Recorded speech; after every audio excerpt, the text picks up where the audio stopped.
37180. Alas, Babylon, by Pat Frank. Copyright 1959 by Pat Frank. All rights reserved. A Bantam Spectra book, published by arrangement with Harper & Row Publishers, Incorporated. Read by Erik Sandvold. This book was originally created for audio cassette playback. Any announcements concerning cassettes do not apply to this recording. This version contains a marker allowing direct access to the beginning of the book. Library of Congress annotation. The telegram from his brother ended with, "Alas, Babylon."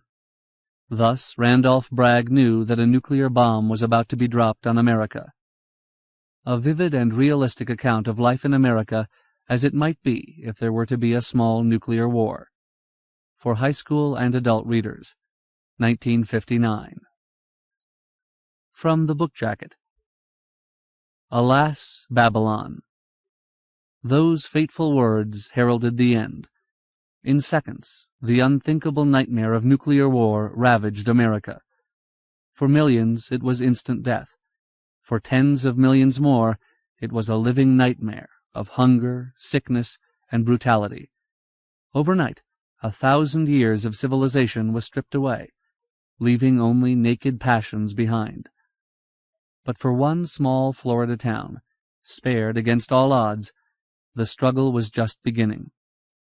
Alas, Babylon is the classic story of a handful of men and women of all ages and races who found the strength and courage to join together to push back the darkness. Forward. I have an acquaintance, a retired manufacturer, a practical man, who has recently become worried about international tensions, intercontinental missiles, H-bombs, and such. One day, knowing that I had done some writing on military subjects, he asked, "What do you think would happen if the Ruskies hit us when we weren't looking? You know, like Pearl Harbor." The subject was on my mind. I had recently returned from a magazine assignment at Offutt Field, headquarters of the Strategic Air Command, several SAC operational bases, and the Missile Test Center on Cape Canaveral. More to the point, I had been discussing just such a possibility with several astute British staff officers. The British have lived under the shadow of nuclear-armed rockets longer than we. Also, they have a vivid memory of cities devastated from the skies, as have the Germans and Japanese. A man who has been shaken by a 2-ton blockbuster has a frame of reference. He can equate the impact of an H-bomb with his own experience, even though the H-bomb blast is 1,000,000 times more powerful than the shock he endured. To someone who has never felt a bomb is only a word. An H-bomb's fireball is something you see on television. It is not something that incinerates you to a cinder in the 1,000th part of a second. So the H-bomb is beyond the imagination of all but a few Americans, while the British, Germans, and Japanese can comprehend it, if vaguely. And only the Japanese have personal understanding of atomic heat and radiation. It was a big question. I gave him a horseback opinion, which proved conservative compared with some of the official forecasts published later. I said, "Oh, I think they'd kill 50 or 60 million Americans, but I think we'd win the war." He thought this over and said, "Wow, 50 or 60 million dead. What a depression that would make." I doubt if he realized the exact nature and extent of the depression, which is why I am writing this book. Pat Frank. 1. In Fort Repose, a river town in central Florida, it was said that sending a message by Western Union was the same as broadcasting it over the combined networks. This was not entirely true. It was true that Florence Wetchick, the manager, gossiped. Yet she judiciously classified the personal intelligence that flowed under her plump fingers, and maintained a prudent censorship over her tongue. The scandalous and the embarrassing she excised from her conversation. Sprightly, trivial, and harmless items she passed on to friends, thus enhancing her status and relieving the tedium of spinsterhood. If your sister was in trouble and wired for money, the secret was safe with Florence Wetchick. But if your sister bore a legitimate baby, Its sex and weight would soon be known all over town. Florence awoke at 6:30, as always, on a Friday in early December. Heavy, stiff, and graceless, she pushed herself out of bed and padded through the living room into the kitchen. She stumbled onto the back porch, opened the screen door a crack, and fumbled for the milk carton on the stoop. Not until she straightened did her china-blue eyes begin to discern movement in the hushed gray world around her. A jerky-tailed squirrel darted out on the longest limb of her grapefruit tree. Sir Percy, her enormous yellow cat, rose from his burlap couch behind the hot water heater, arched his back, stretched, and rubbed his shoulders on her flannel robe.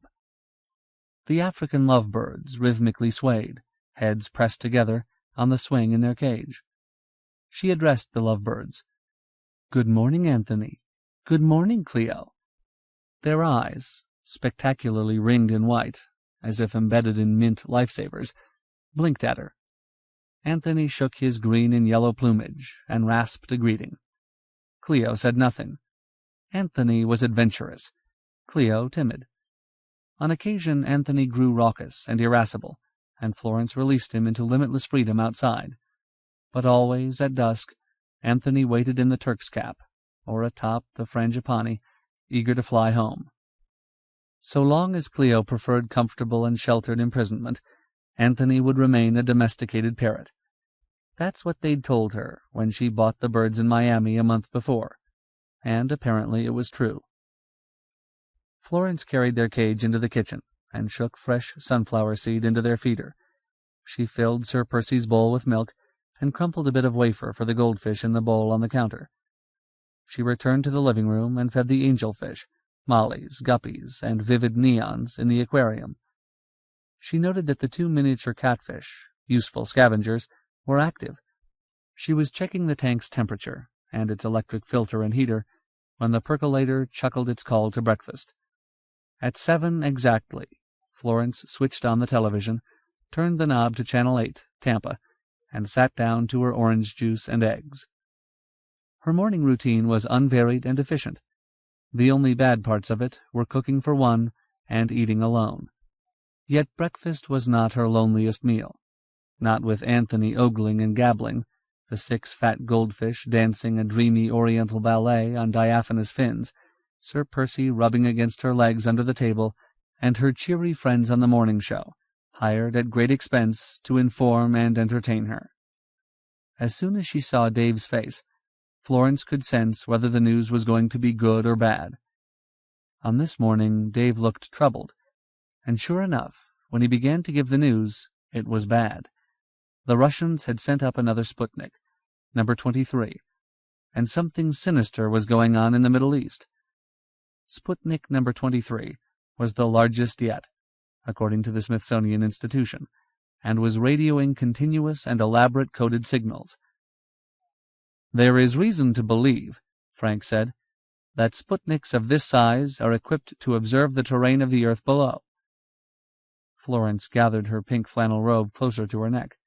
She glanced up apprehensively through the kitchen window. All she saw were hibiscus leaves dripping in the pre-dawn ground fog, and blank gray sky beyond. They had no right to put those Sputniks up there to spy on people. As if it were on his mind also, Frank continued, "Senator Holler of the Armed Services Committee yesterday joined others of a Midwest bloc in demanding that the Air Force shoot down Sputniks capable of military espionage if they violate U.S. airspace. The Kremlin has already had something to say about this. Any such action, the Kremlin says, will be regarded the same as an attack on a Soviet vessel or aircraft. The Kremlin pointed out that the United States has traditionally championed the doctrine of freedom of the seas. The same freedom, says the Soviet statement, applies to outer space." The newsman paused, looked up, and half smiled in wry amusement at this complexity. He turned a page on his clipboard. "There is a new crisis in the Middle East. A report from Beirut, via Cairo, says that Syrian tanks of the most modern Russian design have crossed the Jordanian frontier. This is undoubtedly a threat to Israel. At the same time, Damascus charges that Turkish troops are mobilizing—" Florence flipped to Channel 6, Orlando, and country music. She did not understand, and could not become interested in, the politics of the Middle East. Sputniks seemed a closer and more personal menace. Her best friend Alice Cooksey, the librarian, claimed to have seen a Sputnik one evening at twilight. If you could see it, then it could see you.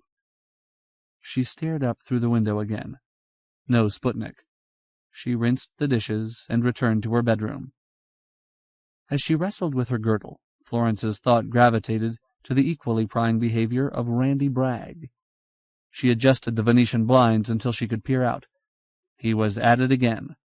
There he was, brazenly immodest in checked red and black pajamas, sitting on his front steps, knees akimbo and binoculars pressed to his eyes.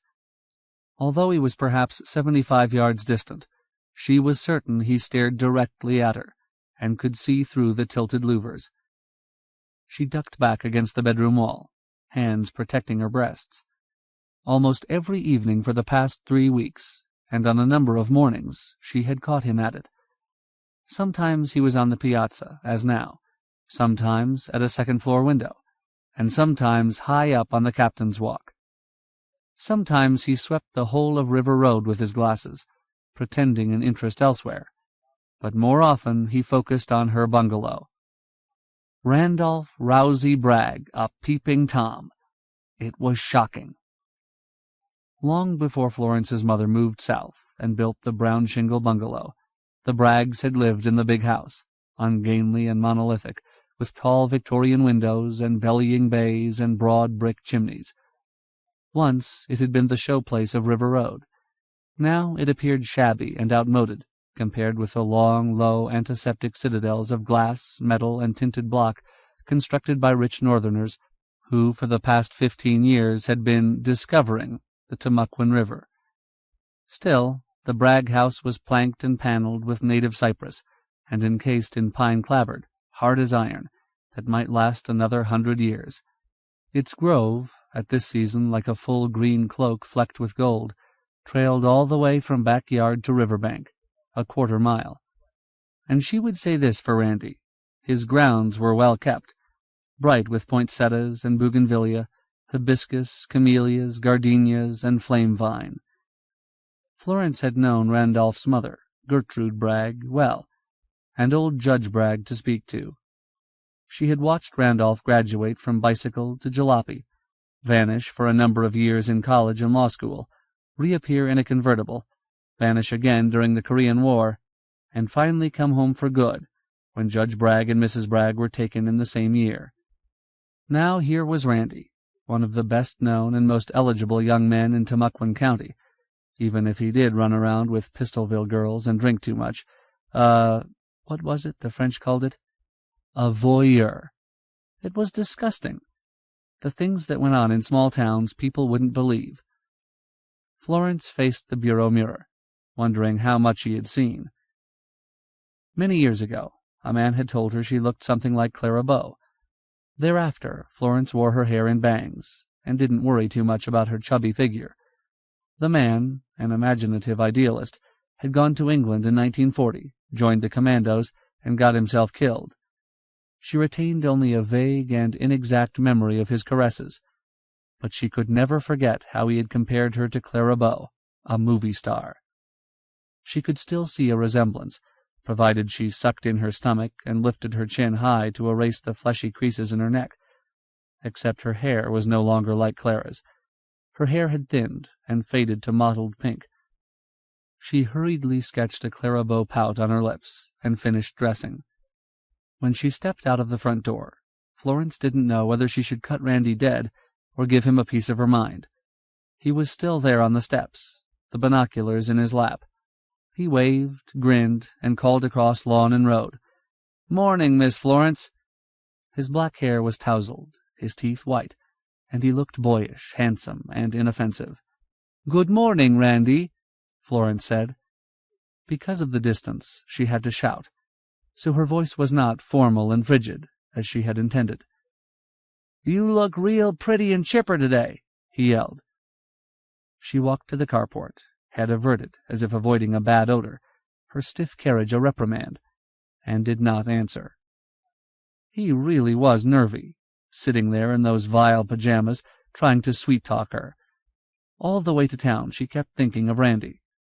Who would ever guess that he was a deviant with a compulsion to watch women dress and undress? He ought to be arrested.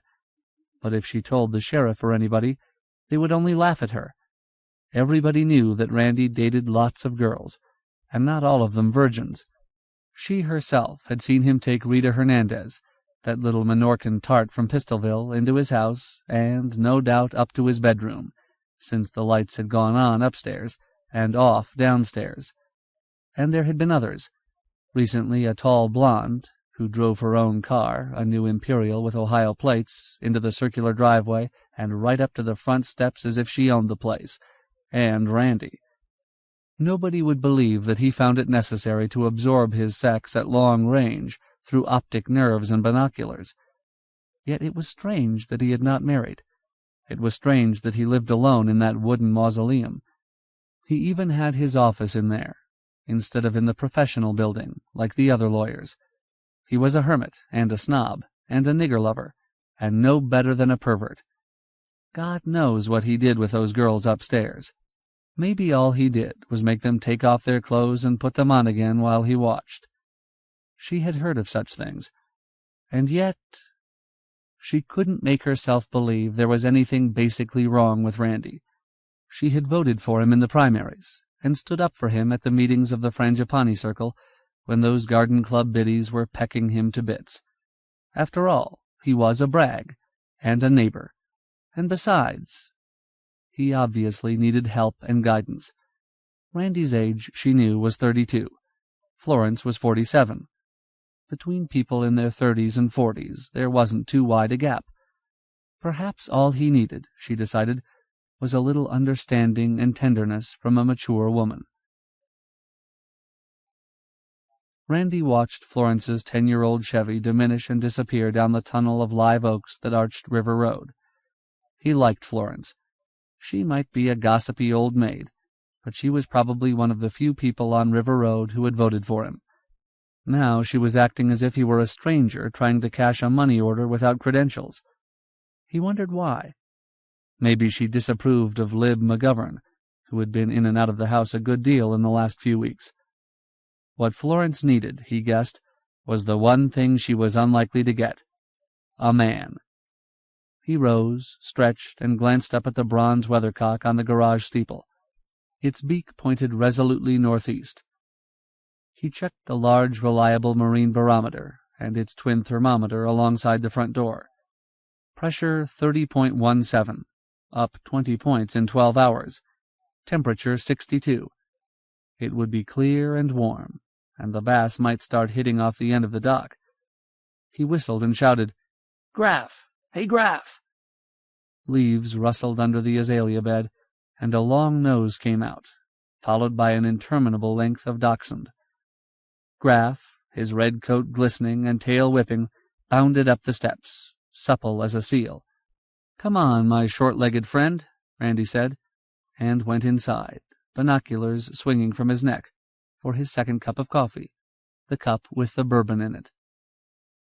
Except for the library, lined with his father's law books, and the game room, Randy rarely used the first floor. He had converted one wing of the second floor into an apartment suitable in size to a bachelor, and to his own taste. His taste meant living with as little exertion and strain as possible. His wing contained an office, a living room, a combination bar and kitchen alcove, and bedroom and bath. The decor was haphazard, designed for his ease, not a guest's eye. Thus he slept in an outsized mahogany sleigh bed, imported from New England by some remote ancestor, but it was equipped with foam rubber mattress and contour nylon sheets. When, in boredom, he wasted an evening preparing a full meal for himself, he ate from Staffordshire, bearing the Bragg crest, and with silver from Paul's store, and by candlelight. But he laid his place on the formica bar separating living room from efficient kitchen. Now he sat on a stool at this bar, half-filled a fat mug with steaming coffee, dropped 2 lumps of sugar into it, and laced it with an inch of bourbon. He sipped his mixture greedily. It warmed him, all the way down. Randy didn't remember exactly when he had started taking a drink or two before breakfast. Dan Gunn, his best friend, and probably the best medic north of Miami, said it was an unhealthy practice and the hallmark of an alcoholic. Not that Dan had reprimanded him. Dan had just advised him to be careful and not let it become a habit. Randy knew he wasn't an alcoholic because an alcoholic craved liquor. He never craved it. He just drank for pleasure, and the most pleasurable of all drinks was the first one on a crisp winter morning. Besides, when you took it with coffee, that made it part of breakfast, and therefore not so depraved. He guessed he had started it during the campaign, when he had been forced to load his stomach with fried mullet, hush-puppies, barbecued ribs dripping fat, chitlins, roasted oysters gritty with sand, and to wash all down with warm beer and raw rotgut. After such nights, only mellow bourbon could clear his head and launch him on another day.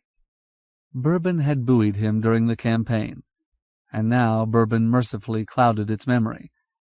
He could have beaten Porky Logan, certainly, except for one small tactical error.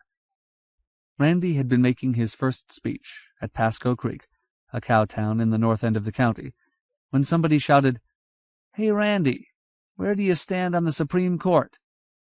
He had known this question must come, but he had not framed the right kind of answer.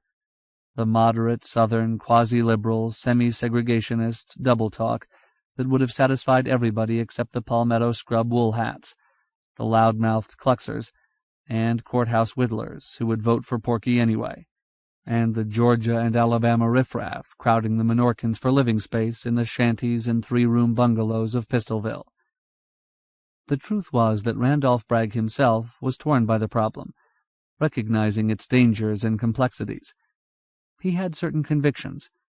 He had served in Korea and Japan, and he knew that the battle for Asia was being lost in counties like Timucuan. He also knew that Pasco Creek had no interest in Asia. He believed integration should start in Florida, but it must begin in the nursery schools and kindergartens, and would take a generation. This was all difficult to explain, but he did voice his final conviction, inescapable because of his legal heritage and training, and the oaths he had taken as voter and soldier. He said, "I believe in the Constitution of the United States. All of it." There had been snickers and snorts from the rim of the crowd, and his listeners, except for the reporters from Tampa, Orlando, and the County Weekly, had drifted away. In later speeches elsewhere, he attempted to explain his position, but it was hopeless. Behind his back he was called a fool and a traitor to his state and his race. Randolph Rousey Bragg, whose great-grandfather had been a United States Senator, whose grandfather had been chosen by President Wilson to represent his country as minister plenipotentiary and envoy extraordinary in time of war, whose father had been elected without opposition to half a dozen offices. Randolph was beaten 5-1 in the Democratic primaries for nomination to the state legislature. It was worse than defeat. It was humiliation, and Randy knew he could never run for public office again. He refilled his mug, this time with more bourbon than coffee, and Missouri, his maid, shuffled in the hallway and knocked. He called, "Come in, Mizzou." Missouri opened the door, pushing a vacuum cleaner and carrying a pail filled with cans, bottles, and rags. Missouri was the wife of Two-Tone Henry, neighbor as well as maid. She was 6 inches shorter than Two-Tone, who was just Randy's height, 5'11", but Two-Tone claimed she outweighed him by 100 pounds. If this was true, Missouri weighed around 240, but on this morning it seemed to Randy that she had dwindled a bit. "You dieting, Mizzou?" he said. "No, sir, I'm not dieting. I got nerves." "Nerves?" Missouri had always seemed nerveless, solid, and placid as a broad, deeply rooted tree. "Two-Tone been giving you a bad time again?" "No, Two-Tone been behavin'.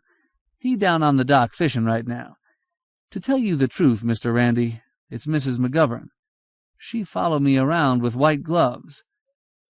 Missouri worked 2 hours each morning for Randy, and the rest of the day for the McGoverns, who lived half a mile closer to town. The McGoverns were the W. Foxworth McGoverns, the Central Tool and Plate McGoverns, formerly of Cleveland, and the parents of Lib McGovern, whose proper name was Elizabeth. "What do you mean, Mizzou?" Randy asked, fascinated. "After I dust, she follow me around with white gloves to see has I dusted. I know I cleans clean, Mr. Randy." "You sure do, Mizzou."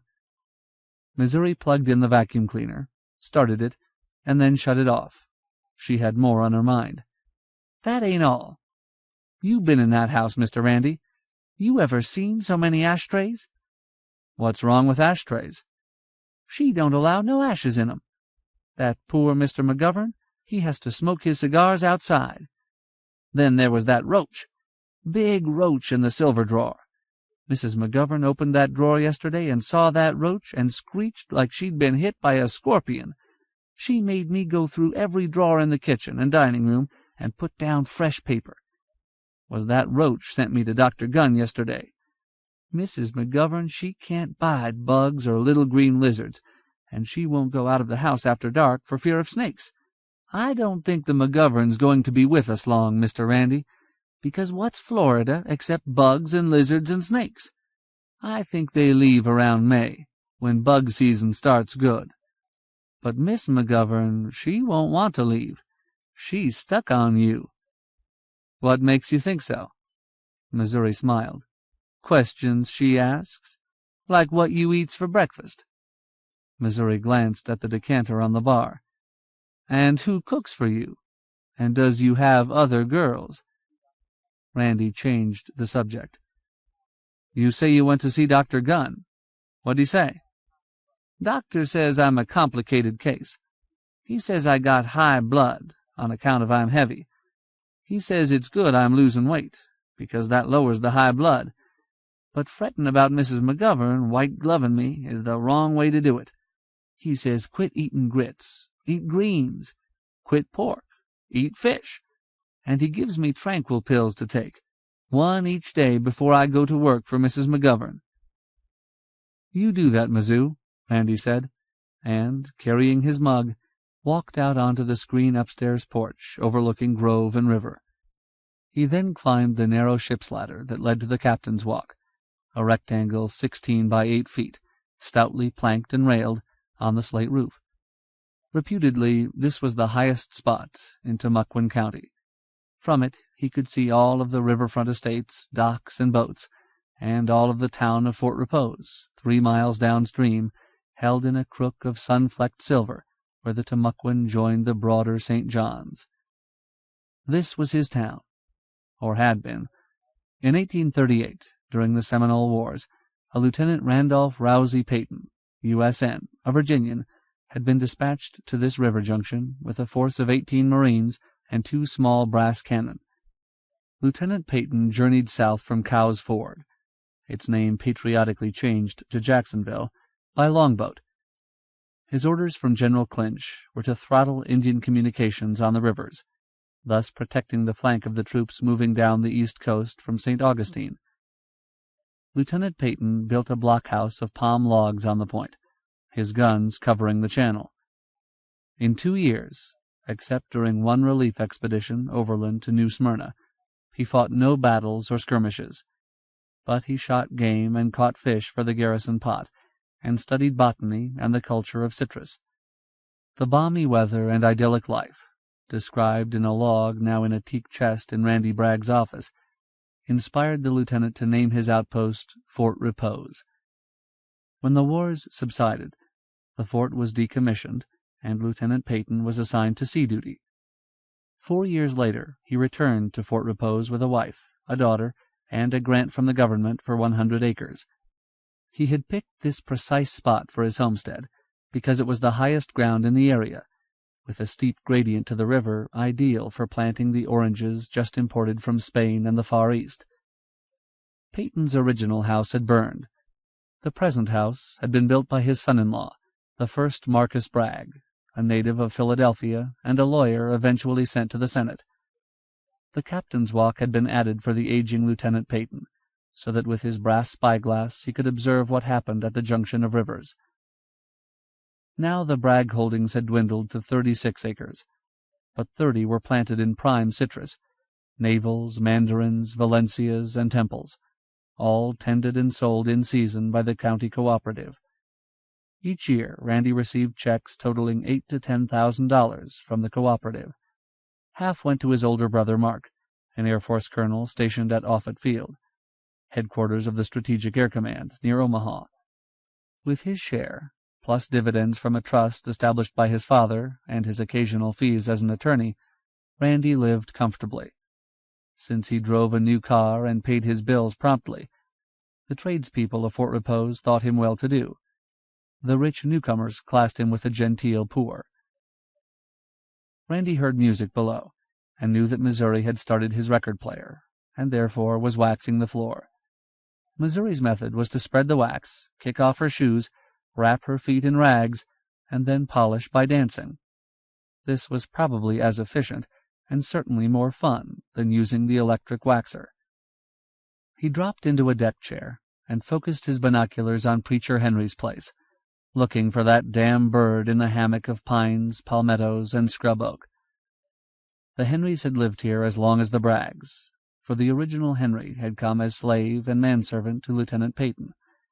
Now the Henrys owned a 4-acre enclave at the east boundary of the Bragg Groves. Preacher Henry's father had bought it from Randolph's grandfather for $50 an acre, long before the first boom, when land was valued only for what it grew. Preacher was hitching his mule, Balaam, the last mule in Tamaulipan County, so far as anyone knew, to the disk. In this month, Preacher harrowed for his yam and corn planting, while his wife Hannah picked and sold tomatoes and put up kumquat preserves. He ought to go down and talk to Preacher about that damn bird, Randy thought. If anyone was likely to observe and recognize a Carolina parakeet floating around, it was Preacher, because Preacher knew all the birds and their calls and habits. He shifted his glasses to focus on the end of Henry's rickety dock. Two-Tone had 5 bamboo poles out. Two-Tone himself reclined on his side, head resting on his hand, so he could watch the corks without effort. Preacher's younger son, Malachi, who was Randy's yardman, and reliable as Two-Tone was no account, was not about. Randy heard the phone ringing in his office. The music stopped, and he knew Missouri was answering. Presently she called from the piazza. "Mr. Randy, it's for you. It's Western Union." "Tell her I'll be right down," Randy said, lifted himself out of the deck chair, and backed down the ladder, wondering who would be sending him a telegram. It wasn't his birthday. If something important happened, people phoned. Unless... He remembered that the Air Force sent telegrams when a man was hurt or killed. But it wouldn't be Mark, because for 2 years Mark had been flying a desk. Still, Mark would get in his flying time each month, if possible, for the extra pay. He took the phone from Missouri's hand and braced himself. "Yes," he said. "I have a telegram, Randy. It's really a cable, from San Juan, Puerto Rico. It's signed by Mark. It's really very peculiar." Randy let out his breath, relieved. If Mark had sent the message, then Mark was all right. A man can't pick his relatives, only his friends, but Mark had always been Randy's friend as well as brother. "What's the message say?" "Well, I'll read it to you," Florence said, "and then, if you want me to read it again, I'll be glad to. It says, 'Urgent you meet me at Base Ops McCoy, noon today. Helen and children flying to Orlando tonight. Alas, Babylon.'" Florence paused. "That's what it says. Alas, Babylon. Do you want me to repeat the whole thing for you, Randy?" "No, thanks." "I wonder what Alas, Babylon means. Isn't it out of the Bible?" "I don't know. I guess so." He knew very well what it meant. He felt sick inside. "There's something else, Randy." "Yes?" "Oh, it's nothing. I'll tell you about it next time I see you, and I hope not in those loud pajamas. Goodbye, Randy." "You're sure you have the message?" "I'm sure," he said, and hung up and dropped into the swivel chair. Alas, Babylon was a private, a family signal. When they were boys, he and Mark used to sneak up to the back of the First Afro-Repose Baptist Church on Sunday nights to hear Preacher Henry calling down hellfire and damnation on the sinners in the big cities. Preacher Henry always took his text out of the Revelation of St. John. It seemed that he ended every lurid verse with, "Alas, Babylon," in a voice so resonant you could feel it if you rested your fingertips gently on the warped pine boards of the church.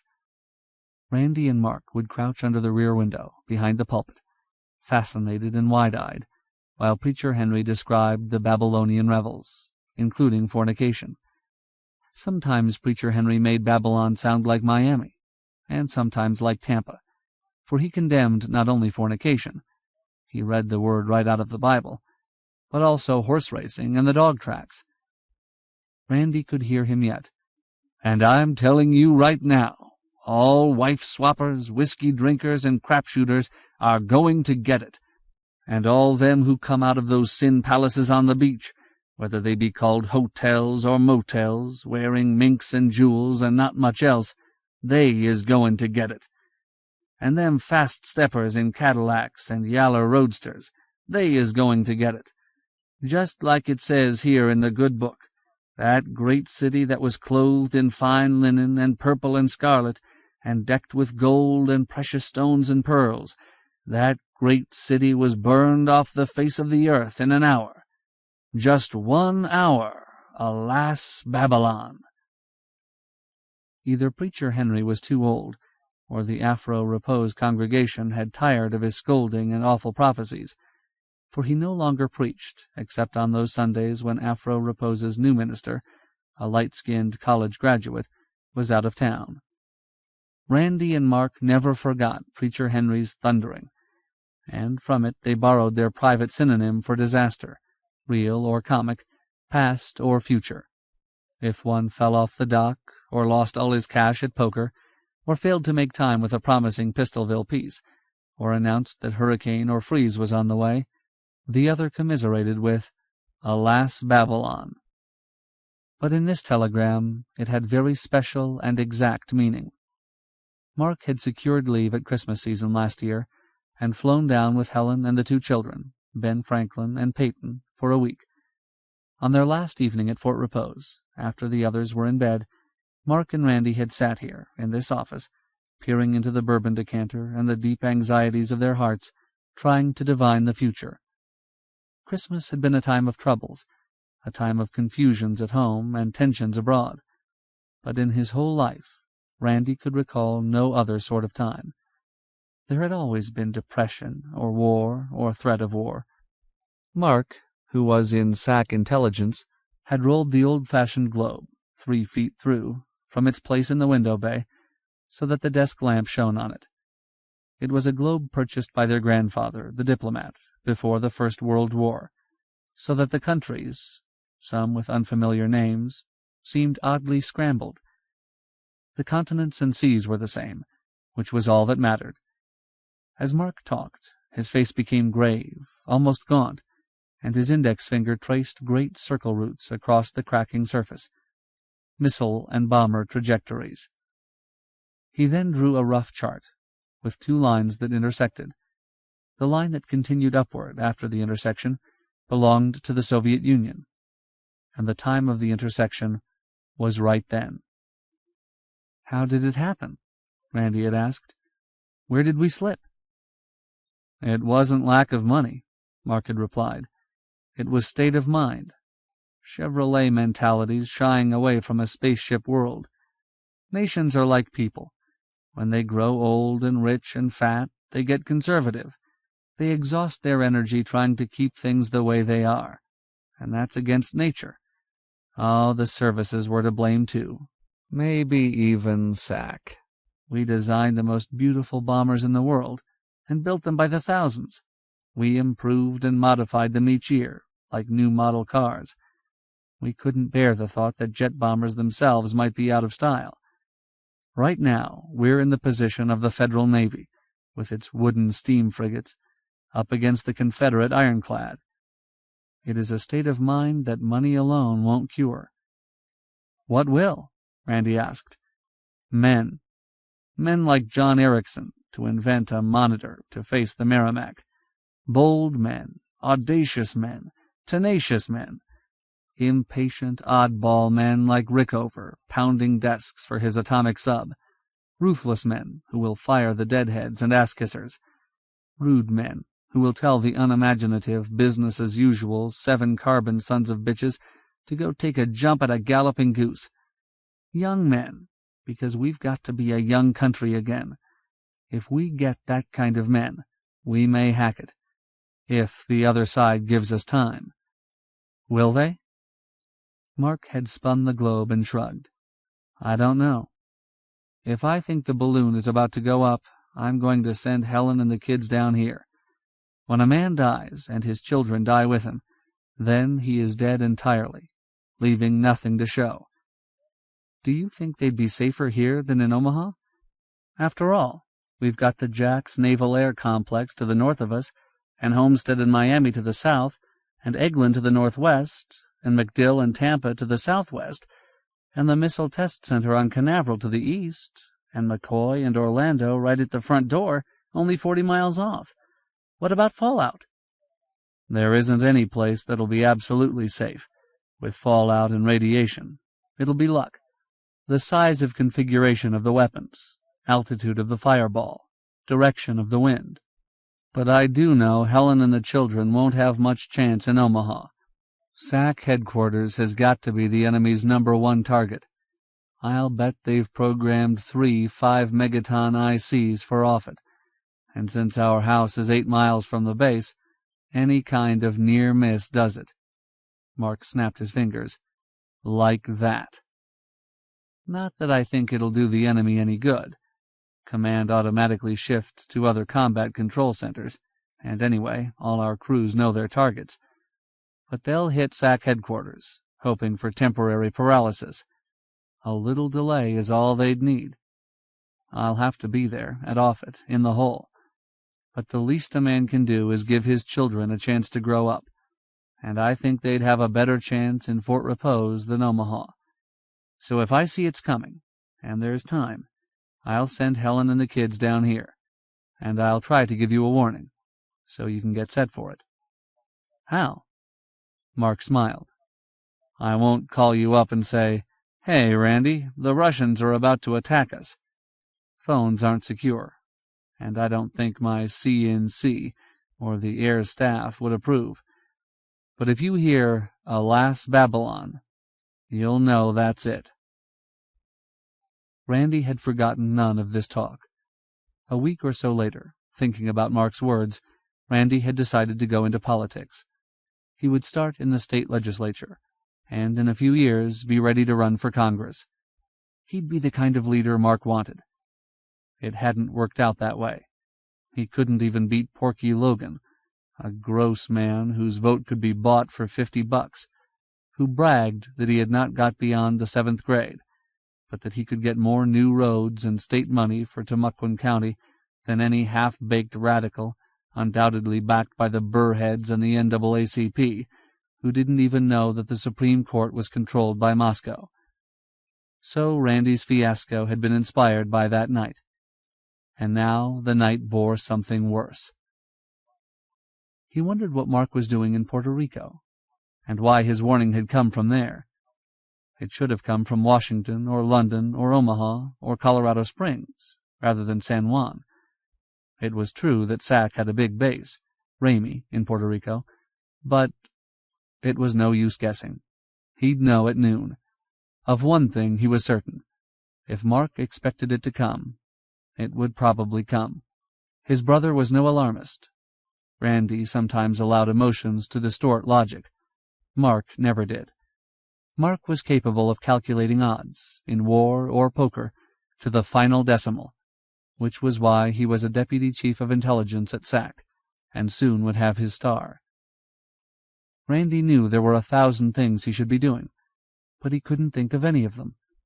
He became aware of a rumba rhythm in the living room, and presently Missouri skated into view, feet bundled with waxing cloths, shoulders moving and hips bouncing with elephantine elegance, intent on her polishing. He yelled, "Missouri!" "Yes, sir?" Her forward motion stopped, but her hips continued to wobble and feet shuffle. "Quit that struttin' and make up the 3 bedrooms on the front. Colonel Bragg's family will be here tomorrow." "Oh, ain't that nice? Just like last year." "No, not like last year. The Colonel's not coming with them. Just Mrs. Bragg and Ben Franklin and Peyton." Missouri peered through the door at him. "Mr. Randy, you don't look good. Them telegrams are yellow death. You get bad news or something? Ain't nothing happened to Colonel Mark?" "No. I'm driving over to McCoy to meet him at noon." "Oh, that's good. How come the children up north get out of school so quick?" "I don't know. I'll dust good and make up the beds and put towels and soaps in the bathrooms, just like last year." "Thanks, Mizzou. That's fine." "Caleb's going to be happy to see Ben Franklin," Missouri said. Caleb was Missouri's son, and just Ben's age, 13. Last year, Randy had let them take the boat out on the river, fishing, just as Randy as a boy had fished with Caleb's uncle, Malachi, except that 20 years ago the boat was a skiff, powered by muscle and oars, instead of a sleek fiberglass job with a 30-horse kicker. Missouri gathered up her cleaning materials and left Randy alone with his nightmare. He shook his head, but he didn't wake up. The nightmare was real. Slowly he forced his mind to function. Slowly he forced himself to imagine the unimaginable. He must make a list of the things Helen and the children would need.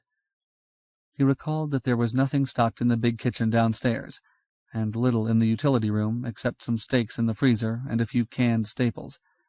My God, if there was going to be a war, they'd need stocks of everything. He looked at his watch. He had yet to shave and dress, and he must allow an hour and a half for the drive to McCoy, 10 miles south of Orlando, when you considered the main highways clogged with tourists, and Orlando's infuriating and hopeless traffic tangle on a sunny payday less than 3 weeks before Christmas.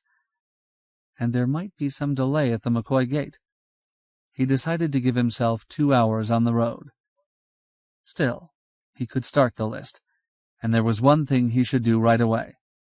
Ben Franklin drank a quart of milk a day, and Peyton, his 11-year-old sister, even more. He telephoned Golden Dew Dairy and revised his delivery order drastically upward. This was Randy's first act to meet the emergency, and it was to prove the least useful. 2. Randy left the house in time to see Missouri wedge herself under the wheel of Henry's Model A Ford, an antique, so certified with a Q tag issued by the state, but kept in perfect running order by Malachi's mechanical ingenuity. "I haven't finished, but I got to go now," she said. "Mrs. McGovern, she holds the clock on me. I'll be back tomorrow." The Model A, listing to port with Missouri's weight, bounced down the pebbled driveway. Randy got into his new Bonneville. It was a sweet car, a compromise between a sports job and a hardtop, long, low, very fast, and a lot of fun, even though its high-compression engine drank premium fuel in quantity. At 11, approaching Orlando on Route 50, he turned on the radio for the news. Turkey had appealed to the UN for an investigation of border penetrations by Syria. Syria charged Israel with planning a preventive war. Israel accused Egypt of sending snooper planes over its defenses. Egypt claimed its ships, bound from the Black Sea to Alexandria, were being delayed in the Straits, and charged Turkey with a breach of the Montreux Convention. Russia accused Turkey and the United States of plotting to crush Syria, and warned France, Italy, Greece, and Spain that any nations harboring American bases would be involved in a general war and erased from the earth. The Secretary of State was somewhere over the Atlantic, bound for conferences in London. The Soviet ambassador to Washington had been recalled for consultation. There were riots in France. It all sounded bad but familiar as an old scratchy record. He had heard it all before, in almost the same words, back in 57 and 58. So why push the panic button? Mark could be wrong. He couldn't know for certain that the balloon was going up, unless he knew something fresh. something that had not appeared in the newspapers or been broadcast. Shortly before noon, Florence Wetchick hung her "Back at One" sign on the office door and walked down Yulee Street to meet Alice Cooksey at the Pink Flamingo. Fridays they always lunched together. Alice, tiny, drab in black and gray, an active, angry sparrow of a woman, arrived late. She hurried to Florence's table and said, "I'm sorry. I've just had a squabble with Kitty Offenhouse." "Oh, dear," Florence said. "Again?" Kitty was secretary of the PTA, past president of the Frangipani Circle, treasurer of the Women's Club, and a member of the Library Board. Also, she was the wife of Luther "Bubba" Offenhouse, chief tail-twister of the Lions Club, vice president of the Chamber of Commerce, and deputy director of civil defense for the whole county. He owned the most prosperous business in town, the Offenhouse Mortuary, and a twin real estate development, Repose in Peace Park. Alice lifted the menu. It fluttered. She set it down quickly and said, "Yes, again. I guess I'll have the tuna fish salad." "You should eat more, Alice," Florence said, noticing how white and pinched her friend's face looked. "What happened?" "Kitty came in and said she'd heard rumors that we had books by Carl Rowan and Walter White. I told her the rumors were true, and did she want to borrow one?" "What'd she say?" Florence put down her fork, no longer interested in her chicken patty. "Said they were subversive and anti-South. She's a daughter of the Confederacy, and ordered me to take them off the shelves. I told her that as long as I was librarian, they would stay there. She said she was going to bring it before the board, and if necessary take it up with Porky Logan. He's on the investigating committee in Tallahassee." "Alice, you're going to lose your job." Kitty Offenhouse was the most influential person in Fort Repose, with the exception of Edgar Quisenberry, who owned and ran the bank. "I don't think so. I told her that if anything like that happened, I'd call the St. Petersburg Times and Tampa Tribune and Miami Herald, and they'd send reporters and photographers. I said, 'Kitty, can't you see your picture on the front page, and the headline, Undertaker's Wife Cremates Books?'"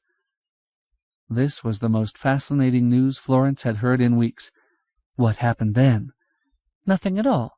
If I may borrow an expression from one of my younger readers, she left in an 8-cylinder huff." "You wouldn't really call the papers, would you?" Alice spoke carefully, understanding fully that everything would soon be repeated. "I certainly would, but I don't think I'll have to. You see, publicity would hurt Bubba's business. 1/3 of Bubba's customers are Negroes, and another third Yankees who come down here to live on their pensions and stay to die." She lifted her bright, fiercely blue eyes and added, as if repeating one of the commandments, "Censorship and thought control can exist only in secrecy and darkness." "And that was all?" "That was all." Alice tried her salad. "What have you been doing, Florence?" Florence could think of no adventure, or even any news culled from the wire, that could compete with telling off Kitty Offenhouse, except her experience with Randy Bragg. She had pledged herself not to say anything about Randy to anyone, but she could trust Alice, who was worldly wise in spite of her appearance, and who might even when younger have encountered a peeping Tom herself. So Florence told about Randy and his binoculars, and how he had stared at her that morning. "It's almost unbelievable, isn't it?" she concluded. "It is unbelievable," Alice said flatly. "But I saw him at it." "I don't care. I know the Bragg boys. Even before you came here, Florence, I knew them. I knew Judge Bragg well, very well." Florence remembered vague reports, many years back, of Alice Cooksey having gone with Judge Bragg before the judge married Gertrude. But that made no difference to what went on in the Bragg house now. "You'll have to admit that those Bragg boys are a little peculiar," Florence said. "You should have seen the cable Randy got from Mark this morning. Urgent they meet at McCoy today. Helen and the children flying to Orlando tonight. You know those children can't be out of school yet. And the last 2 words didn't make any sense at all. Alas, Babylon! Isn't that crazy?" "Those boys aren't crazy," Alice said. "They've always been bright boys. Full of hell, yes, but at least they could read, which is more than I can say for the children nowadays. Do you know that Randy read every history in the library before he was 16? "I don't think that has anything to do with his sex habits," Florence said. She leaned across the table and touched Alice's arm. "Alice, come out to my house tonight for the weekend. I want you to see for yourself. I can't. I keep the library open Saturdays. That's my only chance to get the young ones.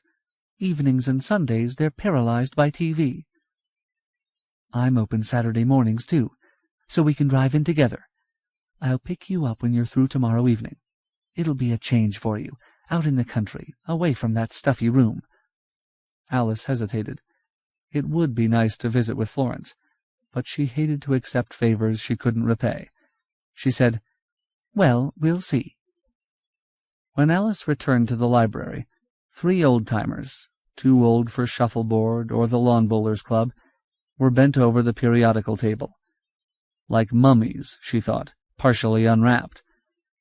One of the mummies leaned slowly over until his nose fell into the fold of Cosmopolitan. Alice walked over to the table and made certain he still breathed. She let him nap on, smiled at the other 2, and darted into the reference room with its towering, top-heavy stacks. From the first stack, religious and spiritual works in steady demand, she brought down the King James Bible. She believed she would find the words in Revelation, and she did. She read 2 verses, lips moving, words murmuring in her throat. "And the kings of the earth, who have committed fornication and lived deliciously with her, shall bewail her and lament for her, when they shall see the smoke of her burning. Standing afar off for the fear of her torment, saying, Alas, alas, that great city Babylon, that mighty city, for in 1 hour is thy judgment come." Alice put the Bible back on its shelf, and walked, head down, to her cracked oak desk, like a schoolmarm's desk on a dais, in the main hallway. She sat there, staring at the green blotter, at the antiquated pen and the glass inkwell, at the wooden file filled with readers' cards, at the stack of publishers' spring lists. Alone of all the people in Fort Repose, Alice Cooksey knew Mark Bragg well enough, and had absorbed sufficient knowledge of the world's illness through the printed word to understand that the books she had ordered from those spring lists might never be delivered. She had small fear of death, and of man none at all, but the formlessness of what was to come overwhelmed her. She always associated Babylon with New York, and she wished now that she lived on Manhattan, where one could die in a bright millisecond, without suffering, without risking the indignity of panic. She picked up the telephone and called Florence. She would come out for the weekend, or even longer, if Florence was agreeable. When she set down the phone, Alice felt steadier. If it came soon, she would have a friendly hand to hold. She would not be alone. The air police sergeant at McCoy's main gate questioned Randy, and then allowed him to call Lieutenant Colonel Paul Hart, a squadron commander and friend of Mark's. Hart had been to Fort Repose to fish for bass, first as Mark's guest, and later, on several occasions, as a guest of Randy, so he was something more than an acquaintance. Randy said he had a wire from Mark to meet him at noon, and Hart said, "He whistled through here yesterday. Didn't expect him back so soon. Anyway, drive to base ops. We'll go out on the line and meet him together. Let me talk to the air police. I'll clear you through." Driving through the base, Randy sensed a change since his last visit the year before. Physically, McCoy looked the same. It felt different. The air police questioning had been sharper and more serious. That wasn't the difference. He realized something was missing, and then he had it. Where were all the people? McCoy seemed almost deserted, with less activity and fewer men and fewer cars than a year ago. He saw no other civilians. He saw no women, not even around the clubs and the BX. The most congested area on the base was the steps and lawn in front of the Alert Barracks opposite Wing Headquarters, where standby crewmen, rigid and stiff in pressure suits, talked and smoked, Trucks, tailgates down, were backed to the curb. Drivers slouched over their wheels as if they had been there a long time. He drove onto base operations and parked close to the flight line fence. Last year he had seen B-47s, tankers, and fat transports stretching their wings, tip to tip, the length of the line. Miles. Now their numbers had dwindled. He counted fewer than 20 B-47s, and guessed that the wing was in Africa or Spain or England, on 90-day foreign duty. But this could not be so, because Paul Hart, winner of bombing and navigation trophies, a select crew aircraft commander, would have led the flight. Hart, a stocky, bandy-legged man, with punched-in nose, a fighter's chin, and an easy grin, met him at the door of operations. "Hi, Randy," he said. "Just checked the board. Mark will touch down in 8 minutes. How's the fishing?" "It's been lousy." He looked up at the windsock. "But it'll get better if this high sticks around and the wind holds from the east. What's he flying?" "He's not flying anything. He's riding soft and plush in a C-135. That's the transport version of our new jet tanker, with a lot of off-it brass. Other brass, that is. I hear he gets his star soon. Only promotion I'll ever get is to a B-58. "Penalty for being a hot pilot," Randy said. "What's going on around here? Looks like a ghost town. You boys shutting up shop?" "You haven't heard about SAC's interim dispersal?" "Vaguely, yes, on some of the commentaries." "Well, we're not shouting about it. We try to keep half the wing off this base, because where we're standing right now is a primary target. We farm out our planes to fighter fields and Navy fields and even commercial airports, and we try to keep 10% of the wing airborne at all times. And if you look down there in front of the jumbo hangar, you'll see 4 standby 47s, bombed up and ready to go. Damn expensive way to run an Air Force." Randy looked. There they were, wings drooping with full tanks, bound to earth by slender umbilical cords, the starter cables. "I didn't mean the planes so much as the people," Randy said. "Where's everybody?" "Oh, that." Hart frowned, as if deciding how much could be said and what words to use. "The papers know about it, but they aren't printing it," he said finally. "And the people around Orlando must know about it by now, so it can't be any great secret. We've been on sort of a modified alert for 4 or 5 weeks. Maybe I should call it a creeping evacuation. We've cleared the area of all civilian and non-essential personnel, and we're encouraging everybody to move their families out of the blast zone. You see, Randy, we can't expect 3 to 6 hours warning anymore. If we're lucky, we might get 15 minutes. Randy nodded. He noticed long red missiles slung under the wings of the standby B-47s. He recognized them, from the newspaper photographs, as the Rascal, an air-to-ground H-bomb carrier. "Is that red baby much help?" he asked. "That red baby," Hart said, "is what we call the crew saver. The Ruskies are no dopes. They'll try to stop us with missiles, air-to-air and ground-to-air, beam riders, heat-seekers, sound-finders, and, for all I know, smellers. It'll be no milk run, but with the Rascal and some other gadgets, we don't have to write ourselves off as a kamikaze corps. We won't have to penetrate their inner defense zones. We can lay off target and let that red baby fly. It knows where to go. Do you know what?" "What?" Paul Hart's smile had vanished, and he looked older, and when he spoke it was gravely. "When the whistle blows, I'll have a better chance if I'm in my aircraft headed for target than if I'm sitting at home with my feet propped up drinking a scotch and Martha rubbing the kinks out of my neck. And our little place on the lake is 5 miles from here. So I'm a man of peace. I wish Martha and the kids lived in Fort Repose." Randy heard the low whine of jet engines at fractional power, and saw a cigar-shaped C-135 line up with the runway in its swoop downward. Presently it wheeled into a taxi strip and braked in front of operations. A flag, 3 white stars on a blue field, popped out of the cockpit, indicating that a lieutenant general was aboard, and alerting McCoy to provide the courtesies due such rank.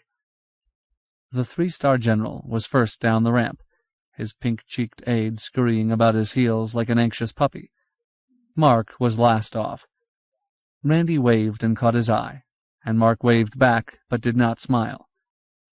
Coming down the ramp and across the concrete, knees bare in tropical uniform, Mark looked like a slightly larger edition of Randy, an inch taller, a shade broader. At 30 feet they looked like twins, with the same jet hair, white teeth behind mobile lips, quizzical eyes set deep, the same rakish walk and swing of shoulders, cleft in chin and emphatic nose with a bony bump on the bridge. At 3 feet, fine, deep lines showed around Mark's eyes and mouth. Gray appeared in his black thicket, his jaw thrust out an extra half-inch. His face was leaner. At 3 feet they were entirely different, and it was apparent Mark was the older, harder, and probably wiser man. Mark put one hand on Hart's shoulder and the other on Randy's, and walked them toward the building. "Paul," he told Hart, "you'd better get with General Haycock. He's hungry, and when he gets hungry, he gets fierce. How about helping his aide dig up some transport and get him over to the O Club? We're only here to gas up. Takeoff is in 50 minutes. Hart looked up and saw 3 blue Air Force sedans swing up the driveway. "There's the General's transport right there," he said, and then, realizing that Mark had tactfully implied he wanted to be alone with his brother, added, "But I'll go along to the O Club and get the mess officer on the ball." He shook hands and said, "See you, Mark, next time around." "Sure," Mark said. He turned to Randy. "Where's your car?" "I've got a lot to say, and not much time to say it. We can talk in the car. But first, let's get some candy or something. Inside ops. We didn't load any flight lunches at Ramey." The front seat of the Bonneville was like a sunny, comfortable private office. Randy asked the essential question first. "What time do Helen and the children get in?" Mark brought a notebook out of his hip pocket. 3:30 tomorrow morning, local time, at Orlando Municipal. Carmody, he's wing commander at Ramey, has a friend in the Eastern office in San Juan. He ramrodded it through for me. The plane leaves Omaha at 7:10 tonight. 1 change in Chicago. Isn't that a little rough on Helen and the kids? They can sleep all the way from Chicago to Orlando. It'll be just as tough on you meeting them. The important thing is I got the reservation. This time of year it took some doing." "What's the great rush?" Randy demanded. "What the hell's going on?" "Contain yourself, son," Mark said. "I'm going to give you a complete briefing." "Have you told Helen yet?" "I sent her a cable from San Juan. Just told her I'd made reservations for tonight. She'll understand." He squinted at the gaudy dials and gleaming knobs on the dash. "Some buggy you've got here, Randy. Won't be worth a damn to you. About Helen, she and I thrashed all this out long ago, but she won't like it. Not at all will she like it, now that the time has come. But I'll have her on that plane if I have to truss her up and send her air freight." Randy said nothing. He simply tapped the car clock, a reminder. "Okay," Mark said. "I'll brief you. First strategic, then tactical." He pushed a peanut butter cracker into his mouth, found his pen, and began to sketch in his notebook. He drew a rough map, the Mediterranean. Mark doesn't cerebrate until he has a pen in his hand, Randy thought, and can see a map. Probably makes him feel comfortable, like he's holding a pointer in the SAC war room. "The key is the Med," Mark said. "For 300 years the Russians have tried to pry open the straits and debouch into the Mediterranean. Peter the Great, Catherine the Great, Tsar Alexander, they all tried it. Now, more than ever, control of the Med means control of the world." Randy nodded. Conquerors knew or sensed this. Caesar had done it. Xerxes, Napoleon, and Hitler failed. "If Xerxes had won at Salamis," he said, "we'd all be speaking Persian. But that was a long time pre-Sputnik and pre-ICBM. I thought the fight now is for control of space. Who controls space controls the world. Mark smiled. It can also happen just the other way around. We, by we I mean the NATO coalition, aren't going to be allowed time to catch up with them in operational ICs, much less control space. Now don't argue with me. We have their war plan. Randy took a deep breath and sat up straight. For the first time, Russia has bridgeheads in the Mediterranean, here, here, and here. Mark drew ovals on the map. They have a fleet in the Med as powerful as ours, when you match their submarine strength against our carriers.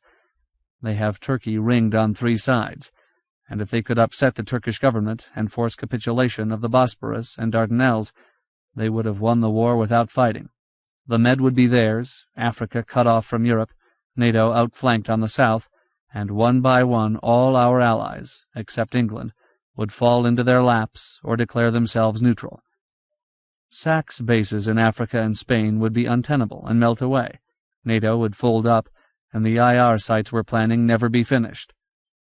That was their gambit in 57, wasn't it? Randy asked. You have a good memory, Randy, and that's a good simile. The Russians are great chess players. They rarely make the same mistake twice. Now, today, they're making moves. It's the same gambit, but with a tremendous difference. In 57, when it looked like they were going to make another Korea out of Turkey, we warned the Kremlin that there'd be no sanctuary inside Russia. They took a look at the board and resigned the game. Then, in 58, after the Iraq king was assassinated, we grabbed the initiative and landed Marines in Lebanon. We got there fastest. They saw that we were ready and could not be surprised. They were caught off balance and didn't dare move. This time it's different. They're ready to go through with it, because the odds have changed. How can you know this? Remember reading about the Russian general who came over in Berlin? An air general, a shrewd character, a human being?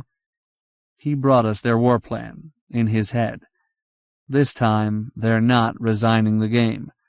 They'd still like to win the war without a war, but if we make any military countermove, we're going to receive it. For a moment, they were both silent. On the other side of the flight line fence, 3 ground crewmen were throwing a baseball. 2 were pitching, an older sergeant, built like Yogi Berra, catching. The plate was a yellow parachute pack. The ball whirred and plopped sharply into mitt.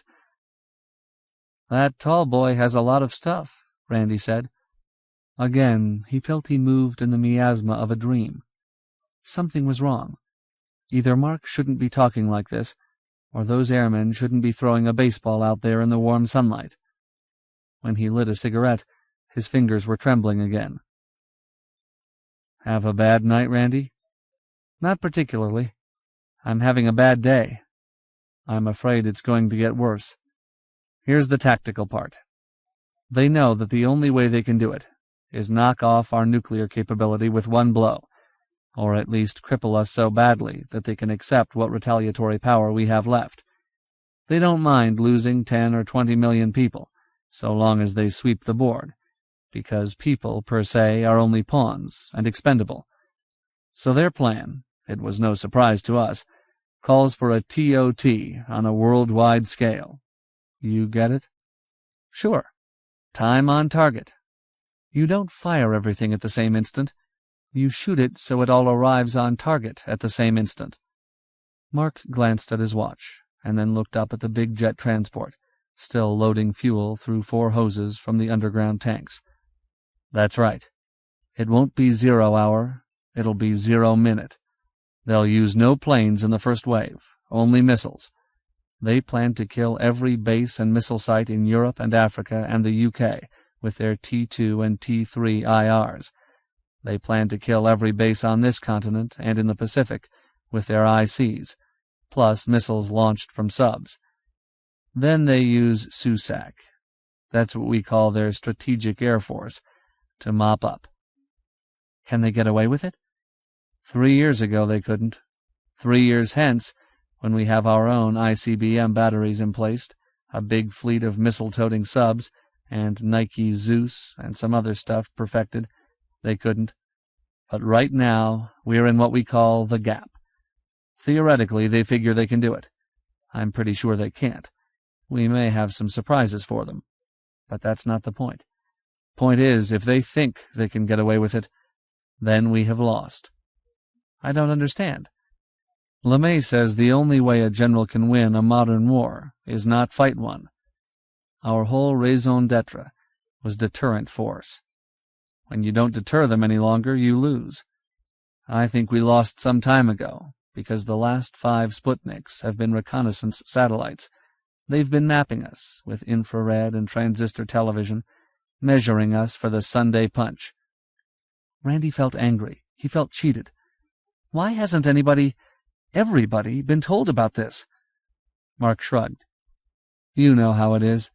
Everything that comes in is stamped secret or top secret or cosmic or something, and the only people who dare declassify anything are the big wheels right at the top, and the people at the top hold conferences, and somebody says, "Now, let's not be hasty. Let's not alarm the public."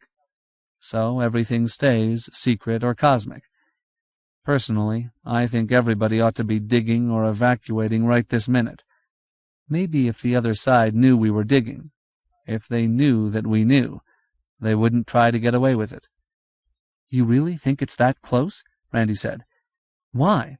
2 reasons. First, when I left Puerto Rico this morning, Navy was trying to track 3 skunks, unidentified submarines, in the Caribbean, and 1 in the Gulf. 4 subs doesn't sound like enough force to cause a big flap, Randy said.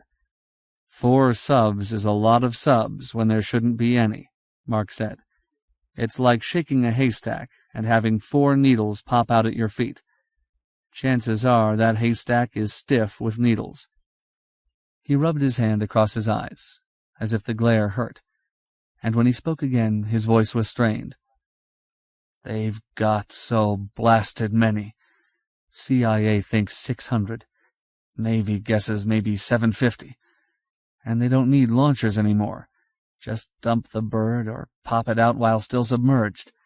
The ocean itself is a perfectly good launching pad. Randy said, And the other reason?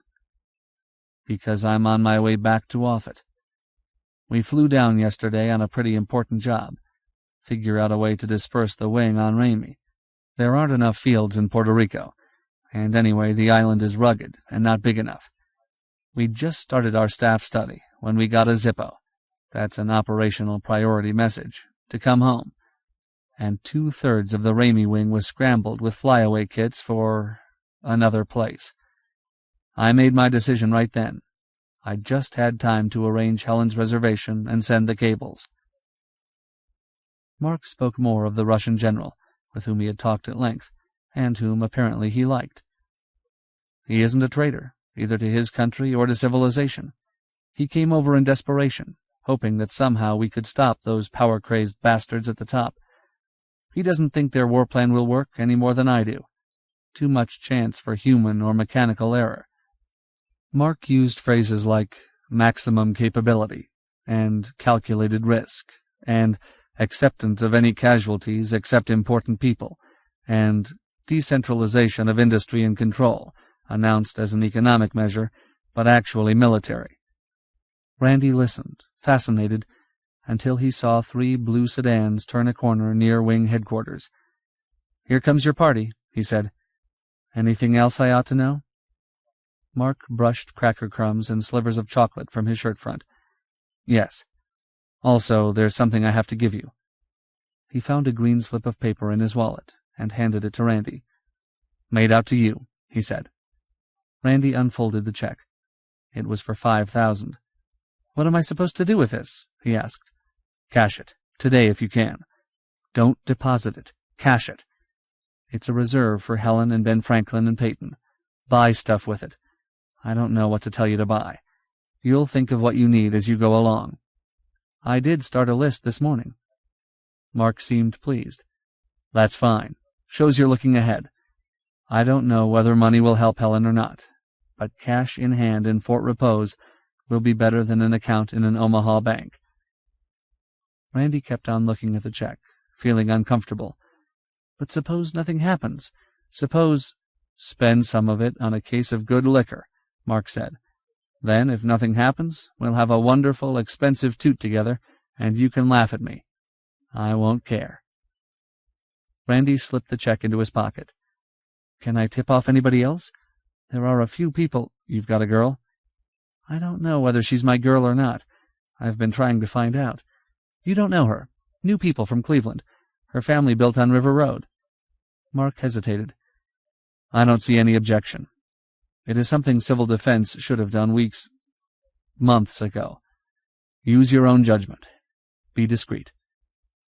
Randy noticed that the jet transport's wings were clear of hoses. He saw the 3 blue sedans pull up at operations. He saw Lieutenant General Haycock get out of the first car. He felt Mark's hand on his shoulder and braced himself for the words he knew must come. Mark spoke very quietly. "You'll take care of Helen?" "Certainly." "I won't say be a good father to the children. They love you, and they think you're swell, and you couldn't be anything but a good father to them. But I will say this. Be kind to Helen. She's—" Mark was having trouble with his voice. Randy tried to help him out. "She's a wonderful, beautiful gal, and you don't have to worry. Anyway, don't sound so final. You're not dead yet."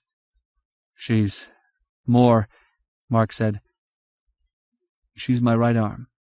We've been married 14 years, and about half that time I've been up in the air or out of the country, and I've never once worried about Helen, and she never had to worry about me. In 14 years I never slept with another woman. I never even kissed another woman. Not really. Not even when I had duty in Tokyo or Manila or Hong Kong, and she was half a world away. She was all the woman I ever needed. She was like this.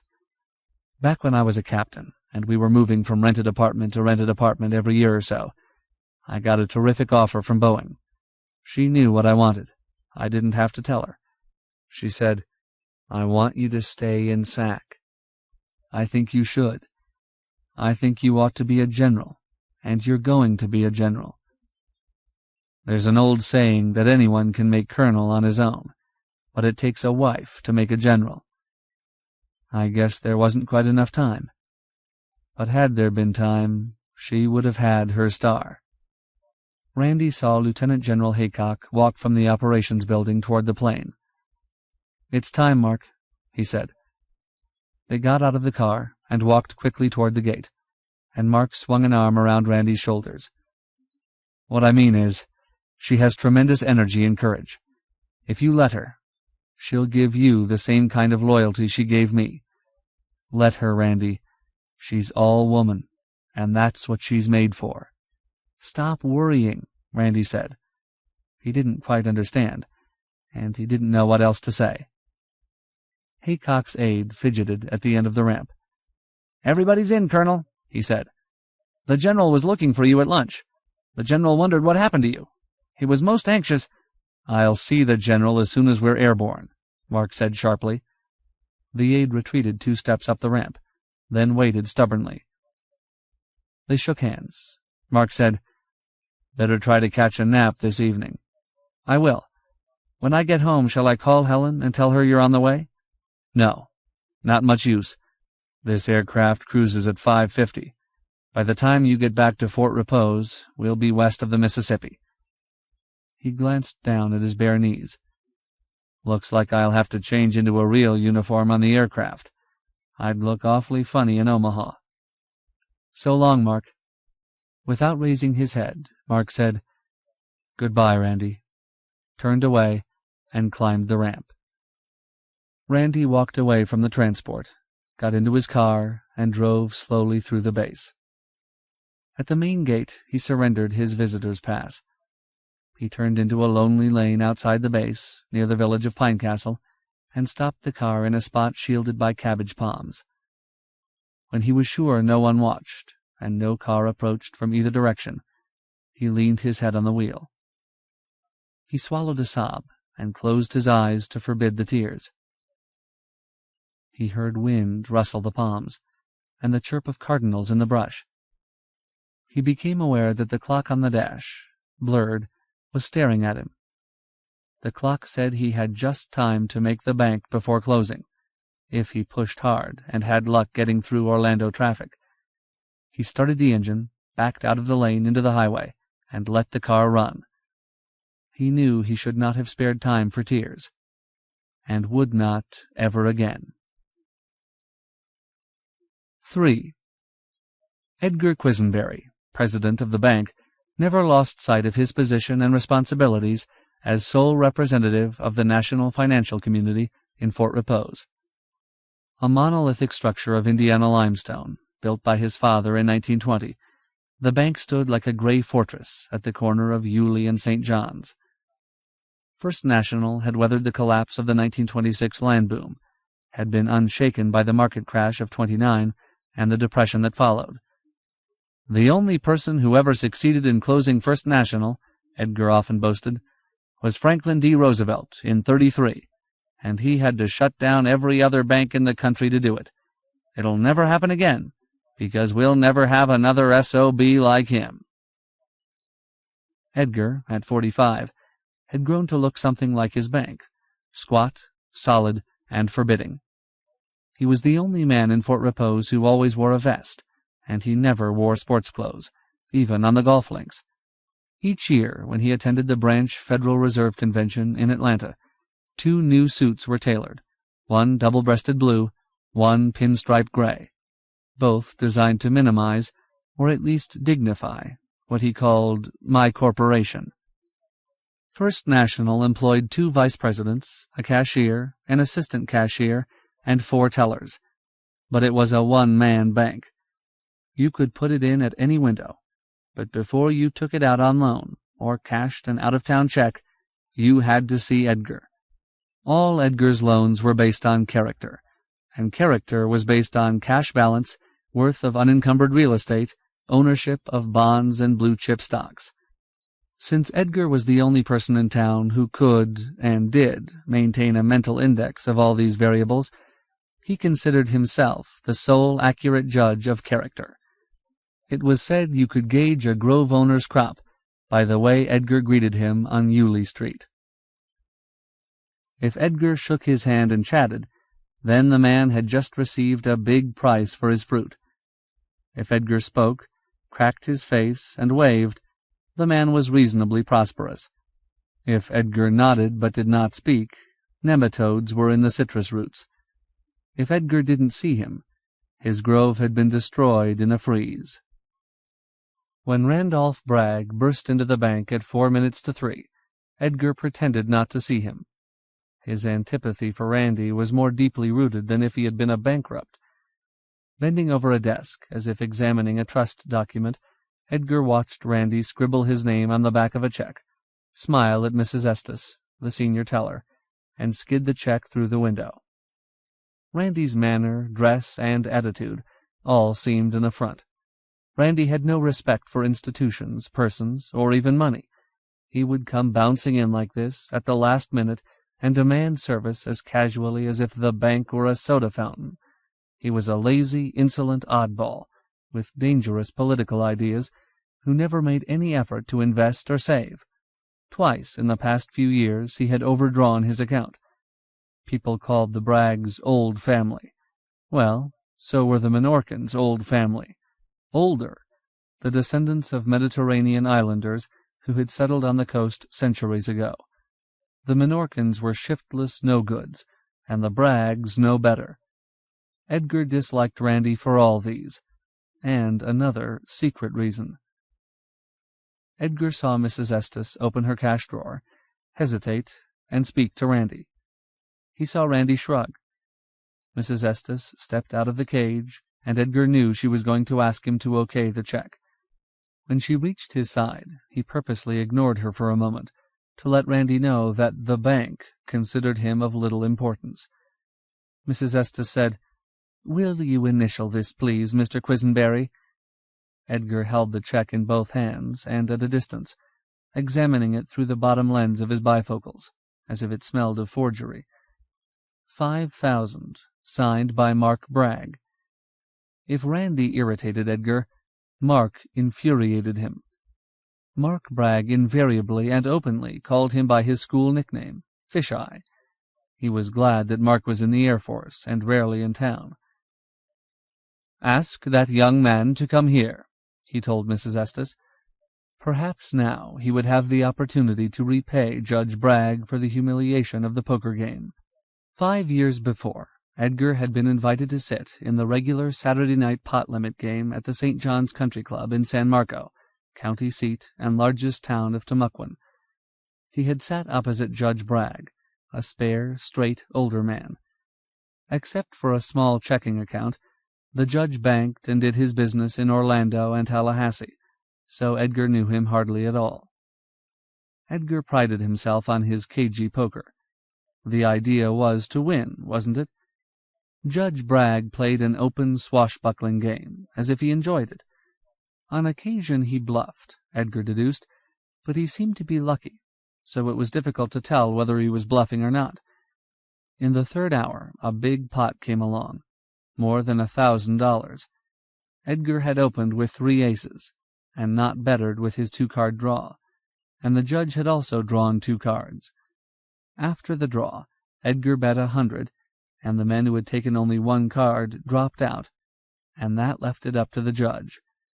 The judge promptly raised the size of the pot. Edgar hesitated, looked into the judge's amused, dark eyes, and folded. As the judge embraced and drew in the hill of chips, Edgar reached across the table and exposed his hand. 3 sevens, and nothing else. Judge Bragg had said, very quietly, "Don't ever touch my cards again, you son of a bitch. If you do, I'll break a chair over your head." The 5 others in the game had waited for Edgar to do or say something, but Edgar only tried to laugh it off. At midnight, the judge cashed in his chips and said, "See you all next Saturday night. If this tub of rancid lard isn't here, he's a bore and a boor, and he forgets to ante." That was the first and last time Edgar played at the St. John's Club. He had never forgotten it. Randy walked into the bank's office enclosure, wondering why Edgar wanted to see him. Edgar knew perfectly well that Mark's check was okay. "What's the trouble, Edgar?" he asked. "Isn't it a little late to bring in a big check like this and ask us for cash?" The clock said 3:04. "It wasn't late when I came in," Randy said. He noticed other customers still in the bank. Eli Blaustein, who owned Tropical Clothing, Pete Hernandez, Rita's older brother and manager of Ajax Supermarket, Jerry Kling from the Standard Station, Florence Wetchick, with her Western Union checks and receipts. It was their custom to hurry to the bank just at 3. "It's all right for business people to make deposits after closing hour, but I think we ought to have more time to handle an item like this," Edgar said. Randy noticed that Florence, finished at the teller's window, had wandered within hearing. Florence didn't miss much. "How much time do you need to cash a check for $5,000? He asked. He was sure his face was reddening. He told himself he must not lose his temper. "That isn't the point," Edgar said. "The point is that your brother doesn't have an account here." "You don't doubt that my brother's check is good, do you?"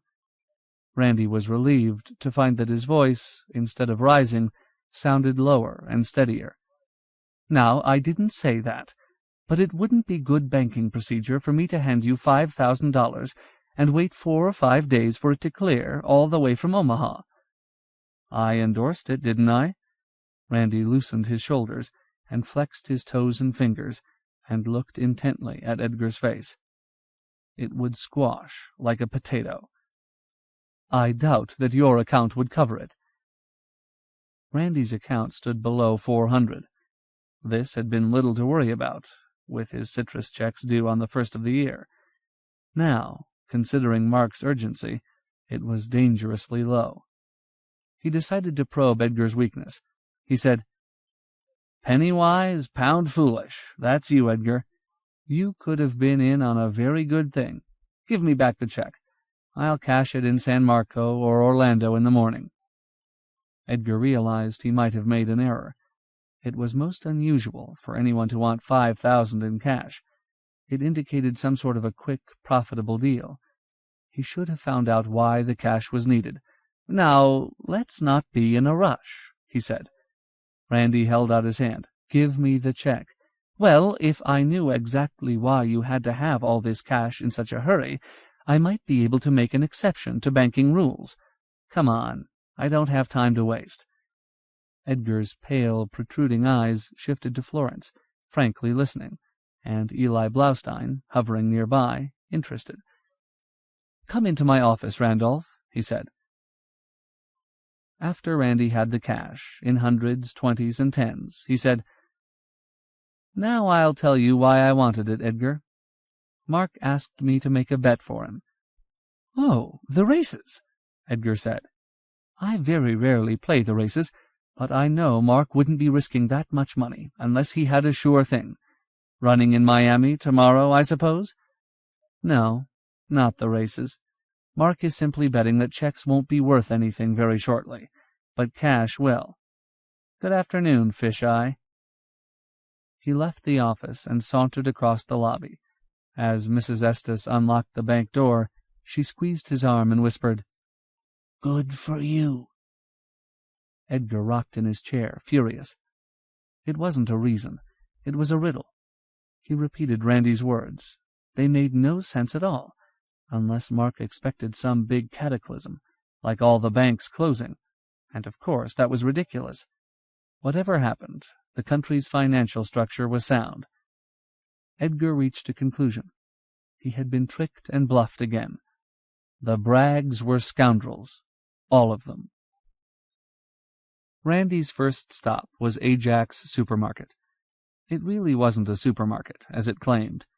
Fort Repose's population was 3,422, according to the state census, and this included Pistolville and the Negro District.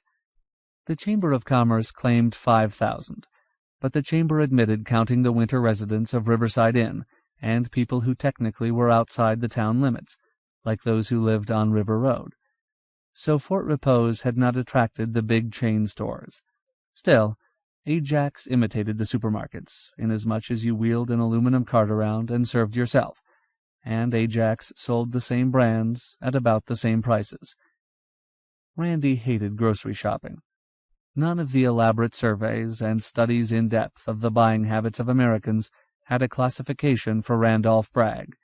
Usually he grabbed a cart and sprinted for the meat counter, where he dropped a written order. Then he raced up and down the aisles, snatching cans and bottles and boxes and cartons from shelves and freezers, apparently at random, running down small children and bumping old ladies and apologizing, until his final lap brought him past the meat counter again.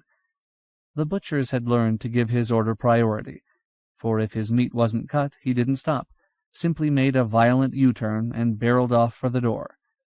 When the checker rang up his bill, Randy looked at his watch. His record for a full basket was 3 minutes and 46 seconds, portal to portal. But on this day it was entirely different, because of the length of his list, to which he had been adding, the quantities, and the Friday afternoon shopping rush. After he'd filled 3 carts, and the meat order had already been carried to the car, he was still only halfway down the list, but physically and emotionally exhausted. His toes were mashed, and he had been shoved, buffeted, butted in the ribs, and rammed in the groin. His legs trembled, his hands shook, and a tic had developed in his left eye. Waiting in the checkout line, maneuvering 2 top-heavy carts before and 1 behind, he cursed man's scientific devilishness in inventing H-bombs and supermarkets, cursed Mark, and swore he would rather starve than endure this again. At last he reached the counter. Pete Hernandez, acting as checker, gaped. "Good God, Randy," he said. "What are you going to do, feed a regiment?" Until the year before, Pete had always called him Mr. Bragg, but after Randy's first date with Pete's sister, their relationship naturally had changed. "Mark's wife and children are coming to stay with me a while," he explained. "What's she got, a football team?" "Kids eat a lot," Randy said.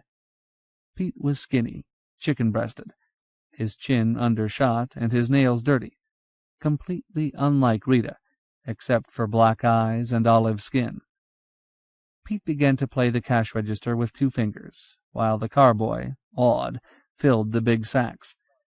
Randy was aware that 7 or 8 women, lined up behind him, counted his purchases, fascinated. He heard one whisper, 15 cans of coffee. 15! The line grew, and he was conscious of a steady, complaining murmur. Unaccountably, he felt guilty. He felt that he ought to face these women and shout, all of you, buy everything you can. It wouldn't do any good. They would be certain he was mad. Pete pulled down the total and announced it loudly. $314.80, Randy. Geez, that's our record. From habit, Randy looked at his watch. 1 hour and 6 minutes. That, too, was a record. He paid in cash, grabbed an armful of bags, nodded for Pete's carboy to follow, and fled. He stopped at Bill Cullen's bar, short-order grill, package store, and fish camp, just outside the town limits. There was space for 2 cases in the front seat, so he'd lay in his whiskey supply. Bill and his wife, a straw-haired woman, usually groggy and thick-tongued with spiked wine, operated all this business in a 2-room shack joined to a covered wharf, its pilings leaning and roof askew, in a cove on the Tamukwan. The odors of fried eggs, dead minnows, gasoline and kerosene fumes, decaying gar and catfish heads, stale beer and spilt wine oozed across land and water. Ordinarily, Randy bought his bourbon 2 or 3 bottles at a time. On this day, he bought a case and a half, cleaning out Bill's supply of his brand. He recalled that Helen, when she drank at all, preferred Scotch. He bought 6/5 of Scotch. Bill, inquisitive, said, "Planning a big barbecue or party or something, Randy? You figure you'll try politics again?" Randy found it almost impossible to lie.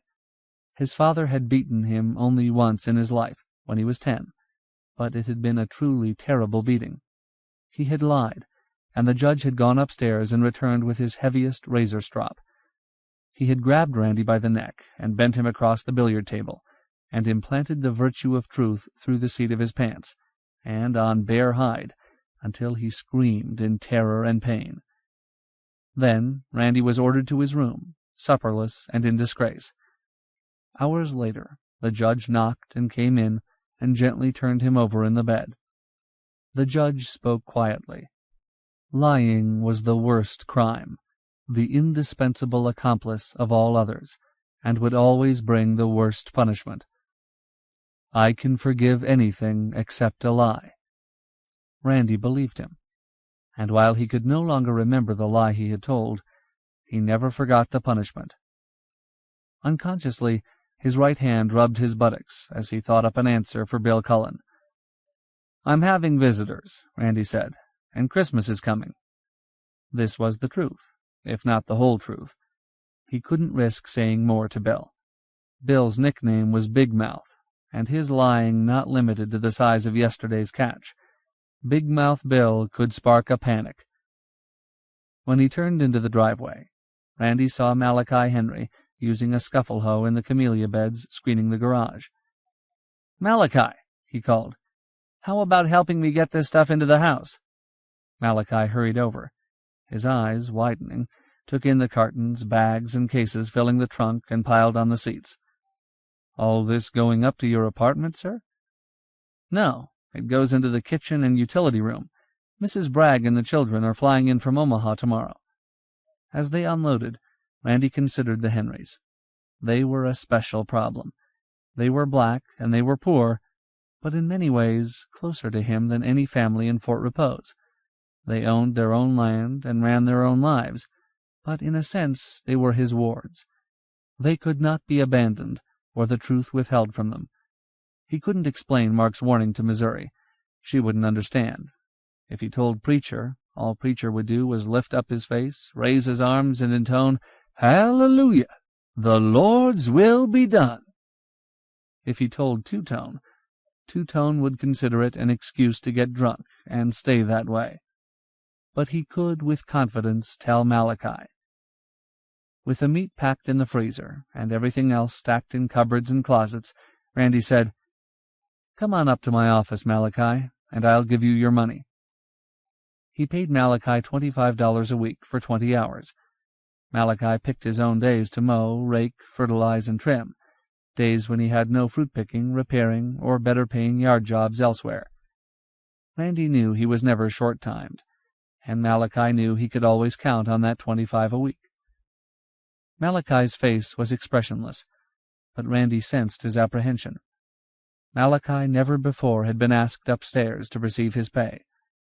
In the office, Randy dropped into the high-backed, leather-covered swivel chair that had come from his father's chambers.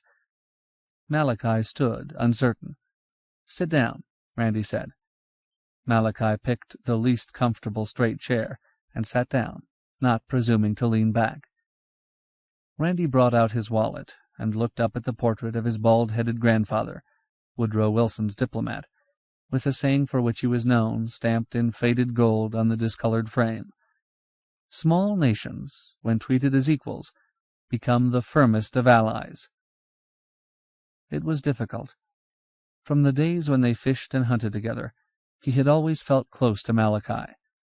They could still work in the grove side by side, and discuss as equals the weather and the citrus and the fishing, but never any longer share any personal, any important matters. They could not talk politics or women or finances. It was strange, since Malachi was much like Sam Perkins. He had as much native intelligence as Sam, the same intuitive courtesy, and they were the same size, weighing perhaps 180, and the same color, cordovan brown. Randy and Sam Perkins had been lieutenants in a company of the 7th Custer Regiment of the 1st Cavalry.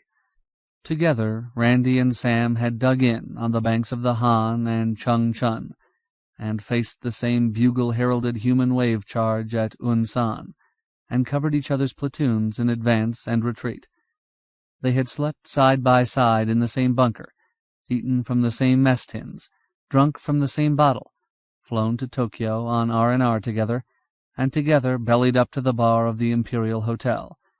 They had, if it were learned in Fort Repose he would be ostracized, even gone to a junior officer-grade geisha house together, and been greeted with equal hospitality and favors.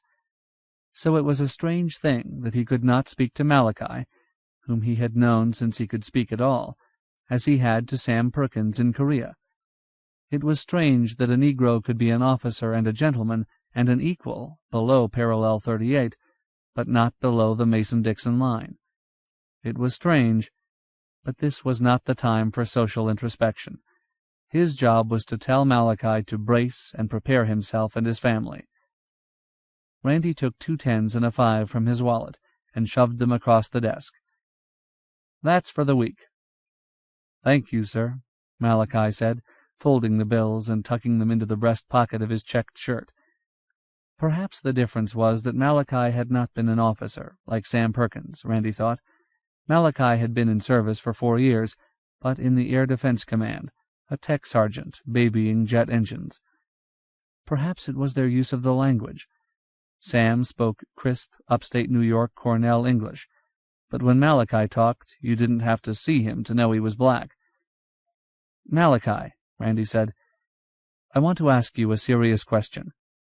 "Yes, sir?" "What would you say if I told you I have very good information, about as good as you can get, that before long a war is coming?" "Wouldn't surprise me one bit." The answer surprised Randy. His swivel chair banged upright. "What makes you say that?" Malachi smiled, pleased with Randy's reaction. "Well, sir, I keep up with things. I read all I can. I read all the news magazines and all the out-of-state papers I can get hold of, and some service journals, and lots of other stuff." "You do? You don't subscribe to them all, do you?" Malachi tried to control his grin. "Some I get from you, Mr. Randy. You finish a magazine and throw it away, and Missouri finds it and brings it home in her tote bag. and every day she collects the Cleveland papers and the business magazines from Mrs. McGovern's. Mondays I work for Admiral Hazard. He saves the New York Times and the Washington papers for me, and the Naval Institute Proceedings and technical magazines, and I listen to all the commentators. How do you find the time?" Randy had never realized that Malachi read anything except the San Marco Sun. It shines for Tamauquin County. "Well, sir, there's not much for a single, non-drinking man to do around Fort Repose weeknights, so I read and I listen. I know things ain't good, and the way I figure is that if people keep piling up bombs and rockets higher and higher and higher, some day somebody's going to set one off. Then blooey." "More than one," Randy said, "and soon. Maybe very soon. That's what my brother believes, and that's why he's sending Mrs. Bragg and the children down here. You'd better get set for it, Malachi. That's what I'm doing." Malachi's smile was gone entirely. "Mr. Randy, I've thought about it a lot, but there's not a doggone thing we can do about it. We just have to sit here and wait for it. There's not much we can lay up." He patted his breast pocket. "This $25, with what Missouri brings home this evening, is it. Fast as we make it, it goes. Of course, we don't need much, and we've got one thing hardly anybody else has got." "What's that?" "Water. Running water. Artesian water that can't be contaminated. You all only use it in the sprinkling system because it smells funny. Some say like rotten eggs.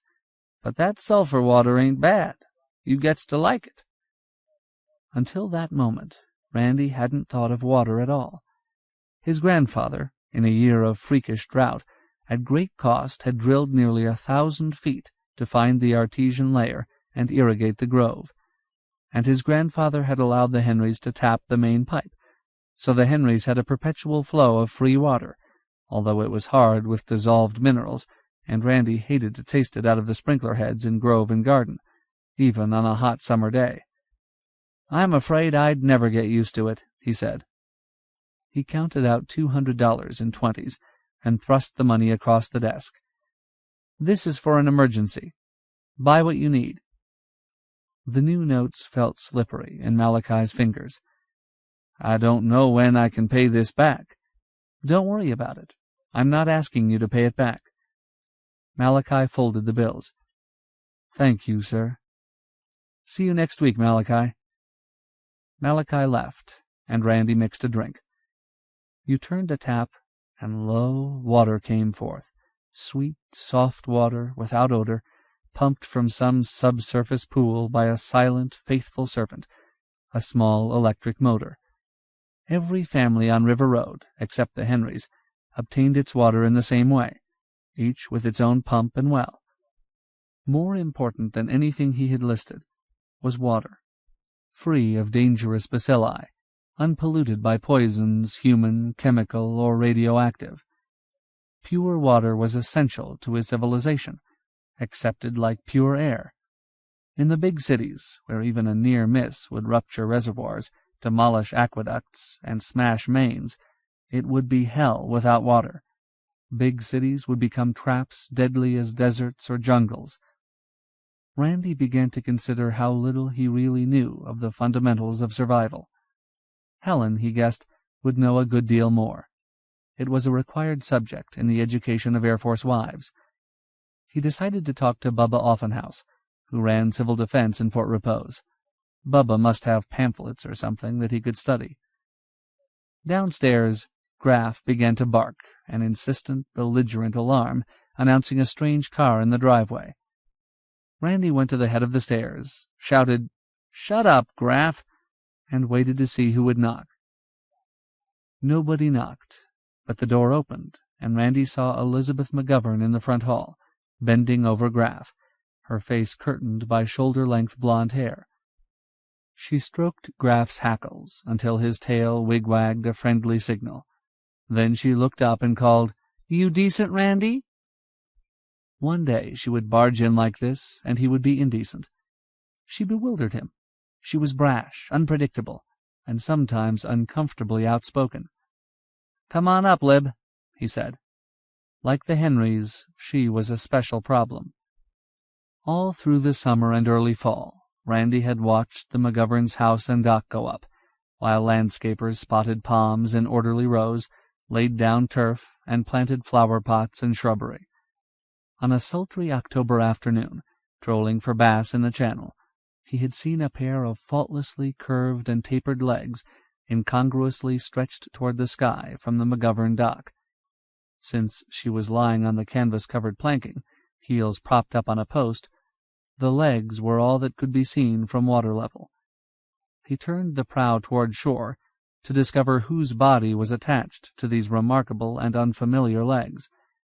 When his boat was almost under the dock, he'd spoken, "Hello, legs." "You may call me Lib," she'd said.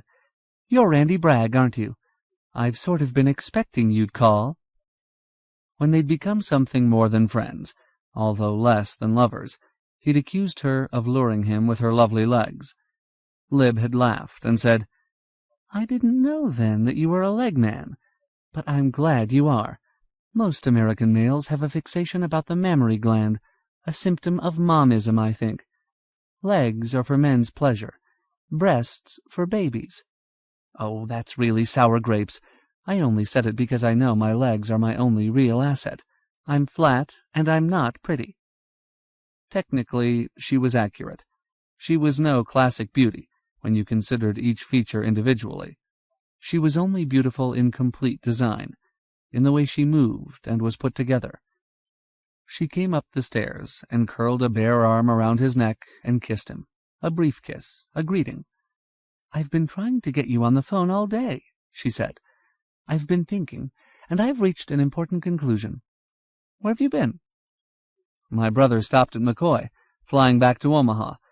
I had to meet him." He led her into the living room. "Drink?" "Ginger ale, if you have it." She sat on a stool at the bar, one knee raised and clasped between her hands. She wore a sleeveless turquoise linen blouse, doe-skin shorts, and moccasins. He tumbled ice into a glass and poured ginger ale and said, "What's this important conclusion?" "You'll get mad. It's about you." "Okay, I'll get mad." "I think you ought to go to New York, or Chicago, or San Francisco, or any city with character and vitality. You should go to work. This place is no good for you, Randy. The air is like soup, and the people are like noodles.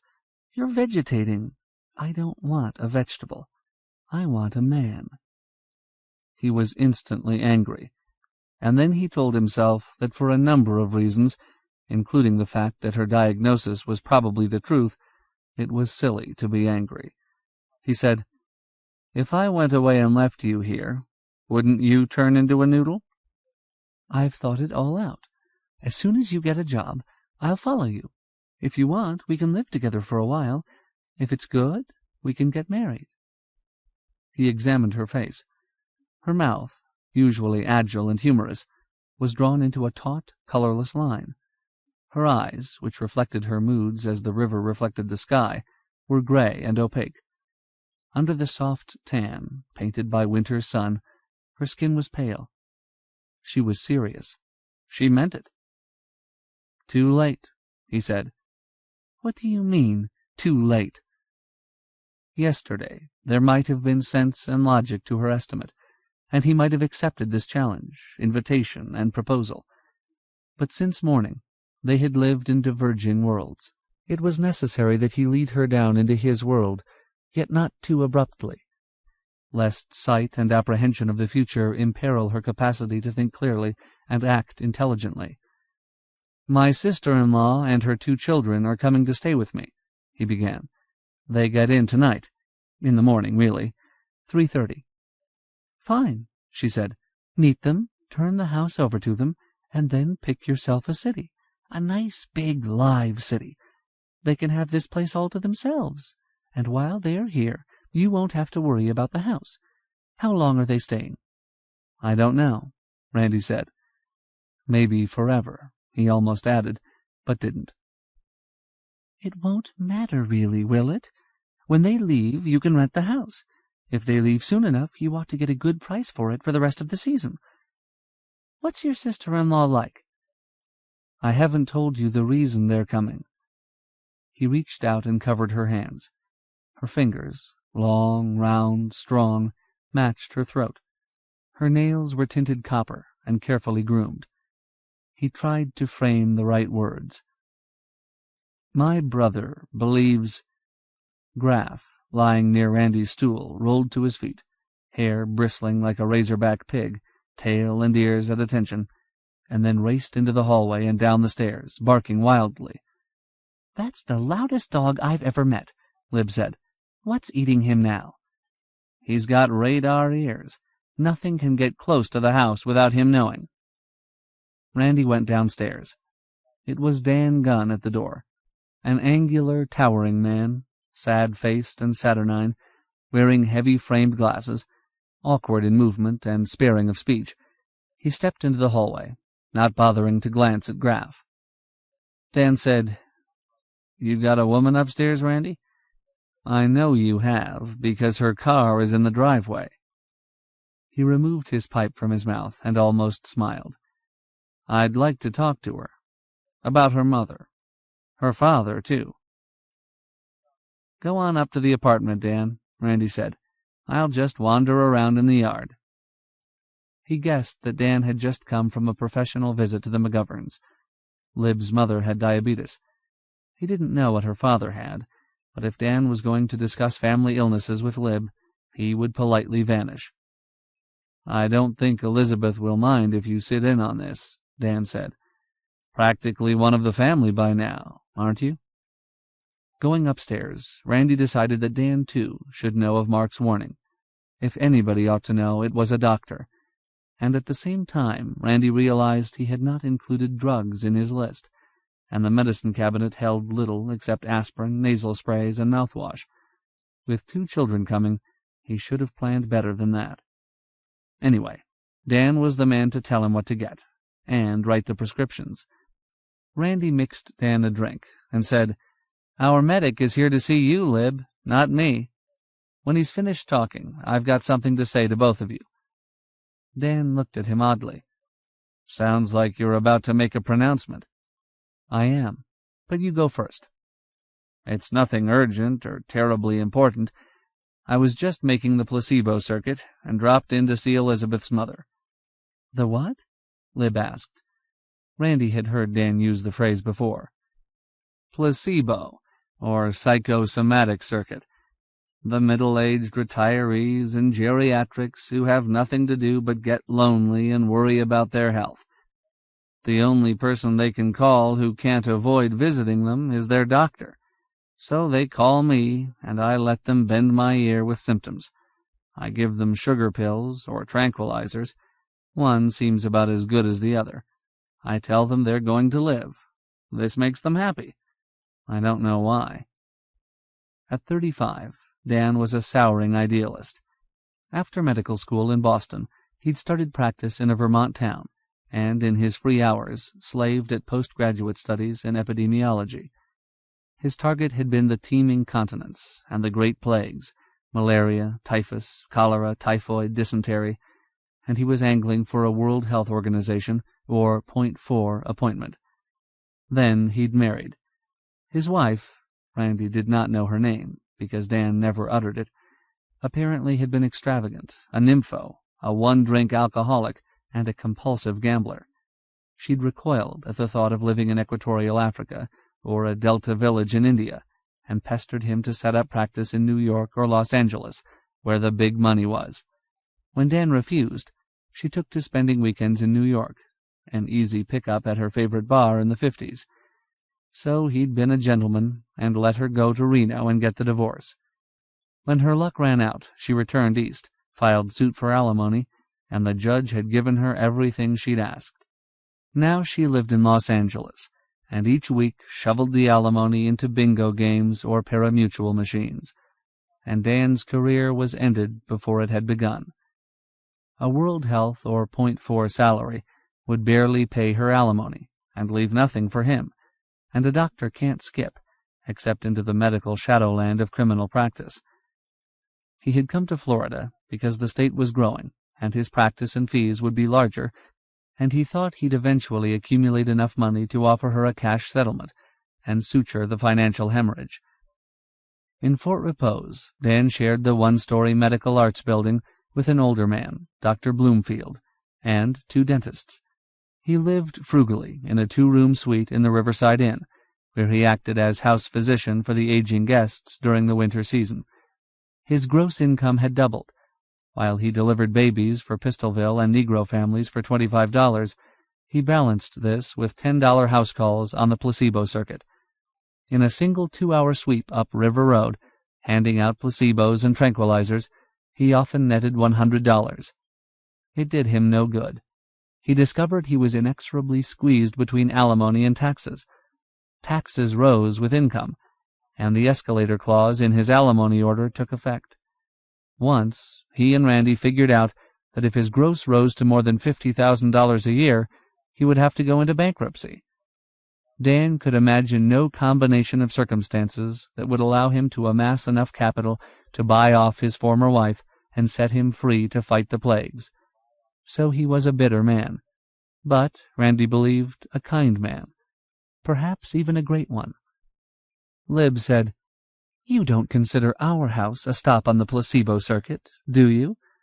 "No," Dan said. "And yes, your mother does have diabetes." He paused, to let her understand that was not all that was wrong. "She called me today. She was very much upset. She wondered whether she could change from insulin to the new oral drug. You've been giving her insulin shot every morning, haven't you?" "Yes," Lib said. "She can't bear to stick herself, and she won't let my father do it. She says he's too rough. Says Dad jabs her like he enjoys it." This was something Randy hadn't known before. Dan said, "She wants me to get her Oranice because she says you're talking about leaving her."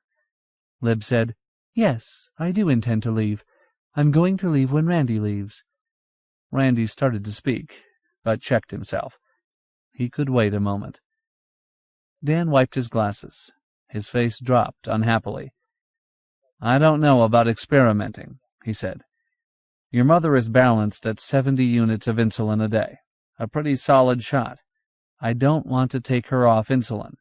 She'll have to learn to use the hypodermic herself.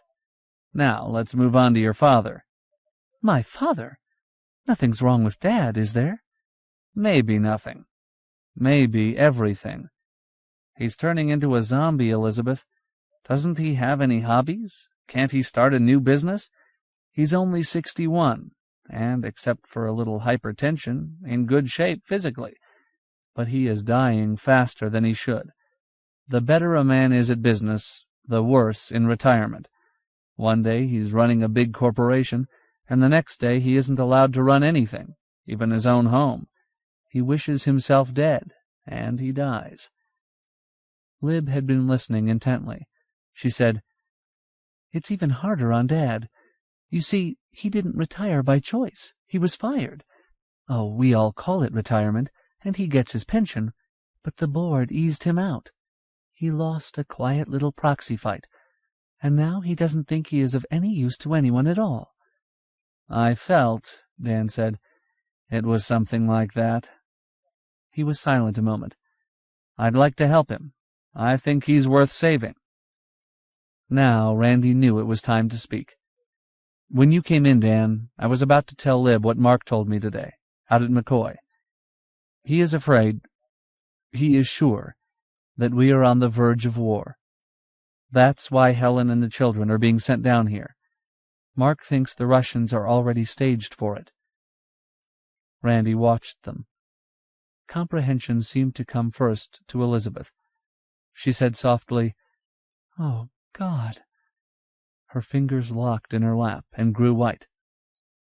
Dan's head shook, a negative tremor. He looked at the decanter and Randy's half-empty glass on the bar. "You haven't been drinking, have you, Randy?" "First today, since breakfast." "I didn't think you'd been drinking. I was just hoping."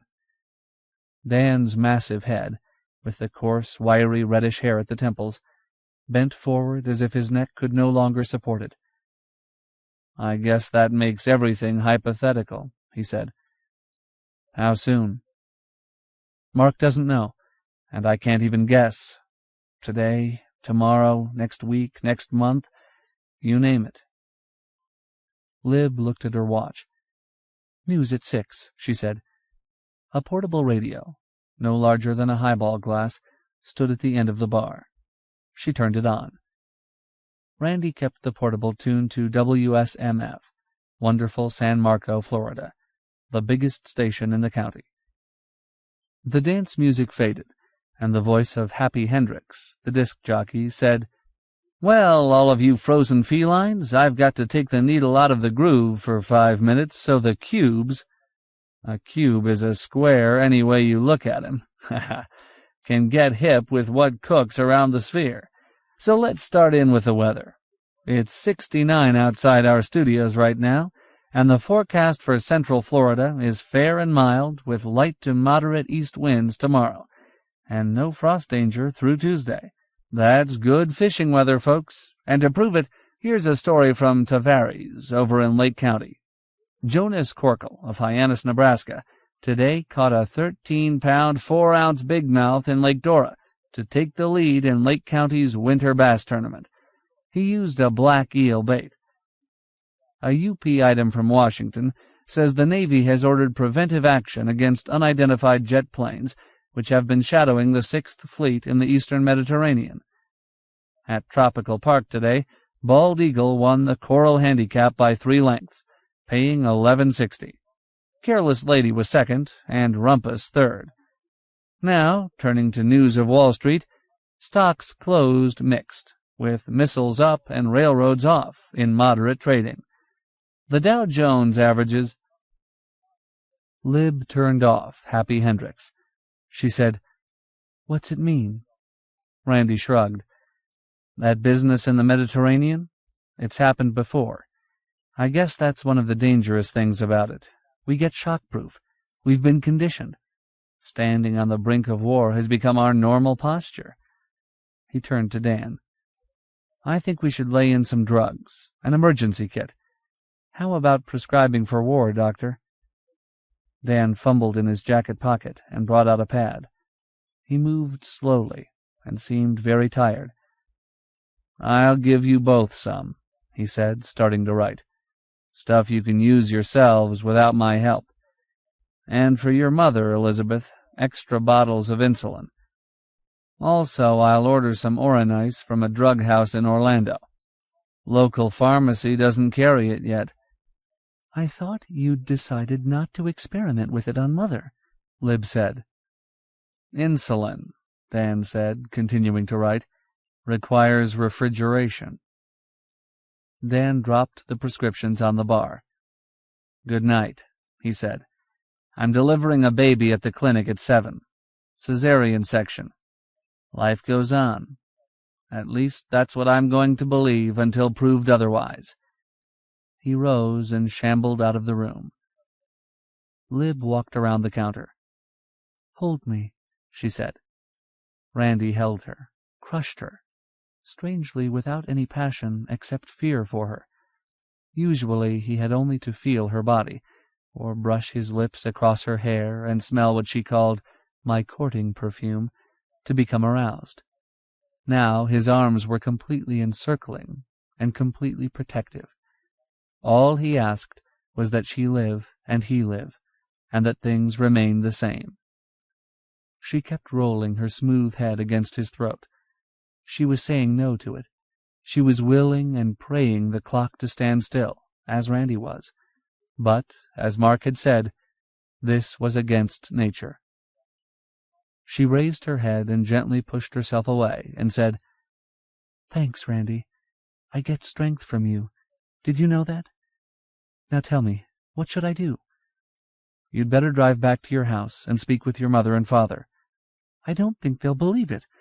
They don't pay much attention to the international situation, and Mother doesn't ever like to talk about anything unpleasant.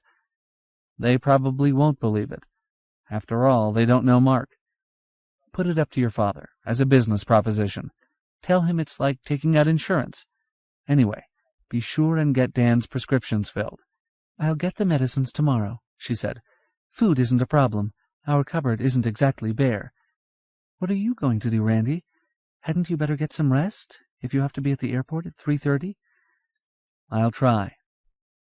He took her into his arms again and kissed her, this time not feeling protective at all, and she responded, her fears contained. They left the house as the distended red run dropped into the river where it joined the wide St. John's. She got into the car. He touched her lips again. "If you need me, call." "Don't worry, I will. See you tomorrow, Randy." "Yes, tomorrow." Now at this hour, when the cirrus clouds stretched like crimson ribbons high across the southwest sky, in such a hush that not even a playful eddy dared stir moss or palm fronds, the day died in calm and in beauty. This was Randy's hour, this and dawn, time of stillness and of peace. His eye was attracted by movement in a clump of turk's cap across the road, and then again he saw the damn bird. There could be little doubt of it. Even at this distance, without binoculars, he could distinguish the white-rimmed eyes. Moving very slowly and in silence, drifting from bush to bush, he crossed the lawn. If he could cross the road and Florence Wetchick's front yard without frightening it, he might make a positive identification. Florence and Alice Cooksey watched him. Florence had been observing him from behind the bedroom blinds while he talked with a McGovern girl, and kissed her goodbye, a disgusting public exhibition. She had watched him stand in the driveway, hands on hips, alone, and, for a long time, motionless. Then, incredulously, she had seen him bend over and stealthily move toward her, and she had called Alice. "There he is," she said triumphantly. "I told you so. Come and see for yourself. He's a peeping Tom, all right." Alice, peering through the louvers, said, "I think he's stalking something." "Yes, me." They watched while he crossed the road, placing his feet carefully as a heron feeding on minnows in the shallows. "The sneak," Florence said. He reached Florence's lawn, and for a moment hid behind a clump of boxwood. "He's going around the side of the house," Florence said. "I think we can watch better from the dining room." She ran into the dining room, Alice following. Bent almost double, he advanced from the boxwood toward the turk's cap. Suddenly he straightened, threw an imaginary hat to the ground, and Florence heard him say distinctly, "Oh, goddamn!" At the same time she heard Anthony shaking the cage on the back porch. Anthony had come home for the night. Then she heard Randy on the back porch. Anthony squawked. Randy swore and shouted, "Hey, Florence!" She opened the kitchen door and said, "Now look here, Randolph Bragg, I'm not having any more of your prowling around the house and staring at me while I'm dressing. You ought to be ashamed." Randy, mouth open, astonished, stared at the two birds, Anthony on the outside of the cage, Cleo fluttering within.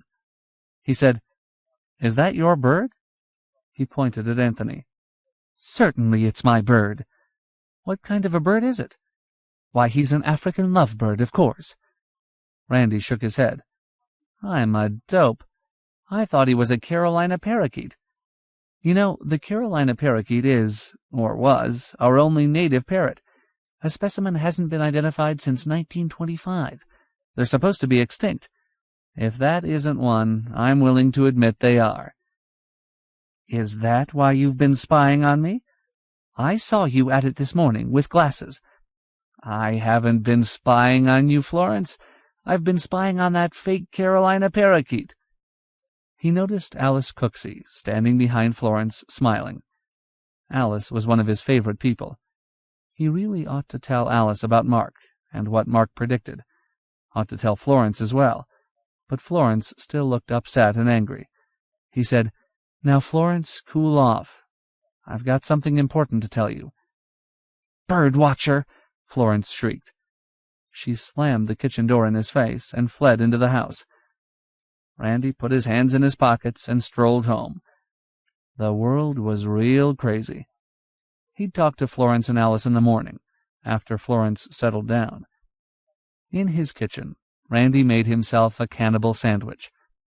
Lib considered his habit of eating raw ground round, smeared with horseradish and mustard and pressed between slices of rye bread, barbarous. He'd explained it was simply a bachelor's meal, quick and lazy, and anyway, he liked it. He trotted downstairs and examined the purchases lined on shelves and stacked in closets. Some of it was pretty exotic stuff for an emergency. Perhaps he should make up a small kit of delicacies. If the worst happened, this would be their iron rations for a desperate time. If nothing happened, it would all keep. He selected a jar of English beef tea, a sealed package of bouillon cubes, a jar of Swiss chocolates, and a sealed tin of hard candies, a canned Italian cheese, and a few other small items. He placed them all in a small carton, wrapped the carton in foil, and took it up to the apartment. The teak chest in the office was a fine place to hide it and forget it. He rummaged through the chest, rearranging old legal documents, abstracts, bundles of letters, a packet of Confederate currency, peeling photograph albums. Lieutenant Peyton's log and a half-dozen baby books, all family memorabilia judged not valuable enough to warrant space in a safe deposit vault, but too valuable to throw away, and made space for the iron rations at the bottom. At 7 o'clock, he listened to the news. There was nothing startling. He flopped down on a studio couch, picked up a magazine, and started to read an article captioned, "Next Stop, Mars." Presently the words danced in front of his eyes, and he slept. When it was 7 Friday evening in Fort Repose, it was 2 o'clock Saturday morning in the eastern Mediterranean, where Task Group 6.7 turned toward the north and headed for the narrow seas between Cyprus and Syria. The shape of the task group was a giant oval, its periphery marked by the wakes of destroyers and guided missile frigates and cruisers. The center of Task Group 6.7, and the reason for its existence, was the USS Saratoga, a mobile nuclear striking base. In Saratoga's Combat Information Center, 2 officers watched a bright blip on the big radar repeater. It winked on and off, like a tiny green eye opening and closing. Interrogated by a friend or foe radar impulse, it had not replied. It was hostile. For 36 hours, ever since passing Malta, Saratoga had been shadowed. This blip was the latest shadower. One of the officers said, "No use sending up a night fighter. That bogey is too fast. But an F-11F could catch him. So we'll let him hang around, let him close in. Maybe he'll come close enough for a missile shot from Canberra. If not, we'll launch F-11Fs at first light." The other officer, an older man, a senior captain, frowned. He disliked risking his ship in an area of restricted maneuver while under enemy observation. He always thought of the Mediterranean as a sack anyway, and they were approaching the bottom of it. He said, "All right, but be damn sure we chase him out of radar range before we enter the Gulf of Iskenderun." 4. Helen Bragg's battle was over, and she had lost. The tickets were in her handbag.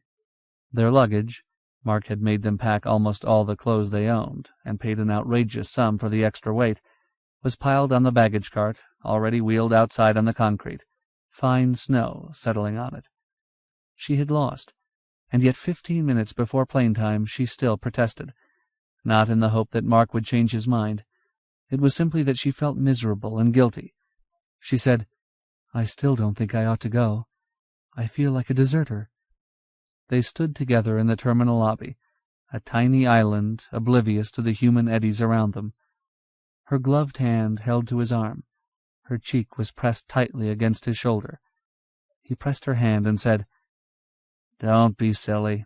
Anybody with any sense gets out of a primary target area at a time like this. You aren't the first to leave, and you won't be the last." "That doesn't make it right. And it isn't right. My place is here with you." He pulled her around to face him, so that her upturned mouth was inches from his own. "That's just it. You can't stay with me. If and when it comes, I'll be in the hole, protected by 50 feet of concrete and steel and good earth. That's where my place is, and that's where you can't be. You'd be somewhere on the surface, exposed. If you could come down into the hole with me, then you could stay, darling." This was something he had not said before, a fact she had not considered. Somehow it made her feel a bit better, yet she continued to argue, although dispiritedly. "Still, I think my job is here." His fingers banded her arm, and when he spoke his voice was flat, a direct order. "Your job is to survive, because if you don't, the children won't survive. That is your job. There is no other. You understand that, Helen?" On the other side of the drafty terminal, Ben Franklin and Peyton buzzed around the newsstand, each with $1 to spend on candy, gum, and magazines. They knew only that they were getting out of school a week early, and were spending Christmas vacation in Florida. That's all Helen had told them, and in the excitement of packing, and greeting their father, and then packing more bags, there had been no questions. Helen said, "I understand." Her head dropped against Mark's chest. "If this business blows over, you'll let us come right home, won't you?" "Sure. You promise?" "Certainly I promise. Maybe we could be home before the next school term." "Don't count on it, darling, but I'll call you every day, and as soon as I think it's safe, I'll give you the word." The loudspeaker announced Flight 714 for Chicago, connecting with flights east and south. The children ran over to them. Peyton carried a quiver and bow slung over her shoulder, Ben Franklin a cased spinning rod, his Christmas present from Randy the year before. Mark shepherded them outside and toward Gate 3. He lifted Peyton off the ground and held her a moment, and kissed her, disarranging her red knitted cap. "My hair," she said, laughing, and he put her down. He noticed other passengers filtering through the gate. He drew Ben Franklin aside. He said, "Behave yourself, son." Ben looked up at him, his brown eyes troubled. When he spoke, his voice was intentionally low. "This is an evacuation, isn't it, Dad?" "Yes." It was Mark's policy never to utter an untruth when replying to a question from the children. "I knew it as soon as I got home from school. Usually Mother gets all excited and happy about traveling. Not today. She hated to pack, so I knew it." "I hate to send you away, but it's necessary." Looking at Ben Franklin was like looking at a snapshot of himself in an old album. "You'll have to be the man of the family for a while." "Don't worry about us. We'll be okay in Fort Repose. I'm worried about you." The boy's eyes were filling. Ben Franklin was a child of the atomic age, and knowledgeable. "I'll be all right in the hole." "Not if—" "Anyway, Dad, you don't have to worry about us," he repeated. Then it was time. Mark walked them to the gate, Peyton's glove in his left hand, Ben Franklin's in his right. Helen turned, and he kissed her once and said, "Goodbye, darling. I'll phone you tomorrow afternoon. I've got the duty tonight, and I'll probably sleep all morning, but I'll call as soon as I get up." She managed to say, "Tomorrow." He watched them walk to the plane, a small procession, and out of his life. At 9 o'clock, Randy awoke, aware of a half-dozen problems accumulated in his subconscious. The problem of transportation he had neglected entirely. He certainly ought to have a reserve of gas and oil. Half his grocery list remained to be purchased. He had not filled Dan Gunn's prescriptions. He had yet to visit Bubba Offenhouse and collect civil defense pamphlets. He went into his bathroom, turned on the lights, and washed the sleep out of his eyes. Lights! What would happen if the lights went out? Several boxes of candles, 2 old-fashioned kerosene lamps, and 3 flashlights were cached in the sideboard downstairs, a provision against hurricane season. He had a flashlight in his bedroom and another in the car. He added candles, kerosene, and flashlight batteries to his list. Everything, except the gasoline, would have to wait until tomorrow anyway. With Helen to help him fill in the gaps, it would be easy to lay in all the essentials Saturday. He changed his clothes, shivering. The nights were getting cooler. Downstairs the thermometer read 61, and he turned up the thermostat. The Bragg house had no cellar. They were rare in Central Florida, but it did have a furnace room, and was efficiently heated by oil. Oil! He doubted that he'd have to worry about oil. The fuel tank had been filled in November, and thus far the winter had been mild. In the garage, Randy found 2 empty 5-gallon gasoline cans. He put them in the car trunk and drove to town. Jerry Kling's station was still open, but Jerry had already turned off his neon sign and was checking the cash register. Jerry filled the tank and the 2 extra cans, and as an afterthought, Randy asked for a gallon of kerosene and 5 extra quarts of oil. Driving back on River Road, Randy slowed when he reached the McGoverns. All the lights were on in the McGoverns' house. He turned into the driveway. It was 10:30. It was not necessary that he leave for the Orlando airport until 2 a.m. It was near dawn in the eastern Mediterranean when Saratoga, working up speed in narrowing waters between Cyprus and Lebanon, catapulted 4 F-11F Tigers, the fastest fighters in its complement. By then, the reconnaissance jet that had shadowed Task Group 6.7 through the darkness hours had vanished from the radar screens. The Admiral's staff was convinced another would take its place, as on the previous morning. But this day, the snooper would receive a surprise. Task Group 6.7's primary mission was to take station in Eskenderun Gulf and give heart to the Turks, who were under heavy political and propaganda pressure. The force's security would be endangered if its perilously tight formation in this confined area was observed. Quite often the flood of history is undammed or diverted by the character and actions of one man. In this case, the man was not an official in Washington, or the admiral commanding Task Group 6.7, or even the captain or air group commander of Saratoga. The man was Ensign James Cobb, nicknamed Pee-wee, the youngest and smallest pilot in Fighter Squadron 44. Ensign Cobb was assigned combat air patrol duty on this Saturday morning simply because it was his turn. He was scarcely 5 feet 6 inches tall, weighted 124, and looked younger than his 23 years. Under a flat-top haircut, his red head appeared knobby and outsized. His face was pinched and mottled with freckles. In the presence of girls he was shy to the point of panic. In the wonderful ports of Naples, Nice, and Istanbul, he distinguished himself as the only pilot in the Fighting 44 who never found reason to request a night's liberty ashore. When he climbed into the cockpit of his aircraft, Pee-wee Cobb's whole character changed. The instant his hands and feet were on the controls, he became as large and fast as his supersonic fighter, and as powerful as its armament. As compensation for outer physical deficiencies, he was gifted with superb reactions and eyesight. He was rated superior in rocketry and gunnery. He got a fierce thrill in pushing his F-11F through the Mach and to the limit of its capability. He could outfly anybody in the squadron, including the lieutenant commander who led it, and who had once said, "Pee-wee may be a mouse aboard ship, but he's a tiger in a tiger. If I sent him up with orders to shoot down the moon, he'd try." Now, for the first time, Pee-wee Cobb was flying cap under wartime conditions, in a fighter armed with live rockets and with orders to intercept and destroy a snooper if it appeared. Climbing steadily in the darkness, he prayed that if the bogey came back, it would attempt to penetrate his sector.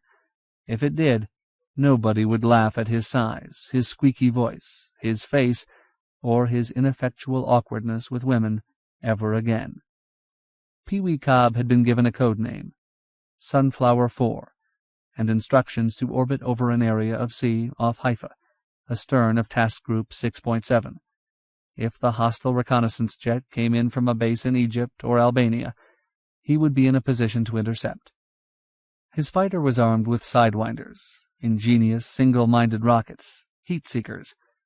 A sidewinder's nose was sensitive to infrared rays from any heat source. Pee-wee had fired 2 in practice. They not only had destroyed the targets, but had unerringly vanished up the tailpipes of the drones. At 30,000 feet, Pee-wee judged he was on station and called for a radar fix. The missile cruiser Canberra, closest ship in the formation, confirmed his position. As he circled, the sky in the southeast grew light. When the sun touched his wingtips, the sea was still dark below. Then, gradually, the shape and color of sea and earth became plain. He felt entirely alone and apart from this transformation, as if he watched from a separate planet.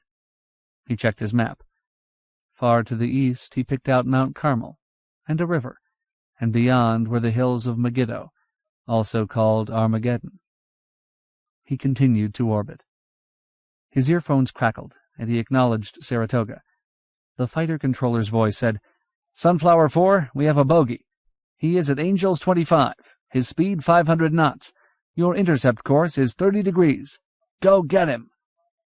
So the snooper was already north of him and racing up the coast, hoping to hang on to the flank of the task group and observe it by radar from a position close to friendly Syrian territory. Pee-wee took his heading and pushed his throttle up to 99% power.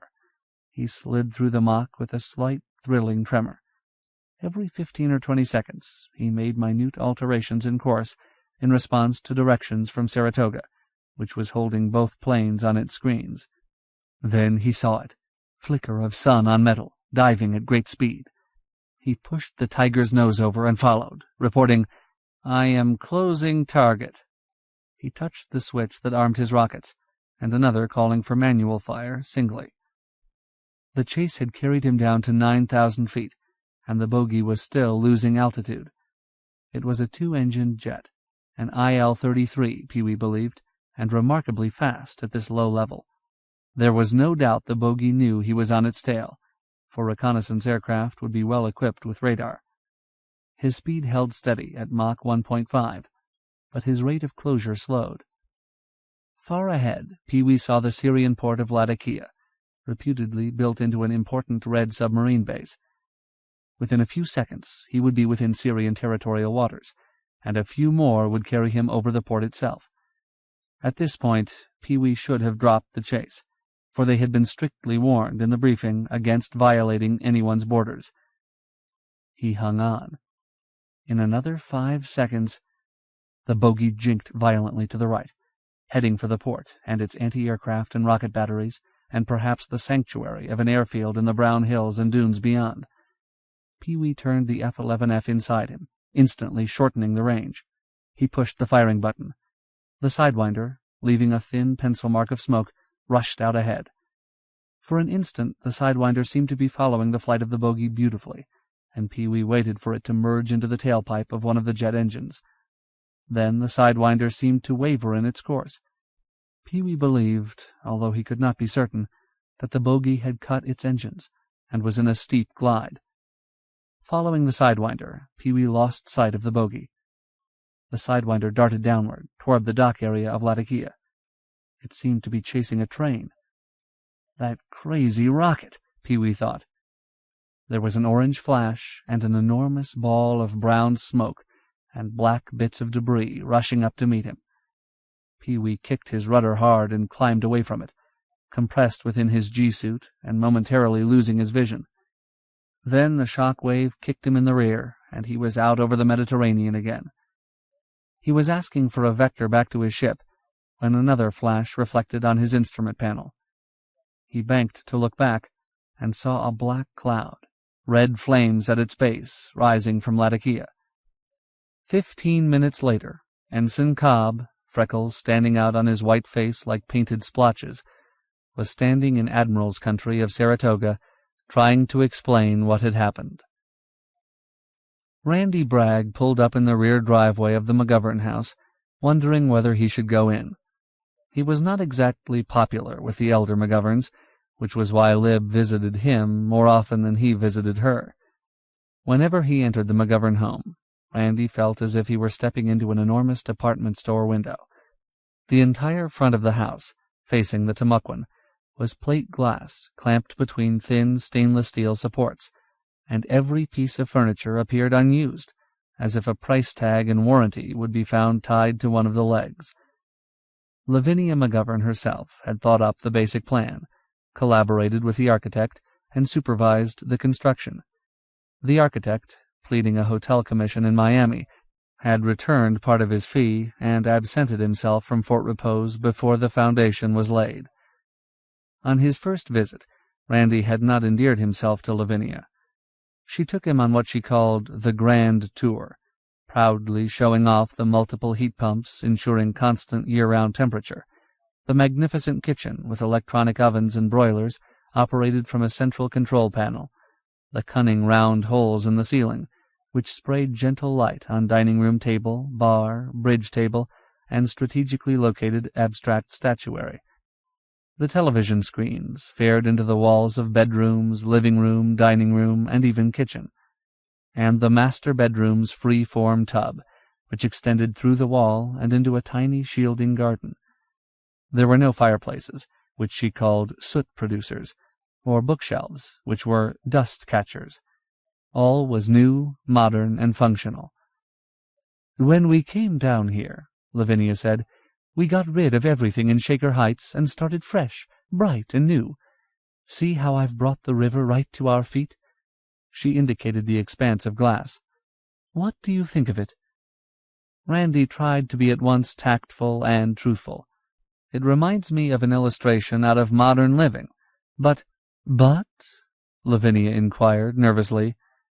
Randy, feeling he was being helpful, pointed out that in the summer months the sun's direct rays would pour through the glass walls, and that the afternoon heat would become unbearable, no matter how large and efficient the air-conditioning system.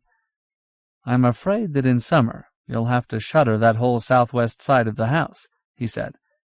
"Is there anything else you think is wrong?" Lavinia asked, her voice dangerously sweet. "Well, yes.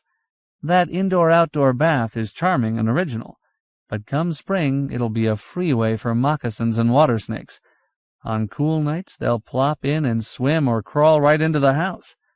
At this point Lavinia had squealed and clutched at her throat as if suffocating, and her husband and daughter had half carried her to the bedroom. The next day plumbers and masons remodeled the sunken tub, eliminating the outdoor feature. Later, Lib explained that her mother dreaded snakes, and had been solely responsible for the design of the house. Randy never felt comfortable in Lavinia's presence thereafter, and Lavinia, while attempting to be gracious, sometimes became pale and grew faint when he appeared. Randy's relations with Bill McGovern were little better. On occasion, after a few extra drinks, he disagreed with Mr. McGovern on matters political, social, and economic. Since Bill for many years had been president of a manufacturing concern employing 6,000 people, few of whom ever disagreed with him about anything, he had been affronted and angry. He considered Randy an insolent young loafer, an example of decadence in what once might have been a good family, and a sadly scrambled egghead, and had so informed his daughter. So Randy, sitting in his car, hesitated. He was certain to be coolly received. Lib didn't expect to see him until the next day, but he had a hunch she needed him now. He guessed a considerable argument was going on inside. Lib would be verbally overpowered by her father, and Mark's warning go unheeded. Randy got out of his car. Lib opened the north door before he could ring. "I thought I heard a car in the drive," she said. "I'm glad it's you. I've got troubles." Bill McGovern was standing in the living room, wrapped in an ankle-length white bathrobe, smiling as if nothing were funny. Lavinia McGovern, her eyes swollen and pink against pallid skin, lay back on a chaise. She held a handkerchief to her nose. Bill was bald, square-shouldered, and rather tall. His nose was beaked, and his chin prominent and strong. In his toga of toweling, and with feet encased in leather sandals, he looked like an angry Caesar. "So, here comes our local Paul Revere," he greeted Randy. "What are you trying to do? Frighten my wife and daughter to death?" Randy regretted having come in, but now that he was in, he saw no point in being anything less than frank. "Mr. McGovern," he said.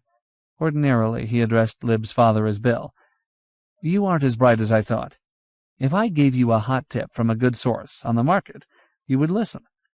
This is somewhat more important than the market. I thought I was doing you a favor."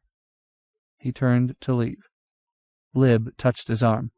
"Please, Randy, don't go." Elizabeth. When her parents were present, he always called her Elizabeth.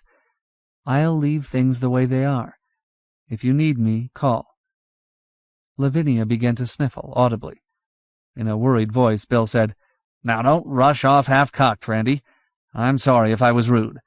There are certain things you don't understand." "Like what?" Randy asked. Bill's voice was conciliatory. "Just sit down, and I'll explain." Randy continued to stand. "Now I'm twice as old as you are," Bill said, "and I think I know more about what goes on in this world.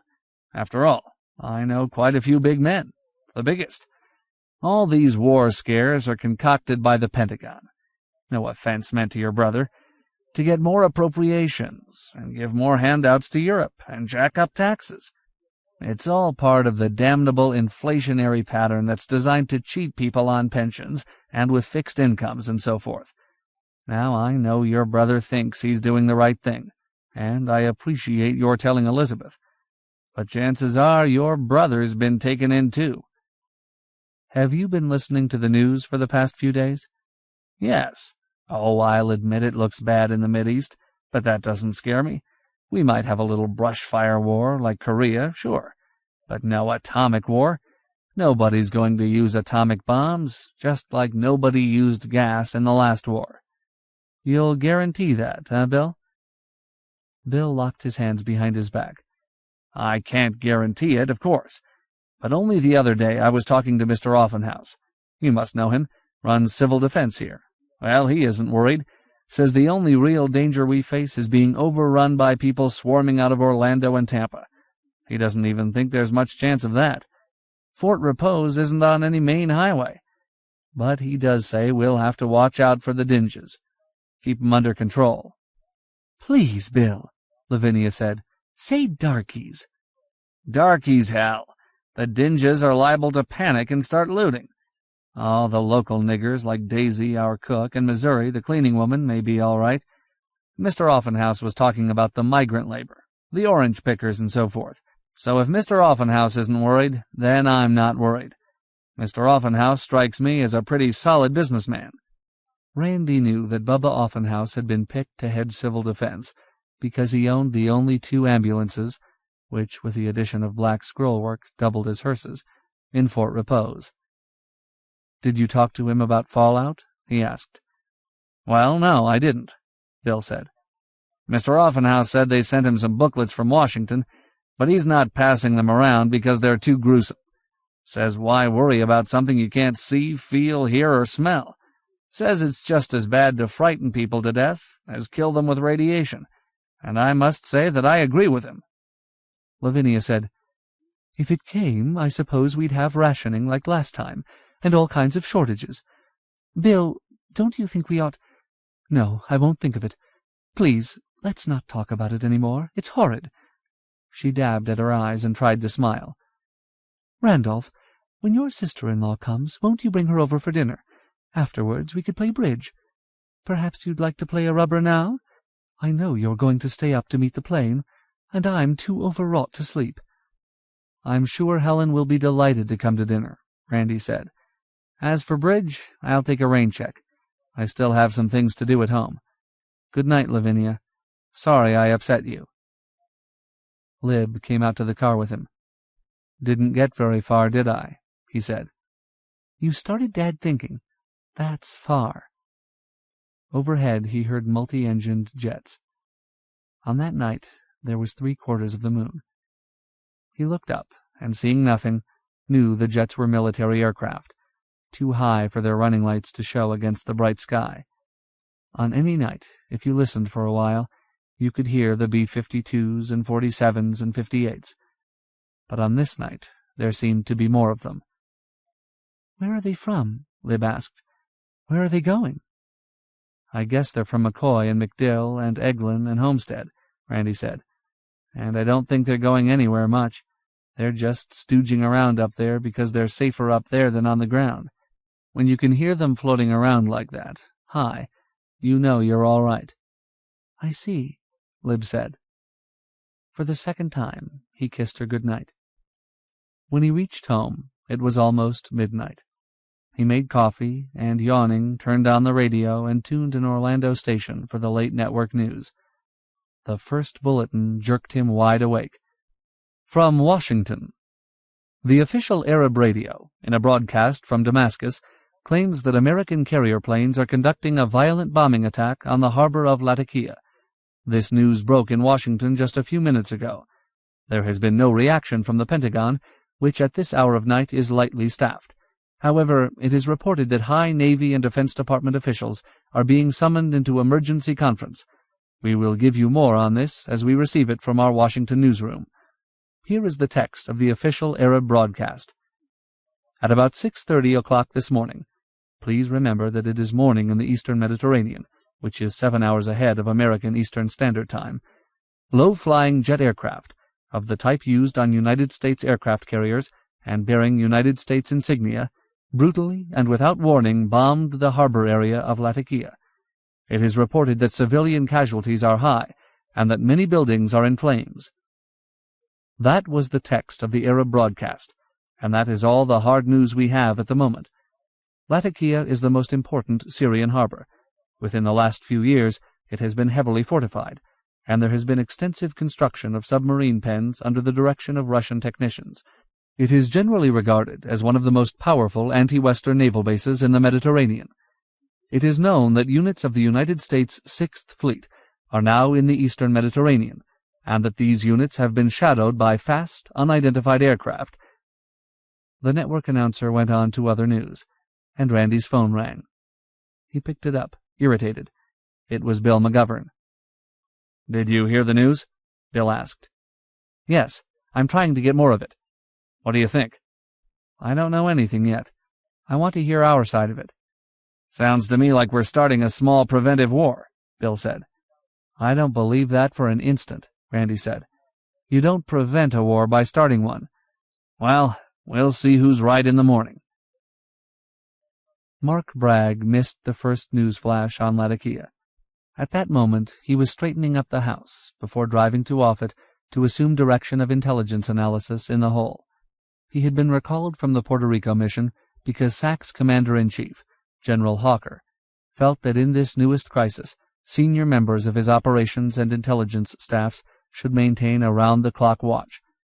An attack is rarely planned to conform to a victim's 5-day, 40-hour week, so Hawker divided his most experienced officers into 3 shifts, covering the whole day.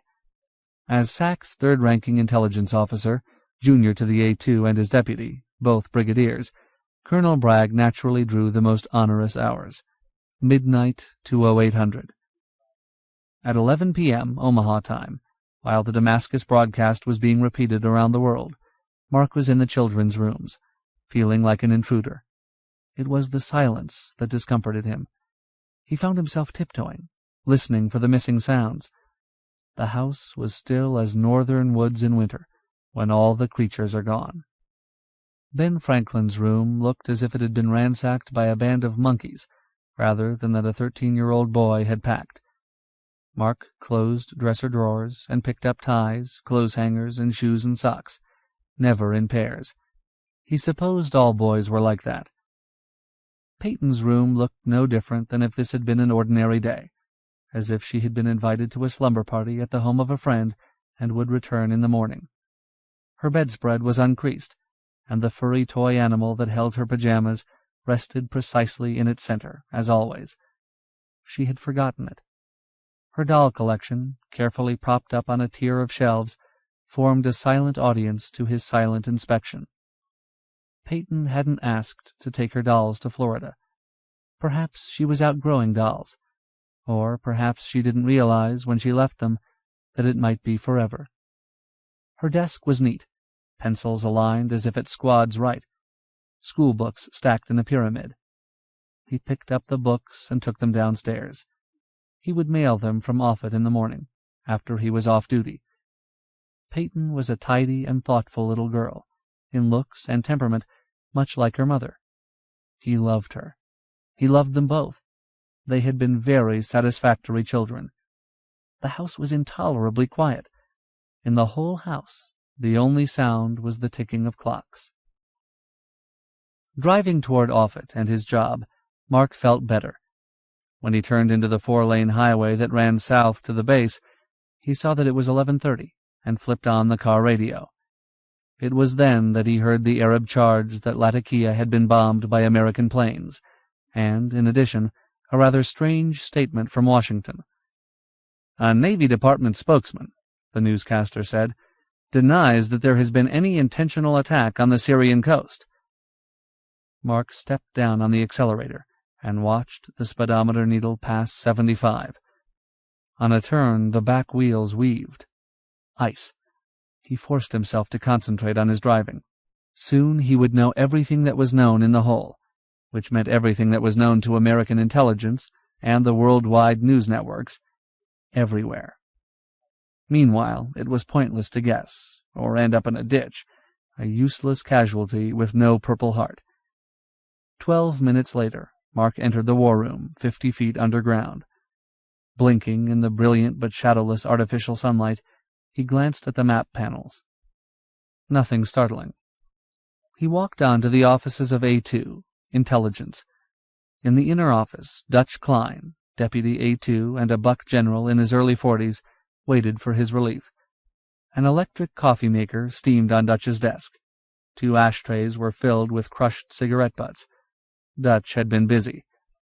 Dutch said, "I guess you've heard the news?" "I caught it on the radio." "It's not true, is it?" "It's fantastic." Dutch touched a sheaf of pink flimsies, decoded priority messages, on his desk. 2 hours ago, 6th Fleet scrambled fighters to intercept a jet snooper. An ensign from Saratoga, an ensign, mind you, sighted the bogey and chased him all the way up the Levant. He closed at Latakia and fired a bird. Whether it was human error or an erratic rocket isn't clear. Anyway, everything blew. Dutch, a muscular, keg-shaped man with round, rubbery face, groaned and sank back into his chair. Automatically, the fortifications of the port area of Latakia came into focus in Mark's mind. "Large stores of conventional mines, torpedoes, and ammo," he said. "They usually have 4 to 8 subs in the new pens and a couple of cruisers and escort vehicles in the harbor." He hesitated, thinking of something else, worse. The fire and blast could have cooked off nuclear weapons, if they were in combat configuration. That could well be. What do you make of it? "Worst foul-up on record," Dutch said. "Glad it's the Navy and not us." "I mean, how do you think the Russians will react?" Mark asked the question not because he thought Dutch could give him the answer, but as a catalyst to his own imagination. Intelligence wasn't Dutch's primary interest. On the way up to 2 stars in command of an air division, Dutch had been forced to assimilate 2 years of staff, part of his education. To Mark, the intelligence job, with all its political and psychological facets, was a career in itself. He had a feel for it, the capacity to stir a head full of unrelated facts until they congealed into a pattern arrowing the future. Dutch said, "Maybe it'll throw them off balance." "It might upset their timetable," Mark agreed, "but I'm afraid they're all set. It might just give the Kremlin a casus belli, an excuse." Dutch lifted himself out of the chair. "I leave it with you. The CNC was here until a few minutes ago. He said he had to get some sleep because it might get even hairier tomorrow. If there are any important political developments, you're to call him. Operations will handle the alert status, as usual." For 30 minutes, Mark concentrated on the pile of flimsies, the latest intelligence from NATO, Smyrna, Naples, the Philippines, Eastern Sea Frontier, and the summaries from Air Defense Command and the CIA. When he was abreast of the situation, he crossed the war room to Operations Control. The senior controller on duty was Ace Atkins, a former fighter pilot, like Mark, an Eagle colonel. He was called Ace because he had been one in 2 wars. Because of proven courage and absolute coolness, he was at the desk now occupied, with the red phone a few inches from his fingers. One code word into Ace's red phone would cock SAC's 2,000 bombers and start the countdown at the missile sites. It would take another word, either spoken by General Hawker or with his authority, to launch the force. Ace, slight and wiry, looked up and said, "Welcome to Bedlam." The control room, separated from the war room by heavy glass, was utterly quiet. Mark said, "I'm worried. I wish Washington would come forth with a complete statement. As things stand now, most of the world will believe we attacked Latakia deliberately." "Why don't the Navy information people give out?" "They want to. They've got a release ready. But they're low echelon, and you know Washington." "Not very well." "I know it well," Mark said, "and I think I can pretty well guess what's happening. Everybody wants to put his chop on it, because it's so important, but for the same reason nobody wants to take the responsibility. The Navy PIO probably called an assistant secretary, and the assistant secretary called the secretary, and the secretary probably called the Secretary of Defense. By that time, the Information Agency and State Department were involved. By now, more and more people are getting up, and they are calling more and more people." Mark looked at the clocks above the war room maps, telling the time in all zones from Omsk to Guam. "It's 2 a.m. in Washington now. As each man gives his okay to the release, it turns out that somebody else has to be consulted. Eventually, they'll have the Secretary of State out of bed, and then the White House press secretary. Maybe he'll wake up the president. Until that happens, I don't think there'll be any full statement." Ace said, "My God, that sounds awful." "It is. But what worries me most is Moscow." "What's Moscow saying?"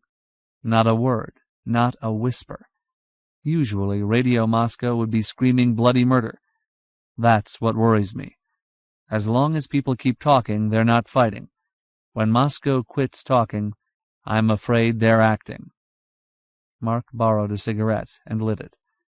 "I think the chances are about 60-40, he said, "that they've started their countdown." Ace's fingers stroked the red phone. "Well," he said, "we're as ready as we ever will be. 14% of the force is airborne now, and another 17% on standby. I'm prepared to hold that ratio until we're relieved at 0800. How's that sound to you, Mark?" As always, the responsibility to act lay with A3. Mark Bragg, as A2, could only advise. He said, "That's a pretty big effort. You can't keep the whole force in the air and on standby all the time." "I know that, and yet—" He stretched. "I'll trot back to my cave and see what else comes in. I'll check with you in an hour." On his desk, Mark found copies of 3 more urgent dispatches. One, from the air attaché in Ankara, reported Russian aerial reconnaissance over the Azerbaijan frontier. Another, from the Navy Department, gave a submarine sighting 200 miles off Seattle, definitely a skunk. The third, received by the State Department from London in the highest secret classification, said Downing Street had authorized the RAF to arm intermediate-range missiles, including the Thor, with nuclear warheads. In an hour, Helen's plane would touch down in Orlando. In 2 hours, if the plane was on time, Helen and the children would be in an area of comparative safety. Mark prayed that for the next 2 hours at least, nothing more would happen. He held fast to the thought so long as there was no war, there was always a chance for peace. As the minutes and hours eroded away, and no word came from Moscow, he became more and more certain that a massive strike had been ordered. He diagnosed this negative intelligence as more ominous than almost anything that could have happened, and determined to awaken General Hawker if it persisted. At 3:30 in the morning, Randolph Bragg waited in Orlando's air terminal for Helen's flight. With only a few night coaches scheduled in from New York, plus the nonstop from Chicago, the building was almost empty, except for sweepers and scrubwomen. When he saw a plane's landing lights, Randy walked outside to the gate. On the other side of the field, near the military hangars used by Air Sea Rescue Command, he saw the silhouettes of 6 B-47s, part of the wing from McCoy, he deduced, using this field in accordance with a dispersal plan. The military hangars and operations building were bright with light, which at this hour was not usual. The big transport came in for its landing, approached on the taxi strip, pivoted to a halt before him, and cut its engines. He saw that only a few people were getting off. Most would be going on to Miami. He saw Peyton and Ben Franklin come down the steps, Ben incongruously wearing an overcoat, Peyton carrying a bow, a quiver of arrows over her shoulder. Then he saw Helen, and she waved, and he ran out to meet them. Randy rumpled Ben Franklin's hair. The children were both owl-eyed and tired. He leaned over, kissed Peyton, and relieved her of the bow slung over her shoulder. Helen said, "She's been watching Robin Hood. She thinks she's Maid Marian." Helen was wearing a long cashmere coat and carrying a fur cape over her arm. She appeared fresh, as if starting rather than completing a journey. She was slight. Mark sometimes referred to her as my pocket Venus, yet Randy was never aware of that, except when he saw her completely relaxed. At all other times her body seemed to obey the physical law that kinetic energy increases mass. Her abundant vitality she somehow communicated to others, so that when Helen was present, everyone's blood flowed a little faster, as Randy's did now. She tiptoed to kiss him and said, "I feel like 10 kinds of a fool, Randy." He said, "Don't be silly." They walked toward the terminal. She presented him with a sheaf of baggage checks. "Mark made me take everything. We're going to be an awful nuisance. Also, I feel like a coward." "You won't when you hear what's just happened in the Med." Ben Franklin turned, suddenly awake, and said, "What happened in the Med, Randy?" Randy looked at Helen inquiringly. She said, "It's all right. Both of them know all about it. I didn't realize it until we were on the plane. Children are precocious these days, aren't they? They learn the facts of life before you have a chance to explain anything." While they waited for the luggage, Randy spoke of the news. They listened gravely. Ben Franklin alone commented, "Sounds like the kickoff. I guess Dad knew what he was doing." Nothing more was said about it for a time. Randy felt relieved when the suburbs of Orlando were behind them, and, with traffic thin at this hour, he was holding to a steady 70. He thought his apprehension illogical. Why should he be upset by the remark of a 13-year-old boy? When he was sure the children slept in the back seat, he said, "They take it calmly, almost as a matter of course, don't they?" "Yes," Helen said. "You see, all their lives, ever since they've known anything, they've lived under the shadow of war, atomic war. For them, the abnormal has become normal. All their lives they have heard nothing else, and they expect it." "They're conditioned," Randy said. "A child of the 19th century would quickly go mad with fear, I think, in the world of today. It must have been pretty wonderful to have lived in the years, say, between 1870 and 1914, when peace was the normal condition, and people really were appalled at the idea of war, and believed there'd never be a big one. A big one was impossible, they used to say. It would cost too much. It would disrupt world trade and bankrupt everybody. Even after the First World War, people didn't accept war as normal. They had to call it the war to end war, or we wouldn't have fought it. Helen, what has become of us?" Helen, busy tuning the car radio, trying to bring in fresh news, said, "You're a bit of an idealist, aren't you, Randy?" "I suppose so. It's been an expensive luxury.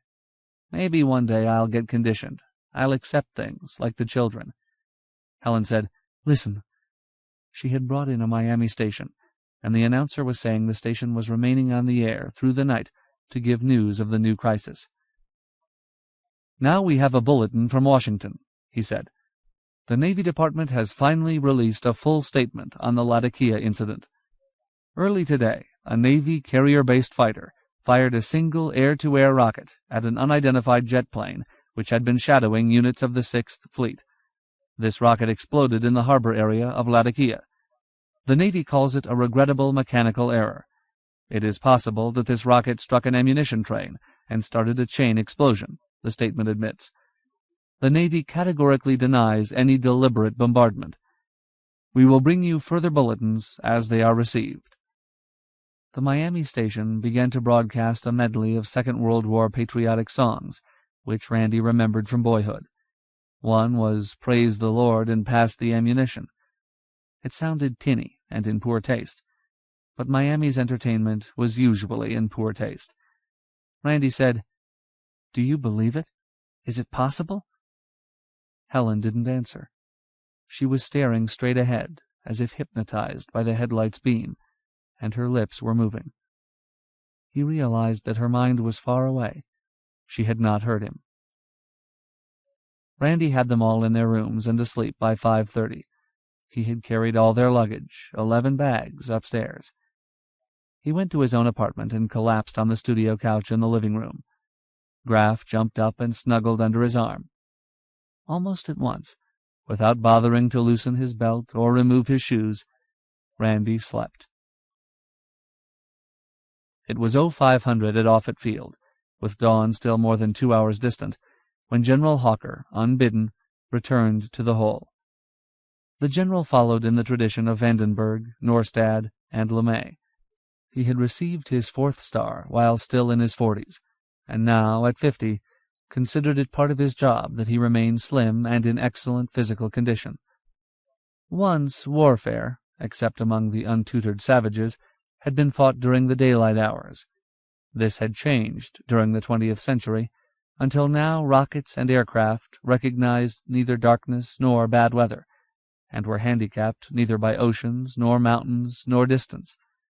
Now the critical factor in warfare was time, measured in minutes or seconds. Hawker had adjusted his life to this condition.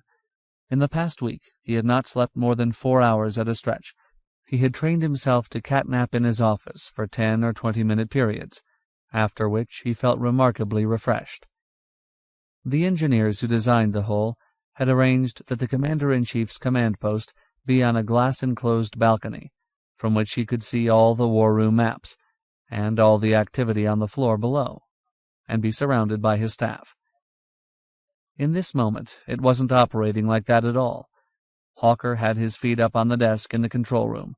He was drinking black coffee from a green dime store mug, and rapidly reading through a stack of the more important operational and intelligence dispatches. Occasionally, the general fired a question at one or the other of his 2 colonels, Atkins and Bragg. An A2 staff sergeant came into the room with 2 pink flimsies and handed them to Mark Bragg. The general looked up inquiringly. Mark said, "From the eastern sea frontier. Patrol planes on the Argentina-Bermuda axis report 3 unidentified contacts. These skunks are headed for the Atlantic coast." "Sounds bad, doesn't it?" "I think this one sounds worse," Mark said. "All news service and diplomatic communications between Moscow and the United States have been inoperative for the last hour. This comes from USIA. The news agencies have been calling their Moscow correspondents. All the Moscow operators will say is, 'Sorry, I am unable to complete the call.'" "And there's been no reaction to Latakia from Moscow at all?" "None, sir. Not a whisper." The general shook his head, slowly, frowning, lines appearing and deepening around mouth and eyes, his whole face undergoing a transformation, growing older, as if in a few seconds all the strain and fatigue of weeks, months, years had accumulated and were marking his face and bowing his shoulders. Hawker said, "This is the witching hour, you know. This is the bad one. Their submarines have had a whole night to run in on the coast, if that's what they're doing. We're in darkness. They'll soon be in daylight. Dawn is the bad time. What time does it start to get light in New York and Washington?" "Sunrise on the seaboard is 7:10 Eastern Standard," Ace Atkins said. Washington's clock read 6:41. Mark Bragg's mind raced ahead. If an attack came, they could count on no more than 15 minutes' warning. If they used every one of those minutes with maximum efficiency, retaliation could be decisive. But Mark feared a minute, or even 2, might be lost in necessary communication with Washington. He made a bold proposal. "May I suggest, sir, that we ask for the release of our weapons." This was the one mandatory, essential act that must precede the terrible decision to use the weapons. Under the law, the President of the United States owned the nuclear bombs and missile warheads.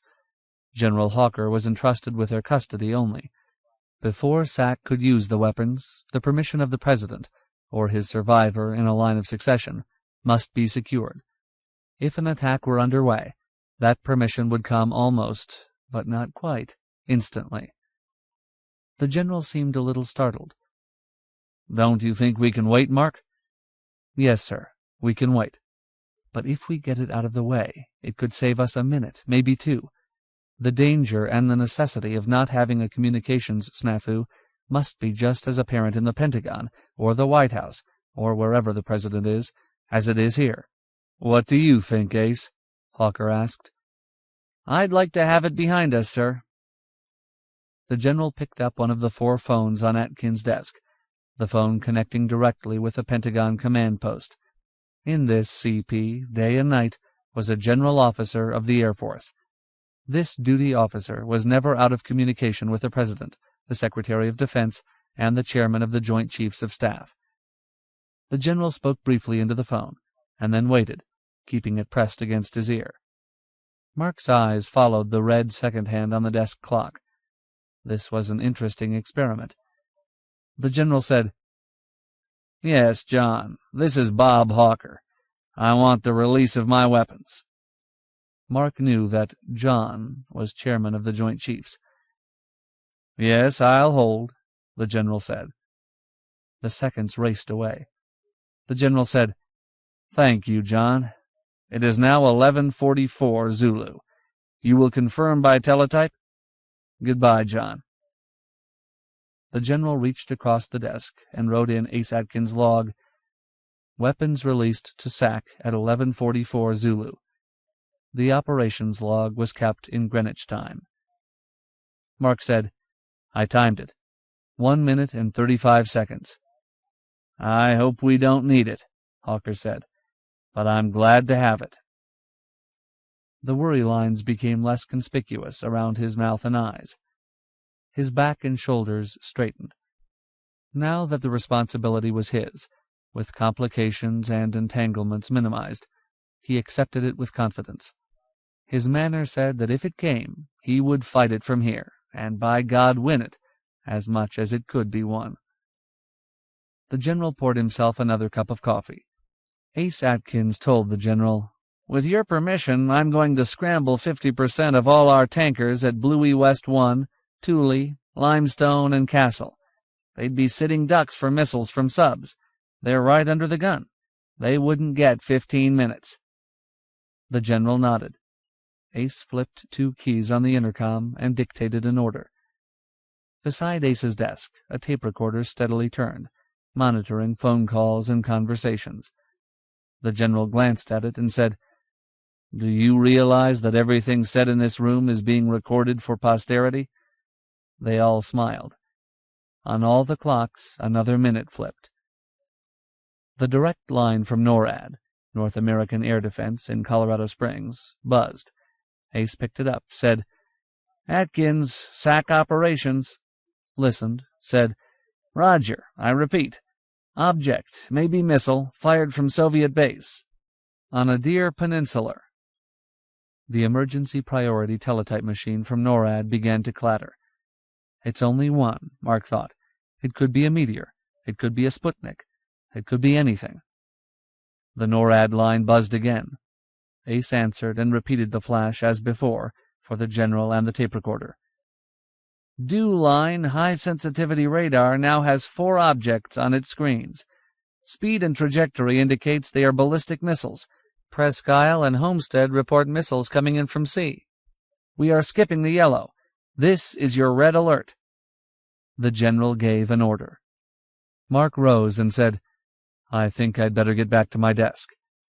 The general nodded and smiled thinly. He said, "Thanks for the 95 seconds. 5. At first, Randy thought someone was shaking the couch. Graff, nestled under his arm, whined and slipped to the floor. Randy opened his eyes and elevated himself on his elbow. He felt stiff and grimy from sleeping in his clothes. Except for the dachshund, tail and ears at attention, the room was empty. Again the couch shook. The world outside still slept, but he discerned movement in the room. His fishing rods, hanging by their tips from a length of pegboard, inexplicably swayed in rhythm. He had heard such phenomena accompanied earthquakes, but there had never been an earthquake in Florida. Graff lifted his nose and howled. Then the sound came, a long, deep, powerful rumble, increasing in crescendo until the windows rattled, cups danced in their saucers, and the bar glasses rubbed rims and tinkled in terror. The sound slowly ebbed, then boomed to a fiercer climax, closer. Randy found himself on his feet, throat dry, heart pounding. This was not the season for thunder, nor were storms forecast, nor was this thunder. He stepped out onto the upstairs porch. To his left, in the east, an orange glow heralded the sun. In the south, across the Tamukwan, and beyond the horizon, a similar glow slowly faded. His sense refused to accept a sun rising and a sun setting. For perhaps a minute, the spectacle numbed reaction. What had jolted Randy from sleep? He would not learn all the facts for a very long time after, were 2 nuclear explosions, both in the megaton range, the warheads of missiles lobbed in by submarines. The first obliterated the SAC base at Homestead, and, incidentally, sank and returned to the sea a considerable area of Florida's tip. Ground zero of the second missile was Miami's International Airport, not far from the heart of the city. Randy's couch had been shaken by shock waves transmitted through the earth, which travel faster than through the air, so he had been awake when the blast and sound arrived a little later. Gazing at the glow to the south, Randy was witnessing, from a distance of almost 200 miles, the incineration of 1 million people. The screen door banged open. Ben Franklin and Peyton, barefoot and in flannel pajamas, burst out onto the porch. Helen followed. The sight of war's roseate birthmark on the sky choked back their words. Helen grabbed Randy's arm tightly in both hands, as if she had stumbled. Finally she spoke. "So soon?" It was a moan, not a question. "I'm afraid it's here," Randy said, his mind churning among all the possibilities, including their own dangers, seeking a clue as to what to do first. Helen was wearing a flowered kimono and straw slippers, booty from one of Mark's inspection trips to the Far East. Her chestnut hair was disheveled, her eyes, a deep and stirring blue, round in apprehension. She seemed very slight, in need of protection, and hardly older than her daughter. She was, at this moment, less composed than the children. Ben Franklin, staring to the south, said, "I don't see any mushroom cloud. Don't they always have a mushroom cloud?" "The explosions were very far off," Randy said. "Probably a lot of haze or other clouds between us and the mushrooms. What we see is a reflection in the sky. It's dying now. It was much brighter when I first came out here." "I see," Ben Franklin said, satisfied. "What do you think they clobbered?" "I'd guess Homestead and the Boca Chica Navy Base at Key West." Randy shook his head. "I don't see how we could get rocked from that distance. Maybe they hit Palm Beach and Miami. Maybe they missed and pitched 2 into the Glades." "Maybe," Ben said, not as if he believed they had missed. It was so quiet. It was wrongly quiet. They ought to hear sirens or something. All Randy heard was a mockingbird tuning up for his morning aria. Helen released her grip on his arm. Thoughts seemed to parallel his. She said, "I haven't heard any planes. I don't hear any now. Shouldn't we hear fighters or something?" "I don't know," Randy said. Ben Franklin said, "I heard 'em. That's what first woke me. I heard jets. They sounded like B-47s, climbing, traveling that way." He showed them with a sweep of his arm. "That's southwest to northeast, isn't it?" "That's right," Randy said. and at that instant he heard another aircraft, whining under full power, following the same path. They all listened. "That one will be from MacDill," Randy decided, heading across. Before its sound faded, they heard another, and then a third. They all pressed close to the porch screen, looking up. High up there, where it was already sunlight, they saw silver arrows speeding, and 3 white contrails boldly slashed across morning's washed blue sky. Ben Franklin whispered, "Go, baby, go!" Terror departed Helen's eyes. "Could we go up on the captain's walk?" she said. "I want to watch them. They're mine, you know." Ben and Peyton sprinted for the ladder. "No," Randy said. "Wait." Ben stopped instantly. Peyton ran on. Her mother said, "Peyton, that was an order." Peyton, her hand on the ladder, went no further. She said, "Shucks. You might as well start learning to obey your Uncle Randy just as you obey your father, right now." Peyton said, "Why can't we go up on the roof?" Randy had spoken instinctively. He found it difficult to put his objection into words. "I think it's too exposed," he said. "I think we all ought to be underground right now. But there isn't any cellar, and it's too late to start digging." Ben Franklin said, "You're right, Randy. If they laid an egg close, we could get flash burns. Then there's radiation." The boy looked at the weathercock on the garage steeple. "Wind's from the east, so we won't get any fallout. Anyway, not now. But suppose they hit Patrick. We're almost exactly west of Patrick, aren't we? Patrick could cook us." "Where did you learn all that stuff about fallout?" Randy asked. "I thought everybody knew it." Ben frowned. "I don't think they'll hit Patrick. It's a test center, not an operational base. Patrick can't hurt them. But MacDill and McCoy, they can hurt them. And, brother, they will." Randy, Helen, and Ben Franklin were facing the east, where the missile test pads on Cape Canaveral lay, and where the fat red sun now showed itself above the horizon. Peyton, nose pressed against the screen, was still trying to follow the contrails of the B-47s. A stark white flash enveloped their world. Randy felt the heat on his neck. Peyton cried out and covered her face with her hands. In the southwest, in the direction of Tampa, St. Petersburg, and Sarasota, another unnatural sun was born, much larger and infinitely fiercer than the sun in the east. Automatically, as a good platoon leader should, Randy looked at his watch and marked the minute and second in his memory. This time he would know the point of impact exactly, using the flash and sound system learned in Korea.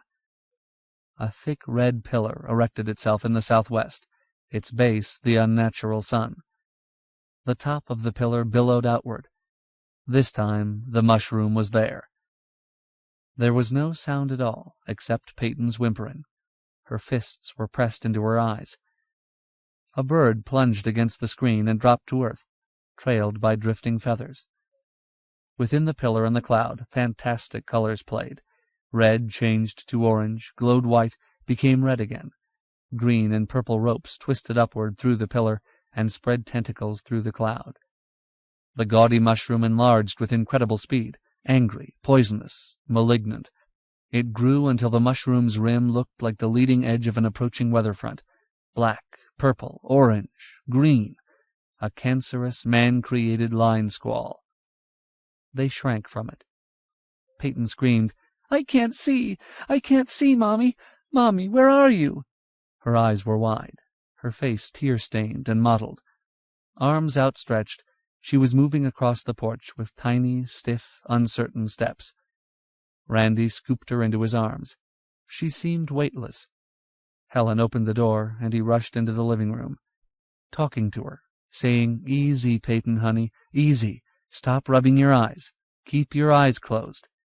He stretched the child out on the couch. Helen was at his side, a wet towel in her hands. She laid the towel over her daughter's eyes. "This will make you feel better, baby." "Mommy?" "Yes." This was the first time since she was 6 that Peyton had used Mommy instead of Mother. "All I can see is a big white ball. I can see it with my eyes closed. It hurts me, Mommy, right through my head." "Sure, just like a big flashlight bulb. Lie still, Peyton. You're going to be all right. Now, with fear for her child's sight supplanting all other fears, Helen steadied. Again she was composed, able, efficient, and she knew the moment of panic would not return. She told Randy calmly, "Hadn't you better call Dan Gunn?" "Of course." Randy hurried into his office.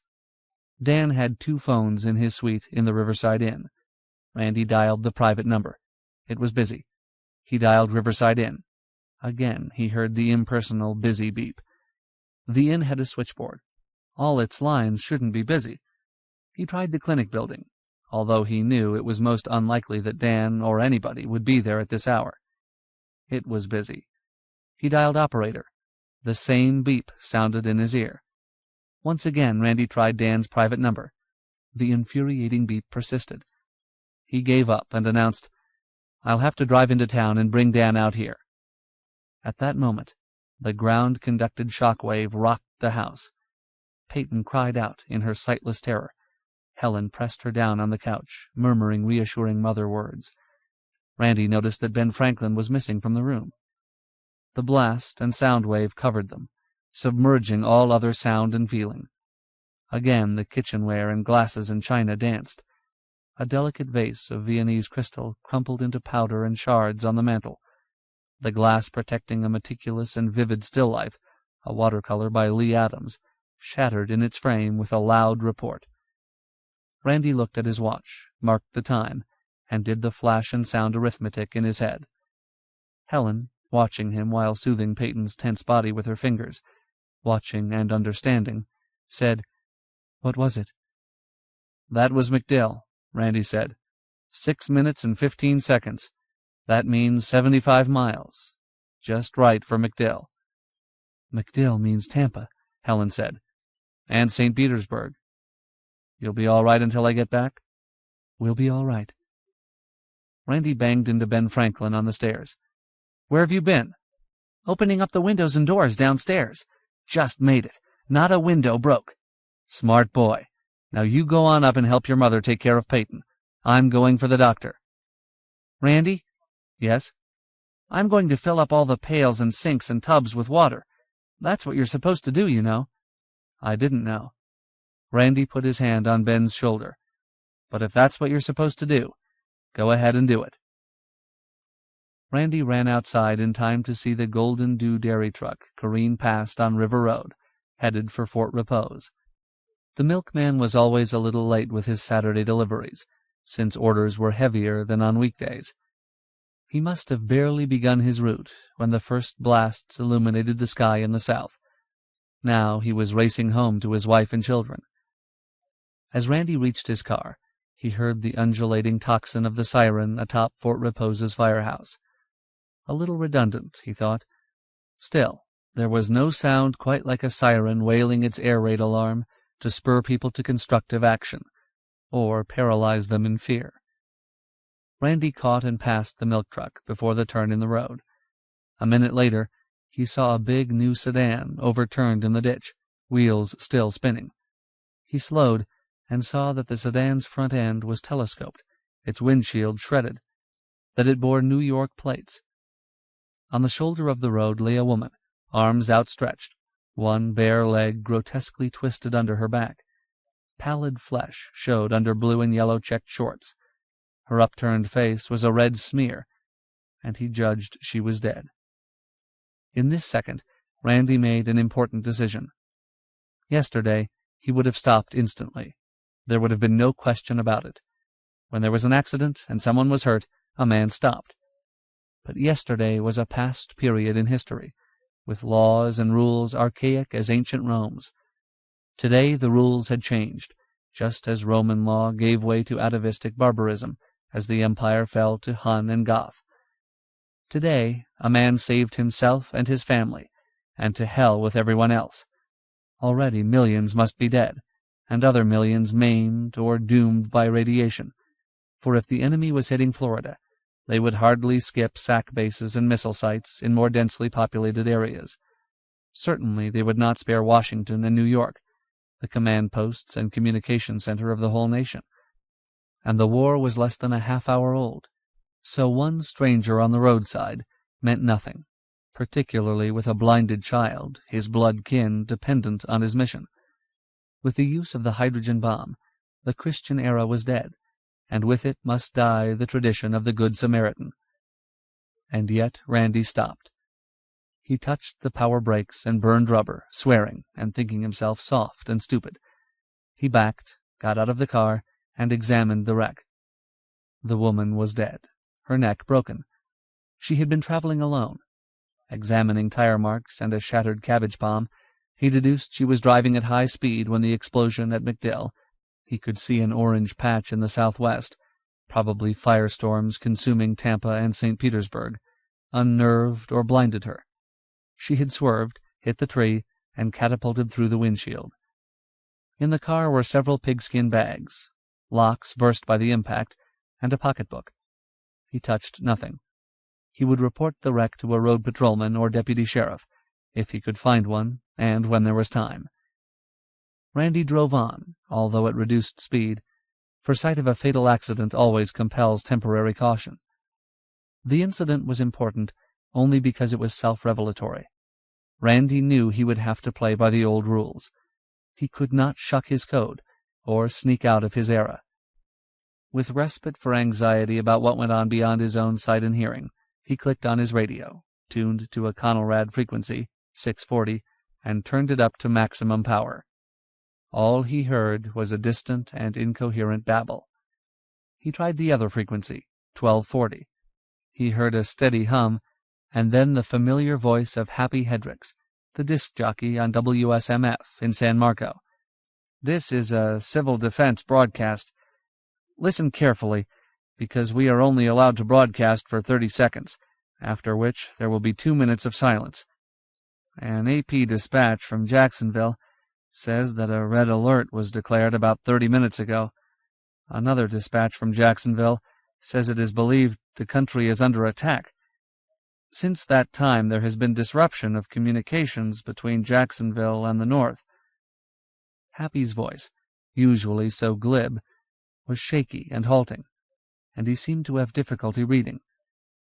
"Obey the orders of your local civil defense director. Do not use the telephone except for emergencies. You will receive further instructions later. This station will return to the air in 2 minutes." Randy tuned in 640 again. Again he heard many voices, far away and indistinguishable. He knew that under the Conelrad system, all stations were required to operate at low power. He surmised that he was hearing a broadcast from Orlando or Ocala, but with interference from stations in other nearby cities, perhaps Daytona or Leesburg and Eustis, not far off in Lake County. With every station confined to 2 frequencies, and limited to low-power operation, the confusion was understandable. A year before, Mark had warned him that the Conelrad system was tricky and might not work at all. Mark had said further that the enemy was not dependent on radio homing devices to find the targets. "Conelrad," Mark had said, "is as obsolete as the B-29. Neither missiles nor jets equipped with modern radar and inertial guidance would think of homing on a radio beam. In the first phase, Conelrad is going to be next to useless, I'm afraid, except for local instructions. The news you get will be only as fresh and accurate as the news that comes in on the teletypes in your local stations. That news flows from the national news agencies. When their teletype circuits go out of business, which will happen immediately when the big cities blow, everything will be screwed up. You're not likely to find out anything until Phase 2. That's the mopping up stage, when the first attack is over. In Phase 2, the government will use clear channel stations to tell you what's happening." Mark apparently had been right about the inadequacy of Conelrad, as about all else. He wondered whether Mark was also right in his prediction that Offutt and the Hole would be one of the primary targets. Randy wondered whether Mark still lived, and how long it would be before he found out. On the edge of town, he began to encounter traffic, heavier than usual and extraordinarily erratic. People were tensed over their wheels like racing drivers, even while moving at normal speeds, mouths set, eyes fixed, each intent on a personal crisis. Some obeyed the stop signs. Other cars progressed as if no hand were at the wheel. A dozen cars were lined up at Jerry Kling's service station, blocking the sidewalk. Jerry was standing beside one of his pumps, filling a tank, and at the same time listening to three men, all gesticulating, all obviously demanding priority service. One of the men had a billfold in his hand and was waving money before Jerry's eyes. Randy skirted Marines Park, a green triangular area, its walks lined with tall palms, its apex lapped by the waters of both Tamukwan and St. John's. Here, at the junction of the rivers, Lieutenant Randolph Rousey Peyton had erected the original Fort Repose. The fort's palm logs long ago had disintegrated, but relics remained, 2 small brass cannon. They were now mounted in concrete and flanked the bandstand. Usually, on a bright Saturday morning, the tennis courts were occupied and the pre-breakfast lawn bowlers and shuffleboarders active. But today the park was deserted, except for 2 youths slumped on a bench. He turned north on Yulee Street, and 3 blocks further into the driveway of Riverside Inn, which with its grounds occupied a block facing the St. John's. The Riverside Inn catered to a vanishing race of hotel dwellers, widows, widowers, and elderly couples, supported by trusts, annuities, and dividends, spending their summers in New England or the Poconos, and each November migrating to Florida with the coots and mallards. Randy parked and went into the inn. Its ordered regimen had exploded with the first missile. The guests were milling around in the lobby like first-class passengers on a liner that has struck an iceberg, and that they suspect may founder at any moment. Some swarmed around the bellboys and assistant manager, babbling questions and demands. "I've been waiting in the dining room for 15 minutes, and I can't seem to find a single waitress. Are you sure you can't get me a reservation on the Champion that leaves Orlando for New York tomorrow? I'd like to know what's wrong with the phone service. If my daughter doesn't hear from me, she'll be frantic. The television in my room isn't working. All television is off the air? Gracious, this really must be serious. I've been a guest at this hotel for 22 seasons, and this is the first time I've ever asked for anything special. Is there any reason the hotel station wagon can't take us to Tampa? Please, don't think me timid, but I would like to know the location of a shelter." "It was that damned Roosevelt at Yalta. Do you think plane schedules will be interrupted for long?" "You mean to say that your cooks have all cravenly left for their homes? I never heard of such a thing. They ought to be arrested. How, then, are we going to eat?" "My husband slipped in the shower. I can't seem to get him up." A retired major general, in full-dress uniform and displaying all his ribbons, burst out of the elevator. "Attention!" he cried. "Attention, everybody! Let's have order here. You will all please be quiet. There is no cause for alarm." Nobody heeded him. A bow-legged man in Bermuda shorts and a bright red cap, a golf bag slung over one shoulder and carrying 2 suitcases, bulled his way toward the entrance. He was followed by a woman wearing a fur coat over pajamas. She also was weighted with a golf bag and held a jewel box under one arm and a makeup kit under the other. These 2 had a sanctuary and a means of getting there, or so they believed. For most of the others, there was no place to go. They were rootless people. If the Riverside Inn sank, they must go down with the ship. Dan Gunn's suite was on the 2nd floor. Randy ignored the elevator and took the stairs 2 at a time. Dan's rooms were empty, and his doctor's bag missing. He was probably out on an emergency call, or at the clinic in the Medical Arts Building. Randy tried Dan's private phone. There was no dial tone, only sounds like static. He lifted the room telephone. The hotel switchboard failed to answer. Randy heard voices in the hall, high-pitched and angry. He threw open the door. Feet apart and braced, a thin, sallow woman, very pregnant, leaned against the wall. Her bony arms supported her abdomen, and she was sniffling. In the center of the hallway 2 men argued. The taller man was Jennings, manager of the Riverside Inn. The other man was John Garcia, a Menorcan fishing guide. Randy recognized the woman as Garcia's wife. Jennings was saying, "She can't have her baby here in the hotel. There's too much confusion here already. You people will have to get out."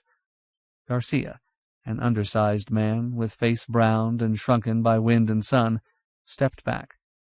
His hand went to his hip pocket, and he brought out a short, curved pruning knife, suitable for cutting lines or slitting the bellies of perch and bass. Randy stepped between them.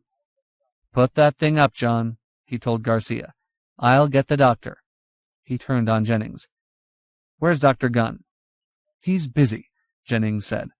"He's very busy with one of our guests, a heart case. Tell these people to go to his clinic and wait. Where is he?" "It doesn't matter. These people are trespassing."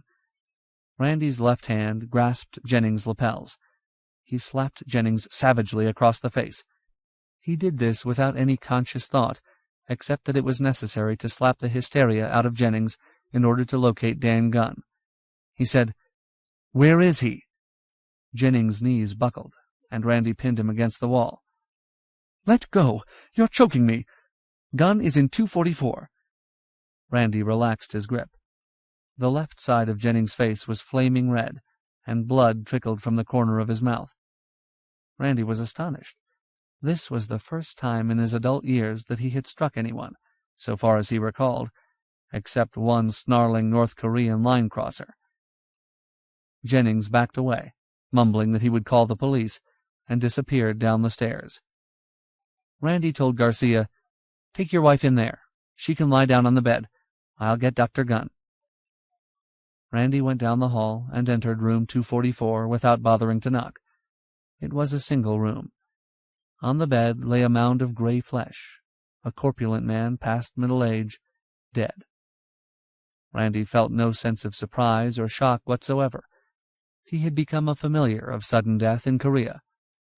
This familiarity had left him, as a foreign language is quickly forgotten once you leave the country where it is spoken.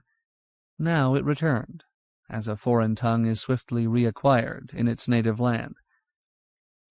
Dan Gunn came out of the bathroom, drying his hands. "You've got more trouble waiting in your room," Randy said. "A woman's having a baby, or about to. Garcia's wife." Dan dropped his towel across the foot of the bed and pulled the sheet over the corpse. "Everybody was going to have a coronary just had one," he said. "And I suppose that every woman who was due to have a baby in the next 2 months is having one now. What's your trouble, Randy?" "Peyton's blind. You remember her from last year, don't you? Helen's little girl? Not so little, 11. I know you're swamped, Dan, but—" Dan raised his immensely long, hairy arms and cried out, "Oh, God! Why? Why to that child?"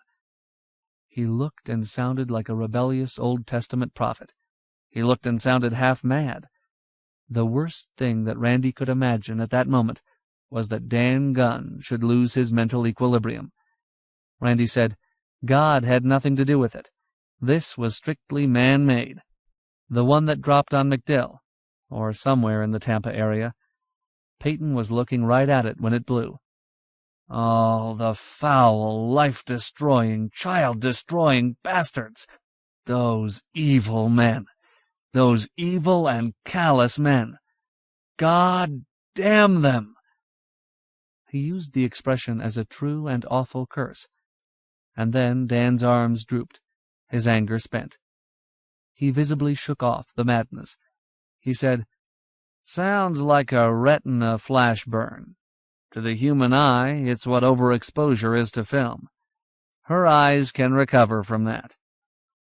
He looked down at the form on the bed. "Not much I can do for cardiacs. This was the third, right here in the hotel. Maybe the other 2 will live for a while. It's fear that kills 'em, and the worst fear is that they'll have a shock and not be able to reach the doctor. I pity all the other cardiacs around here with the phones out. I pity them, but I can't help them. You don't have to worry so much with women having babies. They'll have them whether I'm there or not, and chances are that both mother and baby will do all right." He grasped Randy's elbow. "Now let's take a look at the Garcia woman, and then I'll see about Peyton." They left the room and its lonely dead. Marie Garcia said her pains were coming at 4 or 5 minute intervals. Dan said, "It'll be much better if you can have the baby at home. It'll be easier for me, too. This hotel is no place to be having a baby. Do you think you can make it?" Marie looked at her husband and nodded. Garcia said, "You'll follow us, Doc?" "I'll be right behind you," Dan promised. He helped Marie to her feet. Leaning on John Garcia, she left, her lips compressed, awaiting the next clamp of pain, but her fear gone. Dan went into his bathroom and came out with a small bottle. "Eye drops," he said. "Once every 3 hours."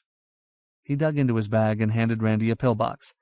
"Sedative, 1 every 4 hours. And give her a couple of aspirins as soon as you get home. She stays in a dark room. Better yet, put a dark cloth over her eyes. As long as she knows she can't see, she won't strain her eyes trying. And it won't frighten her so much. It's frightening to open your eyes and not see." "You're coming out, aren't you?" Randy asked. "Certainly, as soon as I can. I have to deliver this baby, and I have to check in at the clinic. God knows what's waiting for me there. And I have to see Bloomfield. Somehow we have to coordinate what little we'll be able to do. But soon as I can, I'll be out to see Peyton. There really isn't anything more I can do for her than you can do right now. And Randy." "Yes?" "Did you get those prescriptions filled?" "No, I never had time." "Don't worry about it. I'll handle it for you. I'll bring the stuff out when I come." They left the hotel together. A gibbering woman, reddish wig astray on her head like an ill-fitting beret, clawed at Dan's arm. He shook himself loose. She dove for his medicine bag. He snatched it away and ran. Outside they parted. Randy drove through town. Traffic was piling up. Those stores that opened early on Saturdays were crowded, and groups waited in front of others, and on the steps of the bank. There was as yet no disorder. It was a shopping rush, as on Christmas Eve. At the corner of Yulee and St. John's, he saw Cappy Foraker, the Fort Repose chief of police, directing traffic. He stopped and yelled, "Cappy, there's a woman dead in a wreck out on River Road." "That's outside the town limits," Cappy shouted. "Nothing I can do about it. I've got plenty of trouble right here." Randy drove on, tuning his radio to the Conelrad frequencies, scouting for news. As before, the 640 channel brought only an incoherent jumble of distant voices, but Happy Hendricks was still broadcasting over WSMF from San Marco on 1240, although, obeying the Conelrad rules, he never mentioned the call sign. The AP ticker from Jacksonville told of a sea and air battle off the coast. The governor had issued a pronouncement from Tallahassee. All target cities were to be evacuated at once. The cities named included Orlando and Jacksonville. There was no mention of Miami or Tampa. Randy wondered why the evacuation order originated in Tallahassee, instead of from a civil defense headquarters. Of the national situation, there was no word at all. Up to now, it sounded as if Florida were fighting the war alone. More than anything, Randy wanted news. Real news. What had happened? What had happened everywhere? Was the war lost? If it was still being fought, who was winning? On River Road, he passed a dozen convicts, white men clad in their blue denim with a white stripe down the trouser leg. They were straggling toward Fort Repose. 2 of the convicts carried shotguns. Another had a pistol strapped to his waist. This was wrong. Road gang guards, not convicts, should be carrying the weapons. But the guards were missing. It wasn't difficult to guess what had happened. The guards, some of them, were dour and sadistic men, skilled in unusual and degrading punishments. It was likely that any breakdown in government and authority would begin with a revolt of prisoners against road gang guards. There was a convict camp between Fort Repose and Pasco Creek. Randy guessed that these prisoners were being transported by truck to their work area when the nuclear attack came. With realization, rebellion and perhaps murder of the guards had been almost instantaneous. He passed the wrecked car. The woman's body still lay on the roadside. The luggage had been looted. Dresses, shoes, and lingerie littered the grassy shoulder. A pink silk pajama top fluttered from a palmetto, a forlorn flag to mark the end of a vacation. As Randy reached his home, Florence Wetchick's Chevy bounced out of her driveway. He yelled, "Hey, Florence!" Florence stopped. Alice Cooksey was in the car with her. "Where are you going?" Randy asked. "To work," Florence said. "I'm late." "Don't you know what's happened?" "Certainly I know. That's why it's very important I open up the office. People will have all sorts of messages. This is an emergency, Randy." "It sure is," Randy said. "On the way to town, you'll see some convicts. They're armed. Don't stop." Florence said, "I'll be careful." Alice smiled and waved. They drove on. On Friday night, Florence and Alice had split a bottle of sherry, an unaccustomed dissipation, and stayed up long past midnight, exchanging confidences, opinions, and gossip. As a result, Florence had neglected to set her alarm, and they had overslept. The explosions far to the south had shaken them awake, but it was not until some time later, when they had seen the glow in the sky, that Alice had thought to turn on the radio, and they first realized what was happening. Immediately, Florence wanted to start for the office. Having no close relatives, and approaching an age beyond which she could not reasonably hope for a proposal of marriage, and when even speculative second looks from rakish or lonely widowers had grown rare, her whole life centered in the office. Western Union didn't expect her to open the wire until 8, but she was usually a bit early. Afternoons she dreaded the relentless downsweep of the hour hand, which at 5 guillotined her day. After 5, nothing awaited her except lovebirds, tropical fish, and vicarious journeys back to more romantic centuries via historical novels. In the office, she was part of a busy and exciting world, a necessary communicating link in affairs of great importance to others. On this day of crisis, she could be the most important person in Fort Repose. Yet she allowed Alice to persuade her not to start at once. For such a wisp of a woman, Alice seemed remarkably brave and cool. Alice pointed out that Florence had better eat breakfast, because she'd need her strength, and it might be many hours before she'd have an opportunity to eat again. And Alice had volunteered to go to town with her, although Florence had insisted it wasn't necessary. "Who's going to do any reading today?" she asked. "Why bother with the library?" "Maybe a good many people will be reading," Alice said, "once they find out that civil defense pamphlets are stocked in the library. Not that it's likely to be much help to them now, but perhaps it'll help some. Bubba Offenhouse claimed they were taking up too much space in his office, so I offered to store them." "You were far-sighted." "Do you think so? When two ships are on a collision course, and the men at the wheel inflexibly hold to that course, there is going to be a collision. You don't have to be far-sighted to see that." And Alice had suggested that it would be wise for them to use their time and resources to buy provisions while they were in town. "Canned goods would be best, I think," she said, "because if the lights go out, refrigeration goes too." "Why should the lights go out?" Florence asked. "Because Fort Repose's power comes from Orlando." Florence didn't quite understand this reasoning. Nevertheless, she followed Alice's advice, listing certain essentials they would need, and filling pails and bathtub with water before they left. Florence and Alice passed the dead woman and pillaged wreck on the way to town. It frightened them. But when far ahead Florence saw the procession of convicts, and two of them, one armed, stepped into the middle of the road to wave her down, she stamped on the accelerator. The car quivered at a speed she never in her life had dared before. At the last second, the two men jumped to safety, and the others shook their fists, their mouths working, but their curses unheard. Florence didn't slow until she reached Marines Park. She dropped Alice at the library. She parked behind Western Union, which occupied a 20-foot frontage in a one-story block of stores on Yulee Street. Her fingers were trembling, and her legs felt numb. It was several seconds before her heart stopped jumping and she found sufficient courage to enter her office. 14 or 15 men and women, some of them strangers, swarmed in behind her. Just a minute, Florence said, and barricaded herself behind the protection of the counter. This was the first morning in years that she had been late, and so, on this of all mornings, waiting at the door would be more customers than she might customarily expect in a whole day.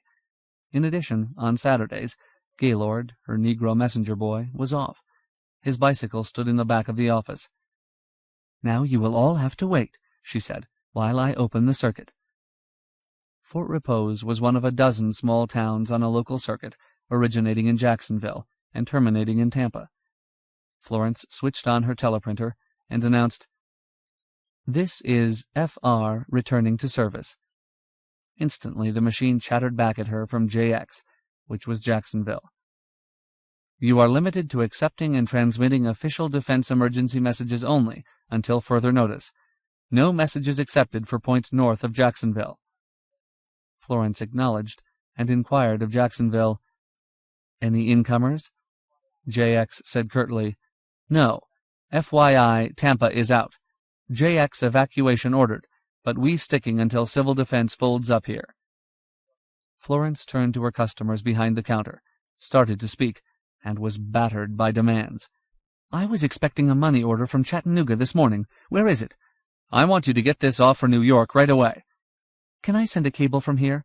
My husband is in London and thinks I'm in Miami, and I'm not in Miami at all. What is the name of this place?" "This is a very important message. I tried to phone my broker, but all the lines are tied up. It's a sell order, and I want you to get it right out. I'll make it worth your while." "I can't even telephone Mount Dora. Can I send a telegram to Mount Dora from here?" "If I wire Chicago for money, how soon do you think before I'll get an answer?" Florence raised her hands. "Please be quiet." "That's better. I'm sorry, but I can't take anything except official defense emergency messages. Anyway, nothing is going through north of Jacksonville." She watched the transformation in their faces. They had been grim, determined, irritated. Suddenly, they were only frightened. The woman whose husband was in London murmured, "Nothing north of Jacksonville? Why, that's awful. Do you think—" "I've just told you all I know," Florence said. "I'm sorry. I can't take any messages, and nothing has come in, nothing for anybody." She pitied them. "Come back in a few hours. Maybe things will be better." At 8:45, Edgar Quisenberry, the president of the bank, stepped into the Western Union office. His face was pink and shaven. He was dressed in a new blue suit, white handkerchief peeping from the breast pocket, and he wore a correct dark blue tie. His manner was brisk, confident, and businesslike, which was the way a banker should behave in time of crisis. In his hand he carried a telegram, already typed up at the bank. "Good morning, Miss Wetchick," he said, and smiled. Florence was surprised. The bank was her best customer, and yet she rarely saw Edgar Quisenberry in person, and she never before had seen him smile.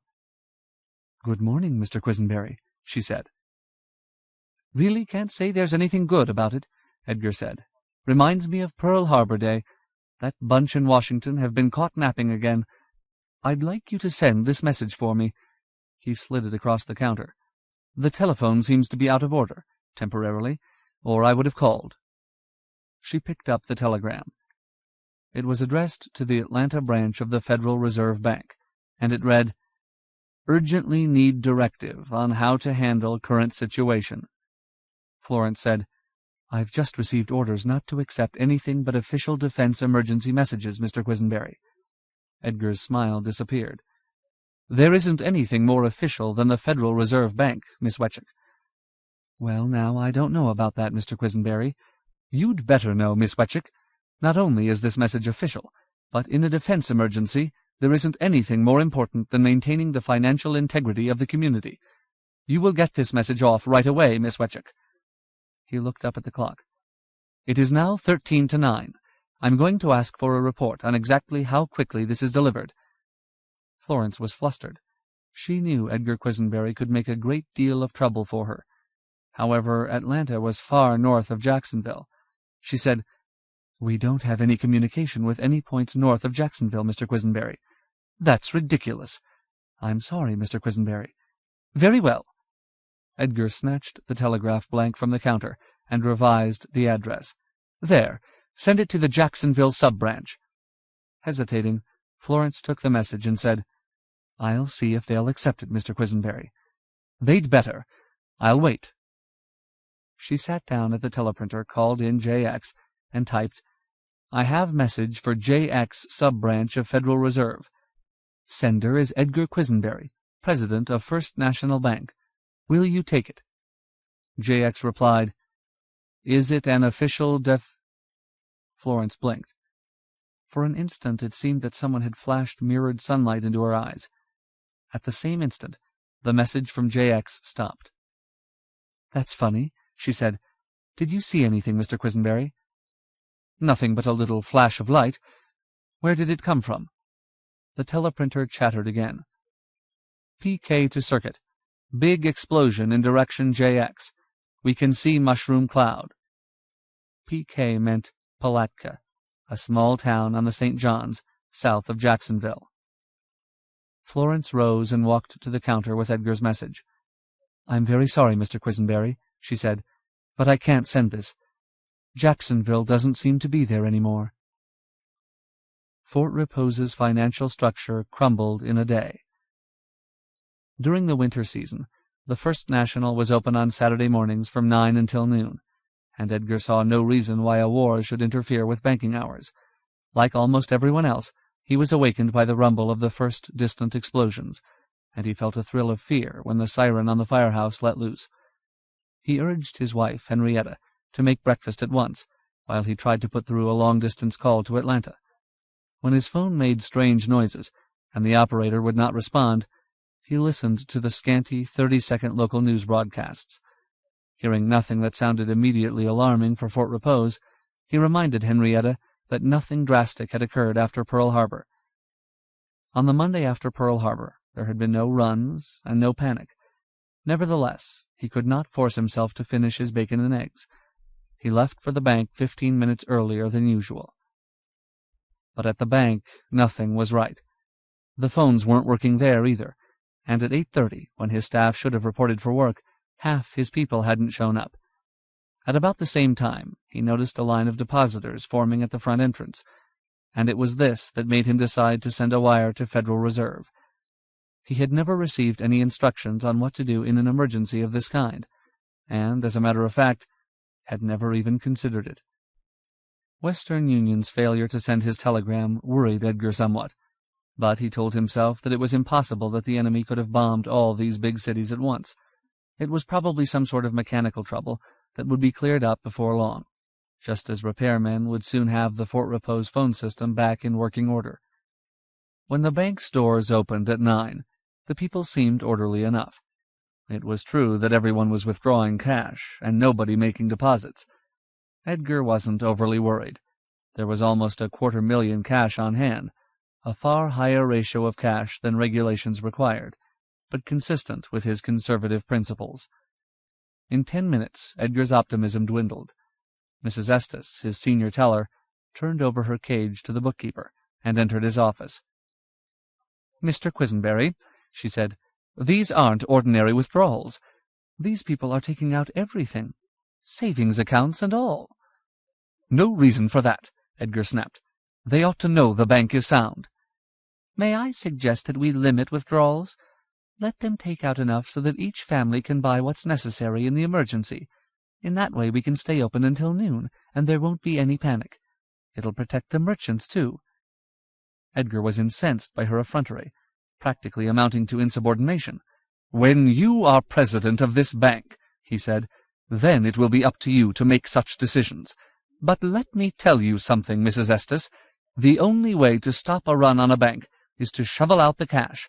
As soon as you do that, people regain confidence and the run stops." "It's entirely different today, Mr. Quisenberry. Don't you see that? You have to assume some sort of leadership, or there's going to be a panic. Mrs. Estes, will you please return to your cage? I'll run the bank." This was Edgar's first, and perhaps his vital error. Corrigan, the mailman, came in and dropped a packet of letters on the secretarial desk. Edgar was heartened to see Corrigan. The good old U.S. government still functioned. "Neither rain nor snow nor dark of night," Edgar said, smiling. "This is my last delivery," Corrigan said. "Planes and trains aren't running, and the truck didn't come in from Orlando this morning. This batch is from last night. We can accept outgoing mail, but we don't guarantee when it will go out, if ever." Corrigan left and wedged himself into a queue before one of the teller windows. Paralysis of the United States mail was more of a shock to Edgar Quisenberry than anything that had occurred thus far. At last he confessed to himself the impossible reality of the day. Realization did not come all at once. It could not, for his mind refused to assimilate it.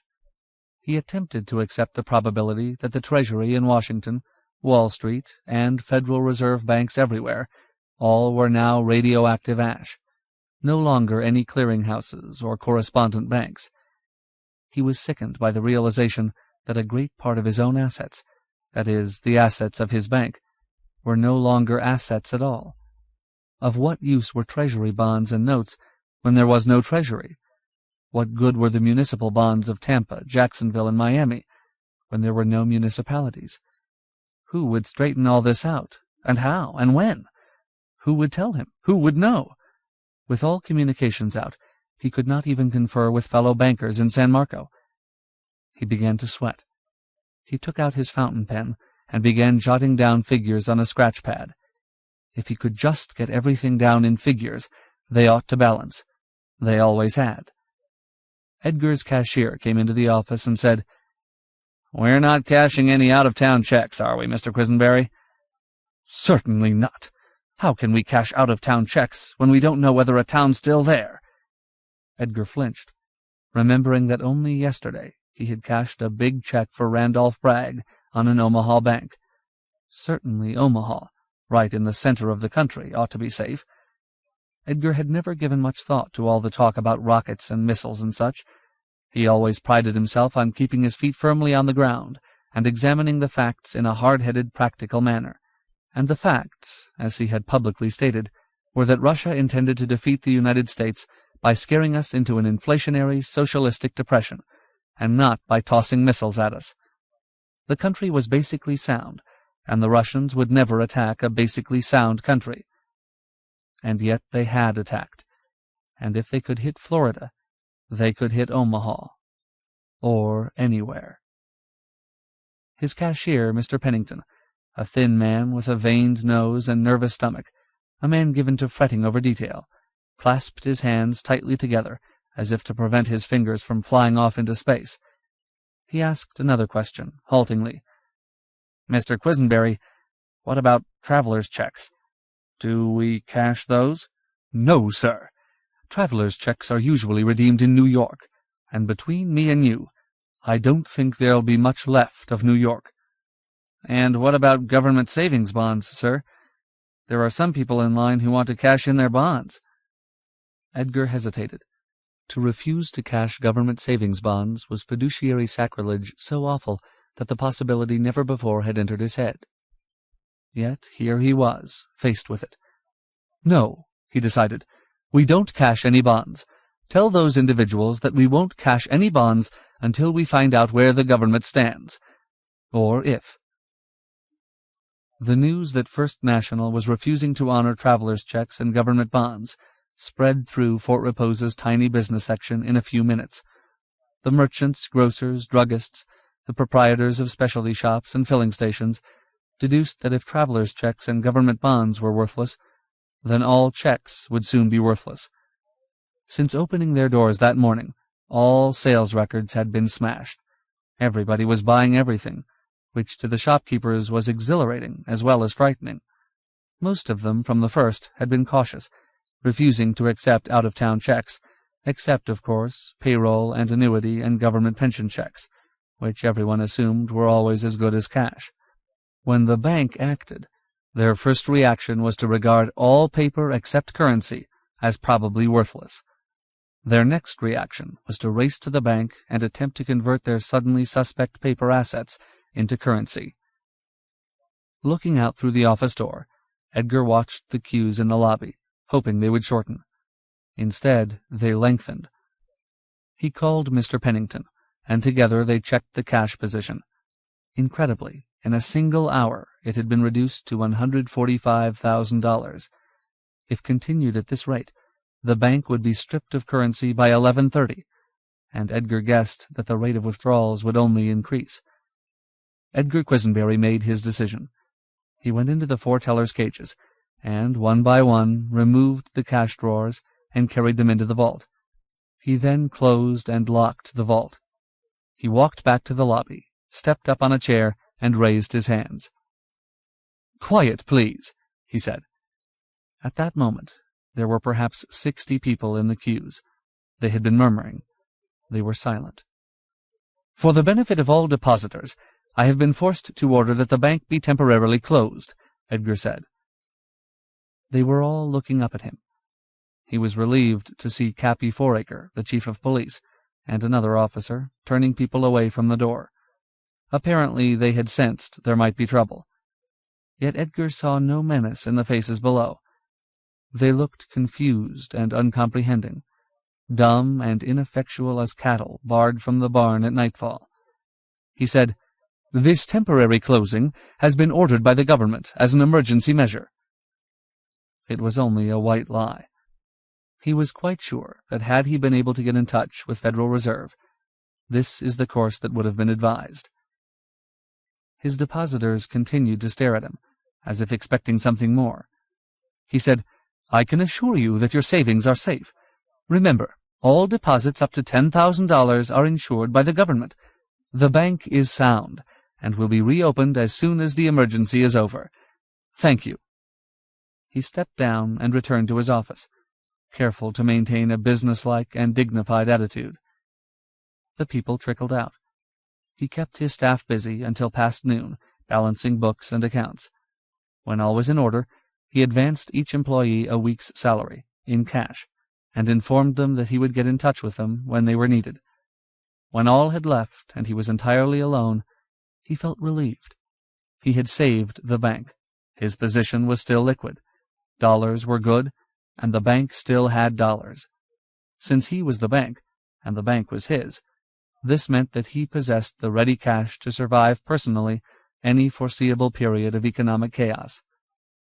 Edgar's calculations were not correct. He had forgotten the implacable law of scarcity. Like most small towns, Fort Repose's food and drug supply was dependent upon daily or thrice-weekly deliveries from warehouses in the larger cities. Each day, tank trucks replenished its filling stations. For all other merchandise, it was dependent upon shipments by mail, express, and highway freight from jobbers and manufacturers elsewhere. With the Red Alert, all these services halted entirely and at once. Like thousands of other towns and villages not directly seared by war, Fort Repose became an island. From that moment, its inhabitants would have to subsist on whatever was already within its boundaries, plus what they might scrounge from the countryside. Provisions and supplies melted from the shelves. Gasoline drained steadily from the pumps. Closing of the First National failed to inhibit the buying rush. Before closing, the bank had injected an extra $100,000 in cash into the economy, unevenly distributed, and strangers appeared, eager to trade what was in their wallets for necessities of the moment and the future. The people of Fort Repose had no way of knowing it, but establishments on the arterial highways leading down both coasts and crisscrossing between the large cities had swiftly been stripped of everything. From the time of the Red Alert, the highways had been jammed with carloads of refugees, seeking asylum they knew not where. The mushroom cloud over Miami emptied Hollywood and Fort Lauderdale. The tourists instinctively headed north on Route 1 and A1A, as frightened birds seek the nest. By nightfall, they would be stopped outside the radioactive shambles of Jacksonville. Some fled westward toward Tampa, to discover that Tampa had exploded in their face. The evacuation of Jacksonville, partially accomplished before missiles sought out the Navy Air Complex, sent some of its people toward Savannah and Atlanta. Neither city existed. Others sped south, toward Orlando, to meet the evacuees from Orlando rushing toward the Holocaust in Jacksonville. When the authorities in Tallahassee suspected that the fallout from Jacksonville, carried by the east wind, would blanket the state capital, they ordered evacuation.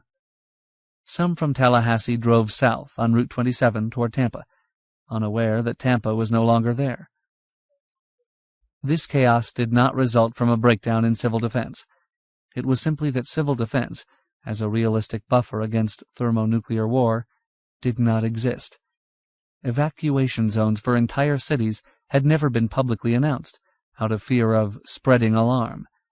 Only the families of military personnel knew what to do, and where to go and assemble. Military secrecy forbade radio identification of those cities already destroyed, since this might be information for the enemy.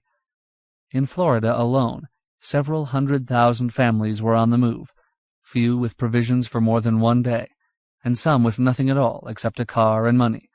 So of necessity they were voracious and all-consuming as army ants.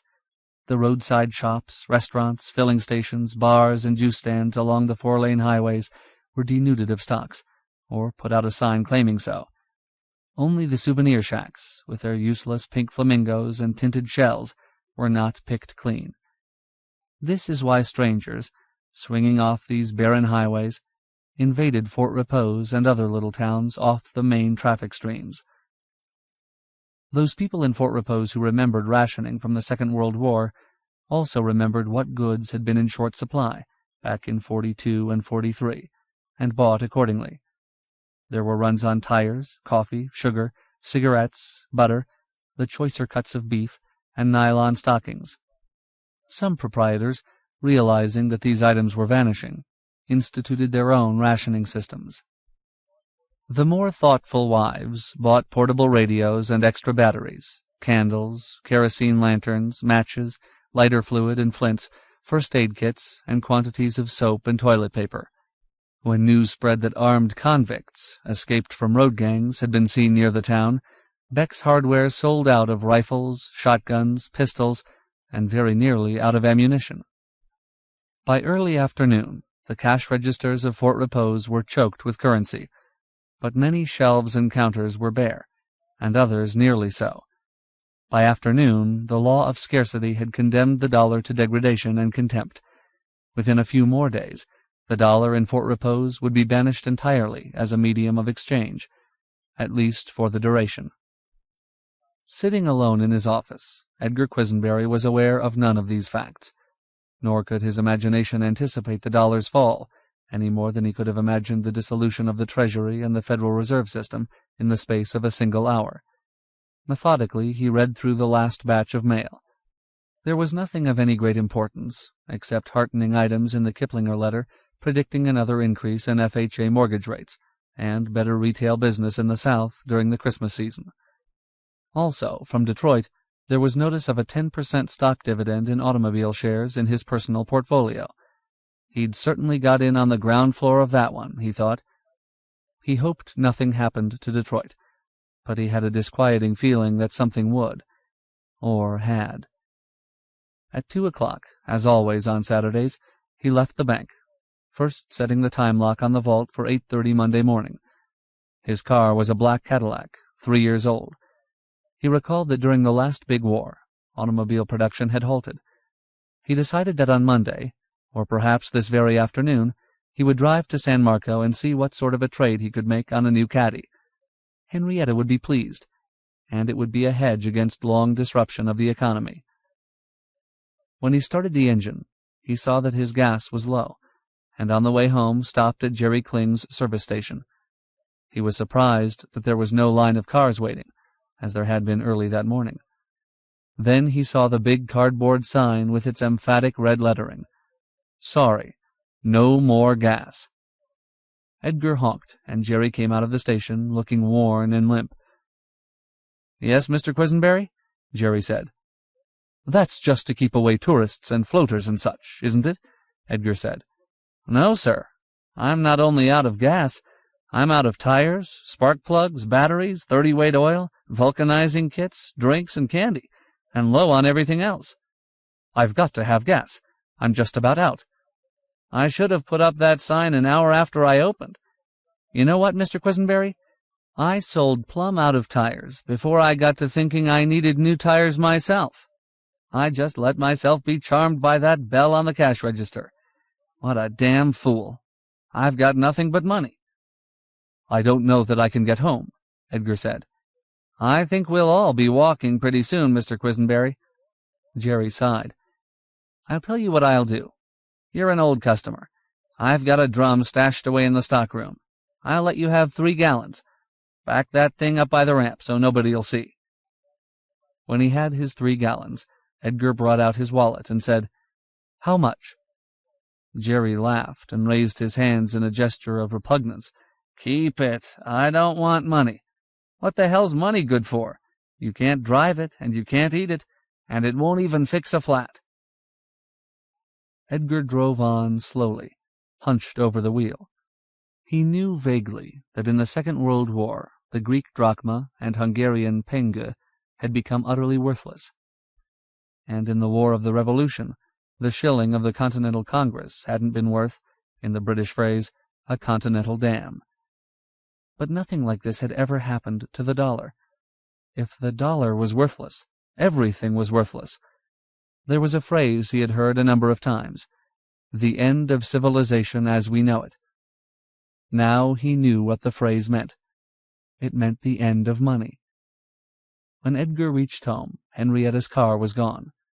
He found a note in the salver on the hall table. It read, 1:30. Edgar, tried to get you all morning, but the phone is still out of order. The radio doesn't say much, but I am frightened. Nevertheless, I am off to do the grocery shopping. I hope the stores aren't crowded. I do think that henceforth I will shop on Tuesdays or Wednesdays instead of Saturdays. Hadn't we better have both cars filled with gas? There may be a shortage. You remember how it was last time, with those silly A and B ration cards. You didn't leave any money when you rushed off this morning, but I can always cash checks. It may be hard for a while, but life goes on. Henrietta. Edgar went up to the master bedroom and sat on the edge of the bed. What a fool she was. Life goes on, she said. How could life go on with no Federal Reserve, no Treasury, no Wall Street, no bonds, no banks? Henrietta didn't understand it at all. How could life go on if dollars were worthless? How could anybody live without dollars, or credit, or both? She didn't understand that the bank had become only a heap of stone, filled with worthless paper, so his credit would be no better than anybody's credit. If dollars were worthless, then there was nothing they could buy. You couldn't even buy a ticket, say, to South America. And even if you could, how would you get to an airport? Grocery shopping, indeed! How would they shop a week or a month from now? Henrietta was a fool. This was the end. Civilization was ended. Of one thing Edgar was certain. He would not be crushed with the mob. He had been a banker all his life, and that was the way he was going to die, a banker. He would not allow himself to be humiliated. He would not be reduced to begging gasoline or food, and be dragged down to the level of a probationary teller. He thought of all the notes outstanding that now would never be paid, and how his debtors must be chuckling. He scorned the improvident, and now the improvident would be just as good as the careful, the sound, the thrifty. Well, let them try to go on without dollars. He would not accept such a world. He found the old nickel-plated revolver, purchased by his father many years before, in the top drawer of his bureau. Edgar had never fired it. The bullets were green with mold, and the hammer rusted. He put it to his temple, wondering whether it would work. It did. 6. Always before, important events and dates had been marked in memory with definite labels, not only such days as Thanksgiving, New Year's, and Lincoln's birthday, but Pearl Harbor Day, D-Day, V.E. Day, V.J. Day, Income Tax Day. This December Saturday, ever after, was known simply as the day. That was sufficient. Everybody remembered exactly what they did and saw and said on the day. People unconsciously were inclined to split time into 2 new periods, before the day and after the day. Thus a man might say, Before the day, I was an automobile dealer. Now I operate a trot line for catfish. Or a mother might boast, "Oh yes, Oscar passed his college boards. Of course, that was before the day." Or a younger mother say, "Hope was born after the day. I wonder about her teeth." This semantic device was not entirely original. Several generations of Southerners had referred to before and after the war, without being required to explain what war. It seemed incongruous to call the day a war.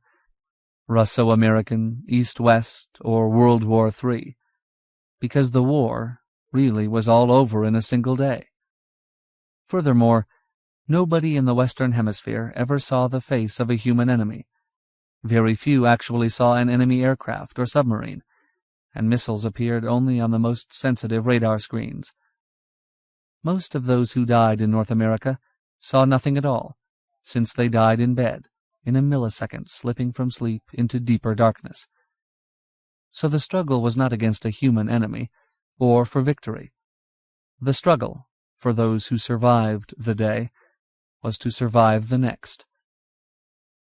This truth was not quickly or easily assimilated by Randy Bragg, although he was better prepared for it than most. It was totally outside his experience, and without precedent in history. On the day itself, whatever else he might be doing, he was never beyond sound of a radio, awaiting the news that ought to accompany war. News of victories or defeats, mobilization, proclamations, declarations, a message from the President, words of leadership, steadfastness, and unity. Altogether, there were 7 radios in the house. All of them were kept turned on except the clock radio in Peyton's room, where the child, her eyes lubricated and bandaged, slept with the help of Dan Gunn's sedatives. Even when he ran up or downstairs, or discovered imperative duties outside, Randy carried his tiny transistor portable. Twice he left the grounds, once on a buying mission to town, again briefly to visit the McGoverns. The picture window on the riverside of the McGovern home had been cracked by concussion, and this, rather than the more terrifying and deadly implications of the day, had had a traumatic effect on Lavinia. She had been fed sleeping pills and put to bed. Lib and her father were functioning well, even bravely. Randy was relieved.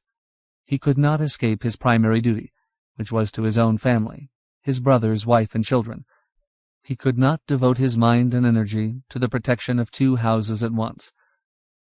Until mid-afternoon, Randy heard only the quavery and uninformative 30-second broadcasts from WSMF. Now he was downstairs in the dining room with Helen. She had been making an inventory of necessities in the house, discovering a surprising number of items she considered essential, war or no war, which Randy had entirely forgotten. He was eating steak and vegetables. Helen, disapproving of his cannibal sandwiches, had insisted on cooking for him, and washing it down with orange juice. Leaning back in the scarred, massive captain's chair, he relaxed for the first time since dawn. A weariness flowed upward from his throbbing legs.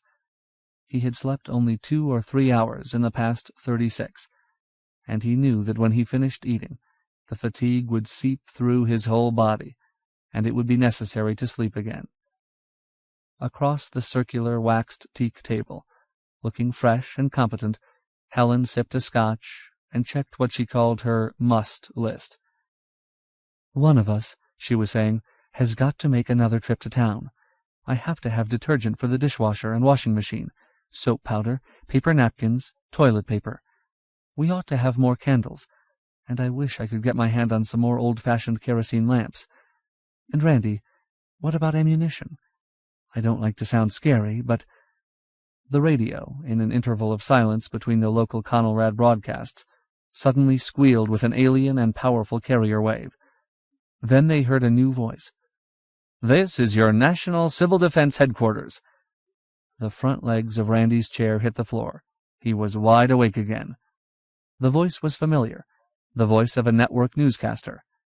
Not one of the best-known New York or Washington correspondents, but still recognizable, a strong and welcome voice connecting them with the world beyond the borders of Tamaulipan County. It continued, All local Conelrad stations will please leave the air now, and whenever they hear this signal. This is an emergency clear channel network. If the signal strength is erratic, do not change stations. It is because the signal is rotated between a number of transmitters in order to prevent bombing by enemy aircraft. The next voice you hear will be that of the Acting Chief Executive of the United States, Mrs. Josephine Van Brooker Brown. Randy couldn't believe it.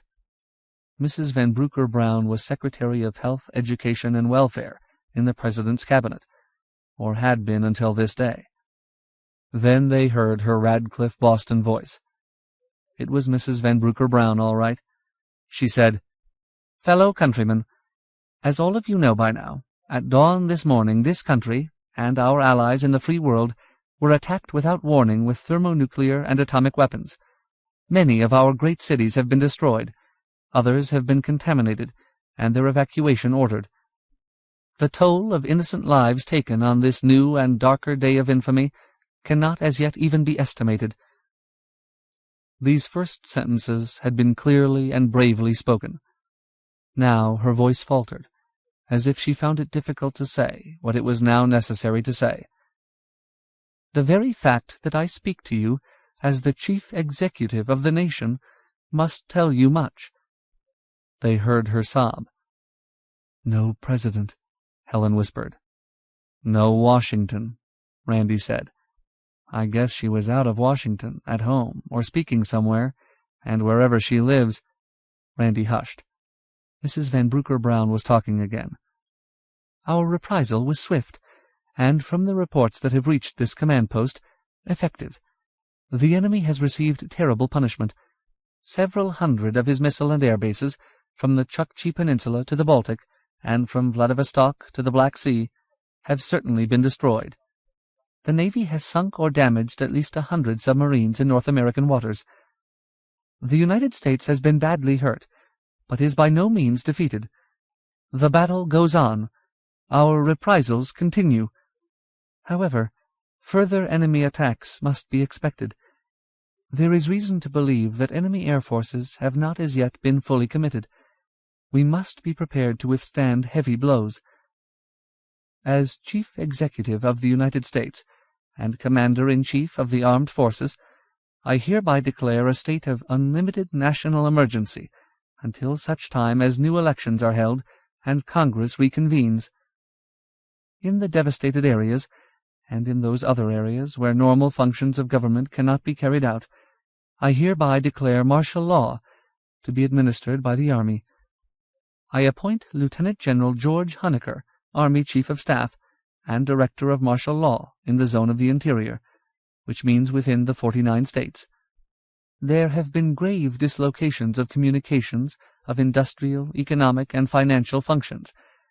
I declare, effective at this moment, a moratorium on the payment of all debts, rents, taxes, interest, mortgages, insurance claims, and premiums, and all and any other financial obligations for the duration of the emergency. From time to time, God willing, I will use these facilities to bring you further information as it is received, and to issue further decrees as they become necessary. I call upon you to obey the orders of your local civil defense directors, state and municipal authorities, and of the military. Do not panic. Some of you may have guessed how it happens that I, the head of the most junior of government departments, and a woman, have been forced to assume the duties and responsibilities of chief executive on this, the most terrible day in our history. One of the first targets of the enemy was Washington. So far as we have been able to discover at this hour, neither the President, nor the Vice President, nor any other cabinet member, nor the leaders of the House or Senate, survived. It appears certain that only a small percentage of the members of the Congress escaped. I survive only by chance, because this morning I was in another city, on an inspection tour. I am now in a military command post of relative safety. I have designated this command post Civil Defense Headquarters, as well as temporary seat of government. Mrs. Van Brooker Brown coughed and choked, recovered herself, and continued. With a sick heart, but the resolution to lead the nation to victory and peace, I leave you for the time being." The radio hummed for a second, the carrier wave cut off, and then there was silence. Randy said, "It's about what I expected, but it's awful to hear it." "Still," Helen said, "there is a government. I guess that's some comfort. I wonder what's left. I mean, what cities are left." Helen looked up at Randy. She looked at him and through him and far away. Her hands came together on the table, and her fingers intertwined. When she spoke, it was in a soft, almost inaudible voice, as if her thoughts were so fragile that they would be shattered by more than a whisper. "Do you think it is possible that the military command post she spoke of could be Offutt Field? Do you think she might be down in what we call the Hole at SAC headquarters? If she is at SAC, you know what that means, don't you?" "It could mean that Mark is okay. But Helen—" "Yes?" Randy didn't think it likely that Mrs. Van Brooker Brown was speaking from Omaha. The odds were against it. There were many headquarters, and the first one the enemy would try to destroy, after Washington itself, was SAC. Mark had feared this, and so did he. He said, "I don't think we should count on it." "I'm not counting on it. I'm just praying. If Mark is alive, how long do you think it'll be before we hear from him?" "I can't even guess. But I do know who can make an educated guess. Admiral Hazard. He lives on the other side of the Henrys' place. He listens to shortwave and keeps up with everything that goes on. He served a tour in ONI, and later was on the intelligence staff of the Joint Chiefs. I think that was his last duty before they retired him. So if anybody around here should know what's happening, then old Sam Hazard should know." "Can we see him?" "Of course we can see him, any time we want. It's only a quarter mile. But we can't leave Peyton alone, and I don't have any idea what time Dan Gunn will get here." His arms felt wooden and detached, and his head too heavy for his neck. His chin drooped on his chest. "And I'm so blasted tired, Helen. I feel that if I don't get a couple of hours of real sleep, I'll go off my rocker. If I don't get some rest, I won't be much good from here in, and God knows what'll happen tonight." Helen said, "I'm sorry, Randy. Of course you're groggy. Go on upstairs and get some sleep. I'm going to drive to town. There's so much stuff we've just got to have." "Suppose Peyton calls? I'll never wake up." "Ben Franklin will be here. I'll tell him to wake you up if anything serious happens." "Okay. Be careful. Don't stop for anybody on the way to town." Randy went upstairs, each step an effort. It was true, he thought, that women had more stamina than men. Randy decided not actually to take off his clothes and get into bed, because once he got under the covers, he would never get up. Instead, he took off his shoes and dropped down on the couch in the living room. He stared at the gun rack on the opposite wall. Until very recent years, guns had been an important part of living on the Timucuan. Randy guessed they might become important again. He had quite an arsenal. There was the long, old-fashioned 30-40 Krag, fitted with sporting sights, the carbine he had carried in Korea, dismantled and smuggled home, 2 .22 rifles, one equipped with a scope, a 12-gauge automatic, and a light, beautifully balanced 20-gauge double-barreled shotgun. In the drawer of his bedside table was a .45 automatic, and a .22 target pistol hung in a holster in his closet. Ammo.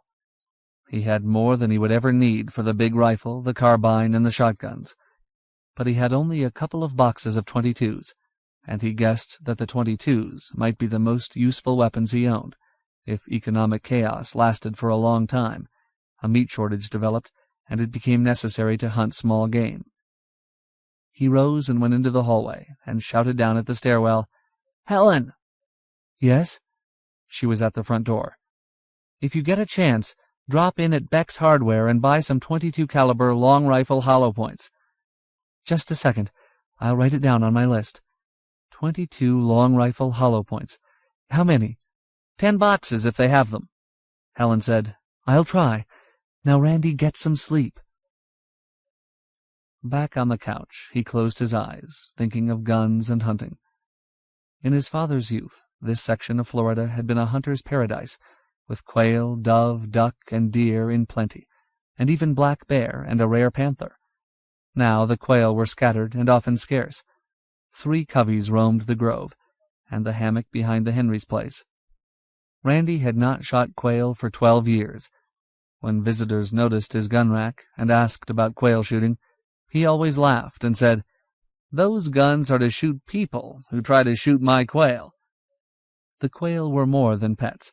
They were friends, and wonderful to watch, parading across lawn and road in the early morning. Only the ducks were now truly plentiful in this area, and they were protected by federal law. Once in a while he shot a rattlesnake in the grove, or a moccasin near the dock, and that was all he shot. Still, there were rabbits and squirrels, and so the .22 ammo might come in handy. A long time ago, he could not have been more than 14 or 15, he remembered hunting deer with his father, and shooting his first deer with buckshot from the .20. His first and his last, for the deer had not died instantly, and had seemed small and piteous, twitching in the palmetto scrub, until his father had dispatched it with his pistol. He could still see it, and the round, bright red spots on the green fronds. He shivered, and he slept. Randy awoke in darkness. Graff was barking, and he heard voices downstairs. He turned on a light. It was 9:30. He had slept almost 4 hours. He felt refreshed and good for whatever might come through the night. He was putting on his shoes when the door opened, and Helen came into his apartment, followed by Ben Franklin and Dan Gunn. "I was just going to wake you up," Helen said. "Dan is going in to look at Peyton." Dan's eyes were hollowed, and his face carved with fissures of exhaustion. Randy said, "Have you eaten anything today, Dan?" "I don't know. I don't think so." Helen said, "You'll eat, Doctor, right after you've seen Peyton. Do you want me to go in with you?"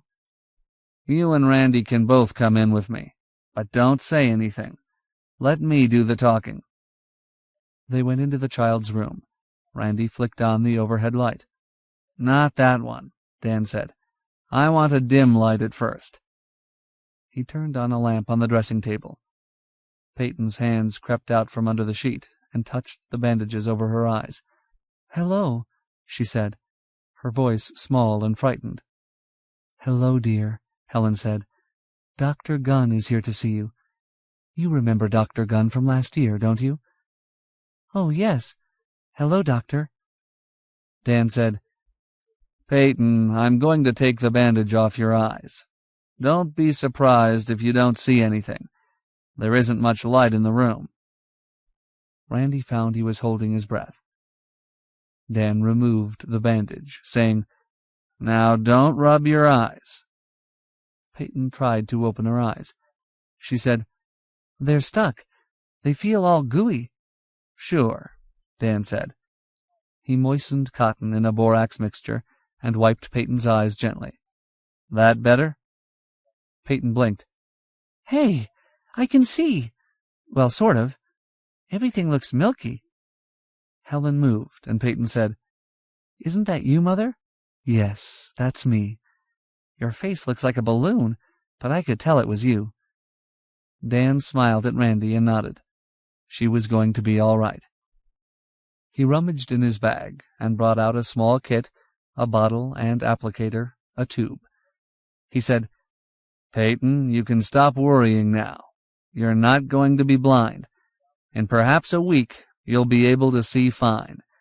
But until then, you've got to rest your eyes, and we've got to treat them. This is going to sting a little." He held her eyelids open, and, his huge hands sure and gentle, applied drops and an ointment. "Butyl sulfate," he said. "This is really outside my line, but I remembered that butyl sulfate was what Air Sea Rescue used for rescued flyers. After floating around in a raft for 2 or 3 days, the glare would blind them, just as Peyton was blinded. It fixed them up, and it ought to fix her up." Dan turned to Helen. Did you see how I did it?" "I was watching." "I'll try to get out here at least once a day, but if I don't make it, you'll have to do it yourself." "I won't have any trouble. Peyton's quite brave." Peyton said, "Mommy, I'm not. I'm not brave at all. I'm scared all the time. Have you heard from Dad yet? Do you think Dad's all right?" "I'm sure he's all right, dear," Helen said, "but we can't expect to hear right away. All the phones are out, and I suppose the telegraph, too." "I'm hungry, Mother," Helen said. "I'll bring something right up." They turned off the light. Helen went downstairs. Dan Gunn came into Randy's rooms. He took off his wrinkled jacket and dropped it on a chair and said, "Now I can use a drink." Randy mixed a double bourbon. Dan drank half of it in a gulp and said, surprised, "Aren't you drinking, Randy?" "No, don't feel like I want one." "That's the first good news I've heard all day. I've already treated 2 fellows who've drunk themselves insensible since morning. You could have been the third." "Could I?" "Well, not quite. You react to crisis in the right way. You remember what Toynbee says? His theory of challenge and response applies not only to nations, but to individuals. Some nations and some people melt in the heat of crisis and come apart like fat in the pan. Others meet the challenge and harden. I think you're going to harden." "I'm really not a very hard guy," Randy said, looking across the room at his guns and thinking, oddly, of the young buck he'd shot when a boy, and how he'd never been able to shoot a deer since that day. To change the subject, he said, "You must have had a pretty harrowing day." Dan drank the second half of his bourbon and water. "I have had such a day as I didn't think it was possible to have. 7 cardiacs are dead, and a couple more will go before morning. 3 miscarriages, and one of the women died. I don't know what killed her. I'd put down fright on the death certificate if I had time to make out death certificates. 3 suicides. One of them was Edgar Quisenberry." Randy said, "Edgar? Why?" Dan frowned. "Hard to say. He still had as much as anybody else, or more. He wasn't organically ill. I'll refer to Toynbee again. Inability to cope with a sudden change in the environment. He swam in a sea of money, and when money was transmuted back into paper, he was left gasping and confused, and he died. You've read the history of the 29 crash, haven't you?" "Yes." Dozens of people killed themselves for the same reason. They created and lived in an environment of paper profits, and when paper returned to paper, they had to kill themselves, not realizing that their environment was unnatural and artificial. But it wasn't the adults that got me down, Randy. It was the babies. "Give me another drink, a small one." Randy poured another. 8 babies today, 3 of them preemies. I've got the preemies in San Marco Hospital. I don't know whether they'll make it or not.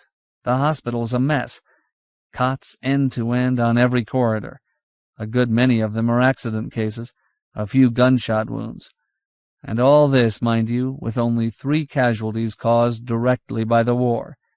3 cases of radiation poisoning. "Radiation?" Randy said. "Around here?" Suddenly the word had a new and immediate connotation. It was now a sinister word of lingering death, like cancer. "No, refugees from Tallahassee. They drove through pretty heavy fallout, I guess. We estimate at the hospital that they received 50 to 100 Röntgens.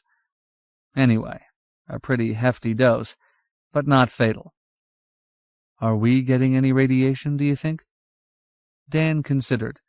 "Some, undoubtedly, but I don't think a dangerous dose. There isn't a Geiger in town, but there is a dosimeter in the San Marco Hospital, and I guess we're getting what San Marco gets. Most of the radioactive particles decay pretty fast, you know. Not cesium or strontium-90 or cobalt or carbon-14. Those will always be with us." "Lucky east wind," Randy said. and then was surprised at his words. The danger of radiation was still there, and might increase. Long before this day, scientists had been worried about tests of nuclear weapons, even when conducted in uninhabited areas under rigid controls. Now the danger obviously was infinitely greater. But since there were other and more immediate dangers that you could see, feel, and hear, radiation had become secondary. He wasn't thinking of its effect upon future generations. He was concerned with the present. He wasn't exercised over the fallout blanketing Tallahassee from the attack on Jacksonville. He was worried about Fort Repose. He suspected that this was a necessary mental adjustment to aid self-preservation. The exhausted swimmer, struggling to reach shore, isn't worried about starving to death afterwards. When Helen called, they sat down to a dinner table that, under the circumstances, seemed incongruous. The meal was only soup, salad, and sandwiches, but Helen had laid the table as meticulously as if Dan Gunn had agreed to stay for a late supper on an ordinary evening. When Ben Franklin sat down, Helen said, "Did you wash your hands?" "No, ma'am." "Well, do so." And Ben disappeared and returned with his hands washed and hair combed. They listened to the radio as they ate, hearing only the local broadcasts from San Marco at 2-minute intervals. Their ears had become dulled to the repetitive, unimportant announcements and warnings, as those who live on the seashore fail to hear the sea. But any fresh news, or break in the routine, instantly alerted and silenced them. Several times they heard a brief bulletin.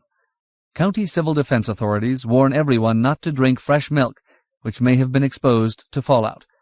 Canned milk, or milk delivered this morning, prior to the attack, can be presumed safe." Dan Gunn explained that this precaution was probably a little premature.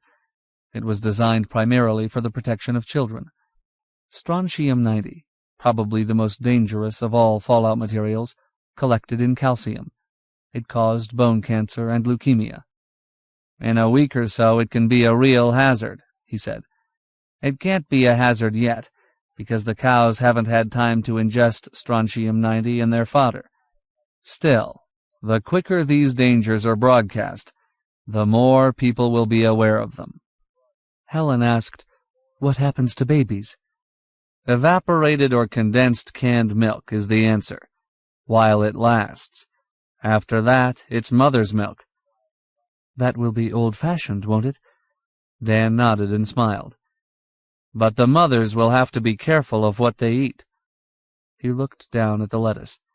"For instance, no greens or lettuce, if your garden has received fallout. Trouble is, you won't know really whether your ground or your food is safe or not. Not without a Geiger counter. We'll all have to live as best we can, from day to day." Ben Franklin looked up at the ceiling, listening. He said, "Listen." The others heard it, very faintly. "A jet," Ben said. "A fighter, I think." The sound faded away. Randy discovered he had been holding his breath. He said, "I guess it's still going on." Helen laid her salad fork on the plate. She had eaten very little. She said, "I have to know what's happening. I just have to. Can't we go over to see a retired admiral tonight, Randy?" "Sure we can see him. But what about Peyton? We can't leave her alone." Helen looked at Ben Franklin, and Ben said, "Is this what I'm going to be? A professional babysitter?"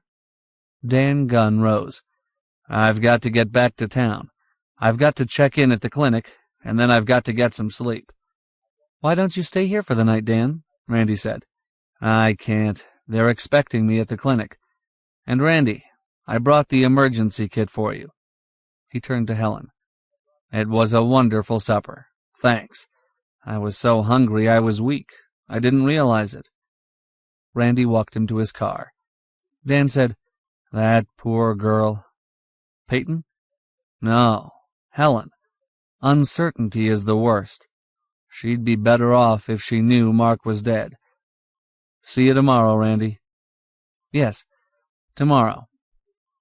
He walked back to the house and paused on the porch to look at the thermometer and barometer. The barometer was steady, very high. Temperature was down to 55. It would get colder tonight. It might go to 40 before morning. From across the river, far off, he heard a string of shots.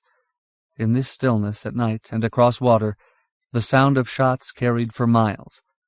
He could not tell from whence the sound came, or guess why, but the shots reminded him of a nervous sentry on post cutting loose with his carbine. It sounded like a carbine, or an automatic pistol. He walked into the house, head down, and went up to his bedroom and pulled on a sweater. He called Ben Franklin to the living room, and Ben came in, his mother following. "Ben," Randy said, "ever shoot a pistol?" "Only once, on the range at Offutt." "What about a rifle?" "I've shot a .22. I'm pretty good with a .22. "Okay," Randy said. "I'm going to give you what you're good at." He walked to the gun rack. The Mossberg was fitted with a 6-power scope, and a scope was not good for snap shooting, and hard to use at night. He took down the Remington pump, a weapon with open sights, a present from his father on his 13th birthday. He handed it to Ben. The boy took it, pleased, worked the action, and peered into the chamber. "It's not loaded now," Randy said, "but from now on, every gun in this house is going to be loaded. I hope we never have to use them, but if we do, there probably won't be any time to load up." Helen said, "I forgot to tell you, Randy. I couldn't get 10 boxes of the ammunition you wanted, but I did get 3. They're somewhere in the kitchen. I'll find them later." "Thanks," Randy said. He took a package of cartridges out of his ammunition case and handed it to Ben. "You load up your gun, Ben," he said. "It's yours now. Never point it at a man unless you intend to shoot him, and never shoot unless you mean to kill. You understand that?" Ben's eyes were round and his face sober. "Yes, sir." "Okay, Ben. You can babysit now. We should be back in an hour." When Rear Admiral Hazard retired, he embarked upon what he liked to call my second life. He and his wife had prepared carefully for retirement. They had wanted an orange grove to supplement his pension, and a body of water upon which he could look and in which he could fish. While still a 4-striper, he had located this spot on the Tamukwan, and bought it for a surprisingly reasonable sum. The real estate agent had carefully explained that the low price included niggers for neighbors, meaning the Henrys. At the same time, the agent had grumbled at the Braggs, who had allowed the Henrys to buy waterfront property in the first place, thereby lowering values along the entire river, or so he said. The Hazards first had planted a grove. A few years later, they built a comfortable 6-room rambler and started landscaping the grounds. Thereafter, they lived in the house 1 month each year, when Sam took his annual leave, trying it and wearing it until it fitted perfectly. On his 62nd birthday, Sam Hazard retired, to the relief of a number of his fellow admirals. There were rivalries within as well as between the armed services. In the Navy, the rivalry had once been between the battleship and carrier admirals. When it became a rivalry between atomic subs and supercarriers, Hazard had outspokenly favored the submarines. Since he once had commanded a carrier task force, and never had been a submariner, the carrier admirals regarded his stand as just short of treason. Worse, for years he had claimed that Russia's most dangerous threat was the terrible combination of submarines equipped with missiles armed with nuclear warheads. Such a theory, if unchallenged, would force the Navy to spend a greater part of its energy and money on anti-submarine warfare. Since this, per se, was defense, and since the Navy's whole tradition was to take the offensive, Hazard spent his final years of duty conning a desk. 2 days after his retirement, his wife died, so she never really lived in the house on the Tamukwan, and she never physically shared his second life. Yet often she seemed close, when he trimmed a shrub she had planted, or when in the evenings he sat alone on the patio and reached to touch the arm of the chair at his side. The Admiral discovered there were not enough hours in the day to do all the things that were necessary and that he wanted to do. There was the citrus, the grounds, experiments with exotic varieties of bananas and papaya, discreet essays to be written for the United States Naval Institute, Proceedings, and not-so-discreet articles for magazines of general circulation. Sam Hazard found that the Henrys were extraordinarily convenient neighbors. Malachi tended the grounds and helped design and build the dock. Two-Tone, when in the mood, broke and sober, worked in the grove. The Henry women cleaned, and did his laundry. Preacher Henry was the Admiral's private fishing guide, which meant that the Admiral consistently caught more and bigger bass than anyone on the Tamukwan, and possibly in all of Central Florida. But Sam Hazard's principal hobby was listening to shortwave radio. He was not a ham operator. He had no transmitter. He listened. He did not chatter. He monitored the military frequencies and the foreign broadcasts, and, with his enormous background of military and political knowledge, he kept pace with the world outside Fort Repose.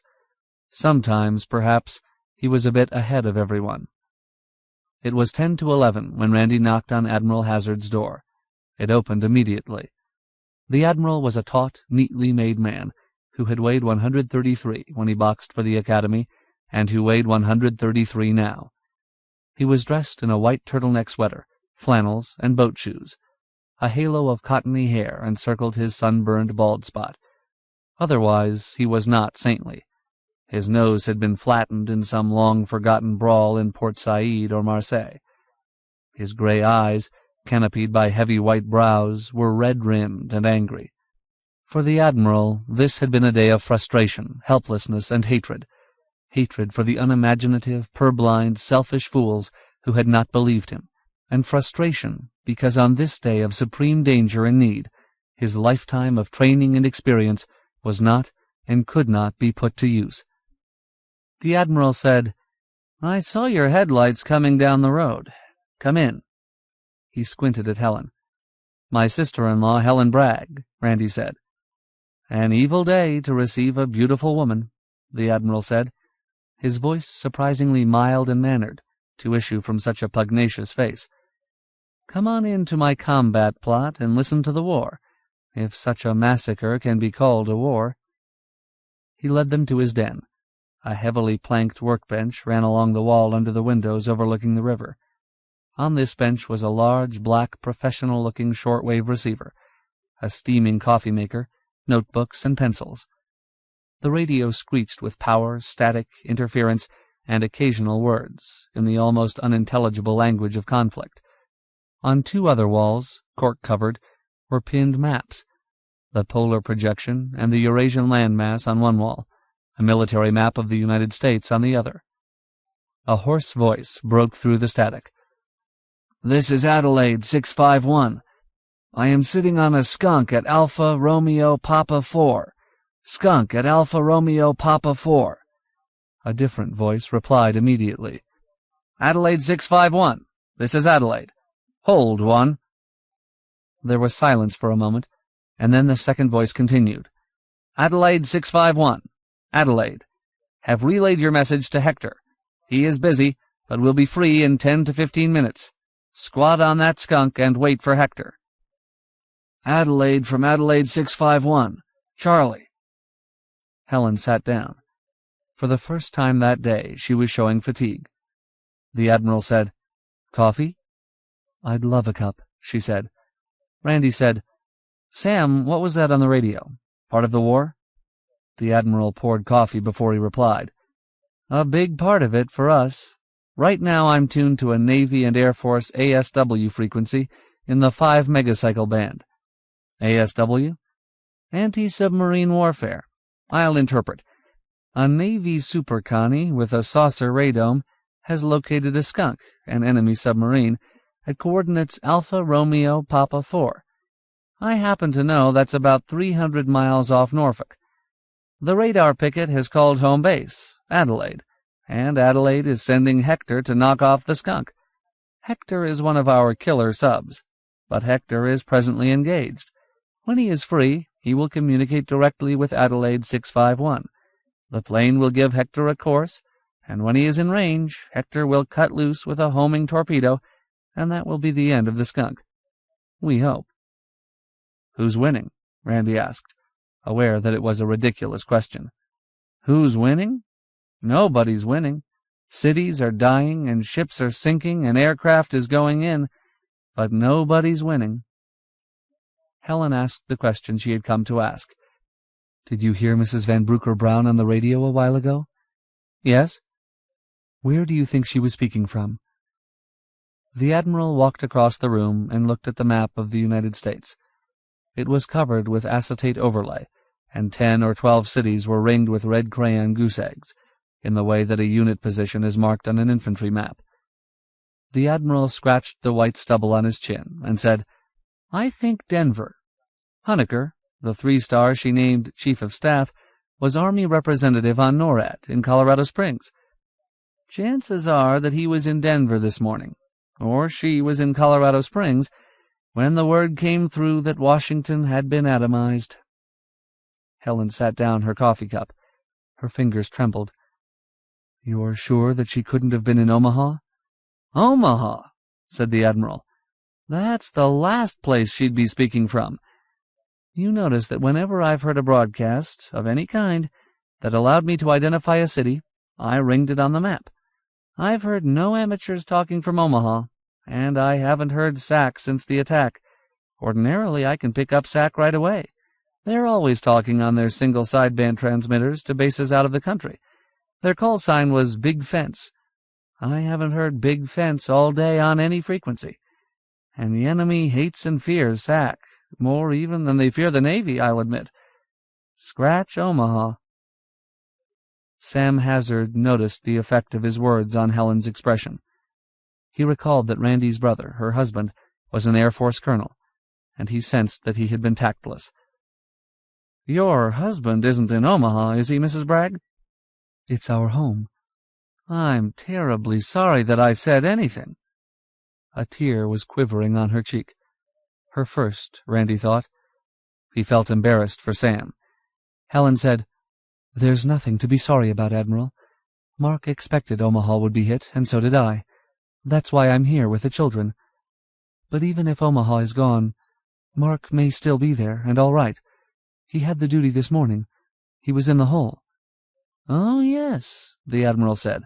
"The hole. I've never been in it, but I've heard about it. A tremendous shelter, very deep. He may be perfectly safe. I sincerely hope so." "I'm afraid not," Helen said, "since you haven't heard any SAC signals." "They may have shifted communications, or changed code names." The Admiral looked at his maps. "Besides, I'm only guessing.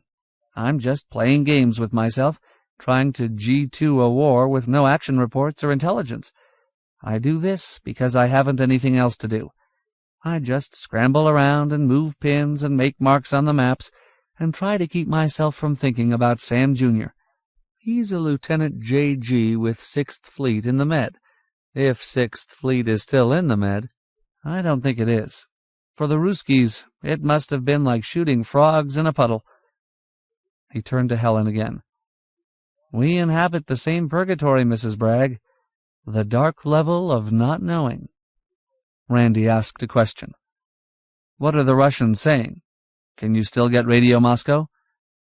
"I get a station that calls itself Radio Moscow in the 25-meter band. But it isn't Moscow.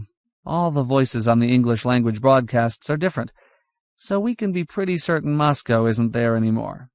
However, the Russian leaders all seem to be alive and well, and they issue the kind of statements you'd expect. The very fact that they are alive indicates that they took shelter before it started. They probably aren't anywhere close to a target area." "Couldn't the president have escaped?" "He probably had 15 minutes warning. He could have been in a helicopter in a way, but in that 15 minutes he had to make the big decisions. And so my guess is that he deliberately chose to stay in Washington, either at his desk in the White House or in the Pentagon command post. It was the same for the Joint Chiefs, and probably for the Secretaries of Defense and State. As to the other cabinet members, they probably received it in their sleep, or were just getting up. Do you want to hear something strange?" The Admiral changed the wavelength on his receiver. He said, "Now listen." All Randy heard was static. "You didn't hear anything, did you?" the Admiral said. "Right now, on this band, you ought to be hearing the BBC, Paris, and Bonn. I haven't heard any of them all day. They must have truly clobbered England. "Then you do think we're finished?" Randy said. "Not at all. SAC may have been able to launch up to 50% of its aircraft, counting the planes they always have airborne. And remember that the Navy does have a few missile submarines, and the carriers must have got in some licks. Also, I'm pretty sure they weren't able to take out all our SAC bases, including the auxiliaries. For all I know, the enemy may be finished." "Doesn't exactly hearten me." The lights went out in the room, the radio died, and at the same time the world outside was illuminated, as at midday. At that instant, Randy faced the window, and he would always retain, like a color photograph printed on his brain, what he saw. A red fox frozen against the Admiral's green lawn. It was the first fox he had seen in years. The white flashed back into a red ball in the southeast. They all knew what it was. It was Orlando, or McCoy Base, or both. It was the power supply for Tamaulipan County. Thus the lights went out, and in that moment civilization in Fort Repose retreated 100 years. So ended the day. 7. When nuclear fireballs crisped Orlando and the power plants serving Tamaulipan County, refrigeration stopped, along with electric cooking. The oil furnaces, sparked by electricity, died. All radios were useless unless battery-powered or in automobiles. Washing machines, dryers, dishwashers, fryers, toasters, roasters, vacuum cleaners, shavers, heaters, beaters, all stopped. So did the electric clocks, vibrating chairs, electric blankets, irons for pressing clothes, curlers for hair. The electric pumps stopped, and when the pumps stopped, the water stopped, and when the water stopped, the bathrooms ceased functioning. Not until the second day after the day did Randy Bragg fully understand and accept the results of the loss of electricity. Temporary loss of power was nothing new in Fort Repose. Often, during the equinoctial storms, poles and trees came down, and power lines were severed. This condition rarely lasted for more than a day, for the repair trucks were out as soon as the wind abated and the roads became passable. It was hard to realize that this time the power plants themselves were gone. There could be no doubt of it. On Sunday and Sunday night, a number of survivors from Orlando's suburbs drove through Fort Repose, foraging for food and gasoline. They could not be positive of what had happened, except that the area of destruction extended for 8 miles from Orlando Airport, encompassing College Park and Rollins College, and another explosion had centered on McCoy Air Force Base.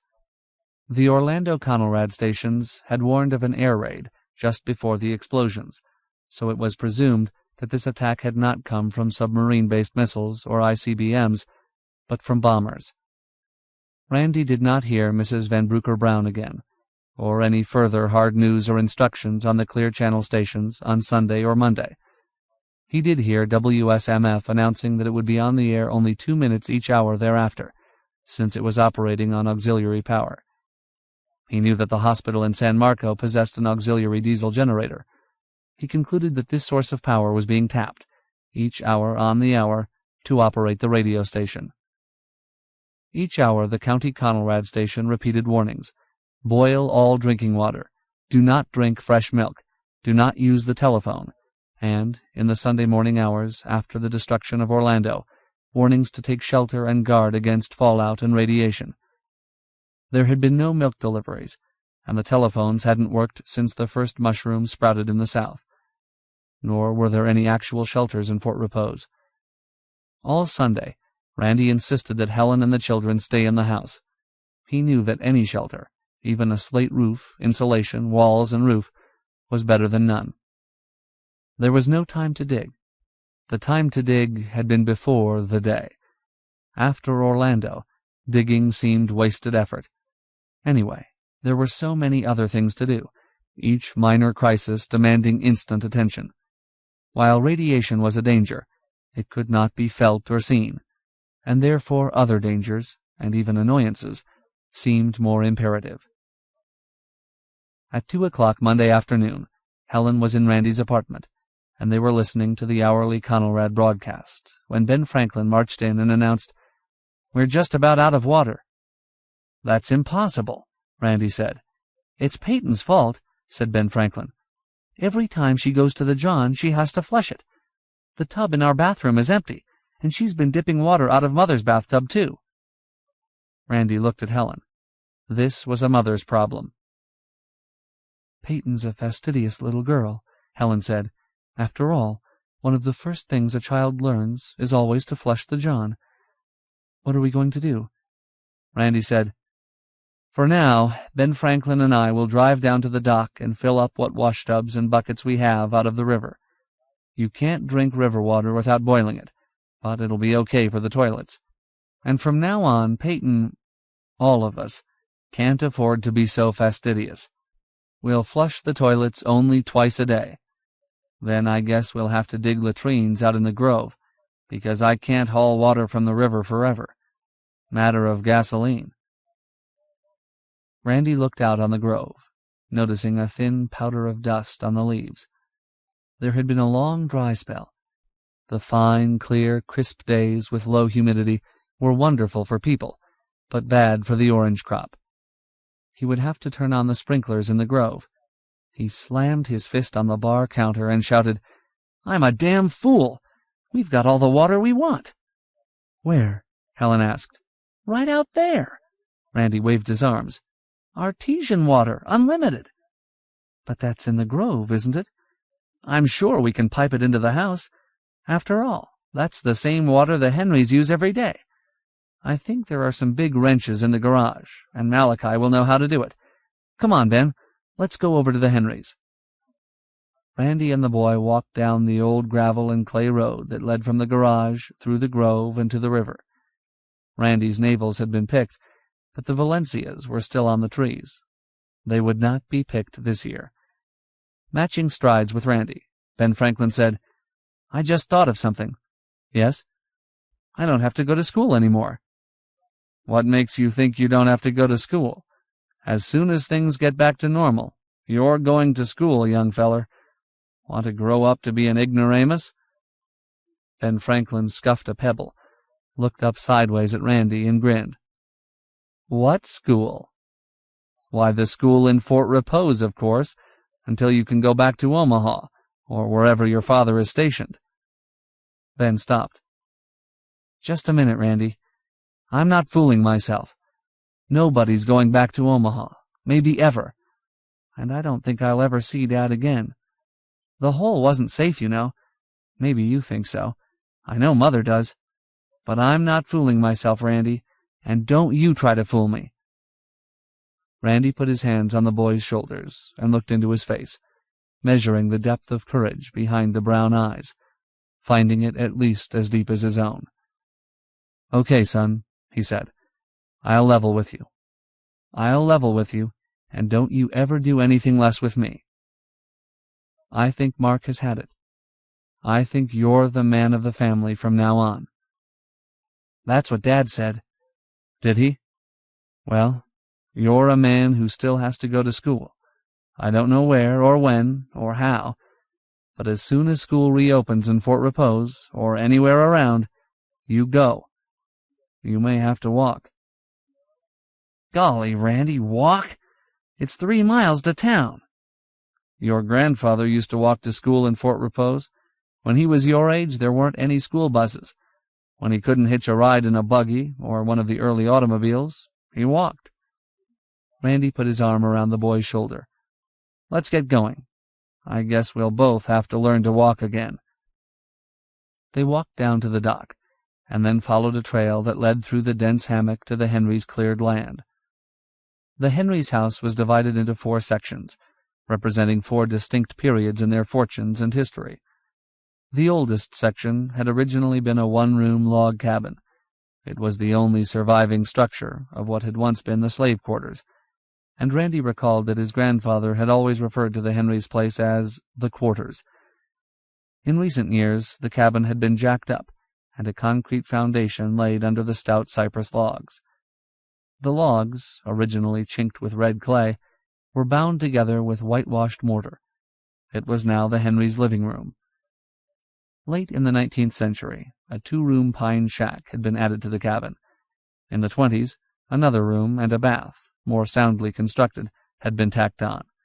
In the 40s, after Two-Tone's marriage to Missouri, the house had been enlarged by a bedroom and a new kitchen, built with concrete block. It was a comfortable hodgepodge, its ugliness concealed under a patina of flame vine, bougainvillea, and hibiscus. A neat green bib of St. Augustine grass fell from the screened porch to the riverbank and dock. In the backyard was a chicken coop and wired runs, a pig pen, and an ancient barn of unpainted cypress leaning wearily against a scabrous chinaberry tree. The barn housed Balaam, the mule, the Model A, and a hutch of white rabbits. 50 yards up the slope, Preacher Henry and Balaam solemnly disked the land, moving silently and evenly, as if they perfectly understood each other. Caleb lay flat on his belly on the end of the dock, peering into the shadowed waters behind a piling, jigging a worm for bream. Two-Tone sat on the screened porch, rocking languidly and lifting a can of beer to his lips. From the kitchen came a woman's deep, rich voice, singing a spiritual. That would be Missouri, washing the dishes. Hot black smoke from burning pine knots issued from both brick chimneys. It seemed a peaceful home, in time of peace. Ben Franklin yelled, "Hey, Caleb!" Caleb's face bobbed up. "Hi, Ben," he called. "Come on out." "What are you catching?" "Ain't catching, just jigging." Randy said, "You can go out on the dock if you want, Ben, but I'll probably need your help in a while." Ben looked surprised. "Me? You'll need my help?" "Yep," Randy said. "A man of the house has to do a man's work." Preacher Henry dropped his reins, yelled, "Ho!" and Balaam stopped. Preacher walked across the dusty field, to be planted in corn in February, to meet Randy. Malachi came out of the barn. He had been under the Model A. Two-Tone stopped rocking, put down his can of beer, and left the porch. Inside, Missouri stopped singing. Randy walked toward the back door, and the Henrys converged on him, their faces apprehensive. Malachi said, "Hello, Mr. Randy. Hope everything's all right." "About as right as they could be, considering. Everything okay here?" "Just like always. How's the little girl? Missouri told me she was about blinded." "Peyton's better. She can see now, and in a few days she'll be allowed outside again. No permanent injury." "The Lord be merciful," said Preacher Henry. "The Lord has spared us for the now. I knew it was a-comin', for it was all set down. Alas, Babylon!" Preacher's eyes rolled upward. Preacher was big-framed, like Malachi, but now the muscles had shrunk around his bones, and age and troubles deeply wrinkled and darkened his face. Randy addressed his words to Preacher, because Preacher was the father and head of the household.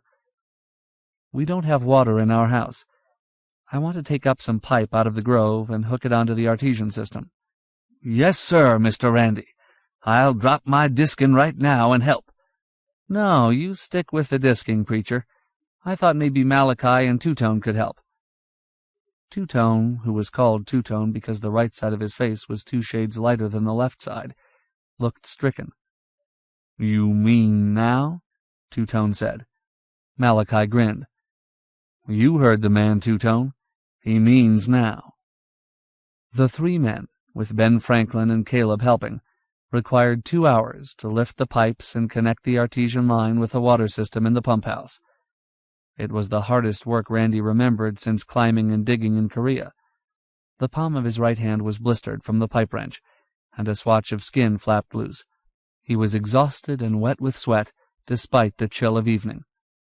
He was grateful when Malachi offered to carry the tools back to the garage. He said, "Thanks, Malachi. You know that $200 I loaned you?" "Yes, sir." "Just consider the debt canceled." They both grinned.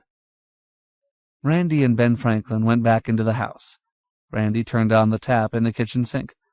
It gurgled, coughed, sputtered, and then spurted water. "Isn't it beautiful?" Helen said. Randy washed the grime from his hands, the water stinging the broken blisters. He filled a glass. The artesian water still smelled like rotten eggs. He gulped it. It tasted wonderful. Just after dawn on the third day after the day, a helicopter floated over Fort Repose and then turned toward the upper reaches of the Tamukwan. Randy and Helen, hearing it, ran up to the captain's walk on the roof. It passed close overhead, and they distinguished the Air Force insignia. This was also the day of disastrous overabundance. That morning, when Helen apprehensively opened the freezer, she found several 100 pounds of choice and carefully wrapped meat floating in a noxious sea of melted ice cream and liquefied butter. As any housewife would do under the circumstances, she wept. This disaster was perfectly predictable, Randy realized. He had been a fool. Instead of buying fresh meat, he should have bought canned meats by the case. If there was one thing he certainly should have foreseen, it was the loss of electricity. Even had Orlando escaped, the electricity would have died within a few weeks or months. Electricity was created by burning fuel oil in the Orlando plants. When the oil ran out, it could not be replenished during the chaos of war. There was no longer a rail system or rail centers, nor were tankers plying the coasts on missions of civilian supply. It was Sam Hazard's guess that few major seaports had escaped. After the first wave of missiles from the submarines, they could still be taken out by atomic torpedoes, atomic mines, or bombs or missiles from aircraft. It was Sam Hazard's guess that what had been the great ports were now great water-filled craters. Even those sections of the country which escaped destruction entirely would not long have lights. Their power would last only as long as fuel stocks on hand. They stared into the freezer, Helen sniffling, Randy numb, Ben Franklin fascinated. Ben dipped his finger into a pool of liquid chocolate and licked it. "Still tastes good, but it isn't even cool," he said. "All that ice cream. I could have been eating ice cream all yesterday. Peyton, too." Helen stopped sniffling. "The meat won't spoil for another 24 hours. I'm going to salvage what I can." "How?" Randy asked. "Boil it, salt it, preserve it, pickle it. I've got a dozen mason jars in the closet. There may be more around somewhere. Perhaps you can get some downtown, Randy." "Town and back means a half-gallon of gas," Randy said. "It's worth it if you can just find a few, and we'll need more salt." "Okay, I'll give it a try. Maybe I can find jars at the hardware store, if Beck is still keeping it open." Helen reached into the freezer and lifted out 2 steaks, 6-pounders, 2 inches thick. She brought out 2 more steaks, even thicker. Steaks, steaks, steaks. Everywhere steaks. How many steaks can Graff eat tonight? How does Graff like his steaks? Charcoal broiled?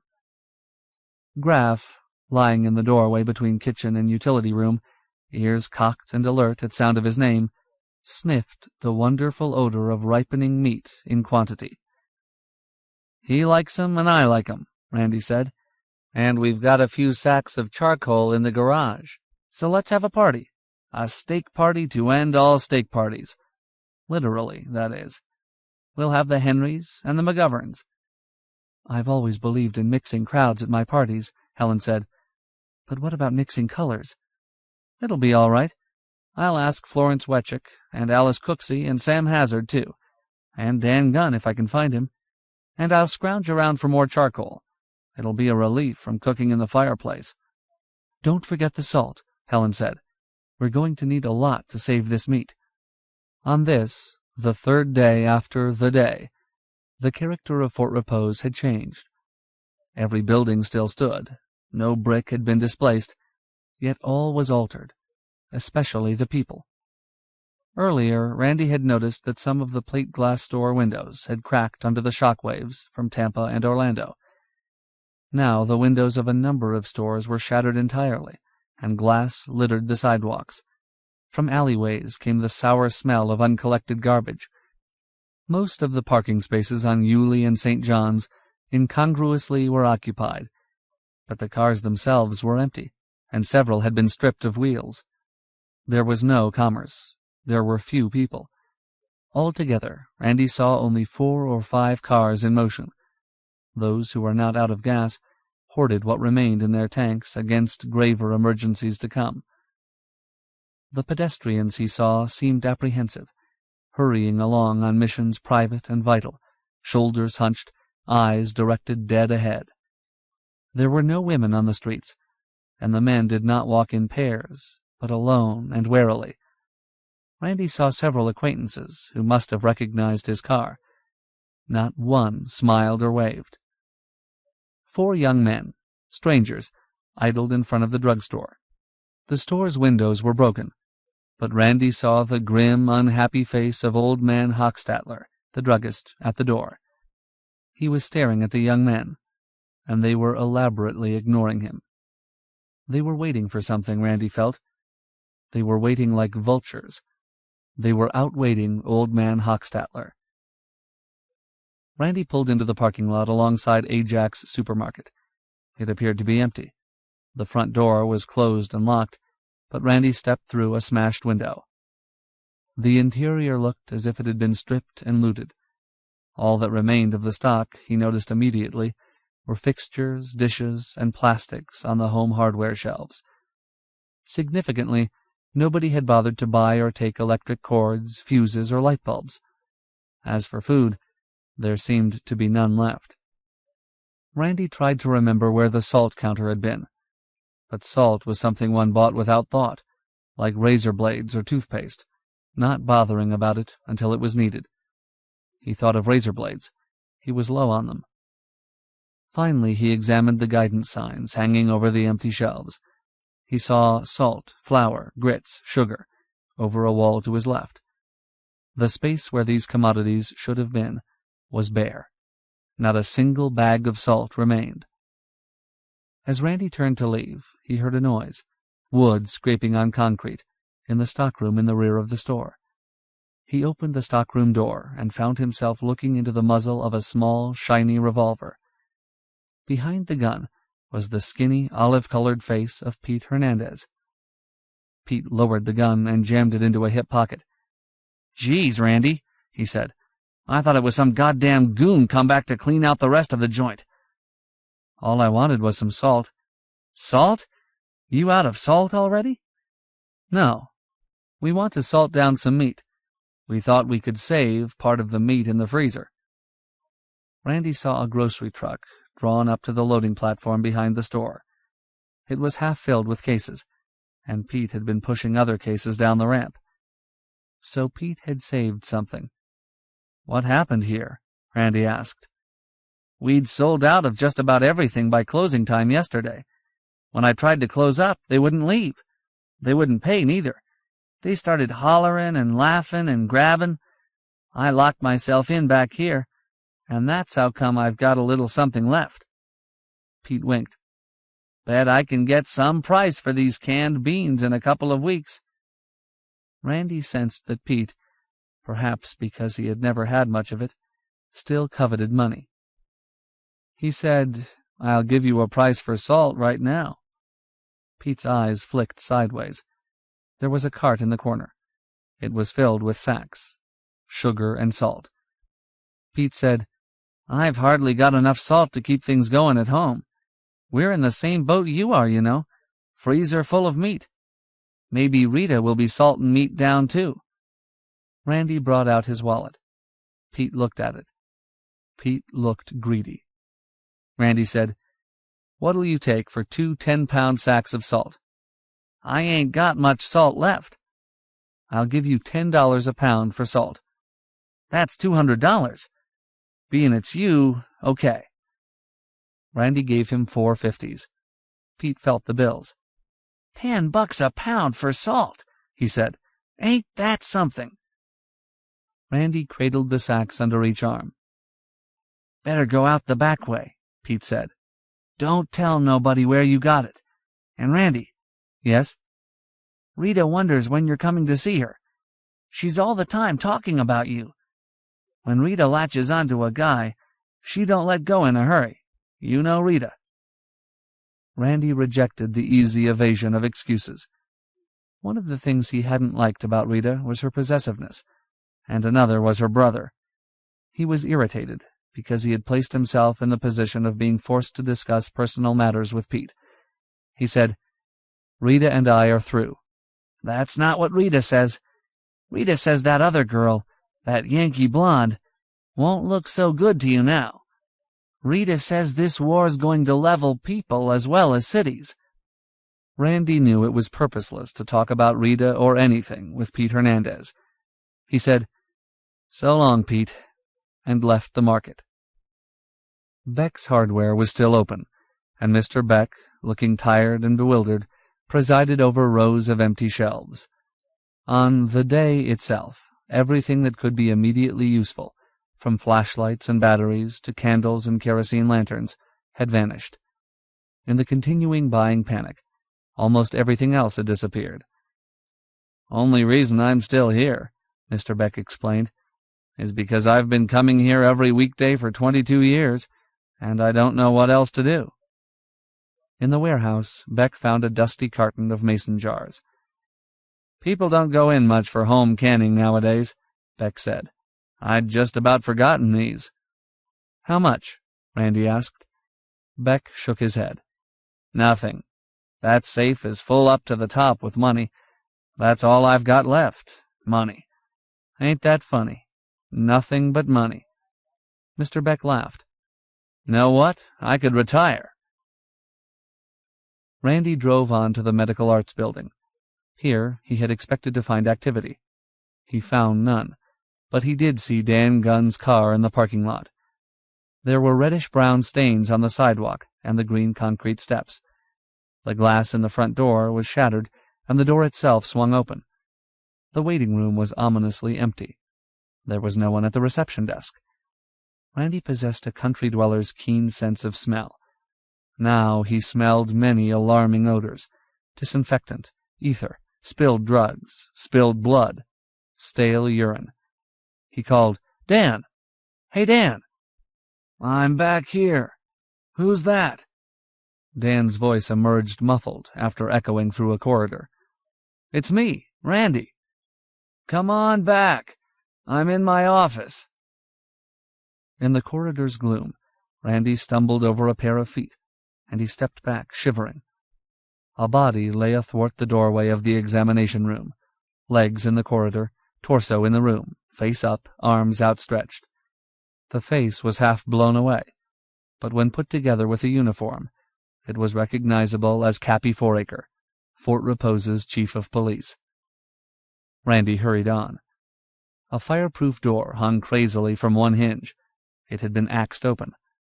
Behind the door was the laboratory and drug storage. The smell of chemicals that came from the laboratory was choking and overpowering. Within, Randy glimpsed a hillock of smashed jars and bottles. The clinic had been wrecked, insanely and deliberately. He was relieved to find Dan Gunn standing in his office. Dan's face was more deeply shadowed with fatigue, and a 2-day growth of beard. His shirt was torn, and he looked dirty, but he apparently was unhurt. 2 medical bags were open on his desk. He was examining and sorting vials and bottles. Randy said, "What happened?" "A carload of addicts, hopheads, came through last night. About 3 this morning, rather. Jim Bloomfield was here, sleeping on the couch in his office. We'd split up the duty. He took one night, I took the next. You see, with no phones, people don't know what else to do except rush to the clinic in an emergency. Anyway, the addicts, there were 6 of them, all armed, came in and woke Jim up. They wanted a fix. Poor old Jim was something of a Puritan. If he'd given them a fix, he might have got rid of them." Dan picked up a hypodermic syringe and slowly squeezed the plunger with his tremendous fingers. "I'd have given 'em a fix all right. 3 grains of morphine, and that would have finished them."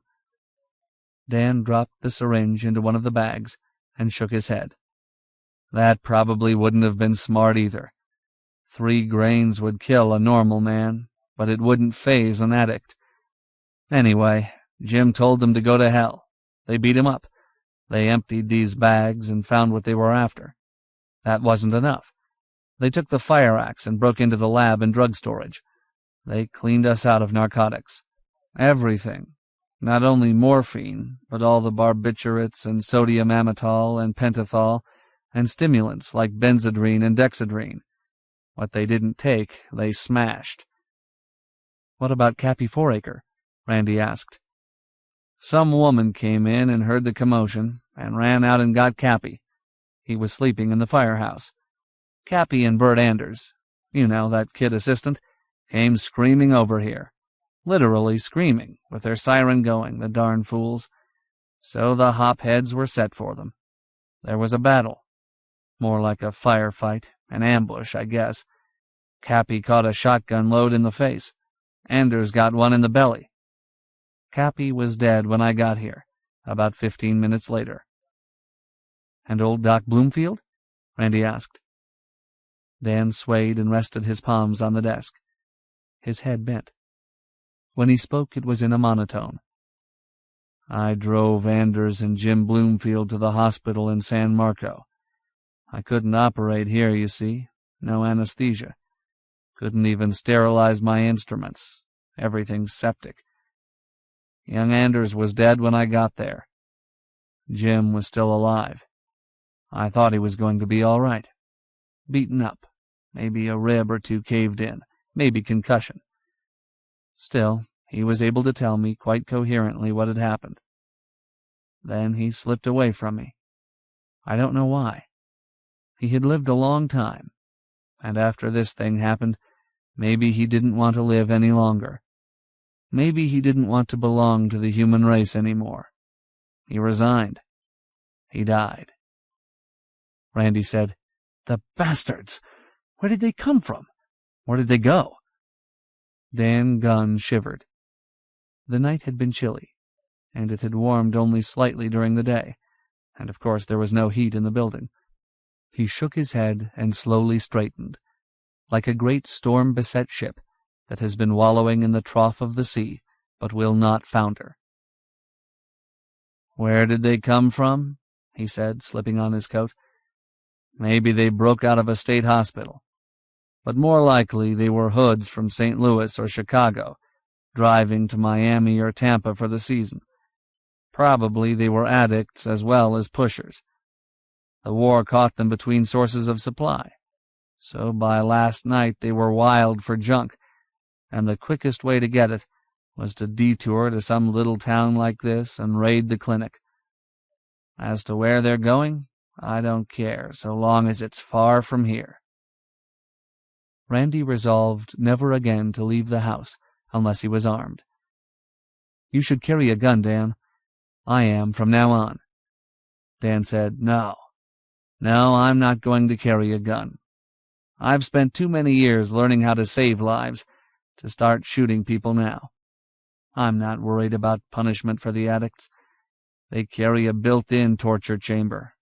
Eventually, I'd say within a few weeks, no matter how many people they kill, they'll find no drugs. After this big jag, they're bound to have withdrawal sickness. They will die. Horribly, I hope. Dan closed the 2 bags. "So ends the clinic in Fort Repose. Can you give me a lift to the hotel, Randy? I think my gas tank is dry." "I'll take you to your hotel only so you can pack," Randy said. "On River Road we've got food and good water and wood fireplaces. At the hotel you don't have any of those things." He picked up one of the bags. "Now don't argue with me, Dan. Don't start talking about your duty. Without food and water and heat, you can't do anything. You can't even sterilize a scalpel. You won't have strength enough to take care of anybody. You can't even take care of yourself."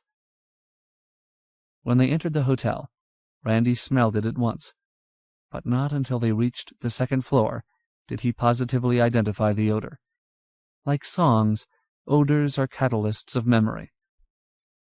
Smelling the odors of the Riverside Inn, Randy recalled the sickly, pungent stench of the honey carts with their loads of human manure for the fields of Korea. Randy spoke of this to Dan, and Dan said, "I've tried to make them dig latrines in the garden. They won't do it. They have deluded themselves into believing that lights, water, maids, telephone, dining room service, and transportation will all come back in a day or two. Most of them have little hoards of canned foods, cookies, and candies. They eat it in their rooms, alone. Every morning they wake up saying that things will be back to normal by nightfall, and every night they fall into bed thinking that normalcy will be restored by morning. It's been too big a jolt for these poor people. They can't face reality." Dan had been talking as he packed. As they left the hotel, laden with bags and books, Randy said, "What's going to happen to them?" "I don't know. There's bound to be a great deal of sickness. I can't prevent it because they won't pay any attention to me. I can't stop an epidemic if it comes. I don't know what's going to happen to them." Dan moved into the house on River Road that day. Thereafter he slept in the sleigh bed, the only bed in the house that could comfortably accommodate his frame, in Randy's apartment, while Randy occupied the couch in the living room. That night, afterwards, was remembered as the night of the steak orgy. Yet it was not for the rich taste of meat well hung that Randy remembered the night. He and the Admiral and Bill McGovern cooked the steaks outside, and then brought them into the living room. Fat wood burned in the big fireplace, and a kettle steamed on hot bricks. At a few minutes before 10, Randy clicked on his transistor radio, and they all listened. Lib McGovern was sitting on the rug next to him, her shoulder touching his arm. The room was warm and comfortable, and somehow safe. They heard the hum of a carrier wave, and then the voice of an announcer from the clear channel station somewhere deep in the heart of the country. "This is your Civil Defense Headquarters. I have an important announcement. Listen carefully. It will not be repeated again tonight. It will be repeated, circumstances permitting, at 11 o'clock tomorrow morning." Randy felt Lib's long fingers circle his forearm and grasp tight. Around the group before the fire, all the faces were anxious. The white faces in the front row, the Negro faces, eyes white and large, behind. "A preliminary aerial survey of the country has been completed. By order of the Acting Chief Executive, Mrs. Van Brooker Brown, certain areas have been declared contaminated zones. It is forbidden for people to enter these zones. It is forbidden to bring any material of any kind, particularly metal or metal containers, out of these zones. Persons leaving the contaminated zones must first be examined at checkpoints now being established. The location of these checkpoints will be announced over your local Conelrad stations. The contaminated zones are the New England states." Sam Hazard, sitting in a prim cherrywood rocker, which, like Sam, had originated in New England, drew in his breath. The newscaster continued. "All of New York State, south of the line Ticonderoga-Sackett's Harbor. The state of Pennsylvania, New Jersey, Delaware, and Maryland. The District of Columbia.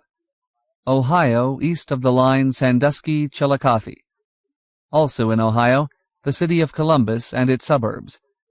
In Michigan, Detroit and Dearborn, and an area of 50-mile radius from these cities. Also in Michigan, the cities of Flint and Grand Rapids.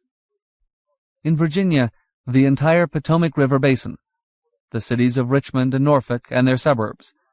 In South Carolina, the port of Charleston, and all territory within a 30-mile radius of Charleston.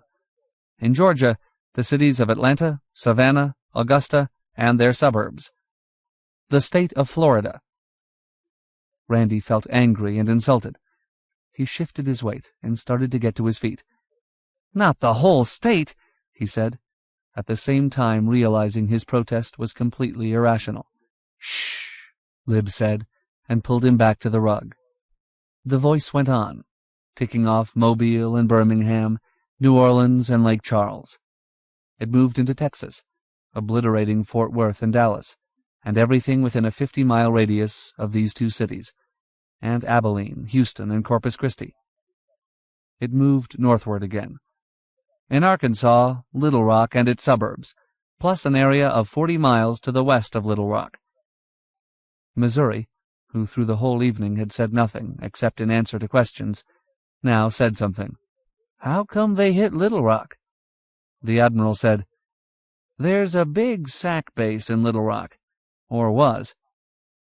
The voice moved up to Oak Ridge in Tennessee, and then spoke of Chicago and everything around Chicago in northern Indiana, and crept up the western shore of Lake Michigan to Milwaukee and Milwaukee's suburbs. Inexorably, it uttered the names of Kansas City, Wichita, and Topeka. The voice continued. "In Nebraska, Lincoln. Also in Nebraska, Omaha, and all the territory within a 50-mile radius of Omaha." There goes all hope of Mark, Randy thought. More than one missile for Omaha. Probably 3, as Mark had expected. From the moment of the double dawn on the day, he had known it was probable. Now he must accept it as almost certain. He looked across the circle at 3 faces in the firelight. Peyton's face was half hidden against her mother's breast. Helen's face bent down, and her arms were around Peyton's shoulders. Ben Franklin stared into the fire, his chin straight. Randy could see the tear path down Helen's face, and the unshed tears in Ben's eyes. The announcements went on, the voice calling out portions of states and cities, Seattle, Hanford, San Francisco, all the Southern California coast, Helena, Cheyenne. But Randy only half heard them. All he could hear distinctly were the sharp sobs out of Peyton's throat. Randy's heart went out to them, but he said nothing. What was there to say? How do you say to a little girl that you are sorry she no longer has a father? Close to his side, Lib stirred and spoke, 2 words only, to Helen. "I'm sorry." Randy had noticed that evening a tenseness between Helen and Lib. Nothing was said, and yet there was a watchfulness, a hostility between them. So he was glad that Lib had spoken. He wanted them to like each other. He was puzzled that they didn't. Then it was over. The radio stilled. More than ever, Randy felt cut off and isolated. Florida was a prohibited zone, and Fort Repose a tiny, isolated sector within that zone. He could appreciate why the whole state had been designated a contaminated area. There were so many bases, so many targets which had been hit, with resulting contamination. They had been extraordinarily fortunate in Fort Repose. The wind had favored them. They had received only a residue of fallout from Tampa and Orlando, and none at all from Miami and Jacksonville. Even a reasonably clean weapon on Patrick would have rained radioactive particles on Fort Repose, but the enemy had not bothered to hit Patrick. Standing on the other side of the room, Preacher Henry had been listening, but he did not fully understand the designation of contaminated zones or comprehend the implications. He did feel and understand the shock and grief the broadcast brought to the Braggs, and he sensed it was time for him to leave. He nudged Malachi, touched Two-Tone's rump with his toe, caught the attention of Hannah and Missouri, and said, with dignity, "We be going now. I thank you, Mr. Randy, for a real fine steak dinner. I hopes we can sometime repay it." Randy rose to his feet and said, "Good night, Preacher. It was good to have you all." On the 4th day after the day, Randy, Malachi, and Two-Tone extended the artesian water system to the houses of Admiral Hazard and Florence Wetchick.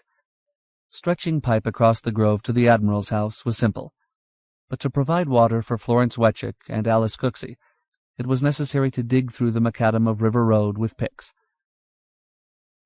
On the night of the 6th day, the Riverside Inn burned. With no water in the hydrants, and the hotel's sprinkler system inoperative, the fire department was all but helpless. Only a few reserve firemen showed up, and only one pumper was got into action, using river water. It was a puny effort, and far too late. The old resinous wooden structure was burning brightly before the first stream touched the walls. Soon the heat drove the firemen away. A few minutes thereafter, the last scream was heard from the 3rd floor. Dan had been summoned an hour later, and Randy had driven him into town. By then there was nothing to do except care for the survivors. They were few. Some of these died of smoke poisoning or fear, It was hard to diagnose. Within a few hours. The burned were taken to San Marco in Bubba Offenhouse's hearse ambulances. The uninjured were lodged in the Fort Repose school. There was no heat in the school, or food, or water. It was simply shelter, less comfortable than the hotel, and within a few days more squalid. Dan Gunn suspected that the fire had started in a room where the guests were using canned heat in an attempt to boil water. Or perhaps someone had built a makeshift wood stove. It was, Dan said, inevitable. On the 9th day after the day, Lavinia McGovern died. This, too, had been inevitable ever since the lights went out and refrigeration ceased.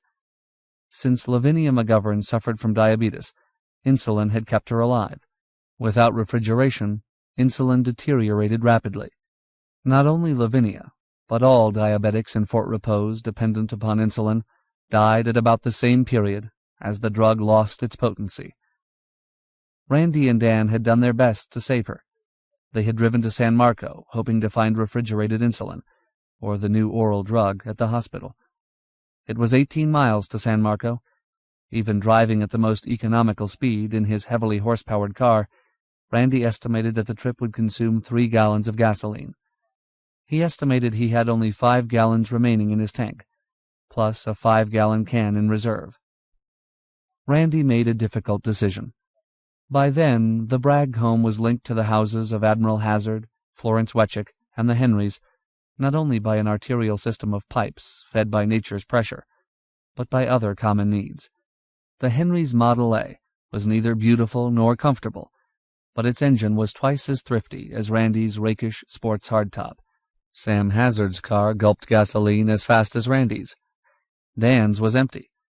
The Model A was even more economical than Florence's old Chevy. Randy decided that henceforth the Model A would furnish community transportation. So it was in the Model A that Randy and Dan made the trip to San Marco. The trip was a failure. The hospital no longer possessed insulin or substitutes for insulin. Like the pharmacies, the hospital had purchased its supplies in small quantities, and was dependent on weekly or bi-weekly deliveries from jobbers in the large cities. Its insulin had already gone to meet the demand in its own community. Further, the hospital's auxiliary generator was operated only during the evening hours, for emergency operations, and for a few minutes each hour on the hour to supply power for WSMF.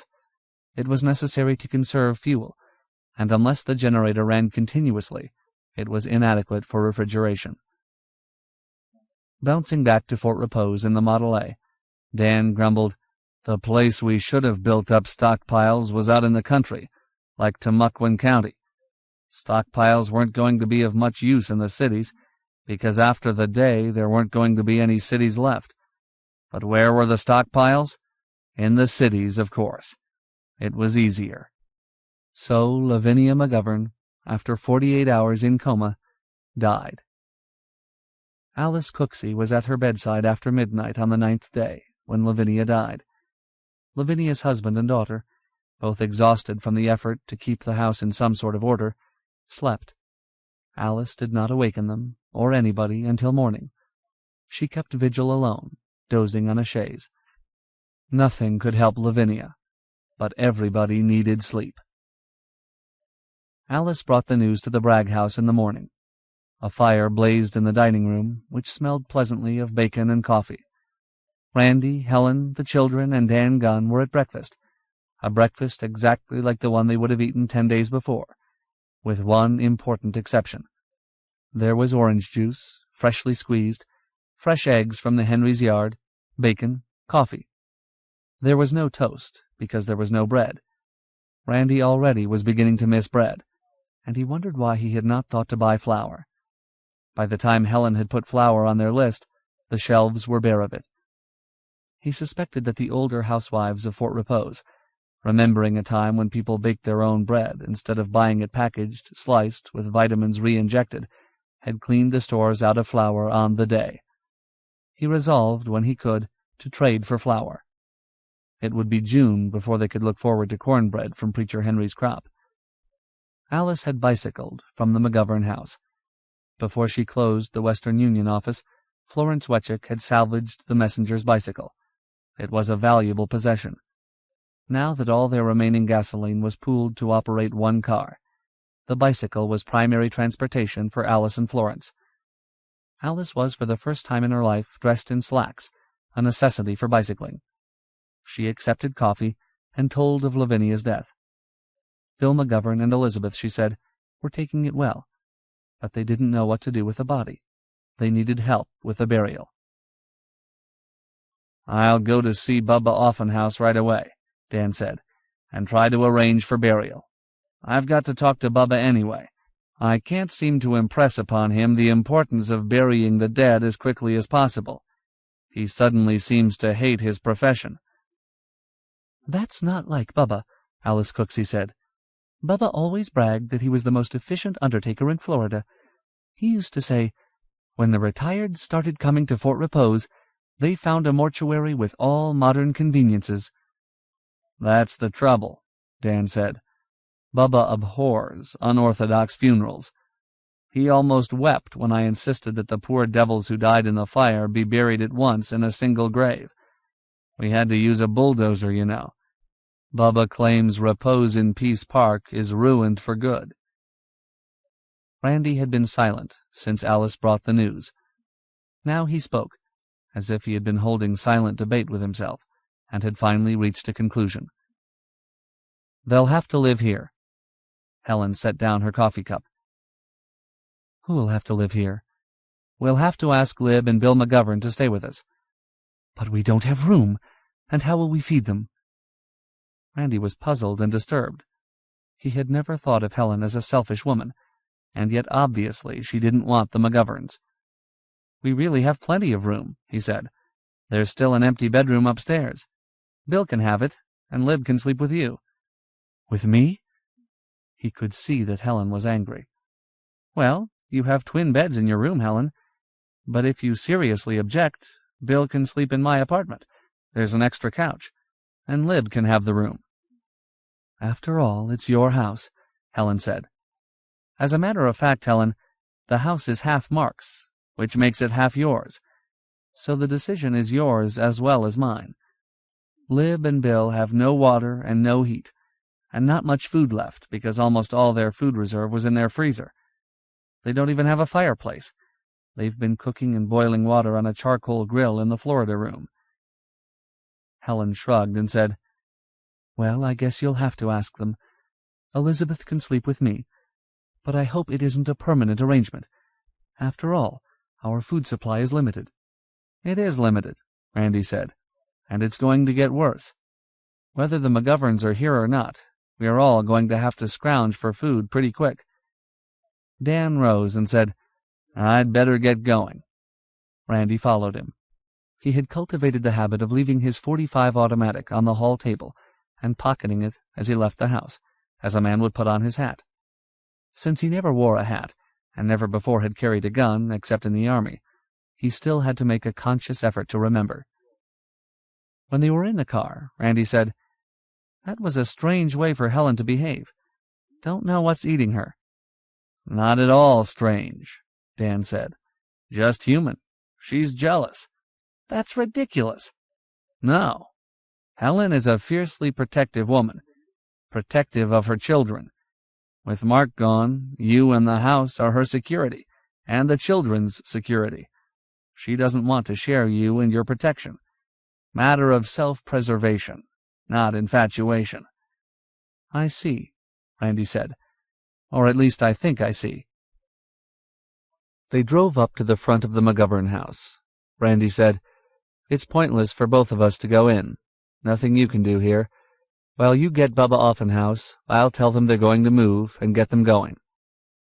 "Right," Dan said. "Economy of effort and forces. Always a good rule of war." Randy walked to the house, wondering a bit about himself. Without being conscious of it, he had begun to give orders in the past few days. Even to the Admiral he had given orders. He had assumed leadership in the tiny community bound together by the water pipes leading from the artesian well. Since no one had seemed to resent it, he guessed it had been the proper thing to do. It was like, well, it wasn't the same, but it was something like commanding a platoon. When you had the responsibility, you also had the right to command. The McGovern house was damp, and it was chilly. It retained the cold of night. Lib, wearing corduroy jodhpurs and a heavy blue turtleneck sweater, greeted him at the door. She said, "I heard the jalopy, and I knew it was you. Thanks for coming, Randy." She held out her hands to him, and he kissed her. Her hands felt cold, and when he looked down at them, he saw that her fingernails, always so carefully kept, were broken and crusted with dirt.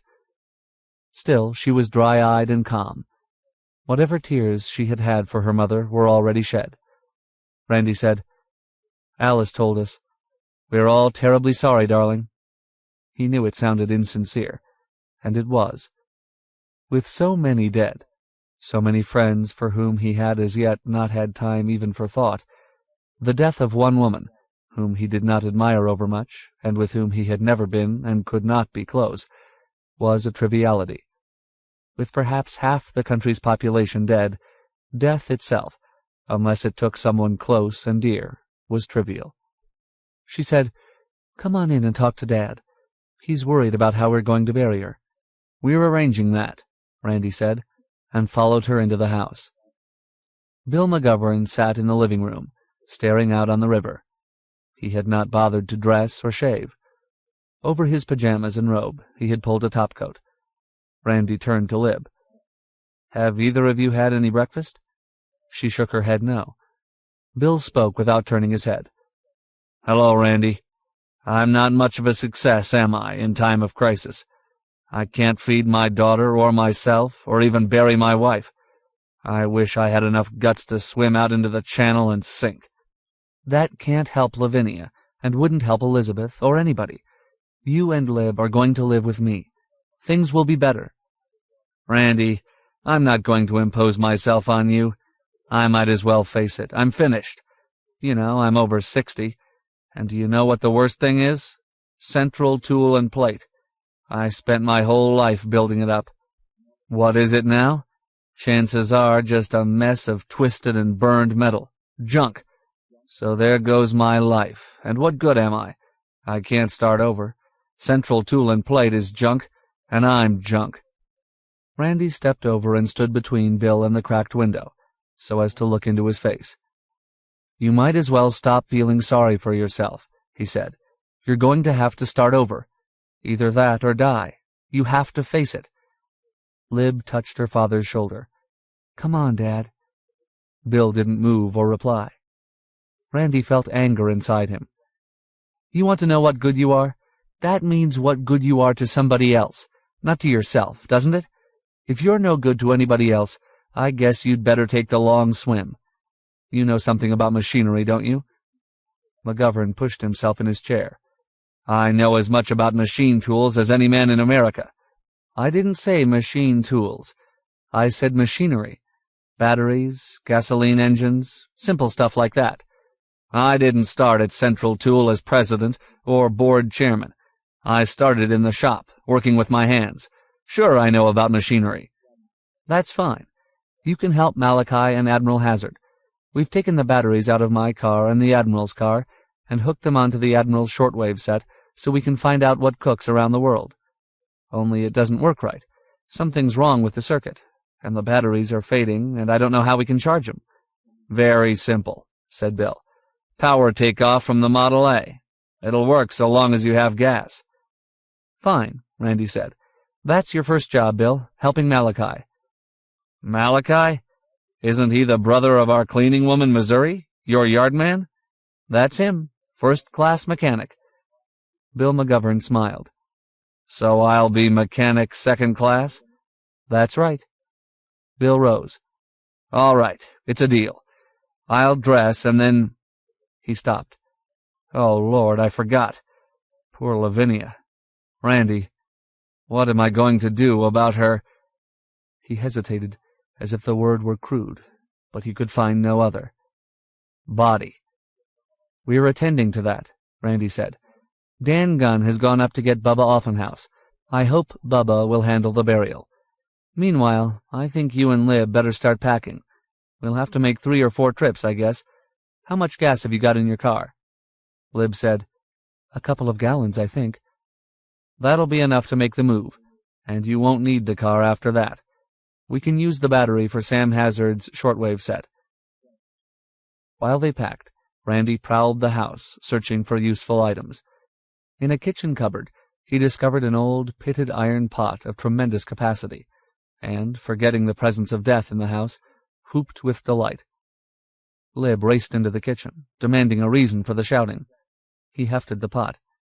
"I'll bet it'll hold 2 gallons," he said. "What a find!"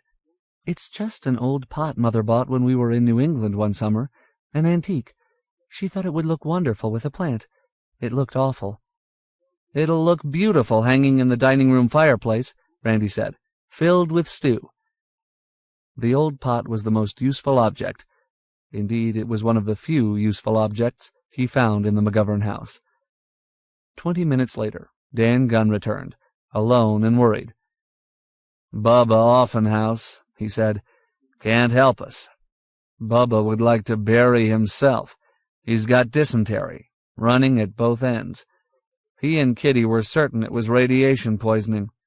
Symptoms are pretty much alike, you know. Both of them were in panic. He'll get over it in a few days, but that's not helping us now." Randy said, "So what do we do?" Dan looked at Bill McGovern, fully dressed now, but still unwashed and unshaven, for there was no water in the house except a jug for drinking that Randy had brought to them the day before. Dan said, "I think that's up to you to decide, Bill." "What is there to decide?" Bill asked. "Whether to bury your wife here or in the cemetery. You don't have a plot in repose and peace, but I'm sure Bubba won't mind. Anyway, there's nothing he can do about it, and you can settle with him later." Bill McGovern turned to his daughter. "What do you say, Elizabeth?" "Well, of course I think Mother deserves a proper funeral in a cemetery. It seems like the least we can do for her. And yet—" She turned to Randy. "You don't agree, do you, Randy?" Randy was glad that she asked. Intervening in this private and personal matter was brutal, but necessary. "No, I don't agree. It's 6 miles to the cemetery. We'd have to make the trip in 2 cars because of Lavinia. That's 24 miles worth of gasoline, round trip, and we can't afford it. We will have to bury Lavinia here, on the grounds." "But how—" Lib began. "Where do you keep the shovels, Bill?" "There's a tool shed back of the garage." While handing a shovel to Dan, and selecting one for himself, Randy examined the other tools. There was a new axe. It would be very useful. There were pitchforks, edgers, a scythe, a wheelbarrow. He would bring Malachi over before dark, and they would divvy up the McGovern tools. In everything he did now, he found he looked into the needs of the future. Between house and river, a crescent-shaped azalea bed flanked the west border of the McGovern property. The bitter blue grass had been carefully tended, and the bed was shaded from afternoon's hot sun by a live oak older than Fort Repose. Looking around, Randy could find no spot more suitable for a grave. He stepped off 6 feet and marked a rectangle within the crescent. He and Dan began to dig. After a few minutes, Randy removed his sweater. This was no easy job. Dan stopped and inspected his plans. He said, "I'm getting ditch digger's hands. Very bad for a surgeon." They continued to dig steadily until it was awkward working from the surface. Randy stepped into the deepening grave. They had made a discovery. A grave designed to accommodate one person must be dug by one person alone. When Randy paused, winded, Bill McGovern stepped down and took the shovel, saying, "I'll spell you." From above, Lib watched. Presently she said, "That's enough for you, Dad. Remember the blood pressure. I don't want to lose you, too." She stepped into the hole and relieved him of the shovel. After he climbed out, panting and white-faced, she thrust the shovel savagely into the sand. As she dug, her stature increased in Randy's eyes. She was like a fine sword, slender and flexible, but steel. A woman of courage. It was not gentlemanly, but Randy allowed her to dig, recognizing that physical effort was an outlet for her emotions. When her pace slowed, He dropped into the hole and took the shovel. "That's enough. Dan and I will finish. You and your father had better go back to the house and get on with your packing." "You don't want us to help you carry her out, do you?" "I think it would be better if you didn't." Dan reached down and lifted her out of the hole. When the grave was finished, they wrapped Lavinia's emaciated body in her bedsheets. Her coffin was an electric blanket, and her hearse a wheelbarrow. They lowered her into the 5-foot hole and packed in the sand and loam afterwards, leaving an insignificant mound. Randy knew that when spring came, the mound would flatten with the rains, the grass would swiftly cover it, and by June it would have disappeared entirely. Randy called the McGoverns. There was no service, no spoken word. They all stood silent for a moment, and then Bill McGovern said, "We don't even have a wooden marker for her, or a sliver of stone, do we?" "We could take something out of the house," Randy suggested, "a statue or a vase or something." "It isn't necessary," Lib said. "The house is my mother's monument." This, of course, was true. They turned from the grave and back to their work. That evening, Bill McGovern, with some eagerness, walked to the Henrys' house and talked to Malachi. Together they went along the riverbank to Sam Hazard's house and conferred with him on a plan for supplying power for the Admiral's shortwave receiver. Dan Gunn drove to Fort Repose to visit the homeless, some of them sick or burned, lodged in the school. Randy and Lib McGovern sat alone on the front porch steps, Lib's elbows on her knees, her chin supported by her hands, Randy's arms encircling her shoulders. She was speaking of her mother. "I'm sure she never really comprehended what happened on the day, or ever could. Perhaps I'm only rationalizing, but I think her death was an act of mercy." Randy heard someone running up the driveway, and then he saw the figure and recognized Ben Franklin. "Ben," he called, "what's the matter?" Ben stopped, out of breath, and said, "Something's happened at Miss Wetchick's." Randy rose, ready to get his pistol. "What happened?" "I don't know. I was just walking by her house, and I heard somebody scream. I think Miss Wetchick. Then I heard her crying." Randy said, "We'd better take a look, Lib. You stay here, Ben." Yellow candlelight shone from Florence's kitchen. They went to the back door. Florence was wailing, and Randy entered without bothering to knock. As he opened the screen door, green and yellow feathers fluttered around his feet. Florence's head rested on her arms on the kitchen table.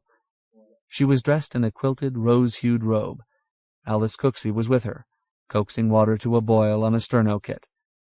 Randy said, "What seems to be the trouble?" Florence raised her head. Her untidy pink hair was moist and stringy. Her eyes were swollen. "Sir Percy ate Anthony," she said. She began to sob. "She's had a terrible day," said Alice Cooksey. "I'm trying to make tea.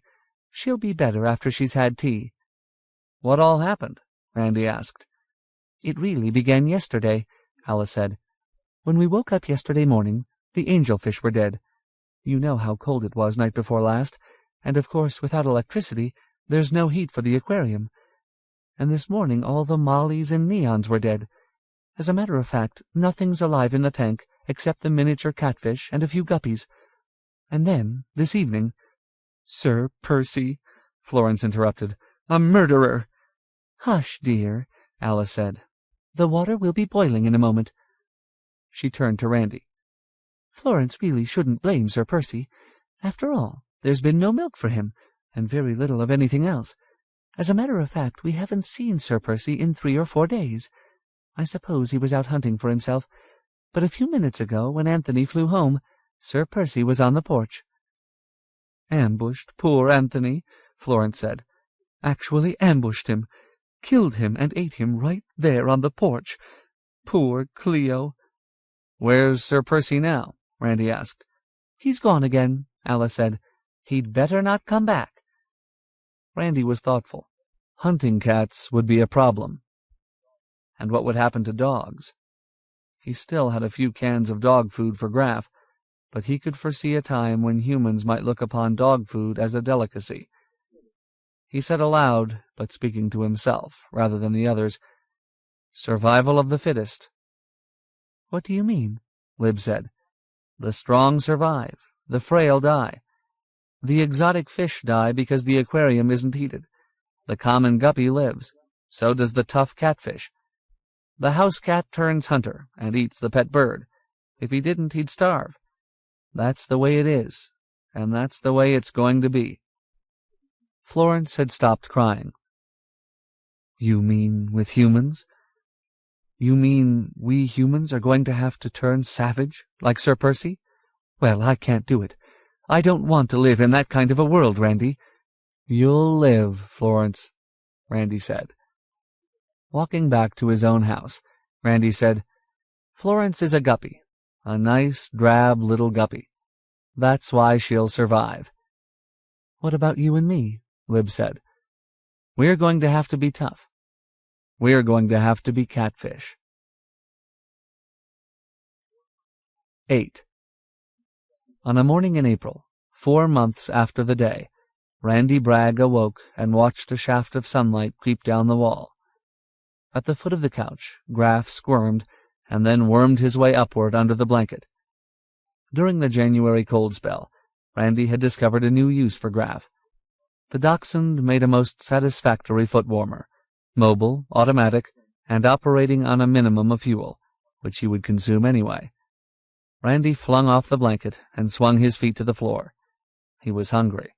He was always hungry. No matter how much he ate the night before, he was always starving in the morning. He never had enough fats or sweets or starches, and the greater part of each day was usually spent in physical effort of one kind or another. Downstairs, Helen and Lib would be preparing breakfast. Before Randy ate, he would shower and shave. These were painful luxuries, almost his only remnant of routine from before the day. Randy walked to the bar counter and began to sharpen his razor. The razor was a 6-inch hunting knife. He honed its edges vigorously on a whetstone, and then stropped it on a belt nailed to the wall. A clean, smooth, painless shave was one of the things he missed, but not what he missed most. He missed music. It had been a long time since he had heard music. The record player and his collection of LPs, of course, were useless without electricity. Music was no longer broadcast anywhere. Anyway, his second and last set of batteries for the transistor radio was losing strength. Very soon they would have neither flashlights nor any means of receiving radio except through the Admiral's shortwave. WSMF in San Marco was no longer operating. Something had happened to the diesel supplying the hospital and the radio station, and it was impossible to find spare parts. This was the word that had come from San Marco, 18 miles away. It had required 2 days for the word to reach Fort Repose. He missed cigarettes, but not so much.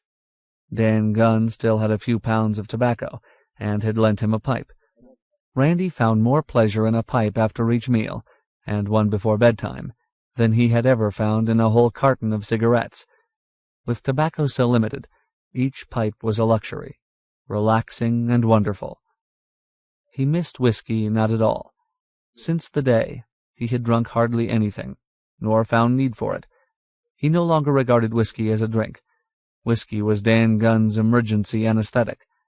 Whiskey, what was left of his supply, was for medical use and for trading. He missed his morning coffee most. It had been, he calculated, 6 or 7 weeks since he had tasted coffee. Coffee was more precious than gasoline or even whiskey. Tobacco could be grown, and doubtless was being grown in a strip all the way from northwest Florida to Kentucky, Maryland, and Virginia, in the rural areas still habitable. Whiskey you could make, given the proper equipment and ingredients. But coffee came from South America. Randy tested his knife on a bit of paper. It was as sharp as he could ever make it. He went into the bathroom and showered. The cold water no longer chilled him, as it had through January and February. He was inured to it. Soap he used sparingly. The house reserve was down to 3 cakes. He dried and stepped on the scales. 152. This was exactly what he had weighed at 18, as a freshman at the university. Even after 3 months on the line in Korea, he had dropped only to 156. He had lost an average of £1 a week for the past 16 weeks, but now, he noted, his weight loss was slower. He had held 152 for the past 3 days. He was leaner and harder, and truthfully felt better than before the day. There was a knock on the living room door. That would be Peyton. He slipped on his shorts and said, "Come in." Peyton came in, carefully balancing the tiny pot of steaming water allotted for his morning shave. She set the pot before him on the counter, as if it were a crystal bowl filled with flowers. "There," she said. "Can I watch you shave this morning, Randy?" The sight of Peyton enriched Randy's mornings. She was brash and buoyant, bobbing like a brightly colored cork in the maelstrom, unsinkable and unafraid. "Why do you like to watch me shave?" he asked. "Because you make such funny faces in the mirror. You should see yourself." "I do." "No, you don't really see yourself. All you watch is the knife, as if you're afraid of cutting your throat." Dan Gunn came out of the bedroom, dressed in Levi's and a blue-checked sports shirt.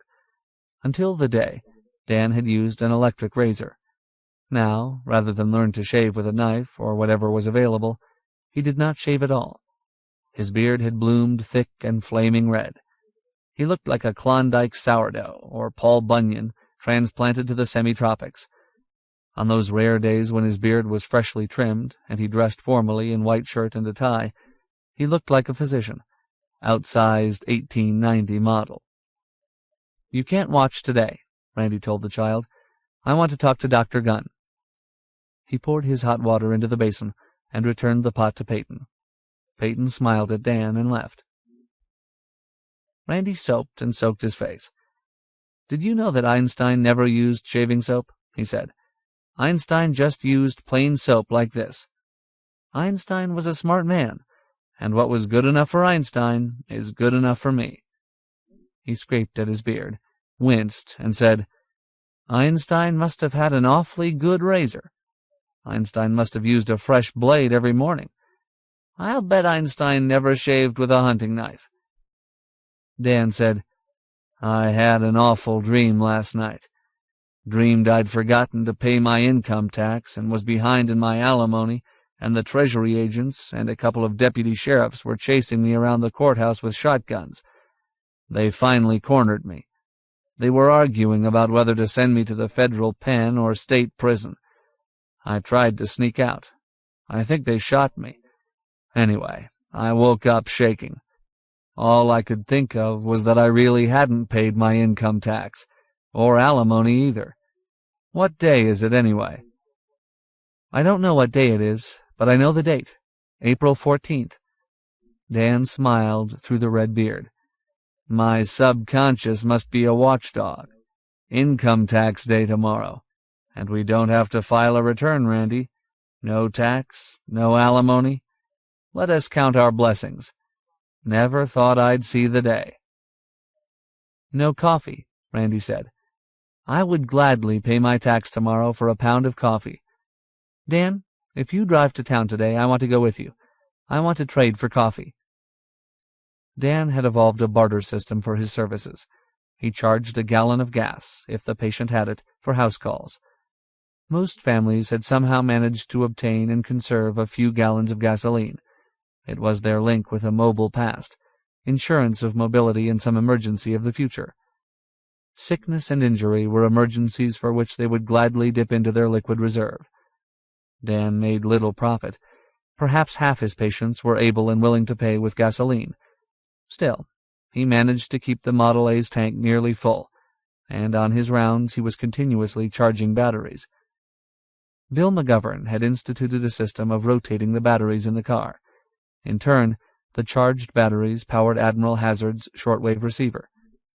Not only was the car transport for Randy's water-linked enclave of families, it was necessary to maintain their ear to the world outside. Not that the world any longer said much.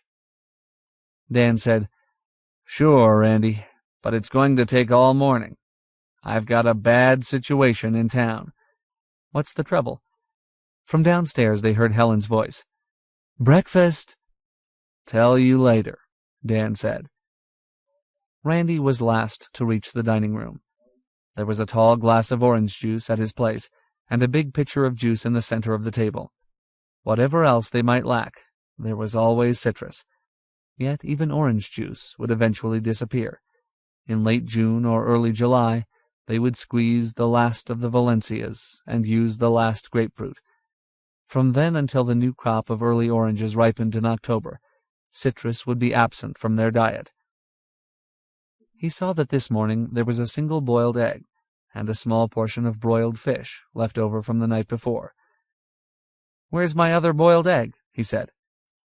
"Malachi only brought over 8 eggs this morning," Helen said. "The Henrys have been losing chickens." "What do you mean, losing them?" "They're being stolen." Randy put down his juice. Citrus, fish, and eggs were their staples. A drop in the egg supply was serious. "I'll bet it's an inside job," he said. "I'll bet that no-good two-tone has been swapping hens for liquor." Lib spoke. "Malachi thinks it's wild cats. That is, house cats that have gone wild." "That's not the worst of it," Helen said. "One of the Henrys' pigs is missing. They heard it squeal just once. Preacher thinks a wolf took it. Preacher says he found a wolf track." "No wolves in Florida," Randy said. "No four-legged wolves." The loss of hens was serious, but the loss of pigs disastrous. The Henry sow had produced a farrow that in a few weeks would add real meat to everybody's diet. Even now they weighed 12 to 15 pounds. Each evening, all food scraps from the Bragg, Wetchick, and Hazard households were carried to the Henry place to help feed the pigs and chickens. Every day Randy had to argue with Helen and Lib to save scraps for Graff. Randy was conscious that the Henrys supplied more than their own share of food for the benefit of all. When Preacher's corn crop ripened in June, the disparity would be even greater. And it had been Two-Tone, of all people, who had suggested that they grow sugar cane, and then had explored the river banks in the Henrys' leaky, flat-bottomed skiff until he had found wild cane. He had sprigged, planted, and cultivated it. Because of the Henrys, they could all look forward one day to a breakfast of cornbread, cane syrup, and bacon. He was sure they would find a way to convert the corn to meal, even if they had to grind it between flagstones. "I don't think we're doing enough for the Henrys," Randy said. "We'll have to give them more help." "What kind of help?" Bill McGovern asked. "At the moment, help them guard the food supply. Keep away the prowlers, cats, wolves, humans, or whatever." "Can't the Henrys do it themselves?" Helen asked. "Don't they have a gun?" "They've got a gun, an old beat-up single-barrel 12-gauge, but they don't have time. You can't expect Preacher and Malachi to work as hard as they do every day, and then sit up all night. And I wouldn't trust Two-Tone. He'd just sleep. Do I hear volunteers?" "Me," said Ben Franklin. Randy's first impulse was to say no, that this wasn't a job for a 13-year-old boy. Yet Ben was eating as much as a man, or more, and he would have to do a man's work. "I thought you and Caleb were chopping firewood today." "I can chop wood and stand watch, too." "Better let me take it the first night," said Bill McGovern. "I wouldn't want to see anything happen to those pigs." Bill was thinner, as they all were, and yet it seemed that he had dropped years as well as weight. With his fork he touched a bit of fish at the edge of his plate. "You know, for years I looked forward to my vacation in the Bass Country. That's why I built a house on the Tamukwan when I retired. But now I can hardly look a bass in the face. I want meat. Real red meat." Randy made his decision. "All right, Bill. You can take the watch tonight, and we'll rotate thereafter. I'm sure the Admiral will take a night, too." "Do I get a night?" Ben Franklin asked. His eyes were pleading. "You get a night, Ben. I'll make up a schedule and post it on the bulletin board." A bulletin board in the hallway, with assignment of duties, had become a necessity. In this new life there was no leisure. If everybody worked as hard as he could until sundown every day, then everybody could eat, although not well. Each day brought a crisis of one kind or another. They faced shortages of the most trivial but necessary items. Who would have had the foresight to buy a supply of needles and thread? Florence Wetchick owned a beautiful new sewing machine, electric and useless, of course. Florence, Helen, and Hannah Henry did the sewing for Randy's community. Yesterday, Florence had broken a needle and had come to Randy, close to tears, as if it were a major disaster, as indeed it was. And everybody had unthinkingly squandered matches, so that now there were no matches. He still had 5 lighter flints and 1 small can of lighter fluid. Luckily, his old army lighter would burn gasoline, but flints were priceless and impossible to find. Within a few months it might be necessary to keep the dining-room fire going day and night, in spite of unwelcome heat and added labor. Nor would their supply of wood last forever. They would have to scout farther and farther afield for usable timber. Hauling it would become a major problem. When Dan could no longer collect his gasoline fees, and the tank in the Model A finally ran dry, their life was bound to change drastically, and for the worse. Staring down at his plate, he thought of all this. Lib said, "Randy, finish your fish, and you'd better drink another glass of orange juice. You'll be hungry before lunch, if Helen and I can put a lunch together."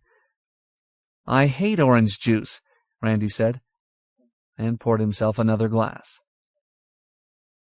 Dan drove. Randy sat beside him. It was warm, and Randy was comfortable in shorts, boat shoes, and a pullover shirt. He carried his pistol holstered at his hip. The pistol had become a weightless part of him now. He had dry-fired it 1,000 times until it felt good in his hand, and even used it to kill a rattlesnake in the grove and 2 moccasins on the dock. Shooting snakes was a waste of ammunition, but he was now confident of the pistol's accuracy and the steadiness of his hand. In Randy's lap, encased in a paper bag, was the bottle of scotch he hoped to trade for coffee. They smoked their morning pipes. Randy said, "Dan, what's this bad situation in town?"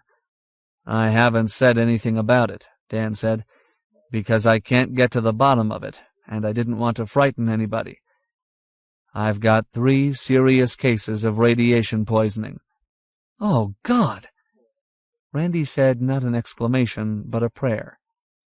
This was the sword that had been hanging over all of them. If a man kept busy enough, if his troubles and problems were immediate and numerous, if he was always hungry, then he could for a time wall off this thing, forget for a time that he lived in what had officially been designated a contaminated zone. He could forget the insidious, the invisible, the implacable enemy. But not forever. "This is very strange," Dan said. "I can't believe it's caused by delayed fallout. If it were, I'd have 300 cases, not 3. This is more like a radium or X-ray burn. All of them have burned hands, in addition to the usual symptoms: nausea, headache, diarrhea, hair falling out." "When did it start?" Randy asked. "Porky Logan was the first man hit. His sister caught me at the school 3 weeks ago and begged me to look at him." "Wasn't Porky somewhere in the southern part of the state on the day? Couldn't he have picked up radiation then?" "Porky was perfectly all right when he got back here, and since then he hasn't received any more exposure than the rest of us. And the other 2 have not left Fort Repose. Porky's a mess. Every time I see him he's drunk, but the radiation is killing him faster than the liquor." "Who else is sick?" "Big Mouth Bill Cullen. We'll stop at his fish camp on the way to town. And Pete Hernandez." "It couldn't be sort of an epidemic, could it?" Randy asked. "No, it couldn't. Radiation's not a germ or a virus. You can eat or drink radioactive matter, like strontium-90 in milk. It can fall on you in rain. It can sift down on you in dust, or in particles you can't see, on a day that seems perfectly clear. You can track it into the house on your shoes, or pick it up by handling any metal or inorganic matter that has been exposed. But you can't catch it by kissing a girl, unless, of course, she has gold teeth." At the bend of River Road, they caught up with Alice Cooksey, riding Florence's Western Union bicycle.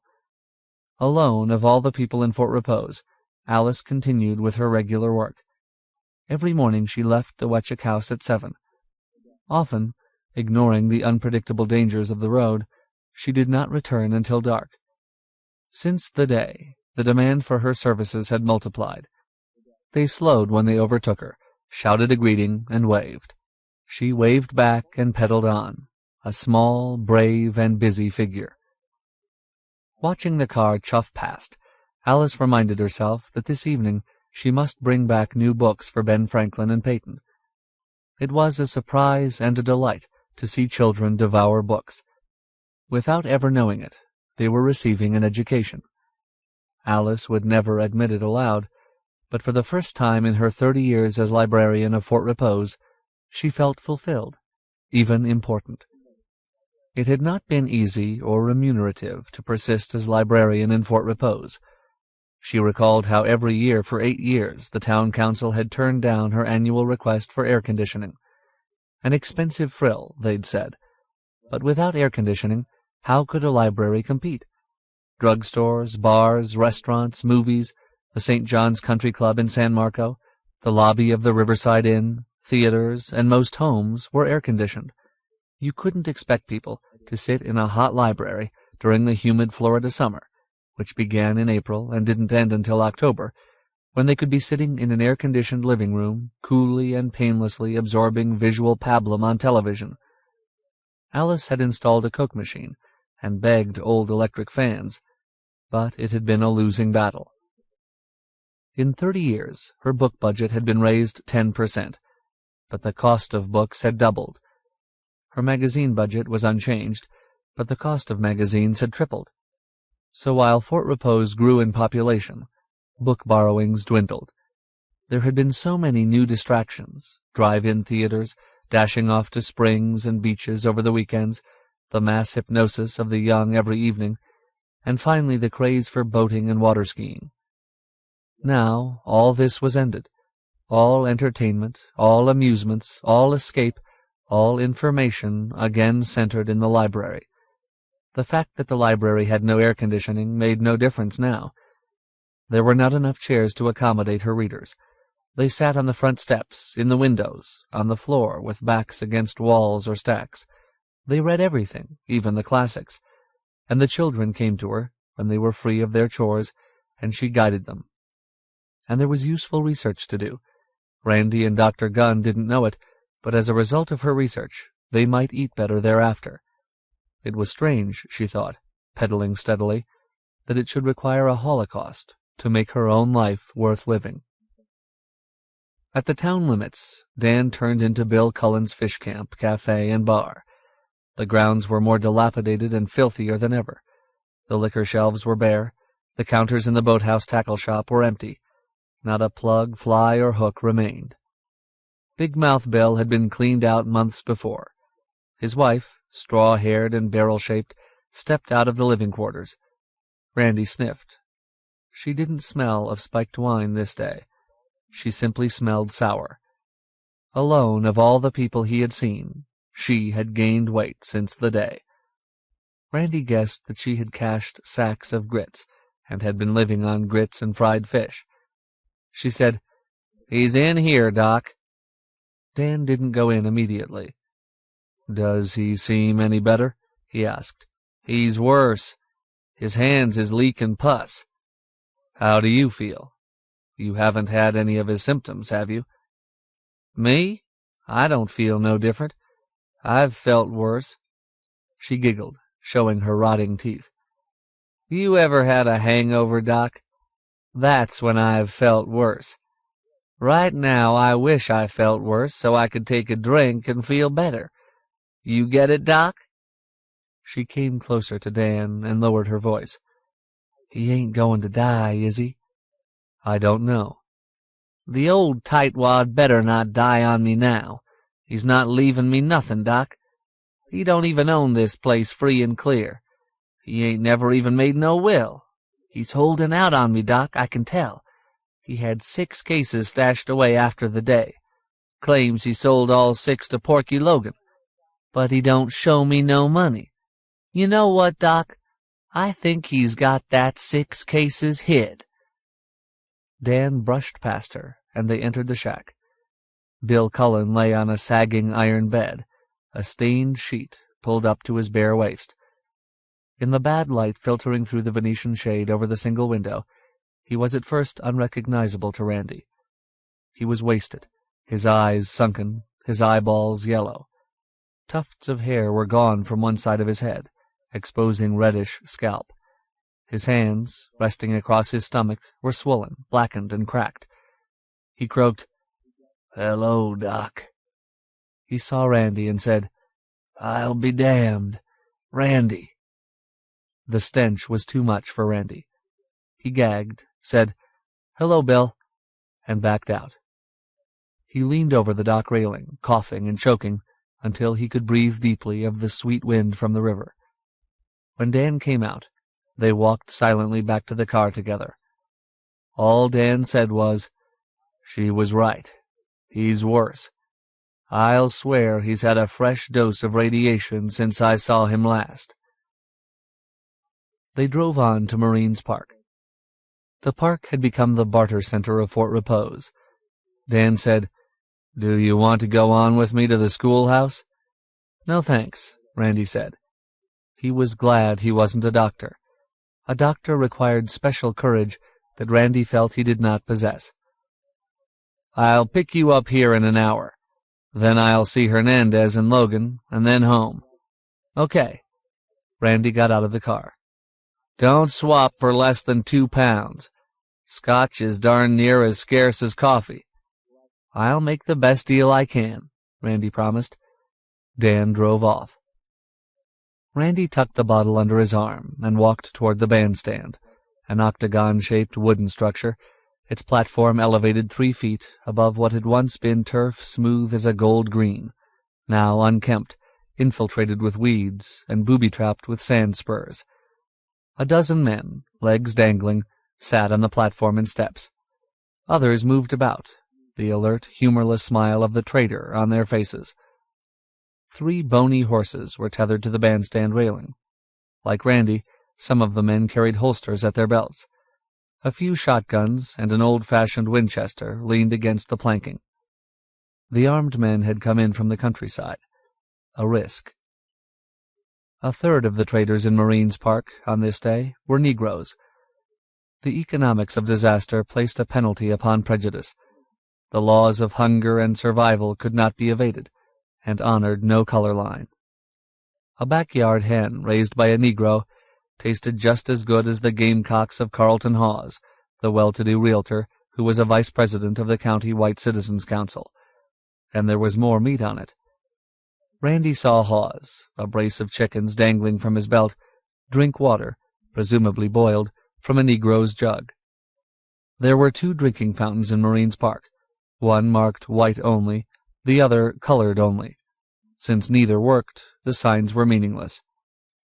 Hawes saw Randy, wiped his mouth, and called, "Hey, Randy." "Hello, Carlton." "What are you trading?" "A bottle of Scotch." Hawes' eyes fixed on the paper bag, and he moved closer to Randy, cautious as a pointer blundered upon quail. Randy recalled from his Saturday nights at the St. John's Club that Scotch was Hawes' drink.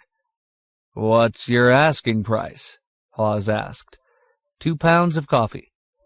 "I'll swap you these 2 birds, both young hens. See how plump they are? Better eating you'll never have." Randy laughed. "Being it's you, I'll tell you what I'll do. I've got eggs at home. I'll throw in a couple of dozen eggs. Have 'em here tomorrow, on my word. If you don't believe me, you can take the birds now as a binder." "The asking price," Randy said, "is also the selling price.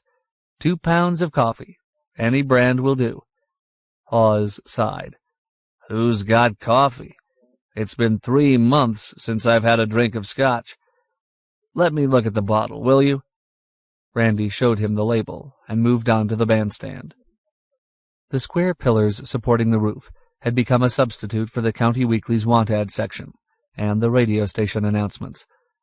Randy read the notices, some in longhand, some hand-printed, a few typewritten, pinned to the timbers. "Will swap. Late model Cadillac Coupe de Ville. Radio, heater, air-conditioned, battery run down but undamaged, for 2 good 28-inch bicycle tires and pump. Desperately need evaporated milk, rubber nipple, and 6 safety pins. Look over our house and make your own deal. Have small canned ham. Want large kettle. Encyclopedia Britannica, box 12-gauge number 7 shells, and toothpaste. Randy closed his eyes. He could taste that ham. He had an extra kettle, the encyclopedia, the shells, and toothpaste. But he also had prospects of fresh ham if they could preserve the Henry's young pigs from marauders, wolves, or whatever. Anyway, it was too big a price to pay for a small ham.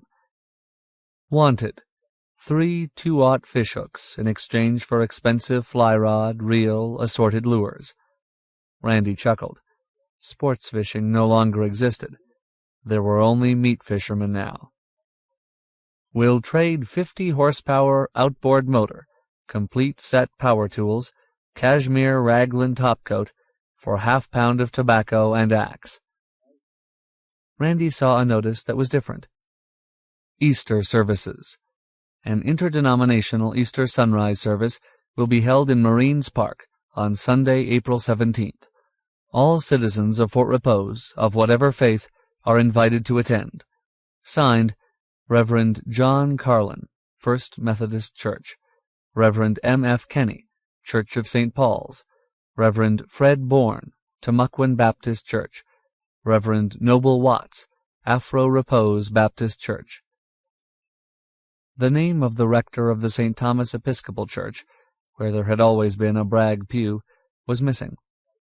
Dr. Lucius Somerville, a gentle, white-haired man, a boyhood companion of Judge Bragg, had been in Jacksonville on the morning of the day, and therefore would not return to his parish. Randy wasn't much of a churchgoer. He had contributed to the church regularly, but not of his time or himself. Now, reading this notice, he felt an unexpected thrill. Since the day, he had lived in the imperative present, not daring to plan beyond the next meal or the next day. This bit of paper, tacked on peeling white paint, abruptly enlarged his perspective. As if stumbling through a black tunnel, he saw, or thought he saw, a chink of light. If man retained faith in God, he might also retain faith in man. He remembered words which for 4 months he had not heard, read, or uttered, the most beautiful words in the language, faith and hope. He had missed these words as he had missed other things. If possible, he would go to the service. Sunday the 17th. Today was the 14th, and therefore Thursday. He stepped up on the platform. The men lounging there, some of them acquaintances, some strangers, were estimating the shape of bulk of the sack he held like a football under his arm. Dour, bearded, hair unshorn or ludicrously cropped, they looked like ghost town characters in a Western movie, except they were not so well fed as Hollywood extras, and their clothing, flowered sports shirts, shorts, or slacks, plaid or straw-peaked caps, was incongruous. John Garcia, the Menorcan fishing guide, asked the orthodox opening question.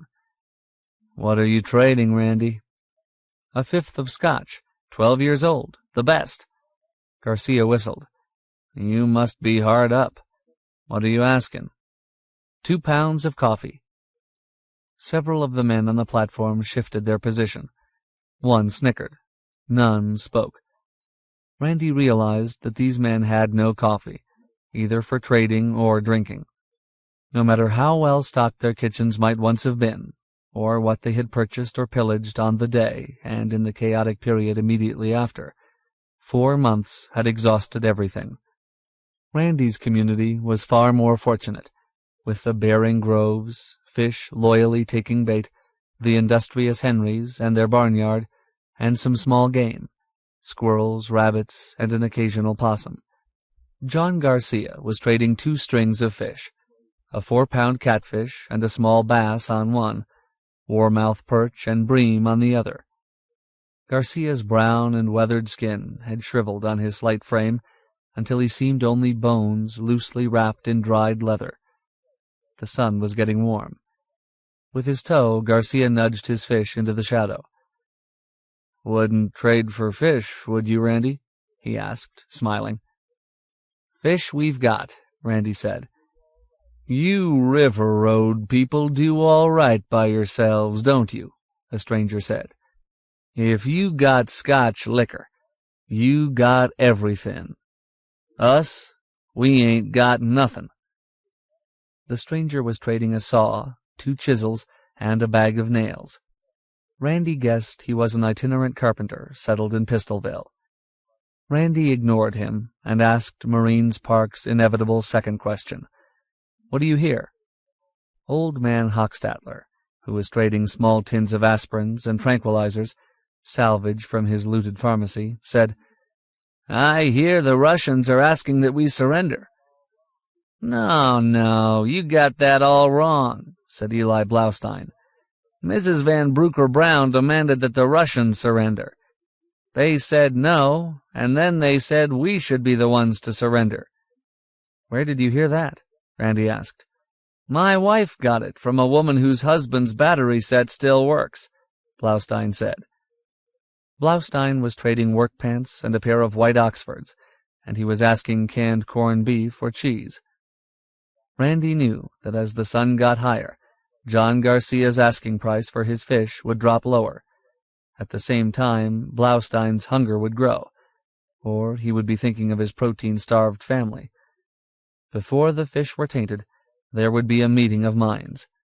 John Garcia would have a new pair of work pants, and Blaustein would have food. "What I would like to know," said old man Hochstatler, "is who won the war. Nobody ever tells you. This war I don't understand at all. It isn't like World Wars I or II or any other wars I've ever heard of. Sometimes I think the Russians must have won. Otherwise, things would be getting back to normal. Then I think, no, we won. If we hadn't won, the Russians would still be bombing us, or they would invade. But since the day, I've never seen any planes at all." "I have," said Garcia. "I've seen 'em while I was fishing for cats at night. No, that ain't exactly right. I've heard 'em. I heard one 2 nights ago." "Whose?" Blaustein asked. Garcia shrugged. "Beats me." This discussion, Randy knew, would continue through the day. The question of who won the war, or if the war still continued, who was winning, had replaced the weather as an inexhaustible subject for speculation. Each day you could hear new rumors, usually baseless and always garbled. You could hear that Russian landing craft were lined up on Daytona Beach, or that Martian saucers were unloading relief supplies in Pensacola. Randy believed nothing except what he himself heard or saw, or those sparse, hard grains of fact sifted from the airwaves by Sam Hazard. Randy had been leaning on the bandstand railing. He straightened, stretched, and said, "Guess I'll circulate around and look for somebody who's holding coffee." John Garcia said, "You coming to the Easter service, Randy?" "Hope so. Hope to come and bring the family." As he stepped from the bandstand, he looked again at the 2 useless drinking fountains. There was something important about them that he could not recall. This was irritating, as when the name of an old friend capriciously vanishes from memory. The drinking fountains made his mind itch.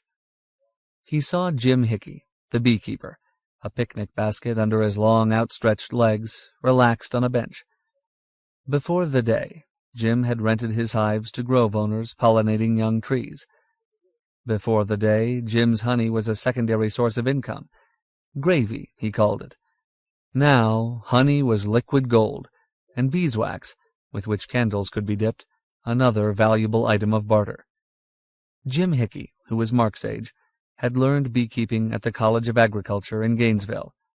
It would never make him rich, he had been warned, and until the day it hadn't. Now he was regarded as a fortunate man, rich in highly desirable commodities endlessly produced by tens of thousands of happy and willing slaves. "What are you trading?" he greeted Randy. "A bottle of scotch. Are you holding coffee?" "No. I've been trying to trade for coffee myself. Can't find any. All I hold is honey." He lifted the lid of the picnic basket. "Lovely stuff, isn't it?" It was lovely. Randy thought of Ben Franklin and Peyton, whose need and desire for sweets could not be wholly supplied by the sugar content of citrus. It would be weeks before Two-Tone's cane crop matured. Randy wondered whether he was being selfish, trading for coffee. It was true that he would share the coffee with the other adults on River Road, but the children didn't drink it. There were no calories or vitamins in coffee, and it was of no use to them. He forced himself to be judicial. When you examined the facts judicially, and asked which would provide the greatest good for the greatest number, there could be only one answer. Coffee would furnish only temporary and personal gratification. He said, "Jim, maybe I could be persuaded to trade for honey." "I'm sorry, Randy. We're Adventists. We don't drink whiskey or trade in it." This contingency Randy had never imagined. Half aloud he said, "Well, I tried." "I suppose you wanted the honey for Mark's children," Hickey said. "Yes, I did." Hickey reached into the basket and brought out 2 square, honey-packed combs. "I wouldn't like to see Mark's kids go without," he said. "Here, I'd give you more, except my supply is way down. There's something wrong with my bees this spring. Half my broods are foul, full of dead pupae and larvae. At first I thought it was what we call sac brood, or queen failure. I've been to the library, reading up on it. And now I wonder whether it couldn't be radiation. We must have had fallout on the day. After all, the whole state is a contaminated zone, and maybe it affected some of my queens and drones. I don't know what to do about it. It isn't something they taught us at the university." Randy removed the bottle from his paper bag, locked it under his arm, and replaced it with the honeycombs. He was overwhelmed. He knew that Mark and Hickey had been in the same grade in primary school, but they had never been close friends. Hickey was no more than an acquaintance. He lived in a neat sea-green 5-room concrete block house far out on the road to Pasco Creek. Randy, before the day, rarely saw him, and then only to wave a greeting. Randy said, "Jim, this is the nicest, most generous thing I can remember. I just hope I can repay you some way, some day." "Forget it," Hickey said. "Children need honey. My kids have it every meal." Randy heard the Model A's horn, raucous as an angry goose, and saw it pull up to the curb. Walking to the car, he noticed that it was a clear and beautiful spring day, a better day than yesterday. The spores of kindness, as well as faith, survived in this acid soil. Randy climbed into the car and showed the honey to Dan, and explained how it had been given to him. "The world changes," Dan said. "People don't.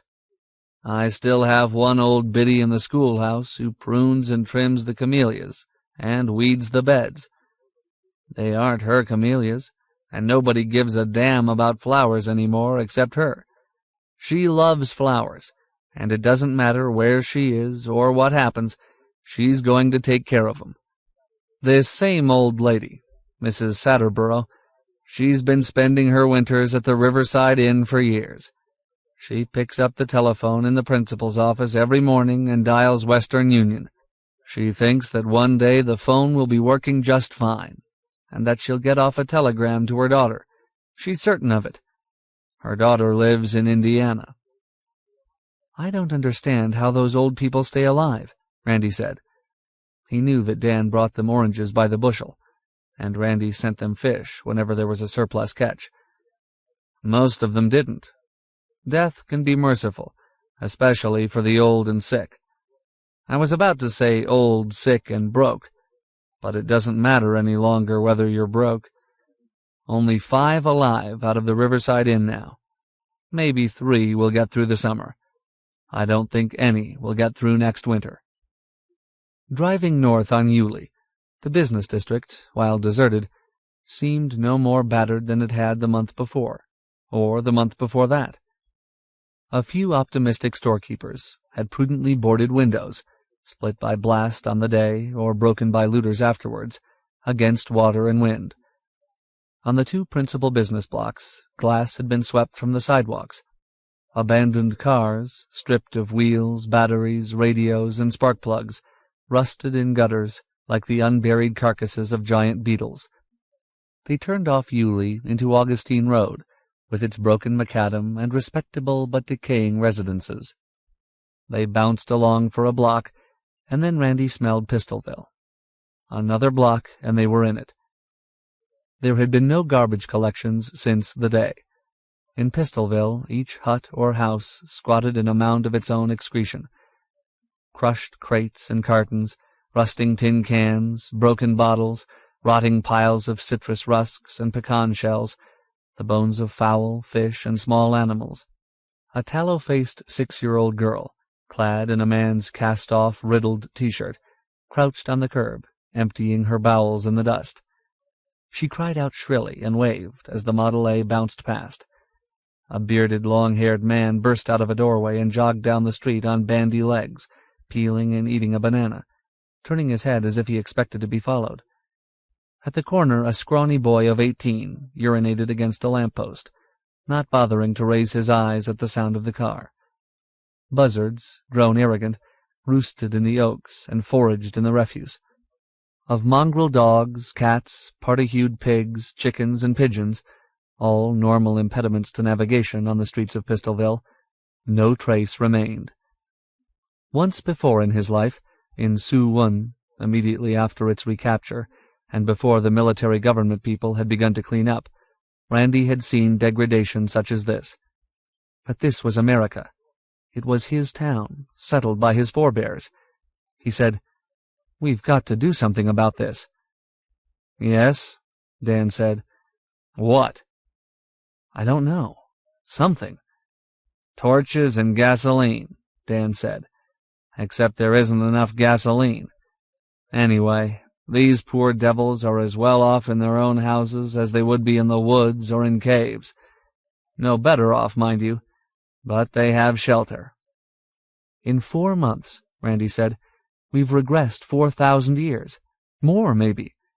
4,000 years ago, the Egyptians and Chinese were more civilized than Pistolville is right now. Not only Pistolville. Think what must be going on in those parts of the country where they don't even have fruit and pecans and catfish." As they approached the end of Augustine Road, the houses were newer and larger, constructed of concrete block or brick, instead of pitch-sweating pine clapboard. Between these houses, grass grew shin-high, fighting the exultant weeds for sunlight and root space. There was less filth, or at least it was concealed by greenery, and the smell was bearable. In this airier atmosphere lived the upper crust of Pistolville, including Pete and Rita Hernandez, and Timucuan County's representative in the state legislature, Porky Logan.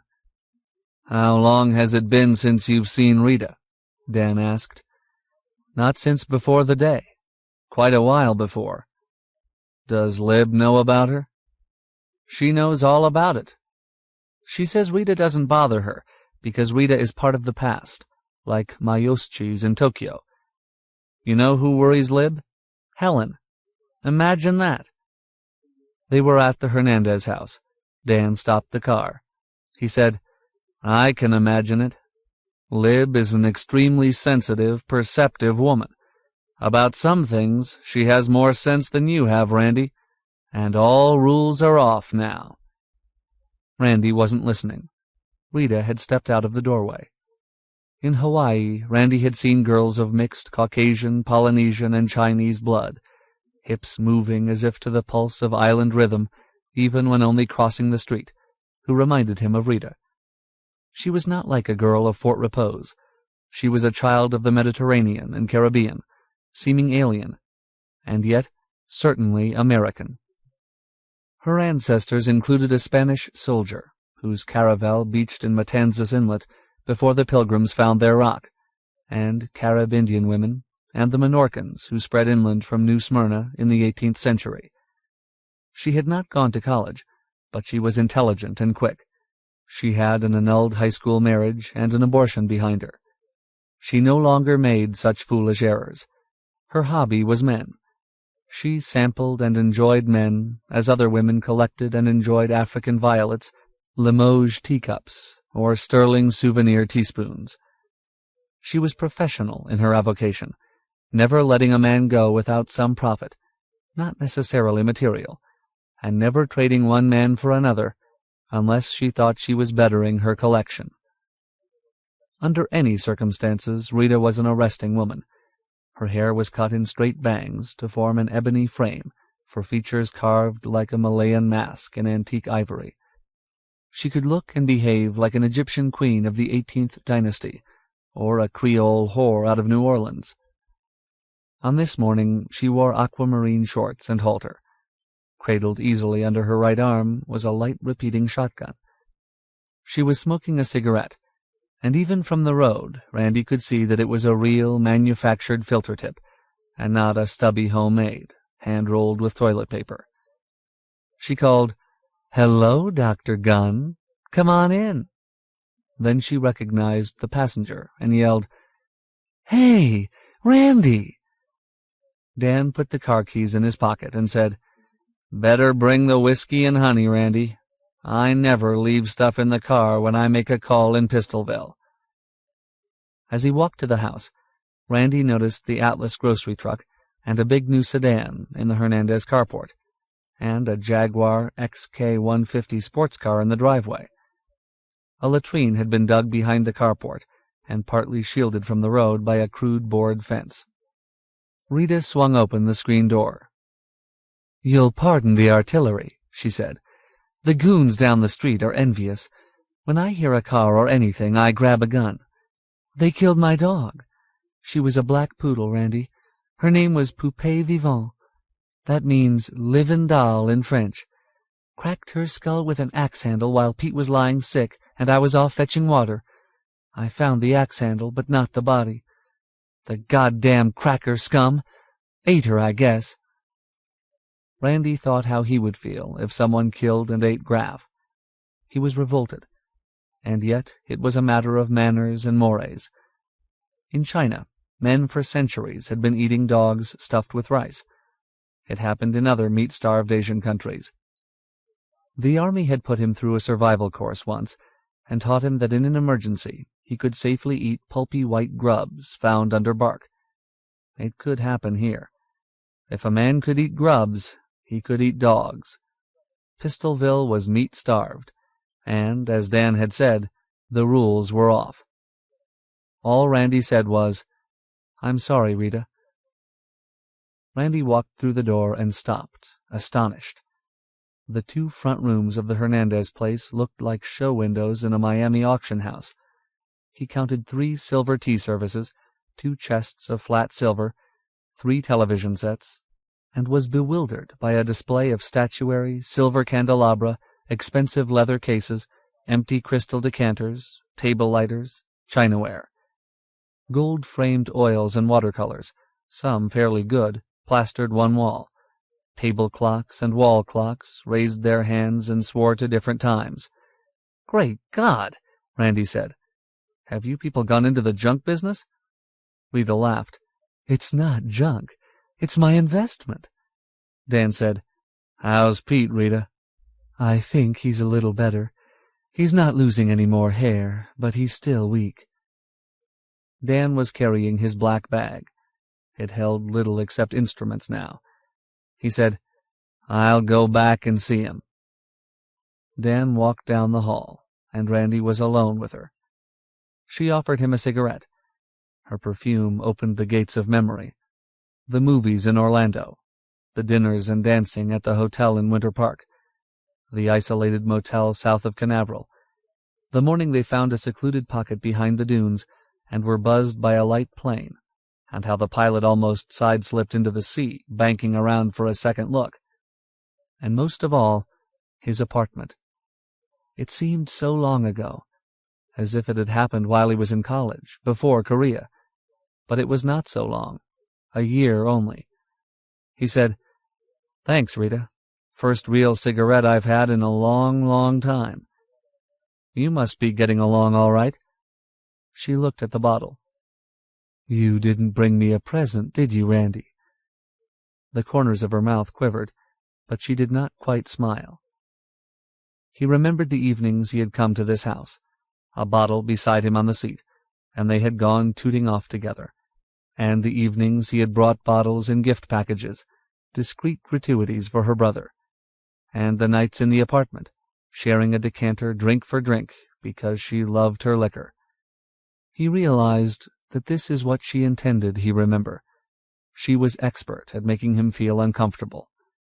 He said, "No, Rita, trade goods. I've been in Marines Park trying to trade for coffee." "Don't your new women like Scotch, Randy? I hear you've got 2 women in your house now. Which one are you sleeping with, Randy?" Suddenly she was a stranger, and he looked upon her as such. Examined thus, with detachment, she looked ridiculous, wearing high heels and costume jewelry with shorts and halter at this hour of the morning and in this time of troubles. Her darkling ivory skin, once so satiny, appeared dry and mottled. Her hair was dull, and the luster in her eyes reflected only spiteful anger. She looked used and tired. He said calmly, "You can take your claws out now. I don't feel them. My skin's tougher." She licked her lips. They were puffed and brown. "You're tougher. You're not the same Randy. I guess you're growing up." He changed the subject. "Where did you get all this stuff?" He looked around the room. "Trading. I never see you in Marines Park. We don't go there. They come to us. They know we still hold food, even coffee." He knew she wanted the bottle. He knew she would trade coffee. But he would never again trade with her, for anything. He said, "You said this was your investment. Do you think 3 television sets is a good investment when there isn't any electricity?" "I'm looking ahead, Randy. This war isn't going to last forever, and when it's over I'm going to have everything I never had before, and plenty besides, maybe to sell. I was only a kid after the last big war, but I remember how my dad had to pay through the nose for an old jalopy. Do you know what that jag cost me?" She laughed. "A case of beans, 3 bottles of ketchup, and 6 cans of deviled ham. For a jag! Say, as soon as things get back to normal, those 3 TV sets will be worth their weight in gold." "Do you really think things are going to get back to normal?" "Sure. They always have, haven't they? It may be a year, even 2. I can wait. You look at those big new houses out on River Road. What built half of them? Wars. Profits out of wars. This time I'm going to get mine." He saw that she believed it, and it was pointless to argue with her. Still, he was intrigued. "Don't you realize that this war is different?" She held out her left hand, so that the sunlight glinted on the ring on her second finger. "It certainly is different. Look at this." He looked at the big stone and into it, and 1,000 blue and red lights attested to its worth and purity. It wasn't costume jewelry, as he had surmised. It wasn't glass surrounded by green paste. It was a diamond set in emeralds. "Where did you get it?" he asked, awed, and then he looked at her crescent ear-clips, and saw that they too, beyond a doubt, were diamonds. Rita held the ring out, turning her wrist. She did not answer at once. She was enjoying their reaction. 6 carats, she said. Perfect. She slipped it from her finger and handed it to Randy. He took it automatically, but he wasn't looking at it. He was looking at her finger. Her finger was marred by a dark, almost black circle, as if the ring were tarnished brass or its inside sooty. But the ring was clean, bright white gold. Dan came into the room, pawing in his bag and frowning. "I don't know exactly," he began, looked at Randy's face, and failed to finish the sentence. Frowning, Rita inspected the dark band. "It itches," she said, and scratched. a bit of blackened skin flaked away, leaving raw flesh beneath. "I asked where you got this, Rita," Randy said, a command. Before she opened her mouth, he guessed the answer. She said, "Porky Logan." The ring dropped to the floor, bounced, tinkled, and came to rest on the corner of a blue silk Chinese rug. "Say, what's the matter?" she said. "You act like it was hot." "I think it is hot," Randy said. "Well, if you think Porky stole it, you're wrong. It was abandoned property. Anybody would take it." Dan took her hand and adjusted his bifocals so he could examine the finger closely. He spoke, his voice deep and forcing calm. "Hold still, Rita. I just want to see that finger. I think what Randy meant was that the ring has been exposed to radioactivity and is now radioactive itself. I'm afraid he's right. This looks like a burn, a radium burn. How long have you been wearing that ring?" "Off and on for a month, I guess. I never wear it outside, only in the house."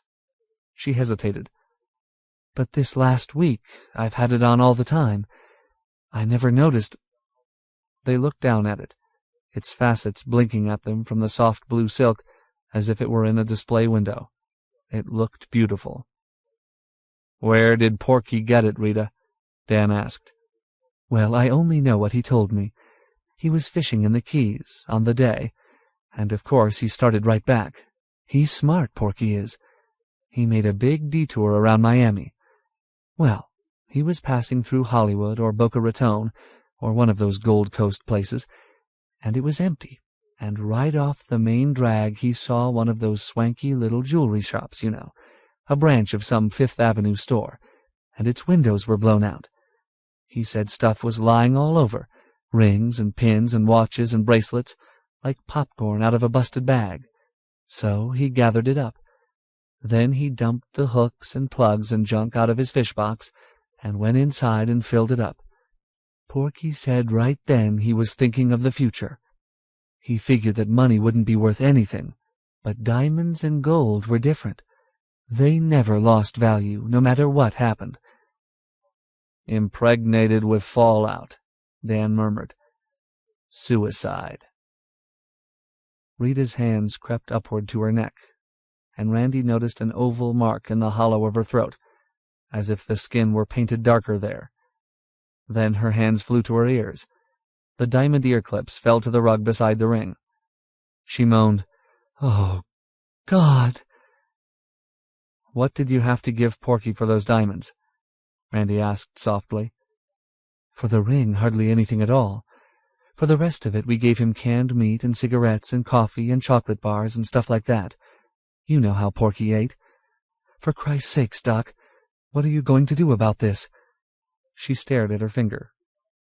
"What else did Porky give you besides the diamonds?" Dan asked. "All sorts of stuff. He gave us a double handful of watches, just for a case of pork and beans.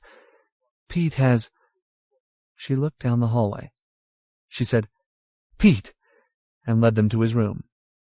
Pete Hernandez didn't look as bad as Bill Cullen, but he looked bad enough, his scalp scabby as with mange, face erupting, and hands swollen. He pushed himself back on his pillows, startled as they came in. Rita said, "Pete, take off those watches." "Are you nuts?" Pete was wearing a gold watch, pushed up absurdly on each skinny arm. Pete looked at their faces and said, "Why should I take off my watches?" Dan leaned down and stripped them off and tossed them on a table. The flexible gold straps left black insignia. "They're radioactive. That gold is a hot isotope of gold. They've been poisoning you. Look." Pete looked down. "It's just dirt. It's the heat. I've been sweating." Randy asked the question. "Where's the rest of Porky's jewelry, Pete?" Pete looked at Rita, his dulled black eyes uncertain and appealing. He said, "They just want to get our gold and stones, Rita." "Randy doesn't lie, Pete, and I don't think Dr. Gunn would steal anything from anybody." Pete curled his arm to reach under his pillow. Dan said, Oh, good Lord, pitying him. From under the pillow, Pete brought out a plastic toilet kit. Open it, Dan said. Pete unzipped it. It was packed full, watch bands twisting and curling like golden snakes. Is that all? Dan asked. No, those are just the watches, Rita said. Pete's been amusing himself, admiring them and winding them every day. There's more stuff in my room, a couple of necklaces and a ruby and a diamond brooch and, well, all sorts of junk. Pete, Dan said, throw that kit in the corner there. Rita, don't touch anything you may have in your bedroom. There's no point in your absorbing even another fraction of a Roentgen. We've got to figure out a way to get the stuff out of here and get rid of it without damaging ourselves. We'll be back. Rita followed them to the door, whimpering. She snatched at Dan's sleeve. What's going to happen? Am I going to die? Is my hair going to fall out? You haven't absorbed nearly as much radiation as your brother, Dan said. I don't know exactly what's going to happen, because radiation sickness is so tricky. What about Pete?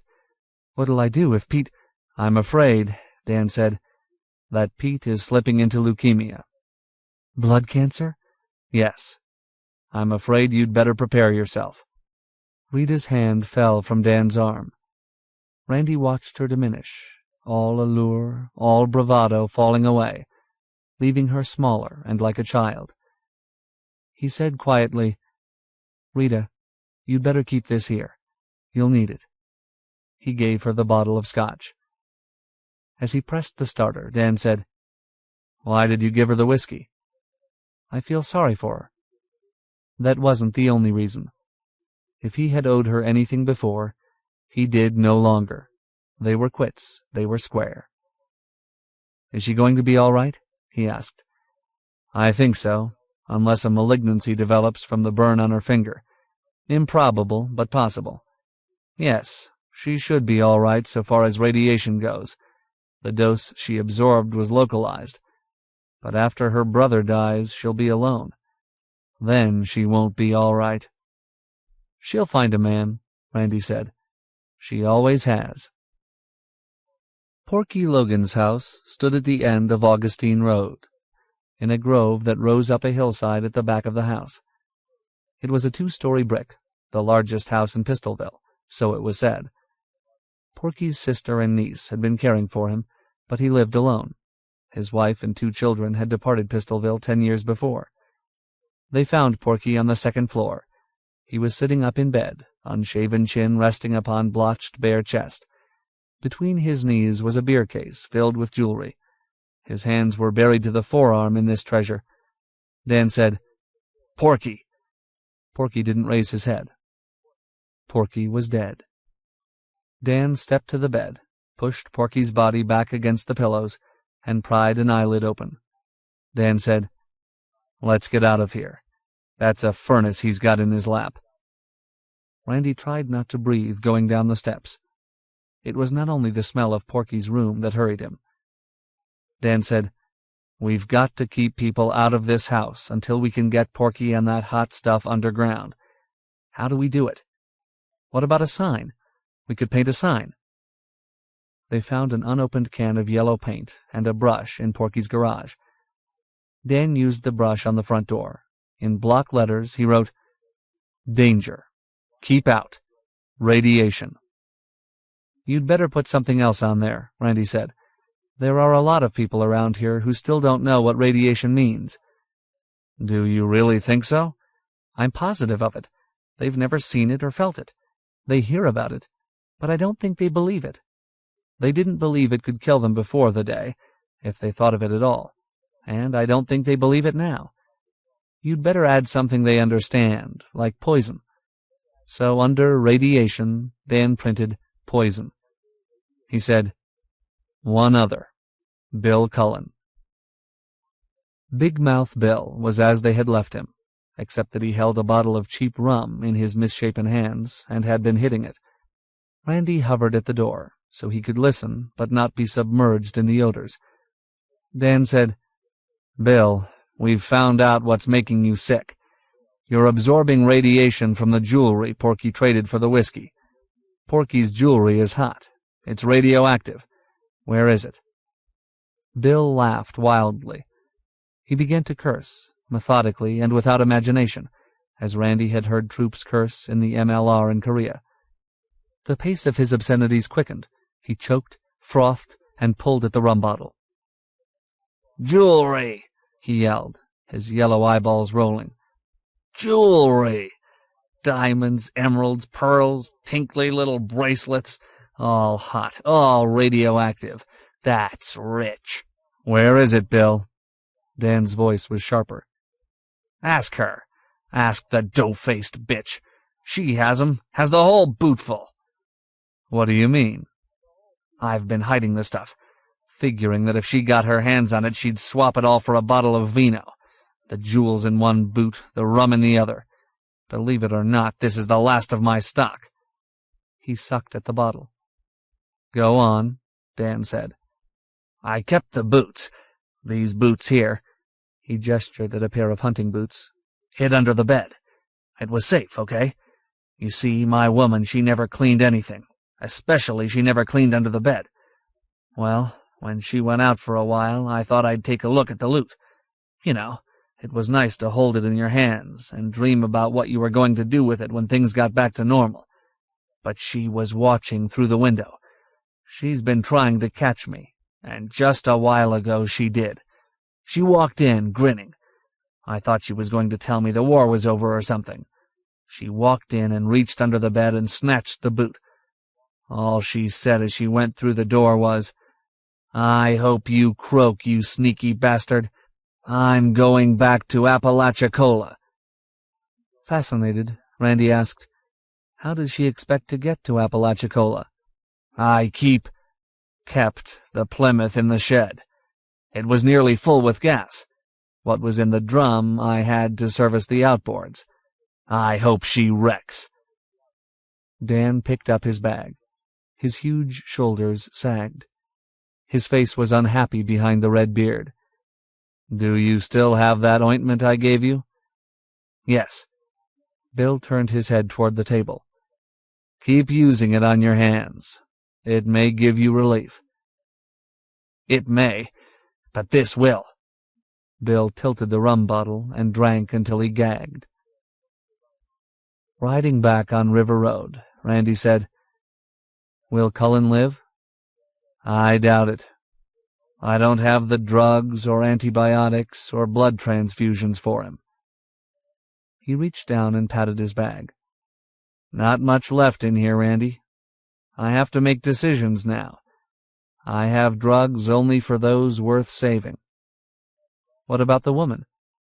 "I don't think she'll die of radiation sickness. I don't think she'll keep that hot gold and silver and platinum long enough.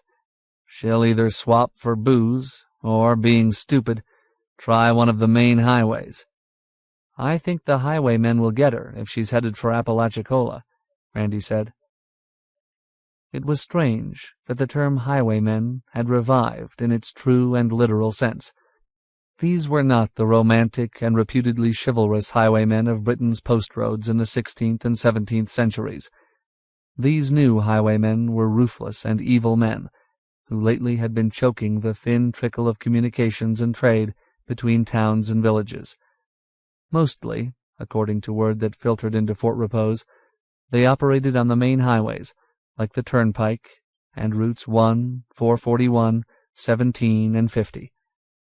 So they were called highwaymen. They passed the empty McGovern place. It was already lushly overgrown. "You know," Dan said, "in a few more months the jungle will take over." 9. They buried Porky Logan Friday morning. It was a ticklish and exhausting procedure. Randy had to draw his gun to get it done. First, it was necessary to obtain the cooperation of Bubba Offenhouse. That was difficult enough. Bubba's funeral parlor was locked and empty, and he was no longer seen in town. Since he was Deputy Director of Civil Defense as well as Undertaker, a public appearance exposed him to all sorts of requests and problems which frightened him, and about which he could do nothing. So Bubba and Kitty Offenhouse could only be found in their big new house, a rare combination of modern and classic, constructed largely of tinted glass between antebellum Greek columns. When Randy found Bubba sitting on his terrace, he looked like a balloon out of which air had been let. His trousers sagged front and rear, and folds of skin drooped around his mouth. Dan explained about Porky. Bubba was unimpressed. "Let them bury him in Pistolville," he said. "Plant him in his own backyard." "It can't be done that way," Dan said. "Porky's a menace, and the jewelry is deadly. Bubba, what we've got to have is a lead-lined coffin. We'll bury his loot with him." "You know very well I've only got one in stock," Bubba said. "As a matter of fact, it's the only casket I've got left, and probably the only casket in Tamauquin County. It's the deluxe model with hammered bronze handles and shield, which can be suitably engraved, and reinforced bronze corners, guaranteed for eternity, and I'm damned if I'm going to give it up for Porky Logan." "Who are you saving it for?" Randy asked. "Yourself?" "I don't see any point in you becoming insulting, Randy. That casket cost me $845 FOB, and it retails for $1,500 plus tax. Who's going to pay for it? As a matter of fact, who's going to reimburse me for all the other caskets and everything else that I've contributed since the day?" "I'm sure the government will," Dan said. "One day." "Do you think the government's going to restore Repose in Peace Park? Do you think it'll pay for all those choice plots I've handed out, free? Like fun. I suppose you want to bury Porky and repose in peace." "That's the general idea," Dan said. "And you expect me to use my hearse to cart the cadaver?" "Somebody has to do it, Bubba, and you're not only the man with a hearse, but you're in civil defense." Bubba groaned. The most stupid thing he had ever done was accept the civil defense job. At the time, it had seemed quite an honor. His appointment was mentioned in the Orlando and Tampa papers, and he rated a whole page with picture in the Southeast Mortician. It was undoubtedly a bigger thing than holding office in the Lions or Chamber of Commerce. His status had increased even with his wife. Kitty was old Southern family, while he had been raised in South Chicago. She had never wholly forgiven him for this, or for his profession. Secretly, he had considered civil defense a boondoggle, like handouts to foreign countries and spending millions on moon rockets and such. He had never imagined there would be a war. It was true that after the day, he and Kitty had been able to get supplies in San Marco that he wouldn't have been able to get if he hadn't been in civil defense. For one thing, he had been able to get gasoline out of the county garage, but the tanks had long been dry, all other official supplies exhausted. He said, "I've only got one hearse that will run, and only a couple of gallons of gas in it. I'm saving it for an emergency." "This is an emergency," Dan said. "You'll have to use it now." Bubba thought of another obstacle. "It'll take 8 men to tote that lead-lined casket with Porky in it, even if he's lost weight like I have." Randy spoke. "We'll get them. Plenty of strong men hanging around Marines Park." In the park, they mounted the bandstand. Randy shouted, "Hey, everybody, come over here." The traders drifted over, wondering. Bubba made a little speech.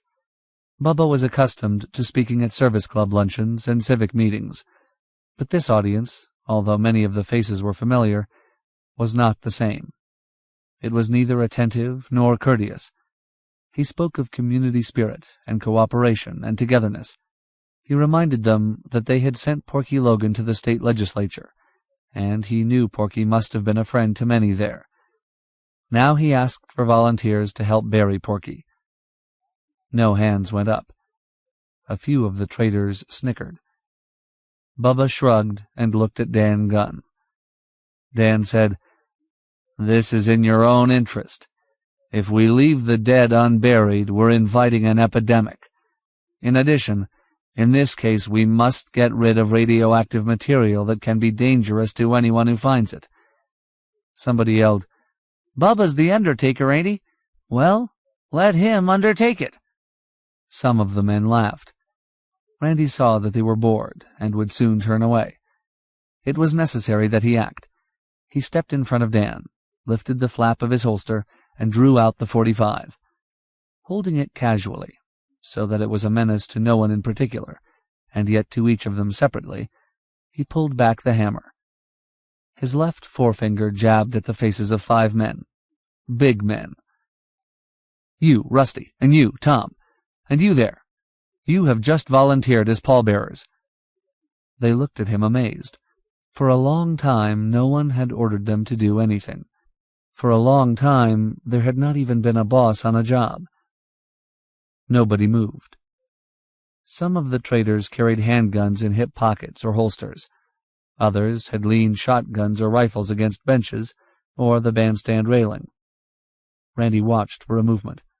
He was going to shoot the first man who reached for a weapon. This was the decision he had made. Regardless of the consequences, he was going to do it. Having made the decision, and being certain he would carry it out, he felt easy about it. He realized they must know this. He stepped down from the bandstand, his eyes holding his 5 volunteers. He said, "All right, let's get going." The 5 men followed him, and he holstered his pistol. So they buried Porky Logan. With him they buried the contaminated loot in Porky's carton and out of the Hernandez house. Also into the coffin went the fire tongs with which Dan Gunn had handled the jewelry. When the grave was filled and mounded, somebody said, "Hadn't there ought to be a prayer for the poor bastard?" They all looked at Randy. Randy said, "God rest his soul." He added, knowing that it would be passed along, "And God help anybody who digs him up to get the stuff. It'll kill them like it killed Porky." He turned and walked slowly, head down, to the car, thinking. Authority had disintegrated in Fort Repose. The mayor, Alexander Getty, who was also chairman of the town council, was barricaded in his house, besieged by imaginary and irrational fears that the Russians had invaded and were intent on his capture, torture, and the rape of his wife and daughter. The chief of police was dead. The 2 other policemen had abandoned unpaid public duty to scramble for their families. The fire and sanitation departments, equipment immobilized, no longer existed. Bubba Offenhouse was frightened, bewildered, and incapable of either decision or action. So Randy had shoved his gun into this vacuum. He had assumed leadership, and he was not sure why. It was enough trouble keeping the colony on River Road alive and well. He felt a loneliness not unfamiliar. It was like leading a platoon out of the MLR to occupy some isolated outpost. Command, whether of a platoon or a town, was a lonely state. When they returned to River Road at noon, Randy's boat shoes were stiff with caked clay of the graveyard. He was knocking them clear of clods on the front steps when he was attracted by movement in the foliage behind Florence Wetchick's house. Alice Cooksey and Florence were standing under a tall cabbage palm, steadying a ladder. At the top of the ladder, head and shoulders hidden by fronds, was Lib. He wondered why she must be up there. He wished she would stay on the ground. She took too many chances. She could get hurt. With medical supplies dwindling, Dan had already been forced to use most of their reserve. They all had to be careful. Everyone had chores, and if one was hurt, it meant added burdens, including nursing, on the others. A simple fracture could be compound disaster. Bill McGovern, Malachi, and Two-Tone Henry came around the corner of the house. Bill was wearing gray flannels, raggedly cut off above the knees, tennis shoes, and nothing else. His right hand grasped a bouquet of wrenches. Grease smeared his bald head and fine white beard. He no longer looked like a Caesar, but like an unkempt Jove, armed with thunderbolts. Before he could speak, Randy demanded, "Bill, what's your daughter doing up that palm?" "She won't say," Bill said. She and Alice and Florence are cooking up some sort of a surprise for us. Maybe she's found a bird's nest. I wouldn't know. Randy said, "What's the delegation?" Bill said, "It's Two-Tone's idea. Two-Tone, you talk." Two-Tone said, "Mr. Randy, you know my sugar cane will be tall and sweet, and Pop's corn will be up in June." "So?" "Corn and sugar cane means corn whiskey. I mean, we can make shine, if you says it's okay. Pop and Mr. Bill here, they say it's up to you. I suggests it only on one account. We can trade shine." "Naturally, you wouldn't drink any, would you, Two-Tone?" "Oh, no, sir." Randy understood that they required something from him beyond permission. Yet, if they could manufacture corn whiskey, it would be like finding coffee beans. Whiskey was a negotiable money crop. In this humid climate, both corn and sugar cane would deteriorate rapidly. Corn whiskey was different. The longer you kept it, the more valuable it became. Furthermore, only a few bottles of bourbon and scotch remained, and the bourbon was strictly medicinal, Dan's anesthetic. Two-Tone, the no-good genius. Cannily, all Randy said was, "If you have Preacher's permission, it's all right with me. It's Preacher's corn." Bill said, "I've already contributed my Imperial." "You've what?" "Contributed the guts of my Imperial. You see, to make the still, we have to have a lot of copper tubing. We have to bend condensing coils, and you have to have tubing between the boiler and condenser and so forth." "What you're getting at," Randy said slowly, "is that you want me to contribute the gas lines out of my Bonneville." "That's right. The lines out of my car won't give us enough length, and we have to have your lawn roller. You see, first we've got to build a mill to crush the cane. We have to get the juice and boil it down to molasses before we can make whiskey, or, for that matter, use it as syrup. Balaam, the mule, will walk a circle, a lever harnessed to his back to turn the roller on concrete slabs. That's the mill. That's the way they did it a couple of 100 years ago. I've seen pictures." Randy knew it would work. He said sadly, "Okay, go into the garage. But I don't want to watch." It had been a beautiful car. He remembered Mark's casual prediction that it wouldn't be worth a damn to him. Mark had been wrong. Some of it was useful. Lunch was fish, with half a lime, orange juice, all you could drink, a square of honeycomb. Dan and Helen were at the table. The others had already finished. Helen always waited for him, Randy noticed. She was so solicitous it was sometimes embarrassing. Dan looked at his plate and said, "A fine, thinning diet. If everybody in the country had been on this diet before the day, the cardiac death rate would have been cut in half." "So what good would it have done them?" Randy said. He speared his honey and munched it, rolling his eyes. "We've got to do more trading with Jim Hickey. We've got to find something Jim needs." Randy remembered what Jim had said about half his broods going foul since the day, and how Jim suspected radiation was responsible. He told Dan and Helen what Hickey had said. Dan stared at his plate, troubled. He cut into his honeycomb and tasted it. "Delicious," he said, but his mind was elsewhere. At last he looked up and spoke gravely. "We shouldn't be surprised. Who can tell how much cesium-137 showered down on the day? How much was carried into the upper atmosphere and has been filtering down since? The geneticists warned us of damage to future generations. Well, Hickey's bees are in a future generation." Helen looked scared. Randy realized that this was a more serious matter to women than to men, although frightening enough to anybody. She said, "Does that mean... will it affect humans?" "Certainly some human genetic damage can be expected," Dan said. "What will happen to the birth rate is anybody's guess. And yet this is only nature's way of protecting the race. Nature is proving Darwin's law of natural selection. The defective bee, unable to cope with its environment, is rejected by nature before birth. I think this will be true of man. It is said that nature is cruel. I don't think so. Nature is just, and even merciful. By natural selection, nature will attempt to undo what man has done." "You make it sound comforting," Helen said. "Only an opinion based on almost no evidence. In 6 or 7 months I'll know more.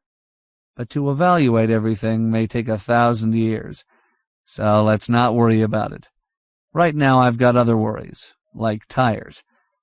The tires on the Model A are smooth, Randy, and I've got to make a couple of calls out in the country. Got any suggestions?" "I've been thinking of tires," Randy said. "The tires on Florence's old Chevy will fit the Model A. 2 of them are almost new. Let's go over and make the change."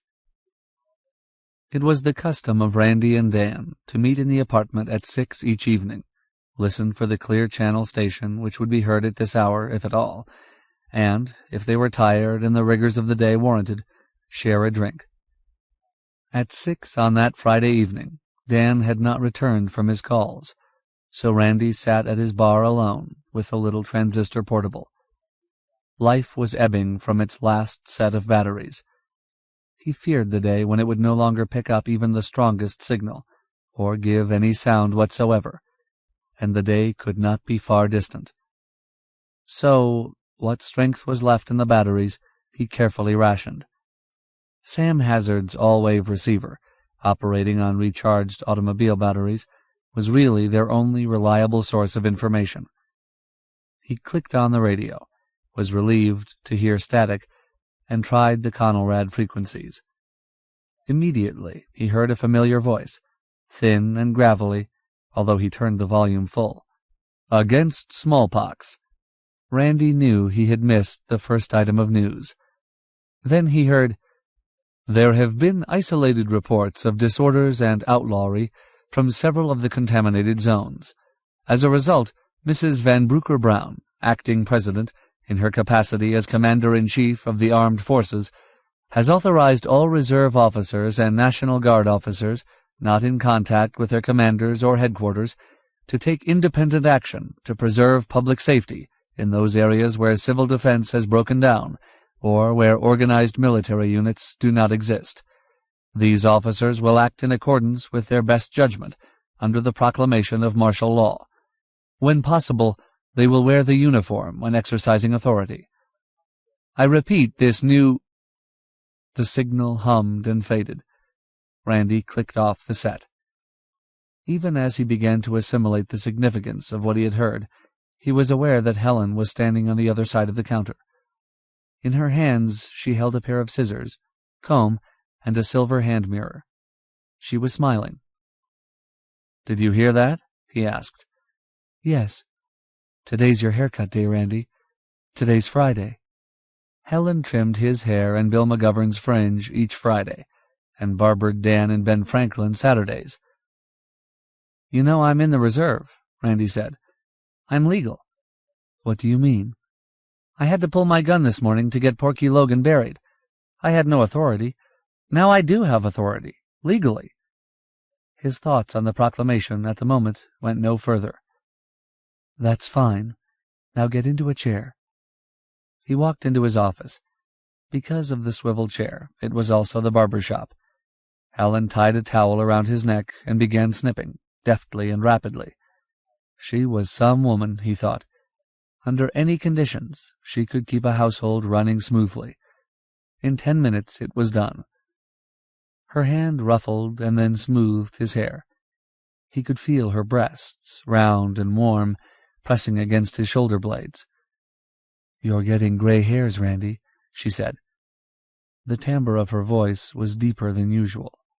"Who isn't?" She rubbed and smoothed his temples. Her fingers kneaded the back of his neck. "Do you like that?" she whispered. "Mark loved it. When he came home, tense and worried, I always rubbed his temples and his neck like this." Randy said, "It feels fine." He wished she wouldn't talk like that. She made him nervous. He put his hands on the arms of the chair and started to rise. She pulled him back and whirled the chair so that he faced her. Her eyes were round.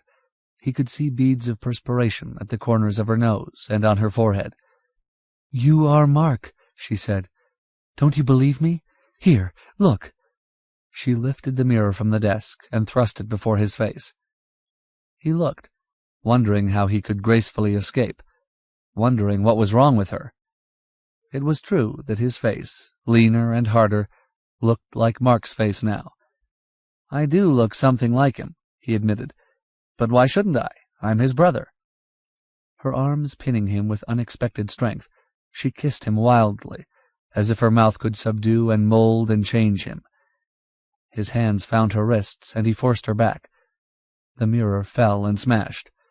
"Don't!" she cried. "Don't push me away. You're Mark. You can't deny it. You're Mark." He struggled out of the chair, clamping her wrists, trying not to injure her. He knew that she was mad, and he fought to control the panic within himself. "Stop it!" he heard himself shouting. "Stop it, Helen! Stop it! I'm not Mark! I'm Randy!" She screamed, "Mark!" The door was ajar. Through it came Lib's voice, loud and welcome. "Randy, are you shorn? If Helen's finished, come on out. I've got something to show you." He released Helen's wrists. She leaned against the desk, face averted, shoulders quivering, one hand stifling the sounds erupting from her mouth.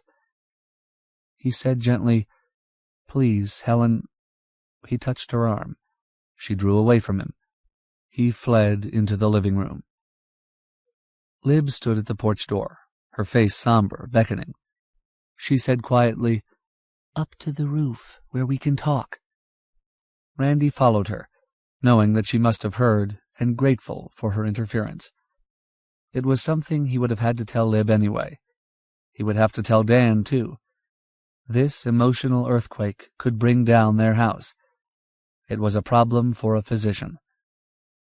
Up on the captain's walk, Randy lowered himself carefully into a deck chair. The canvas would rot before summer's end. His hands were shaking. "Did you hear it all?" he asked. "Yes, all, and saw some, too. Don't ever let her know."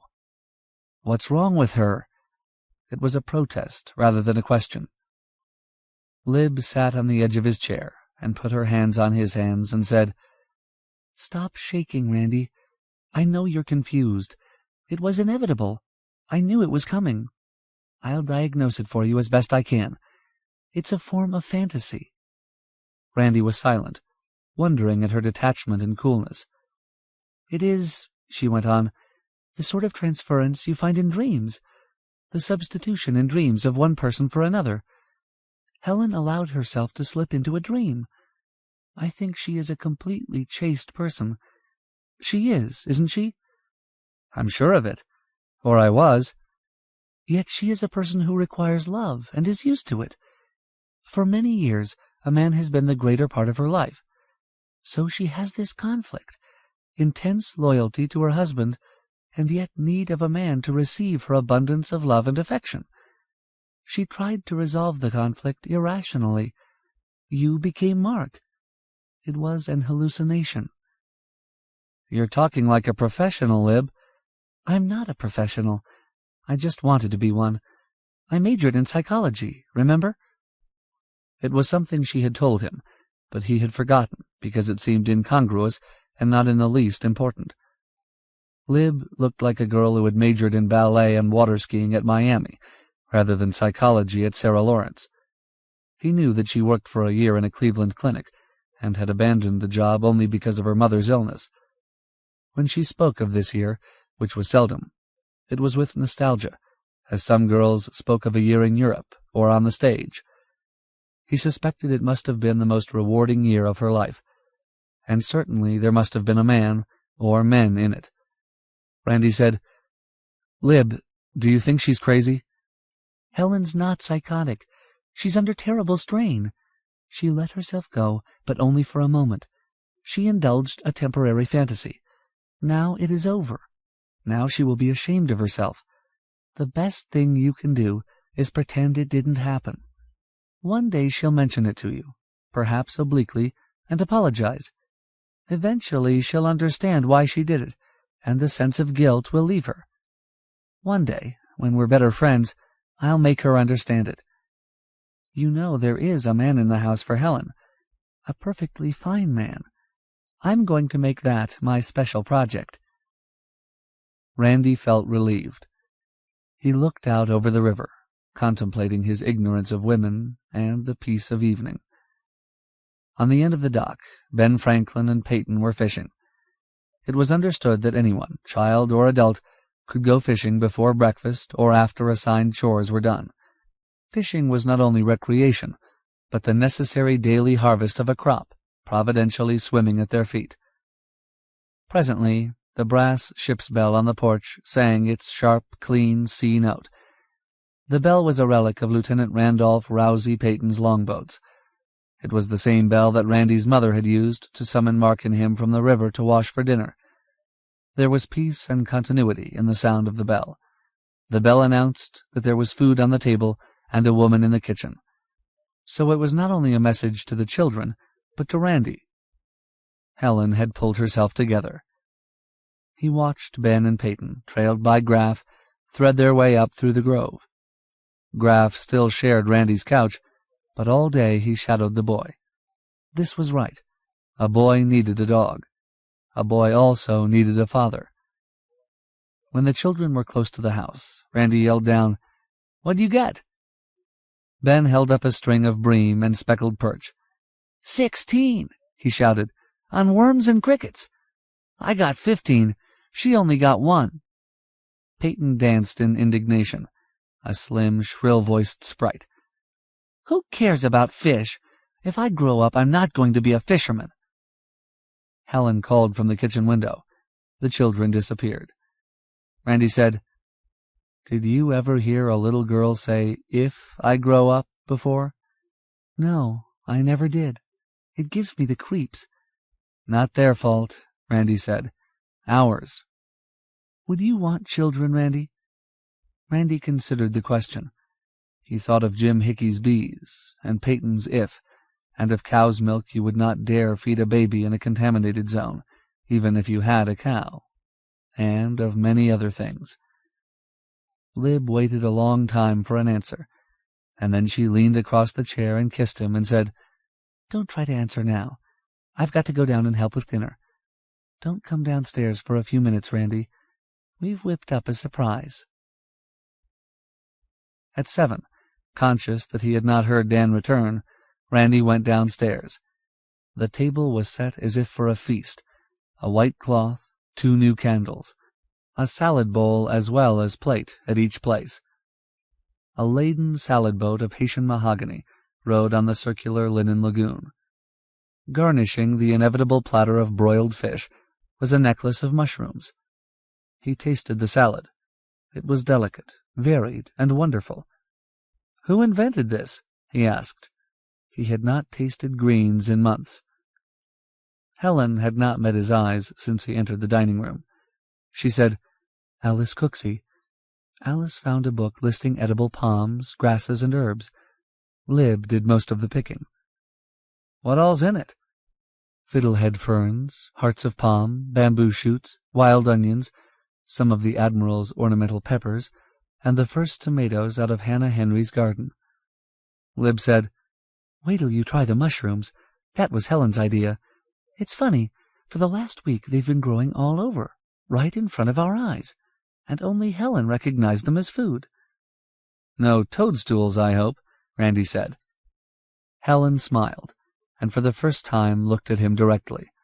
"Oh, no. Alice thought of that, too. I've been wandering around the hammock with an illustrated book in one hand and a basket in the other."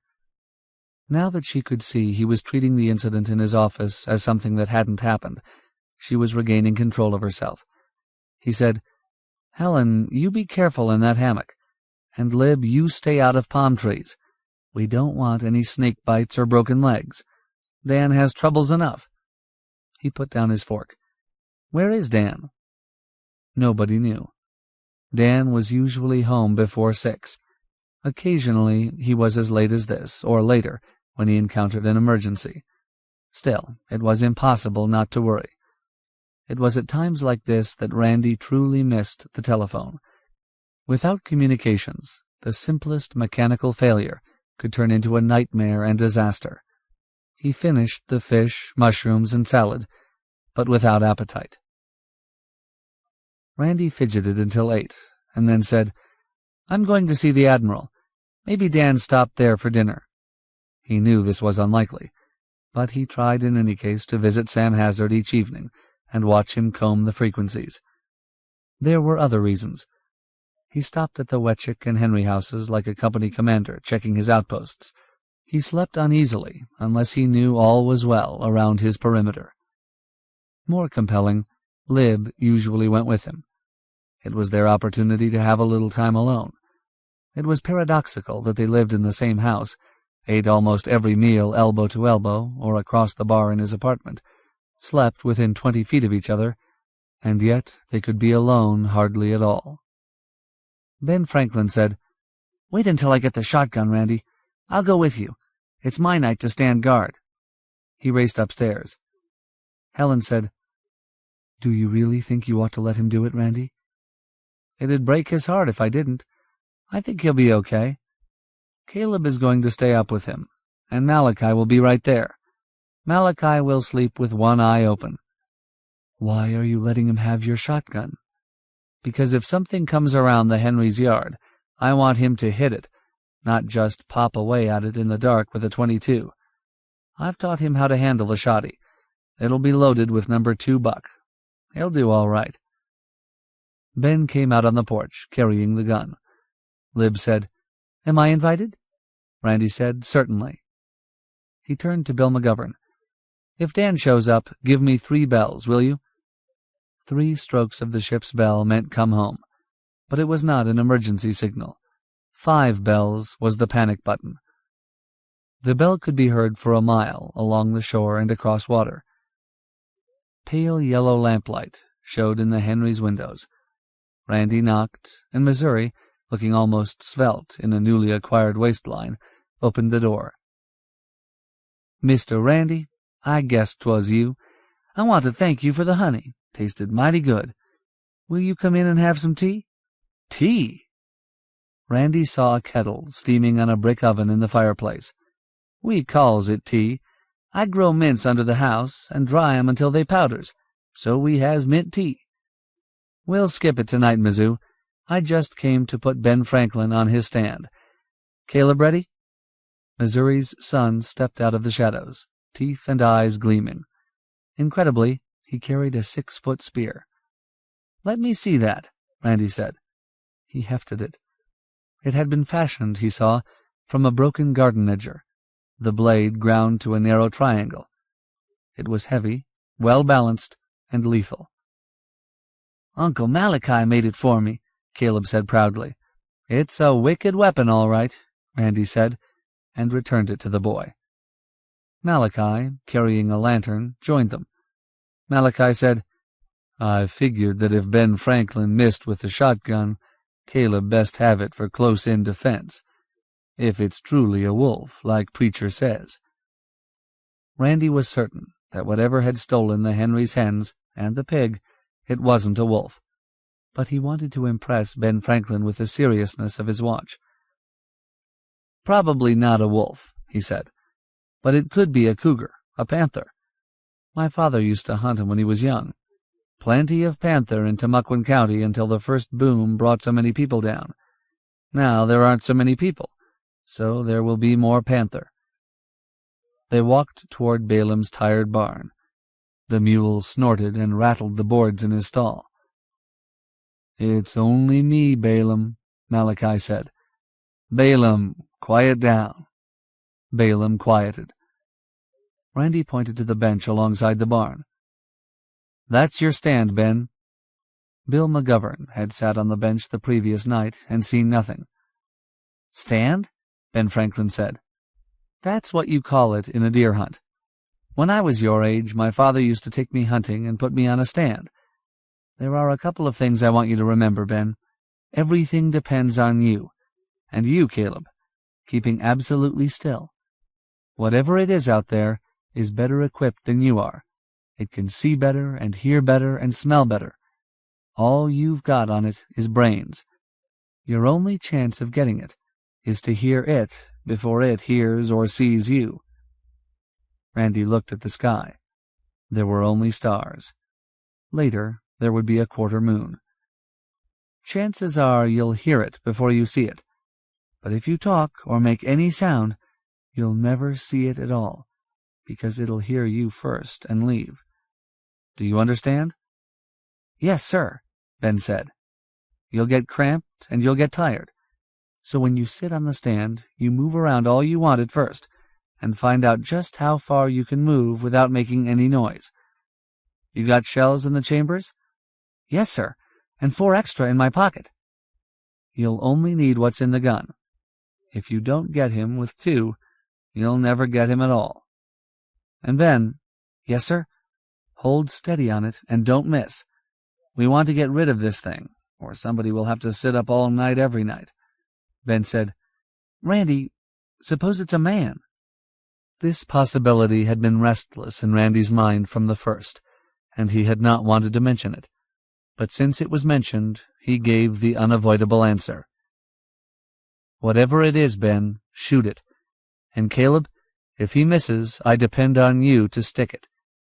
He turned to Malachi. "Thanks for lighting us out. We're going on to Admiral Hazard's house now. Good night, Malachi." "Good night," Malachi said. "I sleep light, Mr. Randy." Lib took his hand, and they walked to the riverbank and down the path that led toward the single square of light announcing that Sam Hazard was in his den. Randy chuckled, thinking of Caleb's spear. "We have just witnessed an historic event," he said. "What do you mean?" "North American civilization's return to the Neolithic age." "I don't think it's funny," Lib said. "I didn't like the way you spoke to Ben Franklin. It was brutal."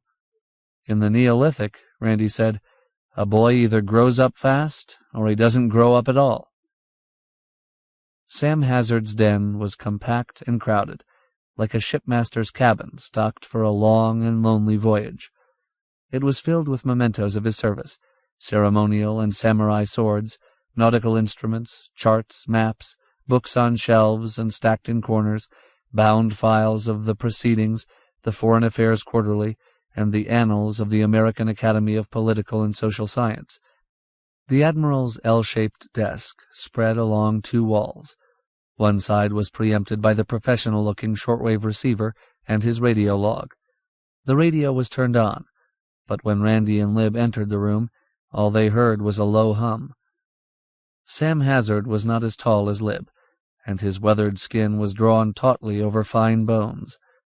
In slippers and dragon-blazoned shantung robe, his implacable gray eyes shadowed and softened by the indistinct lighting and horn-rimmed glasses, cottony hair like a halo, he appeared fragile, a deception. He was tough as an antique ivory figurine, which has withstood the vicissitudes of centuries, and can accept more. He said, "A place for the lady to sit." He sailed a plastic model of the carrier Wasp, the old Wasp cited by Churchill for stinging twice in the Mediterranean, and then herself stung to death by torpedoes, to the far corner of the desk. "Up there," he ordered Lib, "where you can be properly admired. And you, Randy, lift those books out of that chair. Gently, if you please. Welcome aboard to both of you." Randy said, "You haven't seen Dan Gunn, have you?" "No, not today. Why?" "He hasn't come home." "Missing, eh? That sounds ungood, Randy. If he comes home while we're out, Helen or Bill will ring the bell. Can we hear it in here?" "Yes, indeed, so long as the window's open. It always startles me." Randy saw that the Admiral had been working. The Admiral was writing something he called, without elaboration, a footnote to history. A portable typewriter squatted in the center of a ring of books. Research, Randy supposed. He recognized Durant's Caesar and Christ, Gibbon's Decline and Fall, and Vom Kriege by Clausewitz, indicating a footnote to ancient history. Randy said, "Any poop this evening?" I suppose you heard the Civil Defense broadcast. I caught part of it. Then my batteries quietly expired. The Admiral gave his attention to the radio. He turned the knob, changing frequencies. I've been listening for a station in the 31-meter band. Claims to be in Peru. I heard it for the first time last night. It put out some pretty outlandish stuff. It doesn't seem to be on yet, so we'll try for it again later. I've just switched to 5.7 megacycles. That's an Air Force frequency I can tap sometimes. You've never heard it, Randy? Interesting, but cryptic. The speaker squealed and whined. Somebody's transmitter is open, the Admiral interpreted. Something's coming. A voice boomed with shocking loudness in the small room. Sky Queen! Sky Queen! Do not answer! Do not answer! This is Big Rock! This is Big Rock! Applejack! Repeat, Applejack! Authentication X-ray! Lib spoke excitedly. What is it? What does it mean? Hazard smiled. I don't know. I'm not up on Air Force codes and jargon. I've heard that Sky Queen call 2 or 3 times in the past month. Sky Queen could be a bomber or a patrol plane, or a whole wing or air division. Big Rock, whoever that is, could be telling Sky Queen, whatever she may be, any number of things. Proceed to target, orbit, continue patrol, come home, all is forgiven. I can't even make an informed guess. However, I do know this. That was a good American call, and so we're still in business. The smile departed. On the other hand, it indicates that the enemy is still in business, too. How do you figure? Randy asked. That do not answer phrase. Why does Big Rock order Sky Queen to be silent? Because if Sky Queen acknowledges the call, then somebody might be able to take a radio fix on her, estimate speed and course, and vector fighters, or launch ground-to-air rockets to shoot her down. Randy considered this. Then Sky Queen is probably stooging around over enemy territory. That's good deduction, but we can't be certain. For all we know, Sky Queen may be hunting a sub off Daytona. It makes me wild listening to the damn Air Force.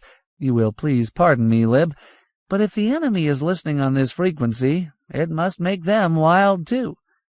Lib asked, What did that authentication X-ray stand for? X-ray is simply international code for the letter X.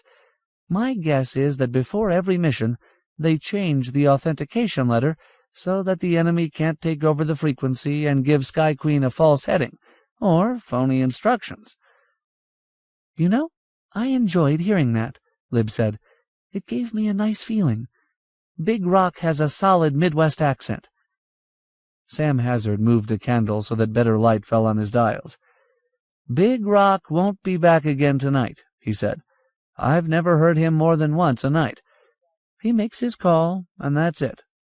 I'll try the 31-meter band again. In the candlelight, Hazard's hands shone with the silky, translucent patina of age, and yet they were remarkably deft. They discovered a fascinating squeal. His fingers worked the band spreader delicately, as a master cracksman violating a safe, and he pressed his face forward as if he expected to hear tumblers click. Very gradually, a faint voice replaced the squeal. He turned up the power. They heard, in English, with an indefinite accent, Continuing the news to North America. The representative of the Argentine has informed the South American Federation that 2 ships with wheat have sailed for Nice in southern France, responding to radio appeals from that city. The appeals from Nice say that several 100,000 refugees are camped in makeshift shelter on the Côte d'Azur. Many are starving. The casino at Monaco and the Prince's Palace have been converted into hospitals. In a Spanish-language broadcast heard here today, Radio Tokyo announced that the Big Three meeting in New Delhi has approved preliminary plans for flying desperately needed vaccines and antitoxins to uncontaminated cities in Europe, North America, and Australia. Big Three, Randy said. Who's the Big Three? Shh, said the Admiral. Maybe we'll find out. The announcer continued. China, where Save Asia First sentiment is strong, urged that first priority for vaccine aerial shipments go to the Soviet Union's maritime provinces, where typhus is reported. India and Japan felt that the smallpox epidemic on the west coast of the United States, Canada, and in Mexico should receive equal priority. The universal shortage of aviation gasoline will make any quick aid difficult, however. The squeal insinuated itself into the voice and subdued it. Hazard caressed the band spreader. The atmospherics have been crazy ever since the day. Abruptly he asked Randy, Do you believe it? It's weird, Randy said. Maybe it's a Soviet bloc propaganda station pretending to be South American, set up to confuse us and start rumors. I'll admit I'm confused. I thought the Chinese were in it, on the other side. The Chinese never liked Russia's preoccupation with the Med, Hazard said. Maybe they opted out, which would be smart of them. It could be simpler. If they didn't have nuclear capability, we wouldn't bother hitting them on the day, and without nuclear weapons, they wouldn't dare stick their noses into a real war. If that was it, they were lucky. I noticed that station quoted Tokyo. How is it you didn't hear Tokyo? I've never been able to pick up any Asiatic stations. I used to get Europe fine. London, Moscow, Bonn, Bern, Africa too, especially the Voice of America transmitter in the Tangier. Not anymore. Not since the day. The signal cleared. They heard, But as yet the big three have been unable to reopen communications with Dmitry Torgats. According to Radio Tokyo, Torgats headed the Soviet government while the Soviet Union's capital was in Ulaanbaatar, in Outer Mongolia. The medium-wave station operating from Ulaanbaatar is no longer heard. That doesn't sound like Soviet propaganda to me, Randy said. Who is Dmitry Torgats? The Admiral glanced up at a shelf of reference works. He selected a slender book, Directory of Communist Leaders, found the name, and read, Torgats, Dmitry, born Leningrad, 1903, married, wife's name unlisted, children unlisted, Director Leningrad Agitprop, 1946-49, candidate member Presidium, 1950-53, Director Waterworks, Muryanmar, Siberia, since fall of Malenkov. Looks like they had a shake-up, Randy said. Looks like they had to reach way down and find a minor league bureaucrat. Yes, it's surprising that Torgats should be running Russia, the Admiral said, until you consider that a female, last on the list of cabinet members, is running the United States. Randy could see that Lib wasn't listening. She was staring at the tassel of a sword resting on pegs behind his head, her lips parted, eyes unblinking. Her thoughts, he had discovered, frequently raced ahead of his, or sped down dark and fascinating byways. When she concentrated thus, she left the party. She murmured, Smallpox. Not understanding that Lib, mentally, was no longer in the room with them, Sam Hazard inquired, What about smallpox? Oh, Lib shook her head. I think of smallpox as something out of the Middle Ages, like the Black Plague. It's true that every so often it cropped up, but we always slapped it down again. What happens now without vaccine? What about diphtheria and yellow fever? Will they start up again? Without penicillin and DDT, where are we? All good things came to us automatically. We were born with silver spoons in our mouths and electric dishwashers to keep them sanitary and clean. We relaxed, didn't we? What happened to us, Admiral? Sam Hazard disconnected the radio's batteries and pulled his chair around to face them. I've been trying to find the answer. He nodded at his typewriter and the books massed on his desk. I've been trying to put it down in black and white and pass it along. Up to now, no bottom. All I've found out was where I myself and my fellow professionals failed. I'll explain. He opened a drawer and drew out a folder. I called this a footnote to history. You see, I was in the Pentagon when we were having the big hassles on roles and missions, and it occurred to me that I might be one of the few still alive who knew the inside of what went on and how the decisions were reached, and I thought that future historians might be interested. So I set it all down factually. I set down all the arguments between the big carrier admirals and the atomic seaplane admirals and the ICBM generals and pentomic division generals and heavy bomber generals and manned missile generals. I told how we finally achieved what we thought was a balanced establishment. When I finished, I read it over and realized it was a farce. He tossed the manuscript on the desk as if he were discarding unwanted fourth-class mail. You see, I confused the tactical with the strategic. I think we all did. The truth is this. Once both sides had maximum capability in hydrogen weapons and efficient means of delivering them, there was no sane alternative to peace. Every maxim of war was archaic. The rules of Clausewitz, Mahan, all of them were obsolete as the Code Duello. War was no longer an instrument of national policy, only an instrument for national suicide. War itself was obsolete. So my footnote deals with tactical palavers of no real importance. We might as well have been playing on the rug with lead soldiers. The Admiral rose and unkinked his back. I think most of us sensed this truth, but we could not accept it. You see, no matter how well we understood the truth, it was necessary that the Kremlin understand it too. It takes two to make a peace, but only one to make a war. So all we could do, while vowing not to strike first, was line up our lead soldiers. That was all you could do? Lib asked.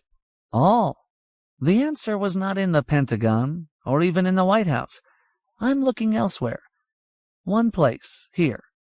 He tapped Gibbon. There are odd similarities between the end of the Pax Romana and the end of the Pax Americana, which inherited Pax Britannica. For instance, the prices paid for high office. When it became common to spend $1 million to elect senators from moderately populous states, I think that should have been a warning to us. For instance, free pap for the masses, bread and circuses, Roman spectacles and our spectaculars, largesse from the conquering proconsuls, and television giveaways from the successful lipstick king. To understand the present, you must know the past. Yet it is only part of the answer, and I will never discover it all. I have not the years. Randy saw that the Admiral was tired. I guess we'd better get back, he said. Thanks for an entertaining evening. Next time you come over, Hazard said, I want you to look at my invention. Are you inventing something too? Everybody's inventing something. Yes, it's called a sailboat. It is a means of propulsion that replaces the gasoline kicker. I sacrificed my flagpole and patio awning to make it. The cutting and sewing was done by Florence Wetchick in Missouri and Hannah Henry. I can now recommend them as experienced sailmakers. Thanks, Sam. Randy grinned. That's a wonderful invention, and will become popular. I know I'm going to get one right away. And I will use your firm of sailmakers. They walked to the path along the riverbank. Swinging at its buoy, Randy saw the Admiral's compact little cruiser with covered foredeck, useless kicker removed, a slender mast arcing its tip at a multitude of stars. There were many sailboats on Florida's lakes, but Randy had seen very few in the upper reaches of the St. Johns or on the Tamukwan. I love the Admiral, Lib said. I worry about him. I wonder whether he gets enough to eat.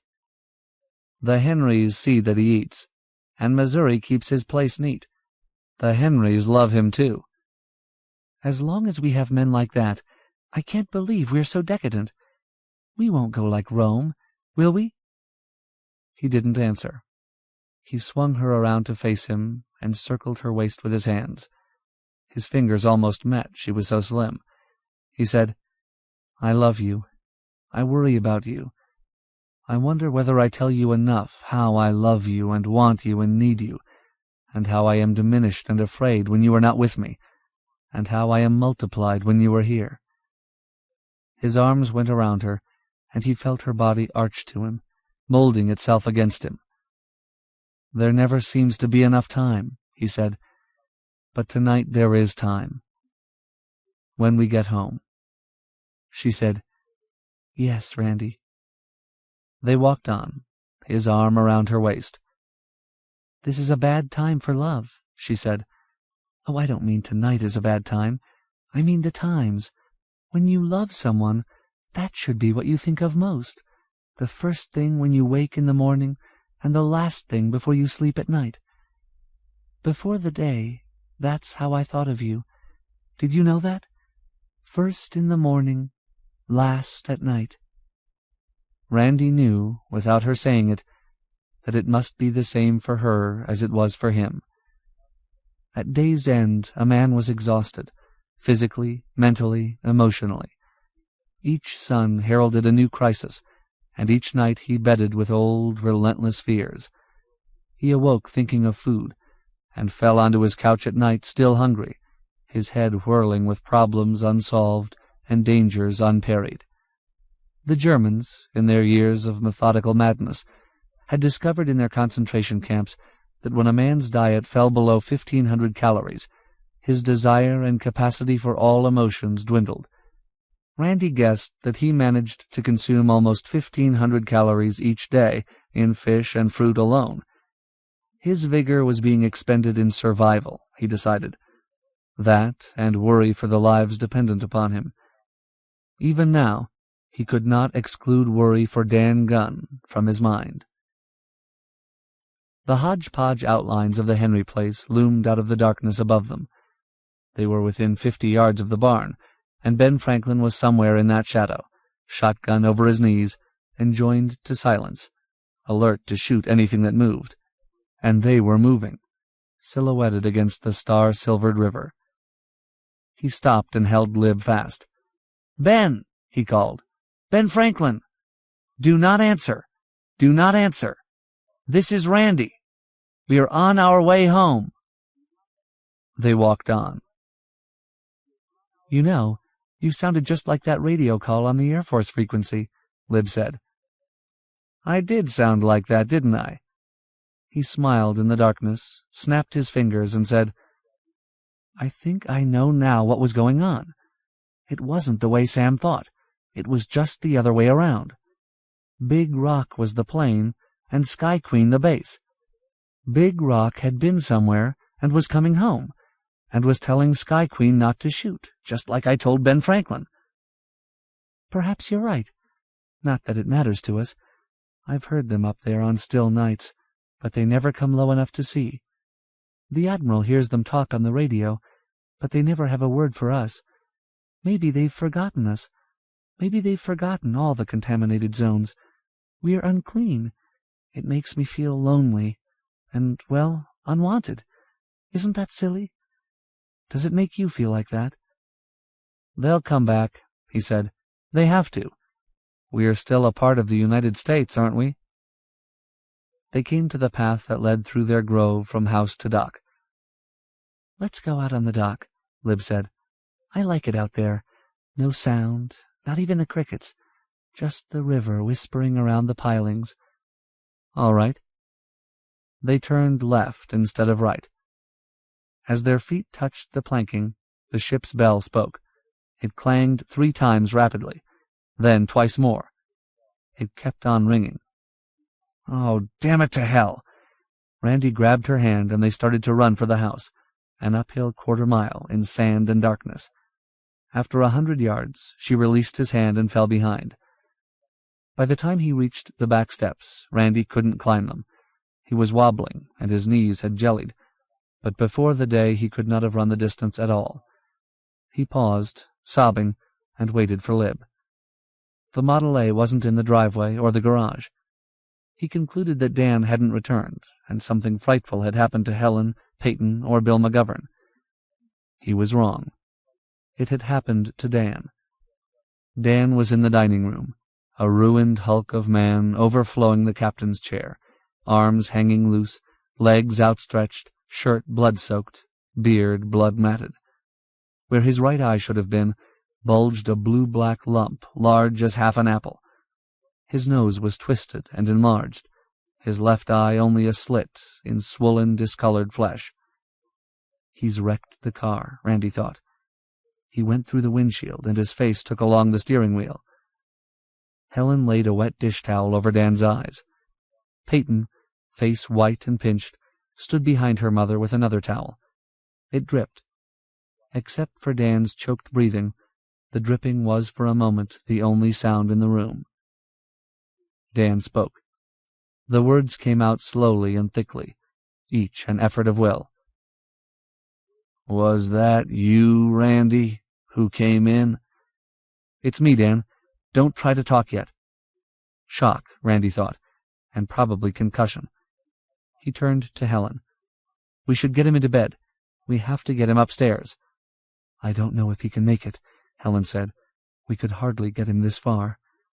Helen's dress and Bill McGovern's arms were blood-stained. "Bill, with your help I can get him up all right." So, with all his weight on their shoulders, they got Dan upstairs and stretched out on the sleigh bed. Bill said, "I'm going to be sick." He left them. Helen brought clean, wet towels. Dan's body shook and quivered. His skin grew clammy. He was having a chill. Randy lifted his thick wrist, and after a time located the pulse. It was faint, uneven, and rapid. This was shock, all right, and dangerous. Randy said, "Whiskey." Helen said, "I'll handle this, Randy. No whiskey. Blankets." He respected Helen's judgment. In an emergency such as this, Helen functioned. This was what she was made for. He found extra blankets in the closet. She covered Dan and disappeared. She returned with a glass of fluid, held it to Dan's lips, and said, "Drink this. Drink all you can." "What are you giving him?" Randy asked. "Water with salt and soda. Much better than whiskey for shock."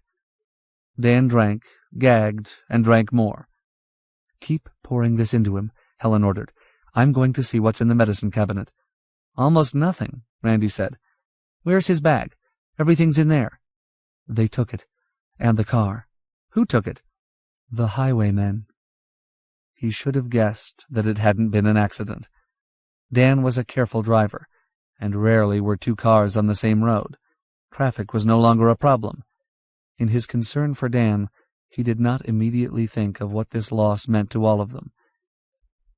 Helen found peroxide and bandages. This, with aspirin, was almost all that remained of their reserve medical supply. She worked on Dan's face swiftly and efficiently as a professional nurse.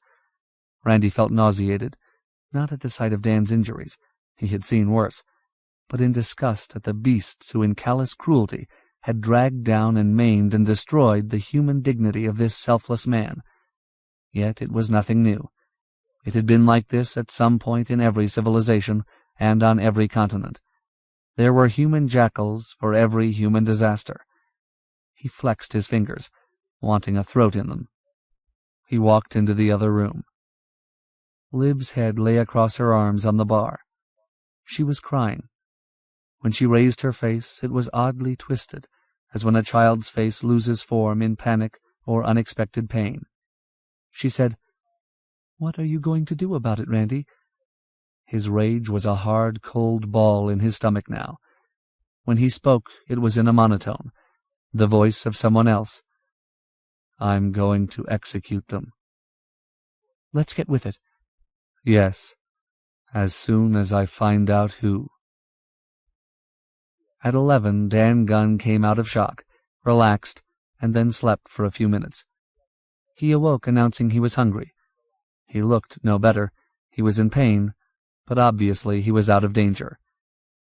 Randy was dismayed at the thought of Dan, in his condition, loading his stomach with cold bream and catfish, orange juice, and remnants of salad. What he needed, coming out of shock, was hot, nourishing bouillon or broth. On occasion, when Malachi or Caleb discovered a gopher hole and Hannah Henry converted its inhabitant to soup, or when Ben Franklin successfully stalked a squirrel or rabbit, such food was available. But not on this night. The thought of broth triggered his memory. He shouted, The iron rations!" and ran into his office. He threw open the teak sea-chest and began digging. Lib and Helen stood behind him and watched, perplexed. Helen said, "What's wrong with you now, Randy? Don't give him any food until you see what I've got." He was sure he had tucked the foil-covered carton in the corner closest to the desk. It wasn't there. He wondered whether it was something he had dreamed, but when he concentrated, it seemed very real. It had been on the day before the day, after his talk with Malachi. In the kitchen he had collected a few nourishing odds and ends, tinned or sealed, and dubbed them iron rations for a desperate time. Now that the time was desperate, he couldn't find them. He found the carton in the fourth corner he probed. He lifted it out, tore at the foil, and exposed it for them to see. "I put it away for an emergency. I'd forgotten it." Lib whispered, "It's beautiful." She examined and fondled the jars and cans. "There's beef broth in here, lots of other stuff." He gave up the carton. "Give him everything he wants." Dan drank the broth and chewed hard candies. Randy wanted to question him, but Helen stopped it. "Tomorrow," she said, "when he's stronger." Helen and Lib were still in the bedroom when Randy stretched out on the living-room couch. Graff jumped up and nuzzled himself a bed under Randy's arm, and they slept. Randy awoke with a gunshot echoing in his ears, and Graff, whining, struggling to be free of his arm. He heard a second shot. It was from the double-20, he was sure, and it came from the direction of the Henrys' house. He slipped on his shoes and raced down the stairs, Graff following him. He grabbed the .45 from the hall table and went through the front door. Now was the time he wished he had live flashlight batteries. The moon was up now, so it wasn't too difficult running down the path. From the moon's height he guessed it was 3 or 4 o'clock. Through the trees he saw a lantern blinking. He hoped Ben Franklin hadn't shot the shadows. He wasn't prepared for what he saw at the Henrys' barn. He saw them standing there in a ring, Malachi with a lantern in one hand, and in the other the ancient single-barreled shotgun that would sometimes shoot. Ben, with his gun broken, extracting the empty shells, the Admiral in pajamas, Preacher in a nightshirt, Caleb, his eyes white-rimmed, tentatively poking with his spear at a dark form on the ground. Randy joined the circle and put his hand on Ben Franklin's shoulder. At first he thought it was a wolf. Then he knew it was the biggest German shepherd he had ever seen, its tremendous jaws open in a white snarl of death. It wore a collar. Graff, tail whipping, sniffed the dead dog, whined, and retreated. Randy leaned over and examined the brass plate on the collar. Malachi held the lantern closer. "Lindy," Randy read aloud. "Mrs. H.G. Cogswell, Rochester, New York. Hillside 51379. "That dog come an awful long way from home," Preacher said. "Probably his owners were visiting down here, or on vacation," Randy guessed. "Well," Malachi said, "I can see why we've been losing hens, and how he could take off that pig. He was a mighty big dog. Mighty big. I'll get rid of him in the day, Mr. Randy." Walking home, Ben Franklin said nothing. Suddenly he stopped, handed Randy the shotgun, covered his face with his hands, and sobbed. Randy squeezed his shoulder. "Take it easy, Ben." Randy thought it was reaction after strain, excitement, and perhaps terror. "I did exactly what you told me," the boy said. "I heard him coming. I didn't hardly breathe. I didn't pull until I knew I couldn't miss. When he kicked, and I thought he was getting up, I let him have the choke barrel. I wouldn't have done it if I'd known he was a dog. Randy, I thought it was a wolf." Randy stopped in the path and said, "Look at me, Ben." Ben looked up, tear streaks shining in the moonlight. "It was a wolf," Randy said. "It wasn't a dog any longer. In times like these, dogs can turn into wolves. You did just right, Ben. Here, take back your gun." The boy took the gun, tucked it under his arm, and they walked on. 10. Randy was having a pleasant, recurrent, before-the-day dream. He was awaking in a hotel in Miami Beach, and a waitress in a white cap was bringing his morning coffee on a rolling table. Sometimes the waitress looked like Lib McGovern, and sometimes like a girl, name forgotten, he had met in Miami. She was always a waitress in the morning, but at night she became an airline stewardess, and they dined together in a little French restaurant where he embarrassed her by eating 6 chocolate eclairs. She said, as always, "Your coffee, Randy, darling." He could hear her saying it, and he could smell the coffee. He drew up his knees and hunched his shoulders and scrunched his head deeper into the pillow so as not to disturb the dream. She shook his shoulder, and he opened his eyes, still smelling coffee, and closed them again. He heard her say, "Damn it, Randy, if you won't wake up and drink your coffee, I'll drink it myself." He opened his eyes wide. It was Lib, without a white cap. Incredibly, she was presenting him a cup of coffee. He reached his face out and tasted it. It burned his tongue delightfully. It was no dream. He swung his feet to the floor and took the saucer and cup. He said, "How?" "How? You did it yourself, you absent-minded monster. Don't you remember putting a jar of coffee in what you called your iron rations?" "No." "Well, you did. A 6-ounce jar of instant, and powdered cream, and, believe it or not, a pound of lump sugar. Real sugar, in lumps. I put in 2. Everybody blesses you." Randy lifted his cup, the fog of sleep gone entirely. "How's Dan?" "Terribly sore and stiff, but stronger. He had 2 cups of coffee and 2 eggs, and, of course, orange juice." "Did everybody get coffee?" "Yes. We had Florence and Alice over for breakfast. It's 10 o'clock, you know. And I put some in another jar and took it over to the Henrys. The Admiral was out fishing. We'll have to give him his share later. Helen has earmarked the broth and bouillon for Dan until he's better, and the candy for the children." "Don't forget Caleb." "We won't." Again he had slept in his clothes and felt grimy. He said, "I'm going to shower," and went into the bathroom. Presently he came out, towel around his middle, and began the hopeless process of honing the hunting knife. "Did you know," he said, "that Sam Hazard has a straight razor? He's always used one. That's why his face is so pink and unscarred and clean. After I've talked to Dan, I've got to see Sam." "Why?" "He's a military man, and I need help for a military operation." "Can I go with you?" "Darling, you are my right arm. Where I goeth, you can go. Up to a point." She watched him while he shaved. All women, he thought, from the youngest on up, seemed fascinated by his travail and agony. Dan was sitting up in bed, his back supported by pillows, his right eye on the right side of his face hidden by bandages. His left eye was purpled, but not quite so swollen as before. Helen sat in a straight-backed chair close to the pillows. She had been reading to him. Of all things, she had been reading the log of Lieutenant Randolph Rousey Peyton, heaved up from the teak sea chest during last night's burrowing for iron rations. "Well, you're alive," Randy said. "Tell me the tale. Start at the beginning. No, start before the beginning. Where had you been, and where were you going?" "If the nurse will let me have one more cup of coffee, just one, I'll talk," Dan said. He spoke clearly and without hesitation. There had been no concussion. Each day when he completed his calls, it was Dan Gunn's custom to stop at the bandstand in Marines Park. One of the bandstand pillars had become a special bulletin board on which the people of Fort Repose tacked notices summoning the doctor when there was an emergency.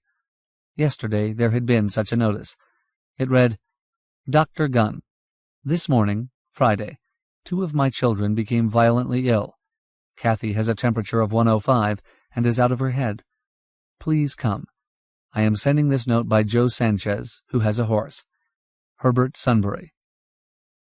Sunbury, like Dan, was a native New Englander. He had sold a florist shop in Boston 6 years before to migrate to Florida and operate a nursery. He had acquired acreage built a house, and planted cuttings and seedlings on the Timucuan 6 miles upstream of the Bragg house. Dan pushed the Model A fast up River Road. Beyond the Bragg place, the road became a series of curves, following the serpentine course of the river. Dan had delivered the last 2 of the Sunburys' 4 children. He liked the Sunburys. They were cheerful, industrious, and thoughtful. He knew that unless the emergency was real and pressing, Herb would not have dispatched the note. It was real. It was typhoid. It was the typhoid that Dan had half expected and completely dreaded for weeks, months. Typhoid was the unwelcome, evil sister of any disaster in which the water supply was destroyed or polluted, and normal disposal of human waste difficult or impossible. Betty Sunbury said the 2 older children had been headachy and feverish for several days, but not until Friday morning's early hours had they become violently ill, a rosy rash developing on their torsos. Fortunately, Dan could do something. Aspirin and cold compresses to reduce the fever, terramycin, which came very close to being a specific for typhoid, until the disease was licked. And he had the terramycin. He reached into his bag and brought out the bottle, hoarded for this moment. He could have used the antibiotic a score of times to cure other patients of other diseases, but he had always made do with something else, holding this single bottle as a charm against the evil sister. Now it would probably save the Sunbury children. In addition, he had enough vaccine to inoculate the elder Sunburys, the 4-year-old, and the babies, and just enough left for Peyton and Ben Franklin when he returned to the house. Correct procedure would be to inoculate the whole town. Dan questioned the Sunburys closely. They had been very careful. Their drinking water came from a clear, clean spring, bubbling from limestone on high ground across the road. Even so, they boiled it. All their foods, except citrus, they cooked.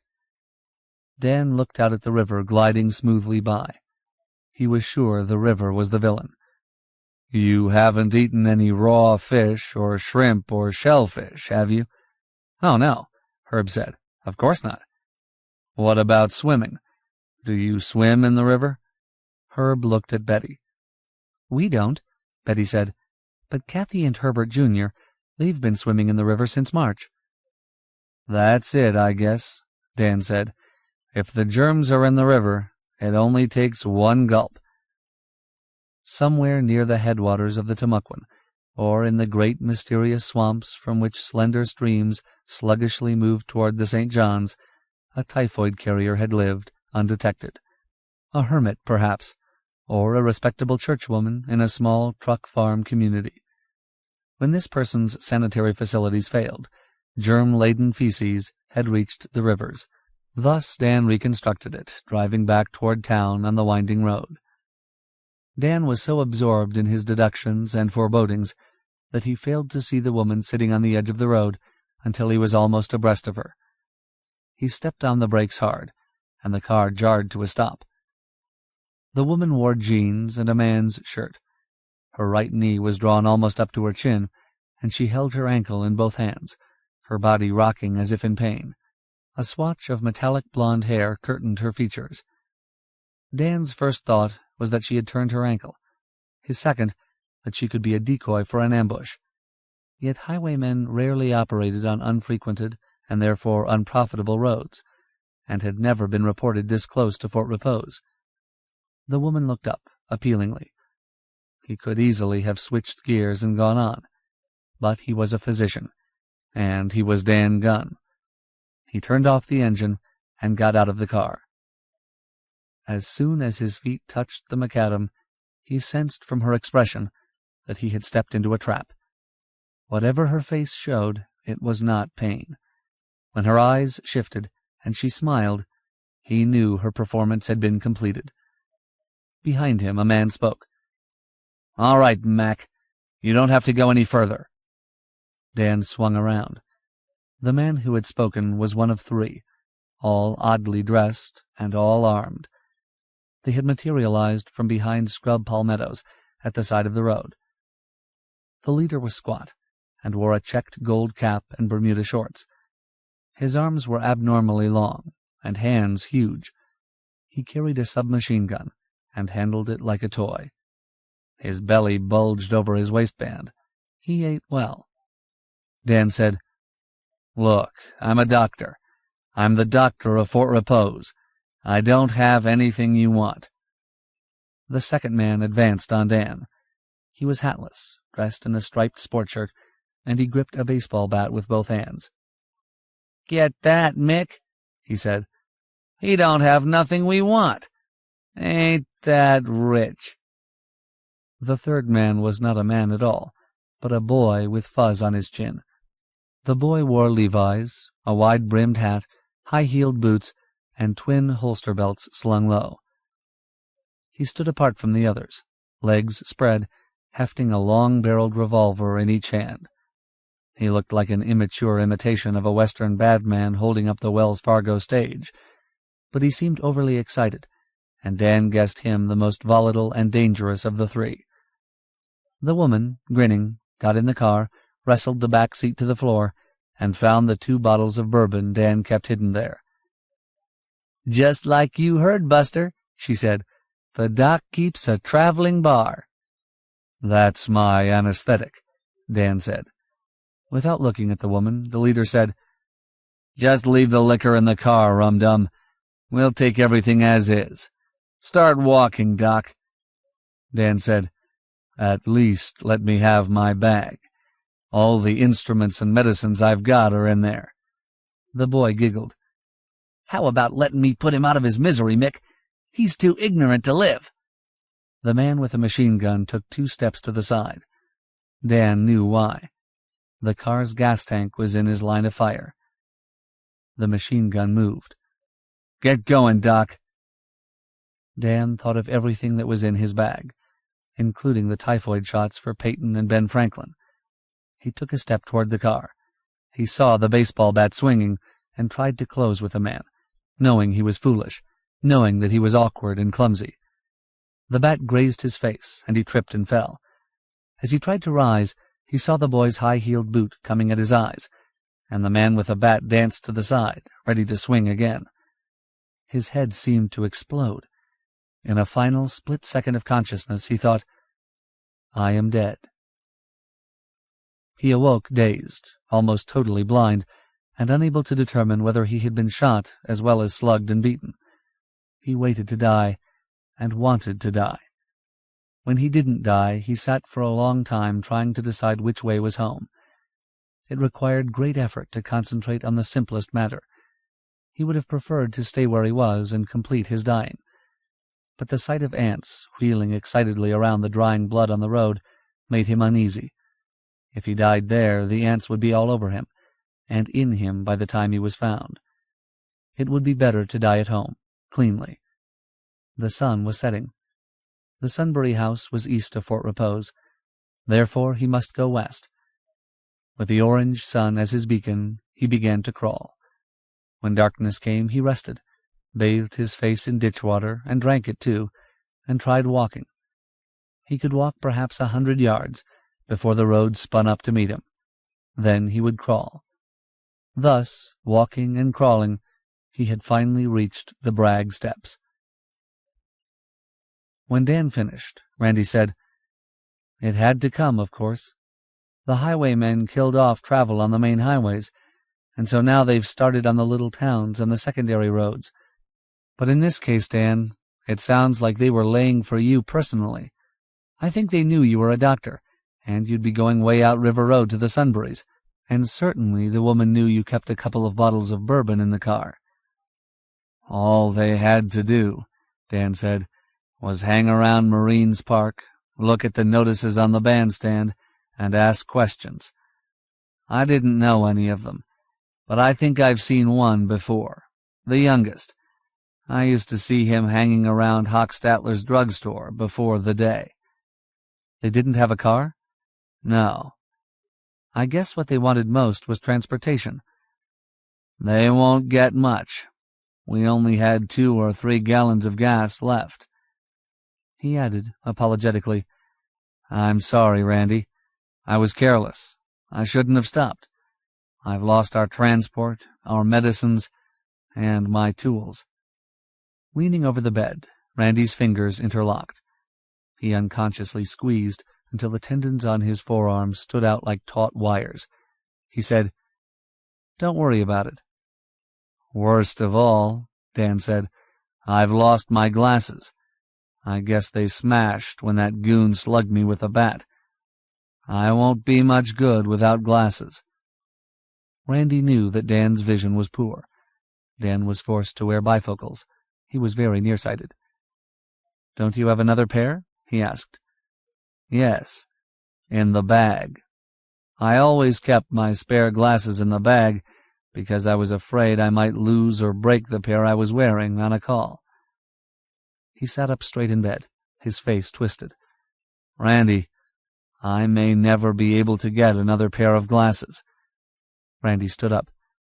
"I've got to start working on this, Dan." "What are you going to do? Find them and kill them?" He said this in a matter-of-fact manner, as if announcing that he was going downtown to have his tires checked in the time before the day. Dan said, "I'm afraid you're going at this wrong, Randy. Killing highwaymen is secondary. The important thing is the typhoid in the river. If you think things are bad now, wait until we have typhoid in Fort Repose. And it's not only Fort Repose. It goes from the Tamukwan into the St. Johns and downriver to Sanford, Palatka, and the other towns, if they are still there. All I can do about typhoid is warn people, which you have done already, and which I will do again. I can't shoot a germ. I'm concerned with the highwaymen right now, this minute. Next, they'll start raiding the houses. It's as inevitable as the fact that they left the main highways and ambushed you on River Road. Typhoid is bad. So is murder and robbery and rape. I am an officer in the reserve. I have been legally designated to keep order when normal authority breaks down, which it certainly has here, and the first thing I must do to keep order is execute the highwaymen. That's perfectly plain. See you later, Dan." Randy turned to Helen. "Take care of him. Feed him up," he said. A command. Walking beside him toward the Admiral's house, Lib found it difficult to keep pace. She had never seen Randy look and speak and act like this before. She held his arm, and yet she felt he had moved away from her. He did not seem anxious to talk, confide in her, or ask her opinion, as he usually did. He had moved into man's august world of battle and violence, from which she was barred. She held tighter to his arm. She was afraid. The Admiral, freshly shaven and pink-faced, was in his den, touching whale oil to the recoil mechanism of an automatic shotgun. "I was wondering," he said to Randy, "whether you would be around here, or I should come to you. How's Dan?" "He'll be all right. We lost the car and the medicines and the last of the bourbon, but we didn't lose our doctor. The most important thing we lost were his glasses. He's very nearsighted." "You forgot something," the Admiral said, hardly looking up from his work. "We not only have lost transport, but communications. We no longer have a way to recharge batteries. This battery I have now," he nodded at the radio, "is good for perhaps another 8 to 10 hours. After that," he looked up, "nothing. Silence. What do you plan to do?" "I plan to kill them, but I don't know how to find them. I came to talk to you about it." Lib said, "May I interrupt? Don't look at me that way, Randy. I'm not trying to interfere in your business. I just wanted to say I brought the Admiral's coffee. While you're talking, I thought I'd boil water and make a cup for him." The Admiral said absently, "Kettle's in the fireplace." She went into the living room. It was silly, but sometimes the Admiral irritated her. The Admiral made her feel like a mess boy. Sam Hazard laid the automatic 16 gently on the desk. "Ever since I heard about it, I've been thinking," he said. "You have to go get them. They won't come to you. Not only that, they must be 100 miles from here by now."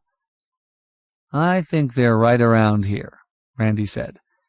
"One of the gang was a local drugstore cowboy, now toting 2 real guns, and they don't have enough gas to get far. I think they'll try to score a few more times before they move on. Even when they're gone, others will come. We have the problem whether it's this particular gang or another gang.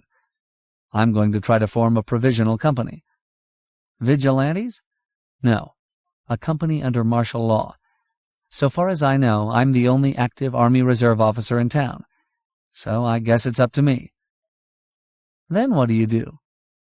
Lib came in and set a cup beside each of them. She found a clear space at the far end of the room-length desk, boosted herself up, and attempted to appear inconspicuous. Suppose I organized a patrol on foot. Set up roadblocks, Randy suggested. The highwaymen are mobile. You're not, the Admiral said. If they see an armed patrol or a roadblock, they'll simply keep out of your way. Randy said, Well, we can't just sit here and wait for them.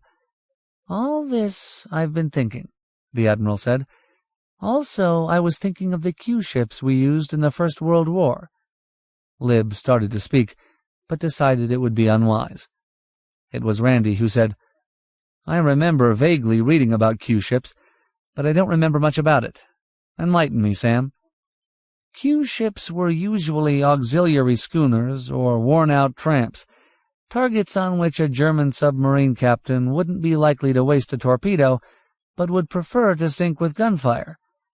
Concealed a pretty hefty battery behind screens that looked like deck loads. Drill was to prowl Submarine Alley, unescorted and helpless-looking. The sub sees her and surfaces. Sometimes the Q-ship had a panic party that took to the boats. Best part of the act.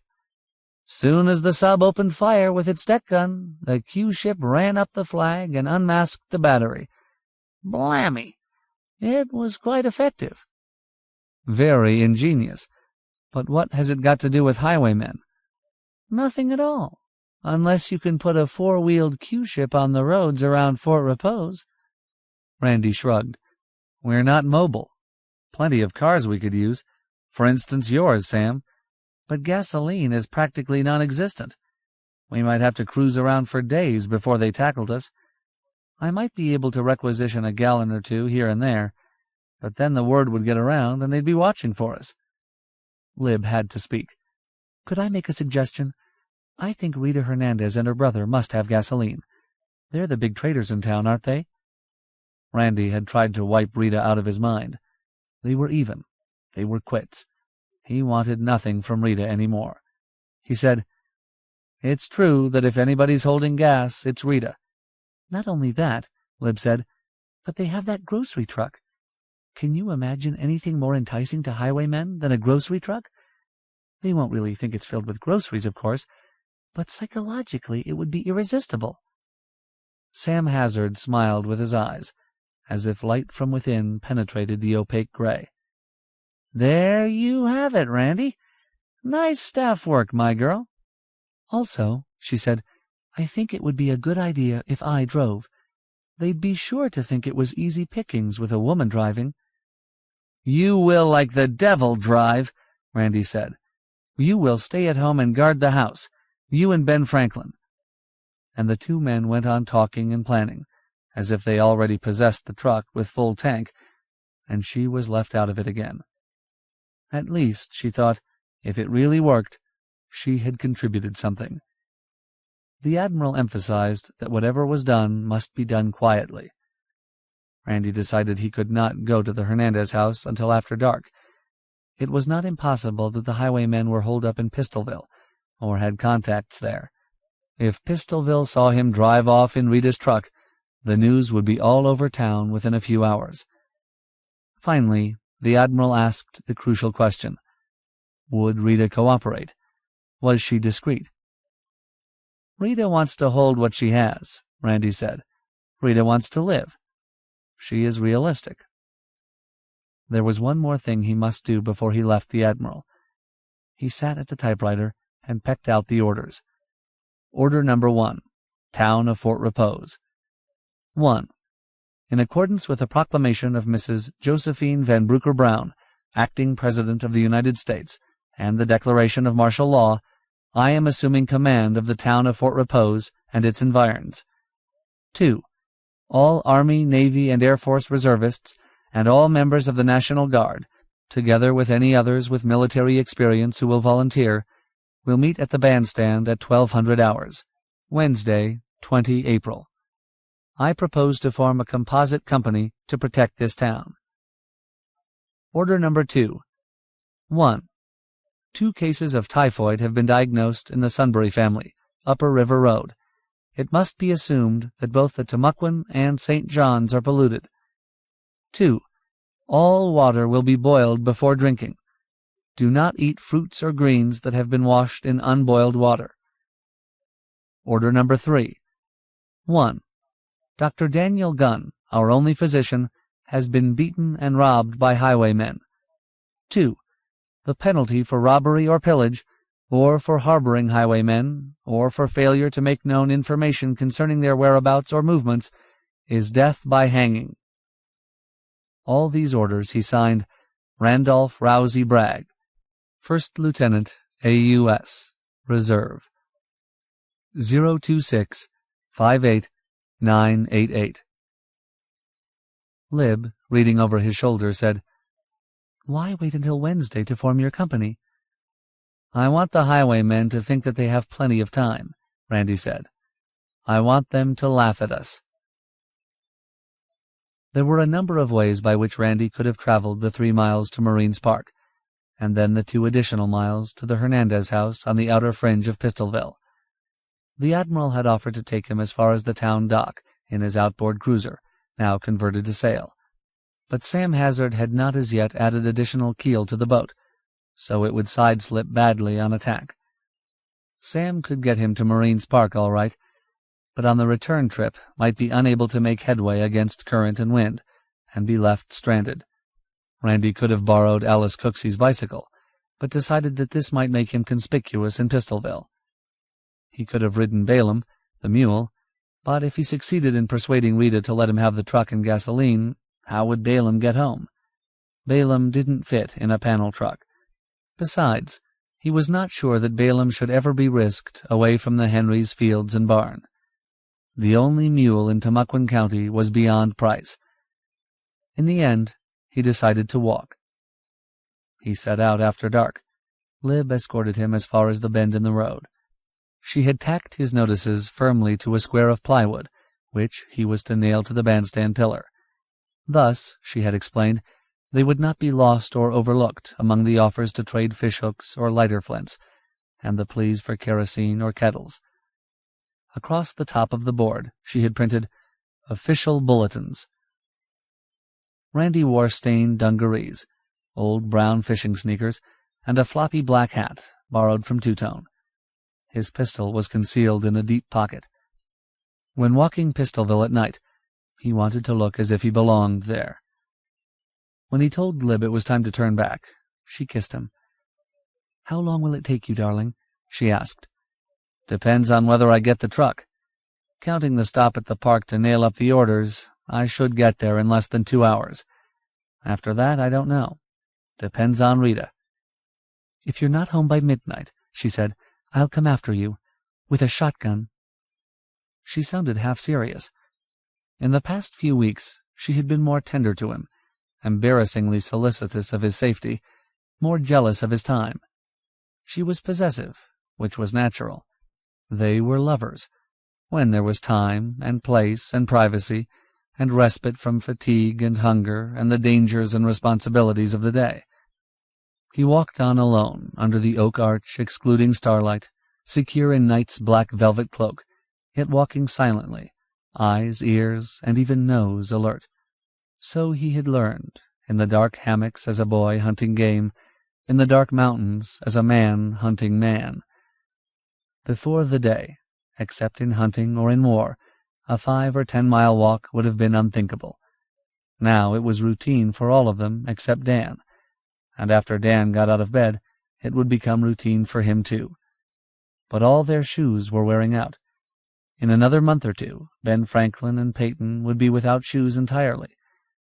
Not only were the children walking, or running, everywhere, but their feet inconsiderately continued to grow, straining canvas and leather. Randy told himself that he must discover whether Eli Blaustein still held shoes. He knew what Blaustein wanted. meat. Marine's Park was empty. As he nailed up his order board, an animal scuttled out from under the bandstand. At first he thought it a possum, but when he caught its silhouette against the starlit river, he saw it was an armadillo. Walking through the business section, he wondered whether armadillos were good eating. Before the day, he had heard someone say that there were several 100,000 armadillos in Florida. This was strange, because before the first boom, there had been no armadillos at all. Randy's father had related the story. Some real estate promoter on the East Coast had imported 2 from Texas for a roadside zoo. Knowing nothing of the habits of armadillos, the real estate man had penned them behind chicken wire. When darkness fell, the armadillos instantly burrowed out, and within a few years armadillos were undermining golf greens and dumping over citrus trees from St. Augustine to Palm Beach. They had spread everywhere, having no natural enemies in the state except automobiles. Since the automobile had been all but exterminated by the hydrogen bomb, the armadillo population was certain to multiply. Soon there would be more armadillos than people in Florida. It was Saturday night, but in the business blocks of Yulee and St. John's no light showed, nor did he see a human being. In the residential area, perhaps half the houses showed a light, but rarely from more than one room.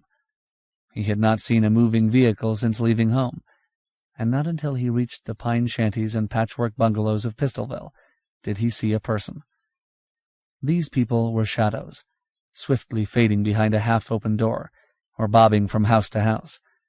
It was night, and Fort Repose was in fear. He was relieved when he saw lights in the Hernandez house. Anything could have happened since he and Dan had stopped there. Pete could have died, and Rita could have decamped. Or she could have been killed, the house pillaged, and everything she was holding, including the truck and gasoline, stolen. He knocked on the door. "Who is it?" Rita's voice said. He knew she would have the shotgun up and ready. "Randy!" She opened the door. She was holding a shotgun, as he guessed. She stared at his costume. "Come in. Looking for a handout?" "In a sense, yes." "What happened? Your 2 women run you off?" As she laid down the gun, the burn still showed on her ring finger. He said, "How's Pete?" "Weaker. How's Dr. Gunn?" "You heard about it then?" "Sure. I hear all the bad news in a hurry nowadays. We call it lip radio." The word had come to town, Randy guessed, via Alice Cooksey earlier in the day. Just as Alice brought the town news to River Road, so each day she carried the news from River Road to town. Once spoken in the library, the news would spread through Fort Repose, street to street and house to house. He said, "You know Dr. Gunn lost his bag with all his instruments and what drugs he had left, and his glasses. So, if we can, we have to get those highwaymen. And that's why I came to you, Rita." "They're not Pistolville people," she said. "These Pistolville crackers hardly have got gumption enough to rob each other. Now I heard them described, and one of them, the young one with 2 guns, was probably Leroy Settle, a punk who lived on the other side of town. His mother still lives there, I think. Maybe if you stake out his house you'll get a shot at him." "I don't want him in particular," Randy said. "I want them all. I want them and everybody like them." And he told her what his plan was, exactly, and why he must have the grocery truck and the gasoline, if she had any. He knew he must trust her entirely, or not at all. She listened him out and said nothing. "If you are left alone here, Rita," he said, "with all the canned food and other stuff you've got, you're bound to become a target. When they've cleaned out what's on the roads, they'll start on the houses." "I'm way ahead of you." Her eyes met his steadily. She was evaluating him, and all the chances, all the odds. She made her decision. "I think you can get away with it, Randy." "You're holding gas, then?" "Certainly I'm holding gas. 15 gallons under the back steps. You can have it, and the truck. Anything you don't use, I expect back." He rose. What are you going to tell people when they see your truck is gone?" "I'm going to tell them it was stolen. I'm going to tell them it was loaded with choice trade goods, and that while I was in the bedroom attending to Pete, somebody jimmied the ignition and stole it. And, to make it sound good, I'm going to let off a blast with this gun when you whip out of the driveway. The news will get around fast. Don't worry. It'll get to the highwaymen, and they'll be looking for the truck. That should help, shouldn't it?" "It should make it perfect." "Go out the back way. Load the cans in the back of the truck, quietly. There's enough gas in the tank to take you out River Road. I'll salute you when you hit the street." He said, "You're a smart girl, Rita." "Am I?" She held out her left hand to show the black circle left by the radioactive diamond ring. "I've got a wedding band. I was married to an H-bomb. Will it ever go away, Randy?" "Sure," he said, hoping it would. "Dan will look at it again when he's better." He walked through the hallway and kitchen and out into the darkness. He found the 3 5-gallon cans under the back steps, opened the truck's rear doors, and silently loaded the gasoline. He got in and stepped on the starter. The engine turned over, protesting. Rita had been careless, he guessed, and had forgotten to fill the battery with distilled water, for it was close to dead. He tried again, and the engine caught. He nursed the choke until it ran smoothly, backed out of the Hernandez carport, turned sharply in the yard, shifted gears, and roared out on the street. He glimpsed Rita's silhouette in the doorway, the gun rising to her shoulder, and for an awful instant thought she was aiming at him. Red flame leaped out of the muzzle. At the first corner he cut away from Augustine Road and followed rutted dirt streets until he was clear of Pistolville. He saw no other cars in motion on the way home. It was past 11 when he drove the truck into the garage and closed the doors so no casual passer-by or visitor would see it. The lights were out in Florence's house, and in his own house only a single light burned, in his office window. That would be Lib, waiting up for him. He had urged the women to get to bed at their usual hour or earlier, for they planned to go to the Easter sunrise services in Marines Park. This was good. It was good that they should all be there, so that no one would guess of unusual activity out on River Road. From a less practical standpoint, he felt good about it too. He was, as a matter of fact, surprised at their anticipation and enthusiasm. Many things had happened in the past few days, and yet their conversation always came back to the Easter services. People hadn't been like that before the day. He could not imagine any of them voluntarily getting up before dawn and then walking 3 miles on empty stomachs to watch the sun come up, sing hymns, and listen to sermons, however short. He wished he could walk with them. He couldn't. It was necessary that he remain there to complete his plans with Sam Hazard, and also to work on the truck. Walking toward the house, he wondered at this change in people, and concluded that man was a naturally gregarious creature, and they were all starved for companionship and the sight of new faces. Marines Park would be their church, their theater, their assembly hall. Man absorbed strength from the touch of his neighbor's elbow. It was these reasons, perhaps, that accounted for the success of the old-time Chautauquas. It could be that, and something more. The discovery that faith had not died under the bombs and missiles. She wasn't upstairs. She was waiting in the gloom of the porch. She said, "I saw you drive it in. It's beautiful. Did you get the gas to go with it?" "Total of 17 gallons, including what's in the tank. We can cruise for a day or 2 if we take it easy." "Are you tired, darling?" "Not too. If you're going to be up at 5 with the others, you really ought to be in bed." "I've been waiting for you, Randy. I worry. I'm not tired, really." They walked through the grove down to the dock. The river whispered. The quarter moon showed its profile. The stars moved. She lay on her back, head resting on her locked fingers, looking up at the stars. His eyes measured her, long, slender, curved as if for flight, skin coppery, hair silvered by the night. "You're a beautiful possession," he said. "I wish we had a place of our own so I could keep you. I wish we had just one room to ourselves. I wish we were married." Instantly she said, "I accept." "I'm not sure how we'd go about it. Last I heard, the courthouse in San Marco wasn't operating. For a while, it was an emergency shelter like our school. I don't know what they use it for now, but certainly not for issuing marriage licenses. And the county clerk has disappeared. I heard in the park that he took his family and started for an uncontaminated zone in Georgia, where he used to live." Without moving her head, she said, "Randy, under martial law, can't you make your own rules?" "I hadn't thought about it. I suppose so." "Well, make one." "You're serious, aren't you?" "I certainly am. It may be an old-fashioned, before-the-day attitude, but if I'm going to have children, I'd like to be married." "Children? Are you going to have a baby?"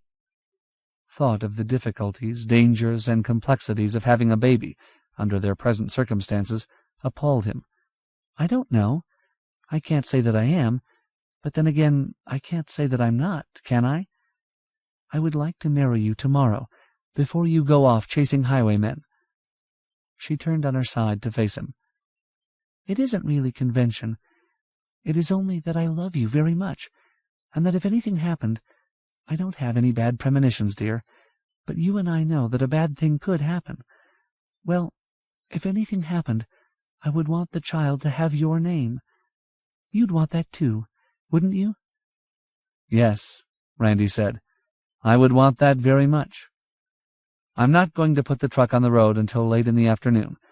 That's when the highwaymen took Dan. So there'll be time." "That's nice," she said. "It'll be nice to marry on Easter Sunday." He took her hands and drew her up and held her.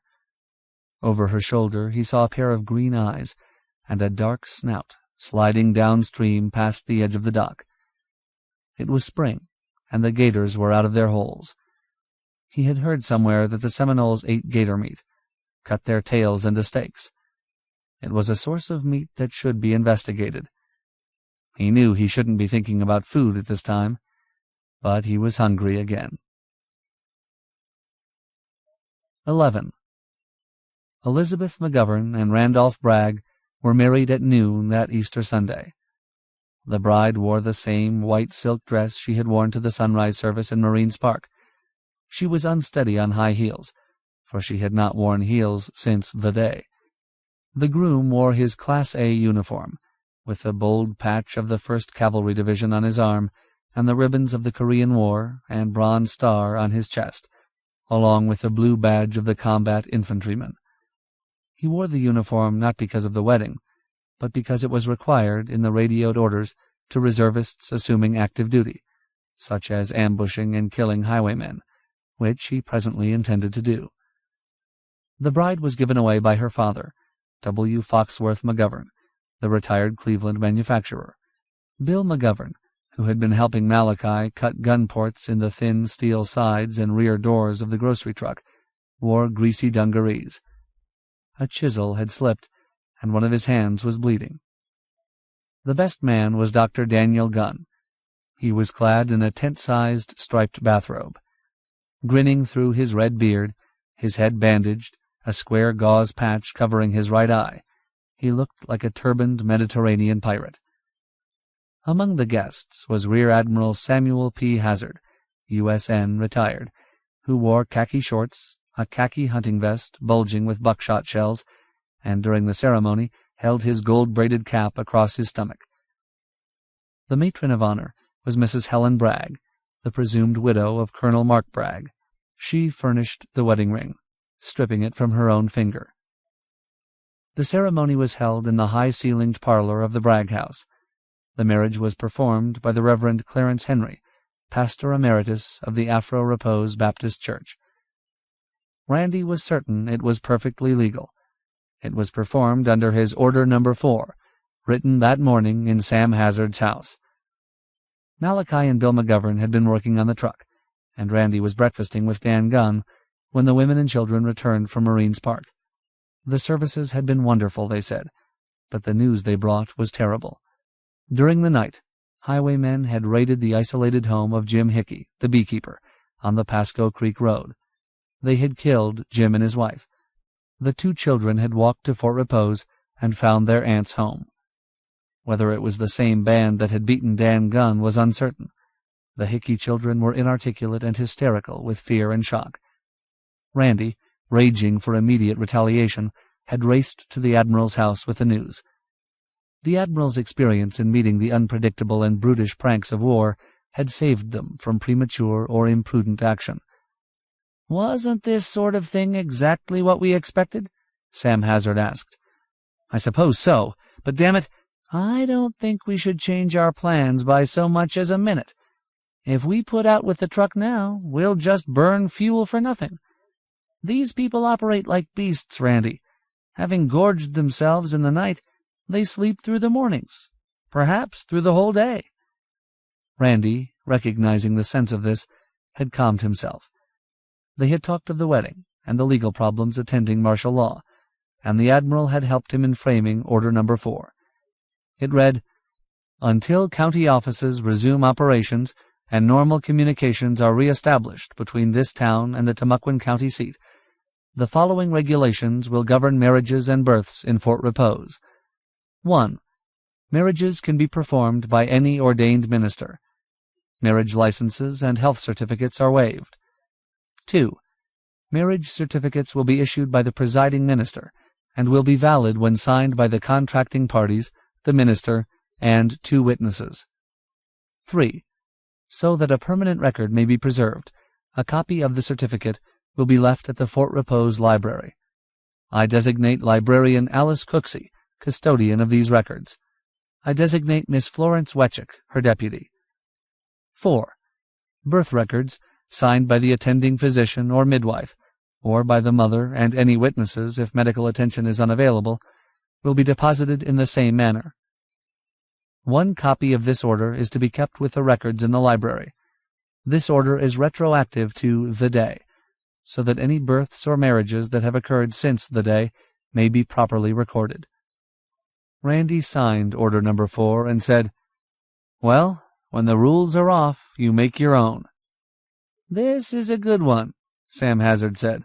"I wonder what they're doing elsewhere." "Elsewhere?" "There must be hundreds of towns in the same fix we're in. Local authority collapsed or inoperative, communications out. I fancy that elsewhere they're not doing so good." "How could they be worse?" Randy was thinking of what had happened to Dan Gunn and the Hickeys.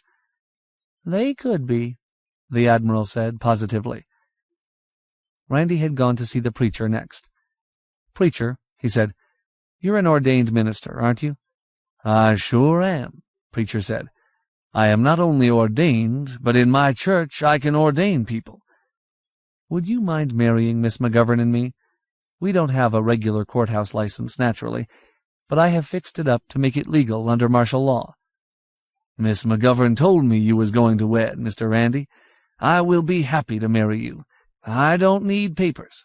I've joined maybe 1,000 pairs in my life. Some had papers, some didn't. Some stuck, some didn't. The papers didn't make the difference. It's the people, not the papers." So they were married, in a room filled with flowers of the season, and furniture of less bitter centuries, and people of all ages.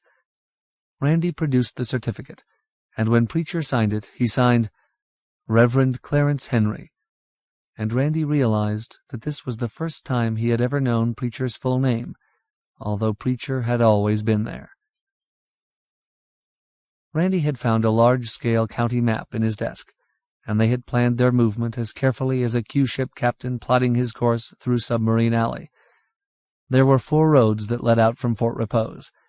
River Road stretched east along the Timucuan until it swung into a main highway to the beaches. The Pasco Creek Road ran north, the San Marco Road west from the bridge across the St. Johns. A narrow substandard road followed the St. Johns toward its headwaters. The map, with 2 crosses to mark where the highwaymen had stopped Dan Gunn and killed the Hickeys, lay on the garage floor. They bent over it, Randy tracing the route they would take. The highwaymen could be anywhere. They could be one band, or two, or more. They could be gone entirely. It was all guesswork, and yet it was necessary to plan the route so as to cover the most territory using the least amount of gas, for when the truck's tank was empty, that would be all. There was no reserve. Not anywhere. They would take River Road first, because it was closest. After 12 miles, a little used lateral led toward Pasco Creek, and they would go almost to Pasco Creek, and then cut into the road for Fort Repose. Thus, by using the clay or washboard laterals, they could avoid retracing the same highway, and save a few miles. On his hands and knees, his sea-going cap pushed back on his pink head, the Admiral murmured, "Give me a fast ship, for I intend to go in harm's way. Paul Jones, remember, Randy, this should be a very slow ship. The slower we go, the less gas we use, and the more chance they have of spotting us." Randy was going to drive. Malachi, Sam Hazard, and Bill McGovern were to be concealed in the body of the truck. Randy said, "I don't like to drive slow, but I can. I think about 20 miles an hour is right. Anything slower would look suspicious." He checked the weapons. They were taking everything that might be handy, the automatic 16 for the Admiral, and the double 20 for Bill McGovern. Malachi would have the carbine. The big Krag, long as a Kentucky squirrel rifle and as unwieldy, would be in reserve. From Dan's description of how the highwaymen had acted, Randy guessed that the firefight, when it came, would be close in, and the shotguns of greater value than the rifles.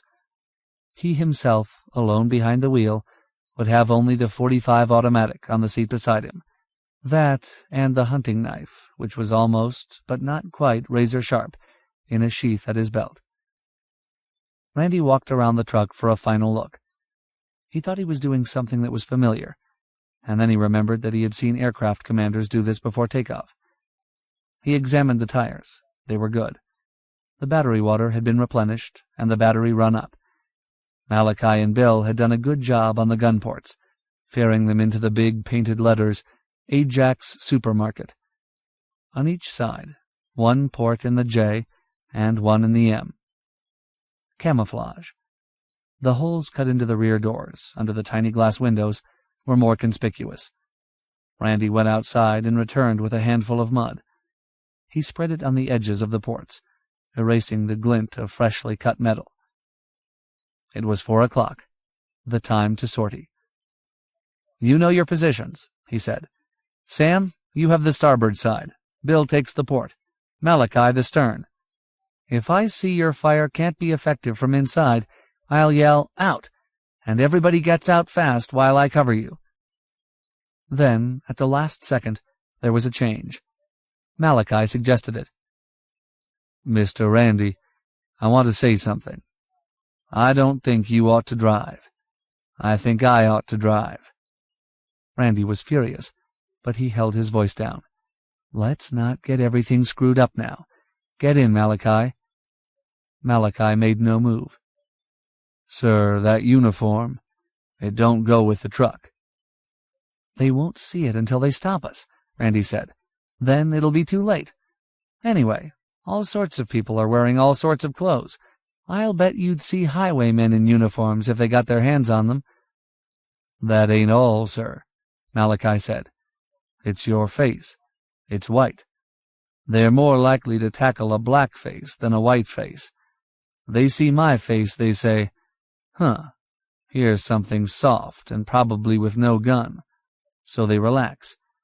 Maybe it gives us that extra second, Mr. Randy." Randy hesitated. He had confidence in Malachi's driving, and in his judgment and courage. But it was the driver who would have to do the talking, if there was any talking, and he would have to keep his hands off the pistol. That would be the hardest thing. The Admiral spoke, very carefully. "Now, Randy, I'm not trying to outrank you. You're the captain. You're in command, and it's your decision. But I think Malachi is right. Dungarees and a black face are better bait than a uniform and a white face." Randy said, "Okay, you're right. You drive, Malachi, You take the pistol up front. Keep it out of sight. There is only one thing to remember. When they stop us, they'll all be watching you. They don't know we are here. They'll be watching you, and they'll kill you if you go for your gun. So leave your gun alone until we start shooting." Malachi grinned and said, "Yes, sir," and they got in and departed. Looking through the glass in the rear door, Randy saw his wife and Helen and Dan on the porch. They were waving. Peyton was there too, but she was not waving. She had her face buried in her mother's dress. They drove east on River Road. After a few miles, Randy told Malachi to look for signs of the place where Dan Gunn had been decoyed and beaten. They found a sign. Since there was no longer any care of the roads, the grass had grown high on the shoulders, and in one place it was trampled. In a ditch, nearby, they discovered slivers of broken glass. Then they found the twisted and empty frame of Dan's glasses. The frame was useless, and yet Randy picked it up and shoved it in a pocket. A lawyer's gesture, he thought. Evidence. They drove on, past the Sunbury home. Randy was tempted to order a stop to inquire about the children's typhoid. Dan would want to know. He did not stop. The Sunburys were good people, and he trusted them. But the truck was a secret, a military secret, and it was senseless to expose it. River Road was clear. Nothing moved on River Road. They took the lateral north. Even though Malachi avoided the worst potholes and drove with exasperating deliberation, it was rough riding. It shook up Bill McGovern and Sam Hazard. They were older, and they would tire. Near Pasco Creek, they passed a group of inhabited shacks. Approaching them, Malachi called back, "People." Randy turned and looked over Malachi's shoulder. He could see from behind the front seat, but not be seen. He saw 2 children scurry indoors, and, at another place, a bearded man crouched behind a woodpile, training a gun on the truck. He made no hostile move, but the muzzle tracked them. It was obvious that few people traveled this road, and those who did were not welcome. Randy was relieved when they turned into the better road toward Fort Repose. They were all stiff by then, for it was impossible to stand upright in the panel truck. The Admiral and Bill could sit cross-legged on the floor and view the landscape through their ports, but Randy had to half-crouch to see through the rear windows. When the truck reached higher ground, where the road was straight and they could see anything approach for nearly a mile, he told Malachi to stop. "We'll take 10, he said. He threw open the back doors and got out, groaning, feeling permanently warped. He walked, waving his arms and flexing his knees. Bill McGovern shuffled down the road, hump-backed. The Admiral tried to stretch, and a joint or tendon cracked audibly. He cursed. Malachi grinned. "Now I see why you wanted to drive," Randy said. He looked both ways. Nothing was coming. He went back to the truck and found the thermos Lib had given him. He opened it, expecting water. It was sweetened black coffee. "Look," he said. "Look what Lib, my wife, did for us." He knew it was the last of the jar. There was a cup for each, but they decided to take only half a cup then, saving the rest for the tag end of evening, when they might need it more. They got back into the truck and continued the patrol, past the Hickey house, empty, door open, windows wantonly smashed. Randy noticed that the beekeeper's car was gone. Jim Hickey, with such valuable trading goods as honey and beeswax, must have been holding gasoline. In the past month, anyone who had it would have traded gas for honey. The objective of the highwaymen was probably the car and the gas, Randy deduced, rather than honey. This conclusion disheartened him. The highwaymen might be hundreds of miles from Fort Repose now. Nearing Fort Repose, they must avoid being seen in the town. They turned off on a winding, high-crowned clay road that ran 2 miles to an antique covered bridge across the St. John's. Once across the river, they would turn south, and shortly thereafter hit the road to San Marco. Rattling over the clay washboard, it seemed hardly worth while to keep a watch from the back. And yet Randy did. Suddenly he saw that they were being followed. He had seen no car on the Pasco Creek Road before making the turn.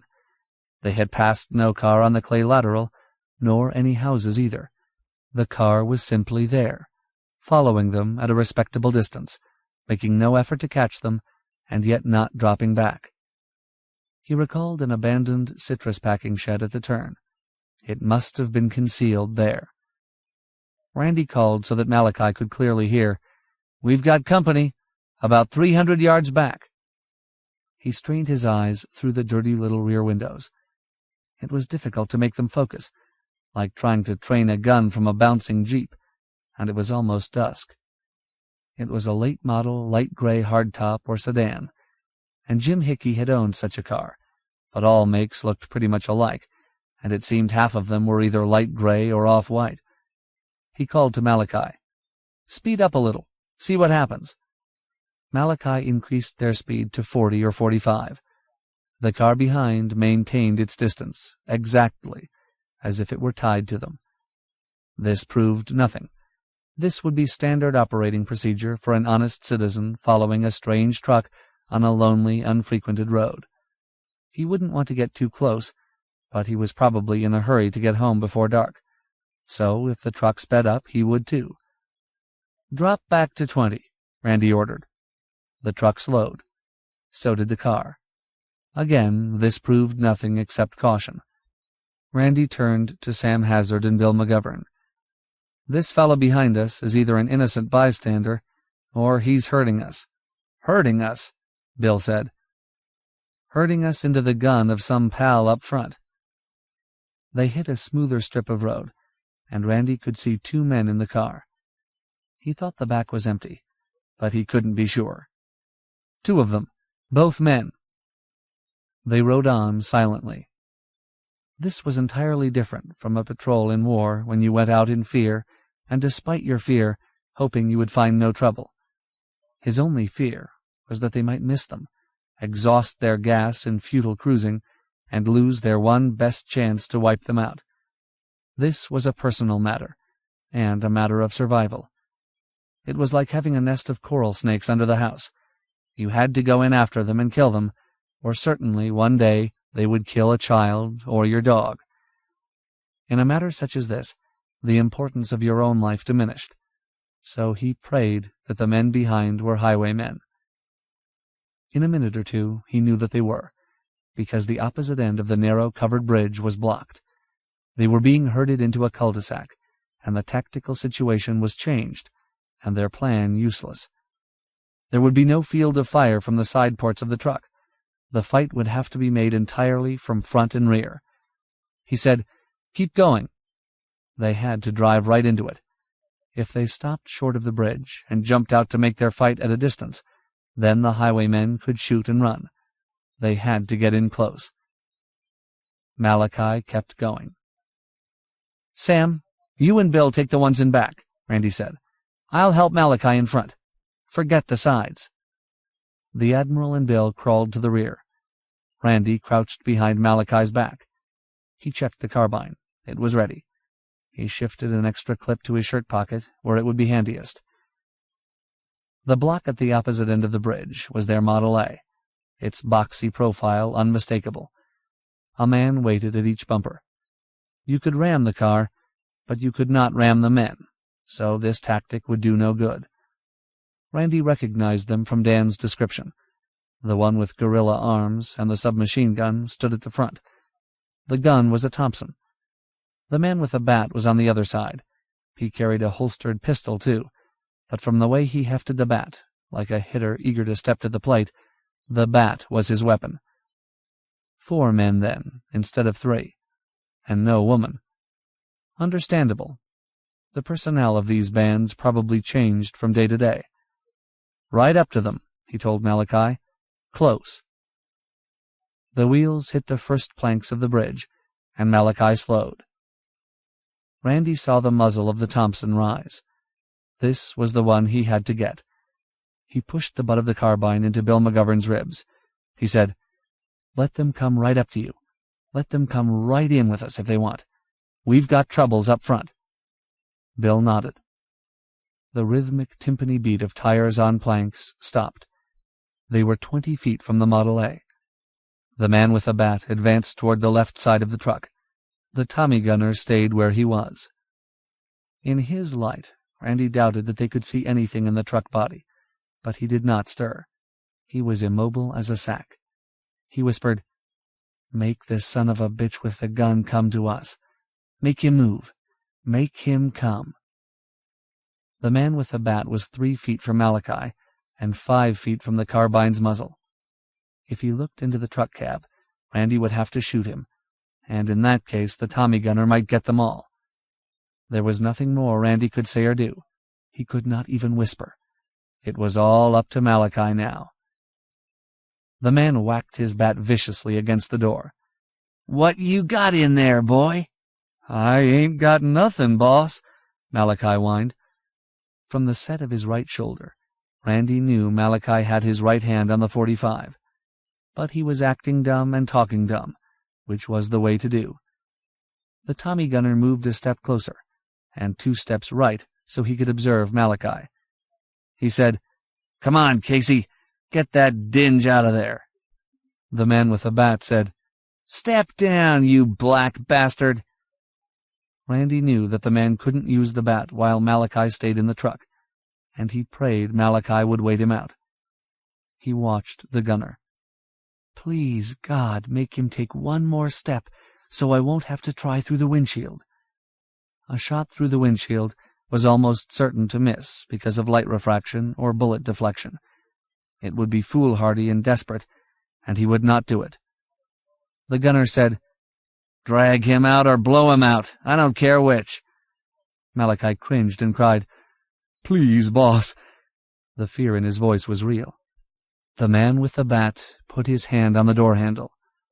At the instant he turned it, Malachi uncoiled, hurling himself through the door and on him, pistol clubbed.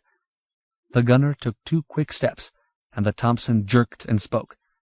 The gunner's thick middle was in Randy's sights, and he squeezed the trigger, and again before the Thompson's muzzle came down and the gunner folded and began to fall.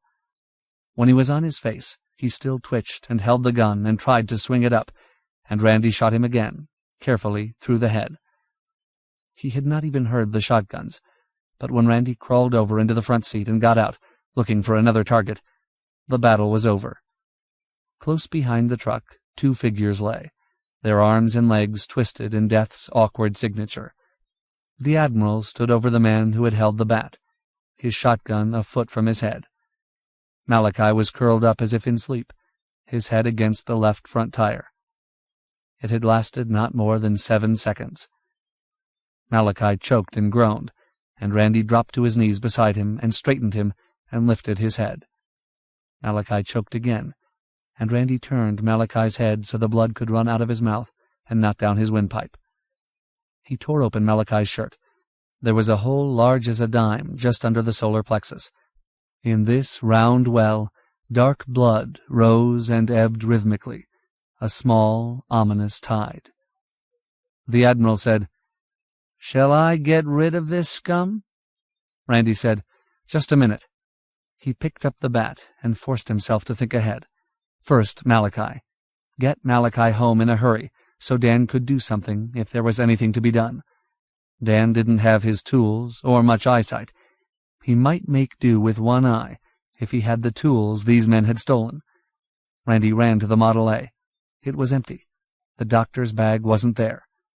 He walked back to the truck where Sam Hazard stood over their captive. One side of the man's face was scraped raw. Malachi's plunge had carried the long-jawed, twisted-mouthed face along the bridge planking.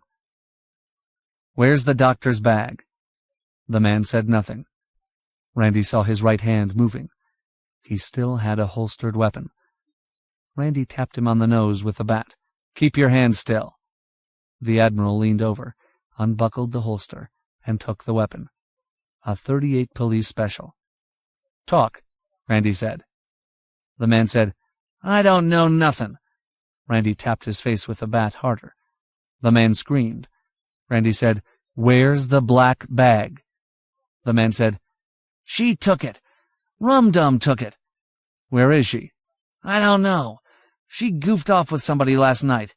Maybe it was this morning, I don't know. Goofed off with some bastard with a bottle." Randy called, "Bill! Where's Bill?" Bill McGovern was on the other side of the truck. He said, "I'm here, Randy."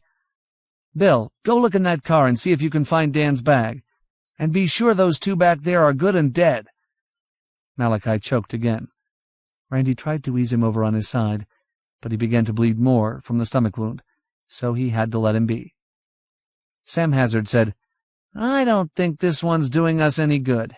He's just holding us up. I think we should convoke a military tribunal right now and pass sentence. I vote he be executed." "So do I," Randy said, "but I want him to hang. If he makes any trouble, let him have it, Sam, but I'd like to have him alive." Bill came back with a cardboard carton. "Nothing in that car except this. A little food in here. A few cans of sardines and corned beef hash, and a box of matches. A couple of boxes of ammunition. That's all. Not a sign of Dan's bag. And the sedan is finished. It was in our line of fire, and it looks like a sieve with all that buckshot through it. There's gasoline all over the road." Randy stared at the Model A and looked at the fuel gauge. It showed almost empty. He backed it away from the bridge entrance, put the key in his pocket, and left it. He said, "We'll lift Malachi into the truck and get going. First, I'll collect their weapons and ammo." He was thinking ahead. There would be other highwaymen, and this was armament for his company. "What about these?" Bill asked, pointing his shotgun at the bodies. "Leave them." He looked up. The buzzards already attended. "I'll come back tomorrow, or we'll send somebody. Whatever they leave," he watched the black birds wheeling and swooping, "we'll give to the river." One of the highwaymen trailing them had been Leroy Settle, the drugstore cowboy. When Randy examined his two guns, he was surprised to find that they were only .22 caliber, lightweight replicas, except in bore, of the big Frontier .45s. His companion's pistol apparently had gone into the river, for it wasn't on the bridge, although he had a pocketful of ammunition. Then Randy leaned over the leader.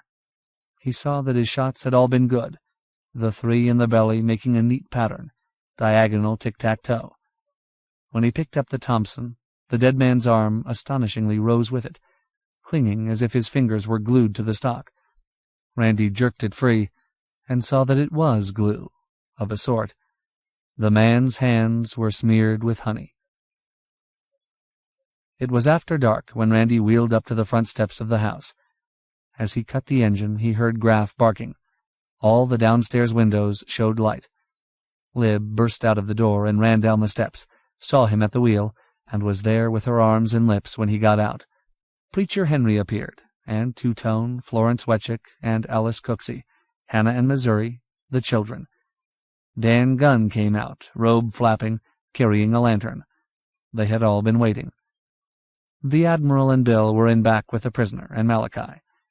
Bill stepped out, holding a pistol, and then the man with the bat, called Casey, prodded by Sam Hazard's shotgun. Sam climbed down, and that left Malachi. Malachi had been unconscious after the first mile. Until they reached Fort Repose, the road had been very bad. Randy said, "Killed 3, grabbed this one. They got Malachi through the middle. Look at him, Dan. Is he still with us, Sam?" The Admiral said, "He was a minute ago. Barely." Randy said, "Ben Franklin, get some clothesline." "We going to hang him right now?" Ben asked, not casually, but still as if he expected it. "No, we'll tie him." Dan crawled into the truck. He held up the lantern, shook his head in exasperation, and then tore the patch away from his right eye. The eye was still swollen, but not entirely shut, and any assistance to his left eye was helpful. He crawled out and said, "He's in shock and shouldn't be moved, and ought to have a transfusion. But we have to move him if I'm to do anything at all." "On what?" There was a discarded door in the tool house. They moved him on that. They laid Malachi on the billiard table in the game room, and then masked lamps and candles so that Dan would have light. Dan said, "I have to go into him. Massive internal hemorrhage. I've got to tie it off, or there's no chance at all. How?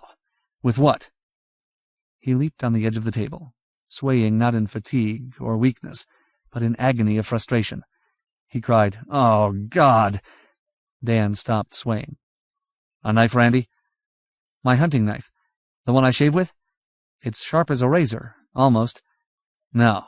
Too big, too thick. How about steak knives?" "Sure, steak knives." The short-bladed steak knives even looked like lancets. The judge and Randy's mother had bought the set in Denmark on their summer in Europe in '54. They were the finest and sharpest steak knives Randy had ever used. He found them in the silver chest and called, "How many?" "2 will do." From the dining room, Helen called, "I've put on water to boil, a big pot." The dinner fire had been going, and Helen had piled on fat wood so it roared, and Dan would soon have the means of sterilizing his instruments. Randy put them into the pot to boil. After that, at Dan's direction, he put in his fine-nosed fishing pliers. Florence Wetchick ran across the road for darning needles. Lib found metal hair clips that would clamp an artery. Randy's 6-pound nylon line off the spinning reel would have to do for sutures. There was enough soap to cleanse Dan's hands. Dan went into the dining room, fretting, waiting for the pot and his instruments to boil. It was hopeless, he knew. In spite of everything they might do, sepsis was almost inevitable. But now it was the shock and the hemorrhage he couldn't lick. He wondered whether it would be possible to rig up a saline solution transfusion. They had the ingredients, salt and water and fire, and somewhere, certainly, rubber tubing. He would not give up Malachi. He wanted to save Malachi, capable, quiet, and strong, more than he had ever wanted to save anybody in his years as a physician. So many people died for nothing. Malachi was dying for something. In the game room, Helen was at work, quick and competent. She had found their last bottle of scotch, except what might remain in Randy's decanter upstairs, and was cleansing the wound with it. Randy and Lib stood beside her. The pool of blood in the round hole ebbed and did not rise again.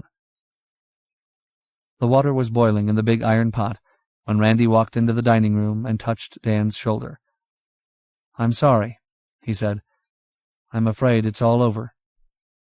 In a dark corner of the room, where she thought she would be out of the way and not a bother, Hannah Henry had been sitting in an old scarred maple rocker.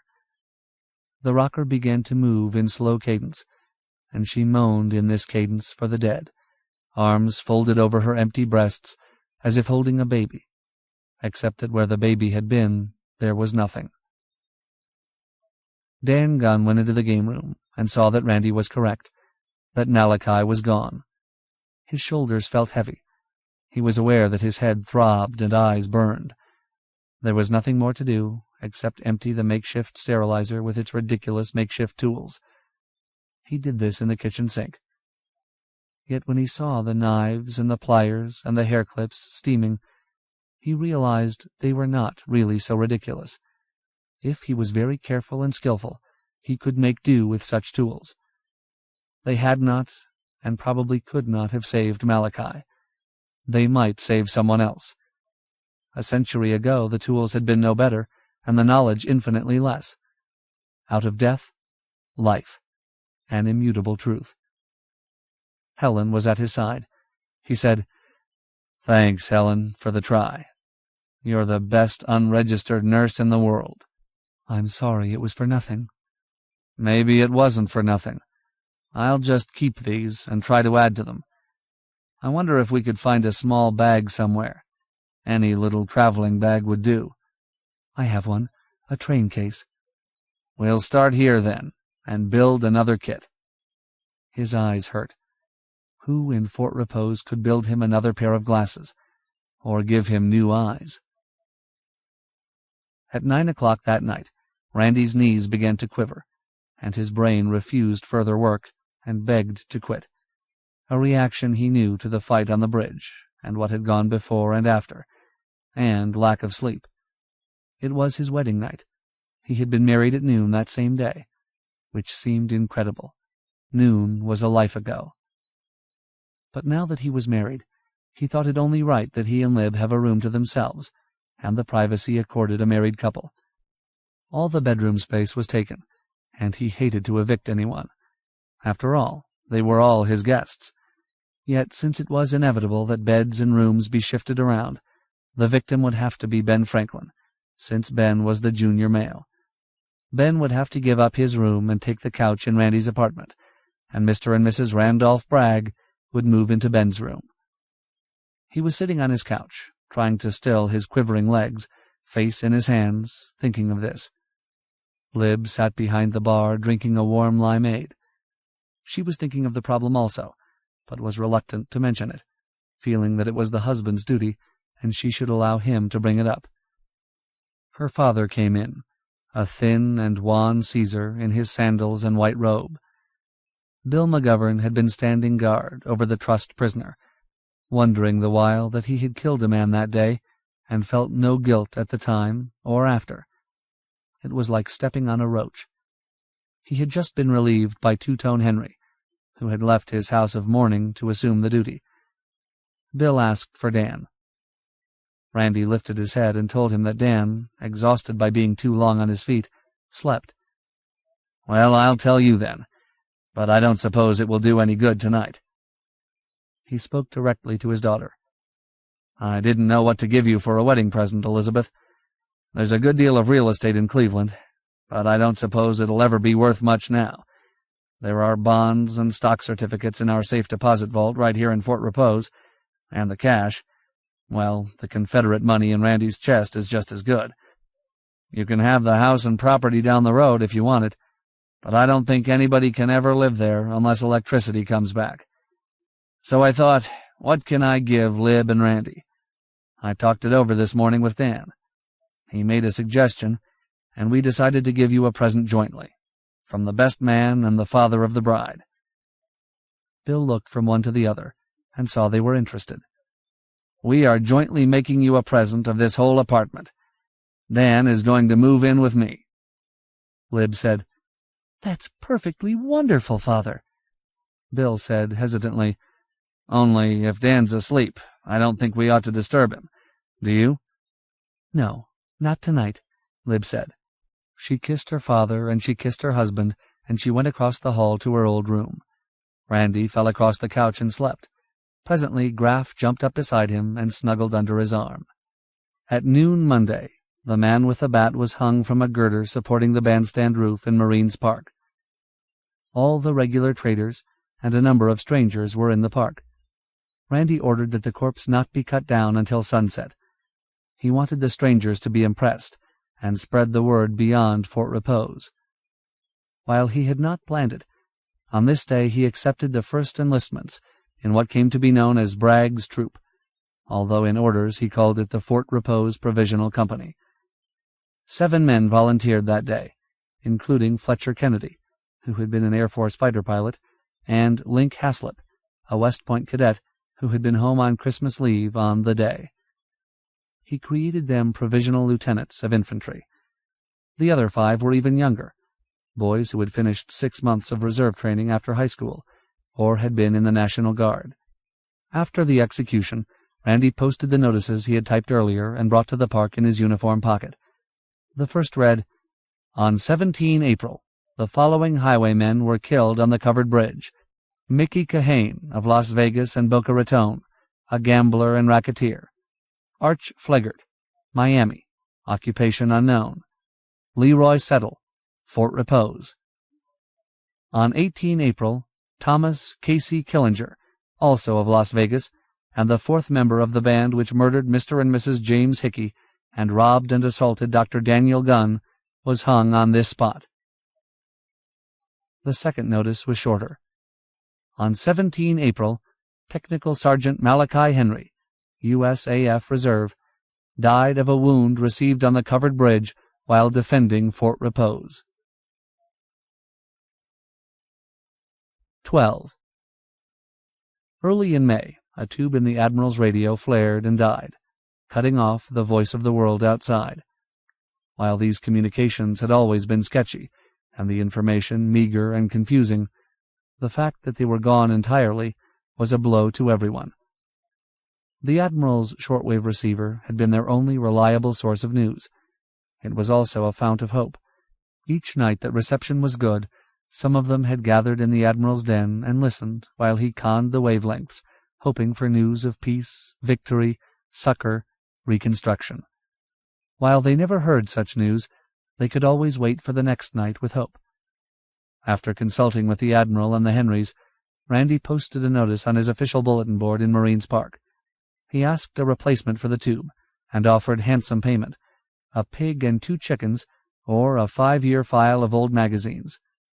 A proper tube never came in.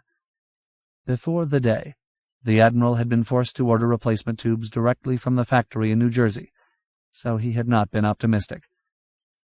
Even had they been able to acquire a new tube, the radio could not have operated long, for the automobile batteries were depleted, and it was in May that gasoline vanished entirely.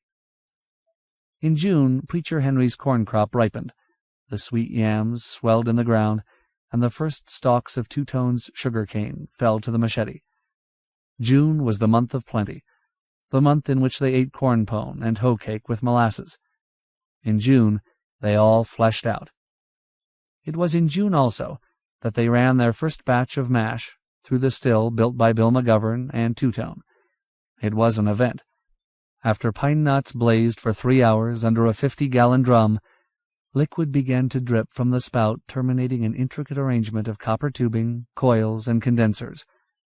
2-tone caught these first drops in a cup and handed it to Randy. Randy sniffed the colorless stuff. It smelled horrible. When it had cooled a bit, he tasted it. His eyes watered, and his stomach begged him not to swallow. He managed to get a little down. It was horrid. "It's wonderful," he gasped, and quickly passed the cup on. After all the men had taken a swallow, and properly praised 2-tone's inventive initiative and Bill's mechanical acumen, Randy said, "Of course it's still a little raw. With aging, it'll be smoother." "It ought to be aged in the wood," Bill said. "Where will we get a keg?" "It'll be a cinch," Randy said. "Anybody who has a keg will trade it for a couple of quarts after it's aged." But for Dan Gunn, the corn whiskey was immediately useful. While he would not dare use it for anesthesia, he estimated its alcohol content as high. It would be an excellent bug repellent, liniment, and preoperative skin antiseptic. One day in July, Alice Cooksey brought home 4 books on hypnotism and presented them to Dan Gunn. "If you can learn hypnotism," she suggested, "you might use it as anesthesia." Dan knew a number of doctors, and dentists too, who commonly practiced hypnotism. It had always seemed to him an inefficient and time-consuming substitute for ether and morphine, but now he grasped at the idea as if Alice had offered him a specific for cancer. Every night Helen read to him. She insisted on doing his reading, thus saving his eyes. They no longer had candles or kerosene, but their lamps and lanterns burned furnace oil extracted from the underground tanks with a bilge pump. It was true that furnace oil smoked and stank and produced yellow and inefficient light, but it was light.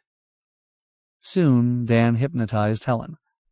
He then hypnotized or attempted hypnosis on everyone in River Road.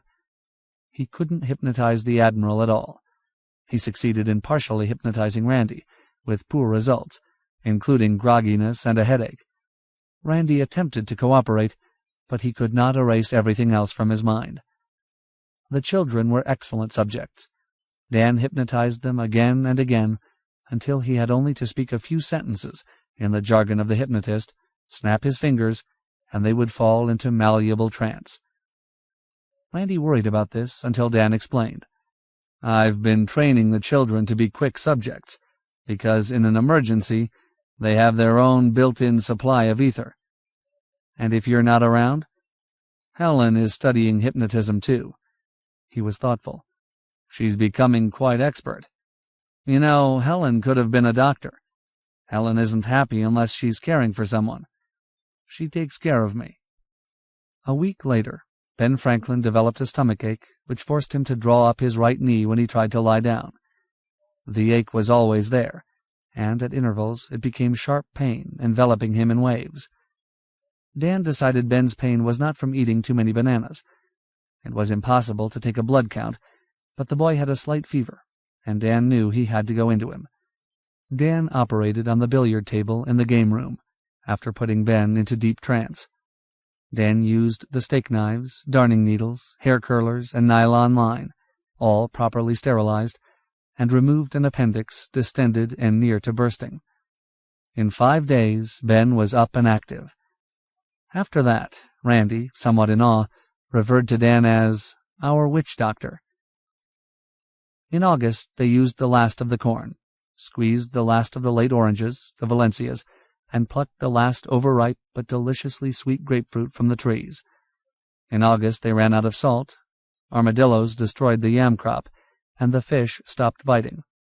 That terribly hot August was the month of disaster. The end of the corn and exhaustion of the citrus crop had been inevitable. Armadillos in the yams was bad luck, but bearable. But without fish and salt, their survival was in doubt. Randy had carefully rationed salt since he was shocked in July to discover how few pounds were left. Salt was a vital commodity, not just white grains you shook on eggs. Dan used saline solutions for 6 purposes. The children used salt to brush their teeth. Without salt, the slaughter of the Henry pigs would have been a terrible waste. They planned to tan one hide to cut badly needed moccasins, and without salt this was impossible. As soon as they were out of salt, it seemed that almost everything required salt, most of all the human body. Day after day the porch thermometer stood at 95 or over, and every day all of them had manual labor to do, and miles to walk. They sweated rivers. They sweated their salt away, and they grew weak, and they grew ill. And all of Fort Repose grew weak and ill, for there was no salt anywhere. In July, Randy had gone to Rita Hernandez, and she had traded 5 pounds of salt to him for 3 large bass, a bushel of Valencias, and 4 buckshot shells. She had traded not so much for these things, Randy believed, but because he had helped her arrange decent burial for Pete, and provided the pallbearers to carry him to repose in Peace Park. Since July, he had been unable to trade for salt anywhere. In Marines Park, a pound of salt would be worth 5 pounds of coffee, if anyone had coffee. You could not even buy salt with corn liquor, potent if only slightly aged. In August, the traders in Marines Park dragged themselves about like zombies for want of salt, and for the first time in his life, Randy felt a weird uneasiness and craving that became almost madness when he rubbed the perspiration from his face and then tasted salt on his fingers. Now he understood the craving of animals for salt, understood why a cougar and a deer would share the same salt lick in the enforced truce of salt starvation. But even more important than salt was fish, for the fish of the river was their staple, like seal to the Eskimo. It had been so simple until August. Their bamboo-set poles, butts lodged in metal or wooden holders on the ends and sides of their docks, each night usually provided enough fish for the following day. In the morning someone would stroll down to the dock and haul up whatever had hooked itself in the hours of darkness. If the night's automatic catch was lean, or if extra fish were needed for trading, someone was granted leave from regular chores to fish in the morning, or at dusk when the feeding bass struck savagely. Their poles grew in clumps. They had line aplenty, hooks enough to last for years. Fishing had been the pre-day hobby of Bill McGovern and Sam Hazard, as well as Randy. And every kind of bait, worms, crickets, grasshoppers, tadpoles, minnows, shiners, for anyone capable of using a shovel, throw net, or simply his hands. Randy had more than 100 plugs and spoons, and perhaps half as many flies and bass bugs. He had bought them knowing well that most lures are designed to catch fishermen rather than fish. Still, on occasion the bass would go wild for artificials, and in the spring the specks and bream would snap up small flies and tiny spoons. So fish had never been a problem, until they stopped biting. When they stopped all at once and all together. Even with his circular shrimp net, wading barefoot in the shallows, Lib beside him, hopefully carrying a bucket, Randy could not net a shiner, bream, cat, or even mudfish. Randy considered himself a good fisherman, and yet he admitted he didn't understand why fish bit, or why they didn't. August had never been a good month for black bass, true, but this August was strange. Only during thunderstorms was there a ripple on the river. A molten sun rose, grew white-hot, and sank red and molten, and the river was unearthly, still, and oily, agitated no more than Florence's aquarium. Even at crack of dawn or final light, no fish jumped or swirled. It was bad, and it was eerie and frightening. In the 3rd week of August, when they were all weak and half-sick, Randy spoke his fears to Dan. It was evening. Randy and Lib had just come from the hammock. For an hour they had crouched together under a great oak, waiting for the little gray squirrels to feed. They had been utterly quiet, and the squirrels had been noisy, and Randy had blasted 2 of them out of the tree with his .20, a shameful use of irreplaceable ammunition for very little meat. Yet 2 squirrels was enough to give meat flavor to a stew that night. What they would have for breakfast, if anything, nobody knew. They found Dan in Randy's office, with Helen trimming his hair. Randy told them about the 2 squirrels, and then he said, "Dan, I've been thinking about the fish. I've never seen fishing this bad before. Could anything big and permanent have happened? Could radiation have wiped them out or anything?" Dan scratched at his beard, and Helen brushed his hand down and said, "Sit still." Dan said, "Fish. Let me think about fish. I doubt that anything happened to the fish. If the river had been poisoned by fallout right after the day, the dead fish would have come to the surface. The river would have been blanketed with fish. That didn't happen then, and it hasn't happened since. No, I doubt that there has been a holocaust of fish." "It worries me," Randy said. "Salt worries me more. Salt doesn't grow or breed or spawn. You either have it or you don't." Helen swung the swivel chair. Dan was facing the teak chest. Suddenly he lifted himself out of the chair, flung himself on his knees, opened the chest, and began to dig into it. "The diary!" he shouted. "Where's the diary?" "It's there. Why?" "There's salt in the diary. Remember when Helen was reading it to me after I was slugged by the highwaymen? There was something about salt in it. Remember, Helen?" Randy had not looked into the log of Lieutenant Randolph Rousey Peyton for years, but now it was coming back to him, and he did remember. Lieutenant Peyton's Marines had also lacked and needed salt, and somehow obtained it. He dropped on his knees beside Dan and quickly found the log. He skimmed through the pages. Lieutenant Peyton, as he recalled it, had run out of salt in the 2nd year. He found an entry, dated August 19th, 1839.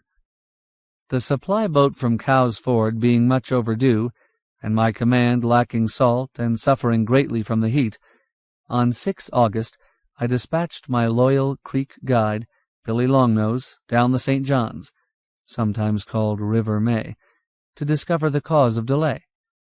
Today he returned with the information that our supply boat, beating its way upstream, had put into dock at Mandarin, a town named to honor the Oriental nation from which it imported its orange trees. By ill luck, on that night the Seminoles raided Mandarin, putting to death a number of its inhabitants and burning the houses.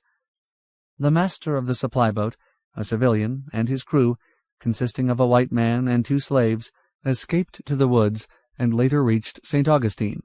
However, the boat was pillaged and then burned. All other privations my men can endure, except lack of water and lack of salt." The next entry was dated August 21st. Randy read it aloud. "Billy Longnose today brought to the fort a Seminole, a very dirty and shifty-eyed buck calling himself Cukon, who offered to guide me to a place where there is sufficient salt to fill this fort 10 times over. So he says. In payment he demanded 1 gallon of rum. While it is unlawful to sell spirits to the Seminoles, nothing is said about giving them drink. Accordingly, I offered the buck a half-gallon jug, and he agreed." Randy turned the page and said, "Here it is, 23 April. This day I returned to Fort Repose in the 2nd boat, bringing 12 large sacks of salt. It was true. I could have filled the fort 10 times over. The place is near the headwaters of the Tamukwan, some 22 nautical miles, I should judge, up that tributary. It is called by an Indian word meaning blue crab pool. The pool itself is crystal clear, like the Silver Springs. I thought it surrounded by a white beach, but then discovered that what I thought sand was pure salt. It was quite unbelievable. In this pool there were blue crabs, such as are found only in the ocean. Yet the pool is many miles inland, and 200 miles from the mouth of the St. John or May. Randy closed the log, grinned, and said, "I've heard of Blue Crab Run, but I've never been there. My father used to go there when he was a boy, for crab feasts. He never mentioned salt. I guess salt didn't impress my father. It was always in the kitchen. He had plenty."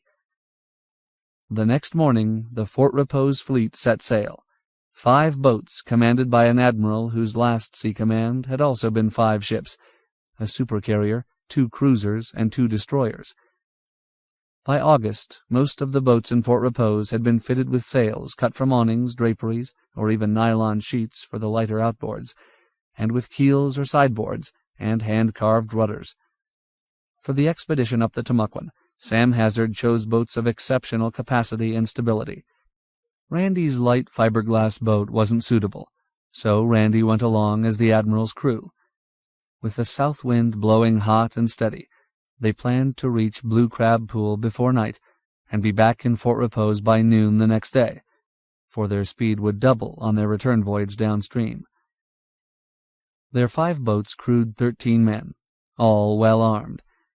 It would be the first night Randy had spent away from Lib since their marriage, and she seemed somewhat distressed by this.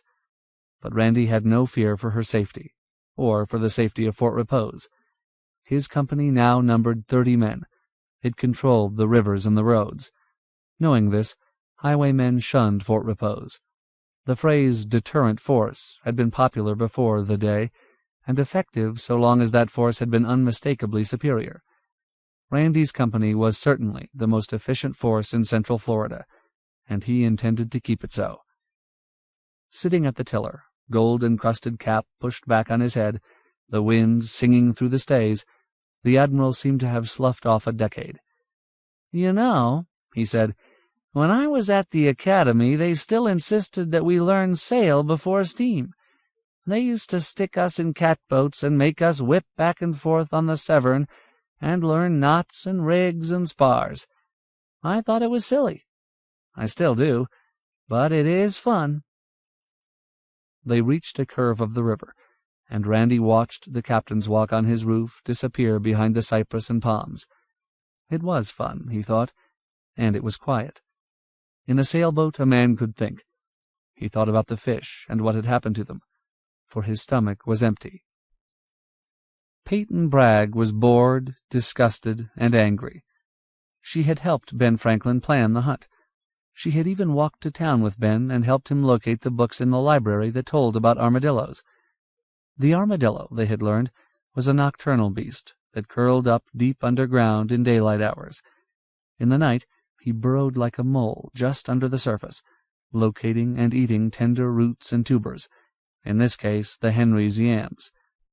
The exciting thing they learned was that in his native Central America the armadillo was considered a delicacy. The armadillo was food. Then, when it came time for the hunt, Ben had refused to take her along. A girl couldn't stay out all night in the woods, Ben said. It was too dangerous for a girl. She would have presented her case to Randy for judgment, but Randy was gone with the Admiral, and her mother agreed with Ben. So Ben had gone off that evening with Caleb and Graff. It was Ben's contention that Graff was the key to armadillo hunting, and so it had proved. In Germany, the dachshund was originally bred as a badger hound, which meant that he could dig like mad and would fearlessly and tenaciously pursue any animal underground. Ben had been armed with a machete and his .22 rifle, but it was Caleb's spear that had been the effective weapon against armadillos. They had gone to the yam patch in the moonlight. The whole patch was plowed with armadillo runs. Ben introduced Graff to an opening, and Graff, sniffing and understanding at once, had wormed his way into the earth. Presently there came an awful snarling and growling from a corner of the patch. Locating the armadillo from Graff's sounds, Caleb prodded it with his spear, and the armadillo burst out. This eruption so surprised Ben that he shot it. The others he decapitated with the machete. In the morning 5 armadillos had been laid out in the Henrys' barn. Two-Tone and Preacher cleaned them, and Peyton had eaten armadillo for breakfast. She would have choked on it, except that it was tender and delicious, and she was starving. Ben Franklin was credited with discovering a new source of food, and was a hero. Peyton was only a girl, fit for sewing, pot-washing, and making beds. Peyton threw herself on the bed and stared at the ceiling. She wanted to be noticed and praised. She wanted to be a hero. She recently had been talking to Lib about psychology, a fascinating subject. She had even read one of Lib's books. "I'm rejected," she told herself aloud. If she wanted to be a hero, the best way was to catch some fish. She set her mind to the problem. Why won't the fish bite?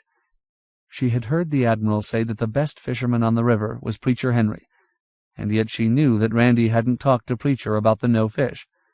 If anybody could help, Preacher could. She got up, smoothed the bed, and sneaked down the back stairs. This was her day to sweep upstairs. She would finish when she got back. Peyton found Preacher in the cool of his front porch, rocking. Preacher was getting very old. He didn't do much of anything anymore except rock.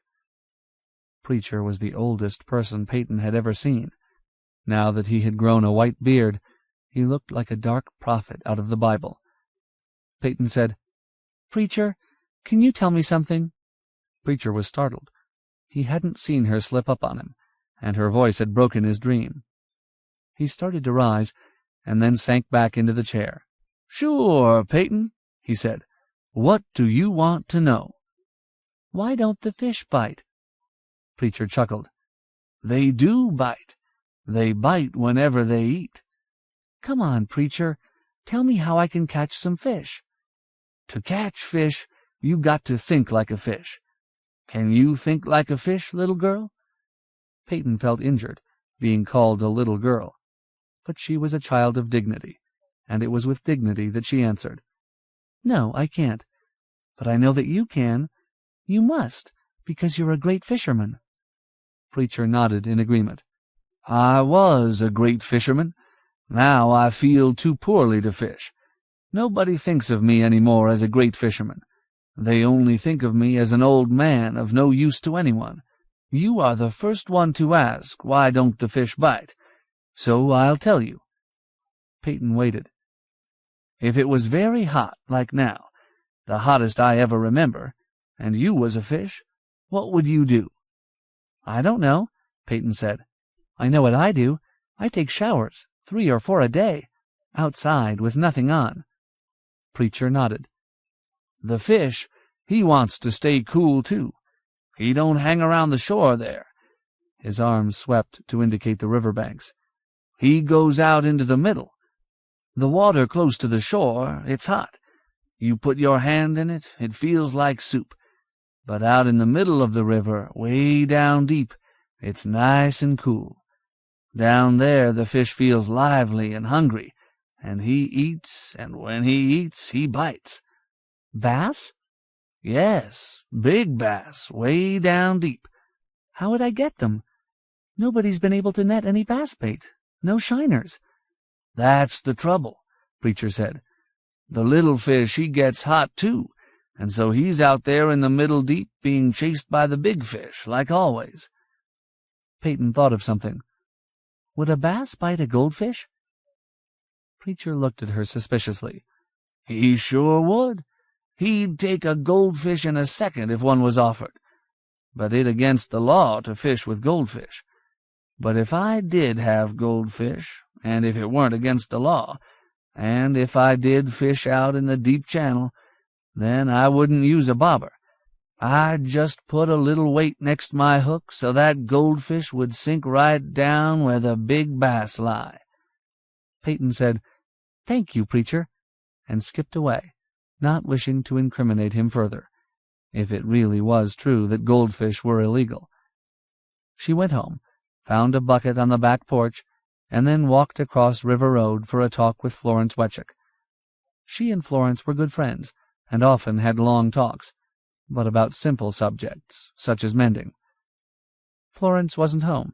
She was probably in town helping Alice at the library, but the goldfish were. She watched them swimming dreamily, ignoring her in their useless complacency.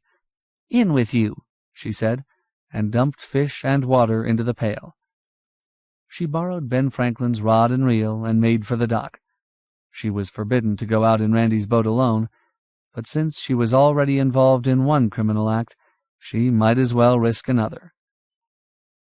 At noon Randy had not returned, and Elizabeth McGovern Bragg climbed to the captain's walk where she could be alone with her fears and anxiety. Her father and Dan Gunn had walked to town that morning. With some volunteers from Bragg's troop, they had begun to clean up and repair the clinic, so there was no man in the house, and she was afraid for her husband. He had told her there would be no danger, but in this new life the dangers were deadly and unpredictable.